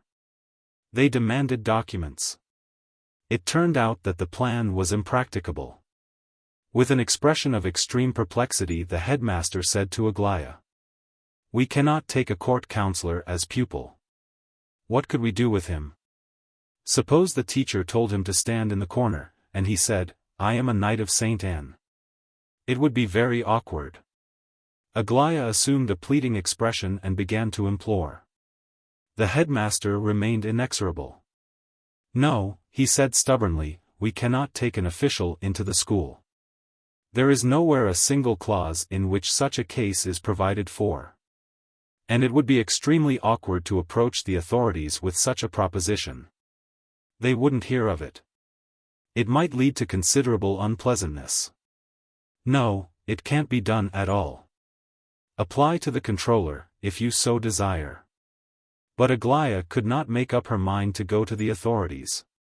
Chapter 9. One day Aglaya received a visit from a young man, whose hair was combed back with very shiny smoothness. He made an extremely gallant curtsy. He introduced himself thus. "I represent the firm of Strigel and Company. A first-class store at the very smartest center of aristocratic shopping in the West End. We have a huge quantity of clients in the best and highest society." With a view to all emergencies, Aglaya made eyes at the representative of the illustrious firm. With a languid gesture of her plump arm she invited him to take a chair. She sat with her back to the light. Leaning her head on one side, she made ready to listen. The young man with the shinily combed hair continued. "We have been informed that your husband has vouchsafed to display originality in his choice of a diminutive size for himself. For this reason, the firm, anticipating the very latest movements in ladies' and gentlemen's fashions, has the honor, madam, of proposing, as an advertisement, to provide the gentleman free of charge with suits cut according to the very finest Parisian model." "For nothing?" asked Aglaya, listlessly. "Not only for nothing, madam, but even with payment to your own advantage, only under one trifling condition which can easily be fulfilled." In the meantime, Serenine, hearing that he was the subject of the discussion, betook himself into the drawing-room. He strolled round the young man with the shinily arranged hair. He coughed and clattered with his heels. He was very annoyed that the representative of the firm of Strigel and Company paid not the slightest attention to him. At last he darted up to the young man and squeaked loudly. "I suppose they didn't tell you I was at home?" The representative of the illustrious firm stood up. He gave a gallant curtsy. He sat down again, and, turning to Aglaya, said, "Only one trifling condition." Serenine snorted contemptuously. Aglaya burst out laughing. Her eyes sparkled inquisitively, and she said, "Well, tell me, what is the condition?" "Our condition is that the gentleman would consent to sit in the window of our store in the capacity of a living advertisement." Aglaya gave a malicious laugh. "Splendid. At any rate, he'll be out of my sight." "I won't consent," squeaked Serenine, in a piercing voice. "I cannot agree to such a thing. I, a court counselor and a knight, sitting in a shop window as an advertisement, why, I think it's absolutely ridiculous." "Be quiet," shouted Aglaya, "it's not you they're asking." "What, not asking me?" wailed Serenine. "How much longer am I to put up with strangers?" "Oh no, sir, you're making a mistake," chimed in the young man amiably. "Our firm has no connection with aliens. Our employees are all either Orthodox or Lutherans from Riga. And we have no Jews." "I don't want to sit in the window," screamed Serenine. He stamped his feet. Aglaya seized him by the arm. She pulled him towards the bedroom. "Where are you dragging me?" screamed Serenine. I don't want to, leave go. I'll quieten you, shouted Aglaya. She locked the door. I'll give you a sound beating, she said through her teeth. She started striking him. He wriggled powerlessly in her mighty arms. I've got you in my power, you pygmy. What I want I'll do. I can shove you into my pocket, how dare you oppose me? I don't care for your rank, I'll thrash you within an inch of your life. I'll complain about it, squeaked Serenine. But he soon realized the uselessness of resistance. He was so very small, and Aglaya had clearly resolved to put her whole strength into it. All right then, all right, he wailed, I'll go into Strigel's window, I'll sit there, and bring disgrace on you. I'll put on all my decorations. Aglaya laughed. You'll put on what Strigel gives you, she shouted. She lugged her husband into the drawing room. She threw him before the young man and shouted. Take him. Carry him off this very moment. And the money in advance. Every month. Her words were hysterical outcries. The young man produced a pocketbook. He counted out 200 rubles. Not enough, shouted Aglaya. The young man smiled. He took out 100-ruble note in addition. More than this I am not authorized to give, he remarked, amiably. At the end of a month, pray receive the next installment. Serenine ran about the room. In the window. In the window, he kept screaming. Cursed Armenian, what did you do to me? And suddenly at that very moment he shrank by about 3 inches. Chapter 10. Useless were Serenine's tears and his lamentations. What did Strigel and his associates care about them? They paid. They effectuated their rights. The ruthless rights of capital. The power of capital provides even the court councillor and knight with a position completely in accordance with his precise dimensions, but not in the least harmonizing with his pride. Dressed up in the latest fashion, the pygmy runs to and fro in the window of the fashion emporium, now feasting his gaze on the fair ladies of such colossal size. Now spitefully threatening the gleeful children with his fists. There was a mob round the windows of Strigel and Company. The assistants in Strigel and Company's store trod on each other's toes. Strigel and Company's workshop was flooded with orders. Strigel and Company attain renown. Strigel and Company extend their workshops. Strigel and Company are rich. Strigel and Company buy up houses. Strigel and Company are magnanimous, they feed Serenine right royally, they do not stint his wife for money. Aglaya is already receiving 1,000 a month. More income still has fallen to Aglaya's share. And acquaintances. And lovers. And brilliance. And carriages. And a mansion. Aglaya is merry and contented. She has grown still larger. She wears high-heeled shoes. She selects hats of gigantic proportions. When she visits her husband, she fondles him and feeds him from her hand like a bird. Serenine in a stumpy-tailed dress suit trots about with tiny steps on the table in front of her and squeaks something. His voice is as penetrating as the squeak of a gnat.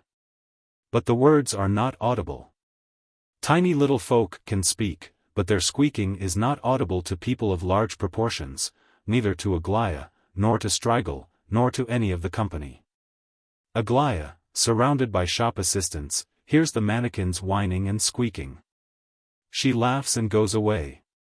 They carry Serenine into the window, where, in a nest of soft materials, a whole lodging is arranged for him, with the open side turned towards the public. The street urchins see the mannequin sitting down at the table and preparing to write his petitions. His tiny little petitions for his rights, which have been violated by Aglaya, Strigel and Company. He writes. He knocks against the envelope. The urchins laugh. In the meanwhile, Aglaya is sitting in her splendid carriage. She is going for a jaunt before lunch. Chapter 11.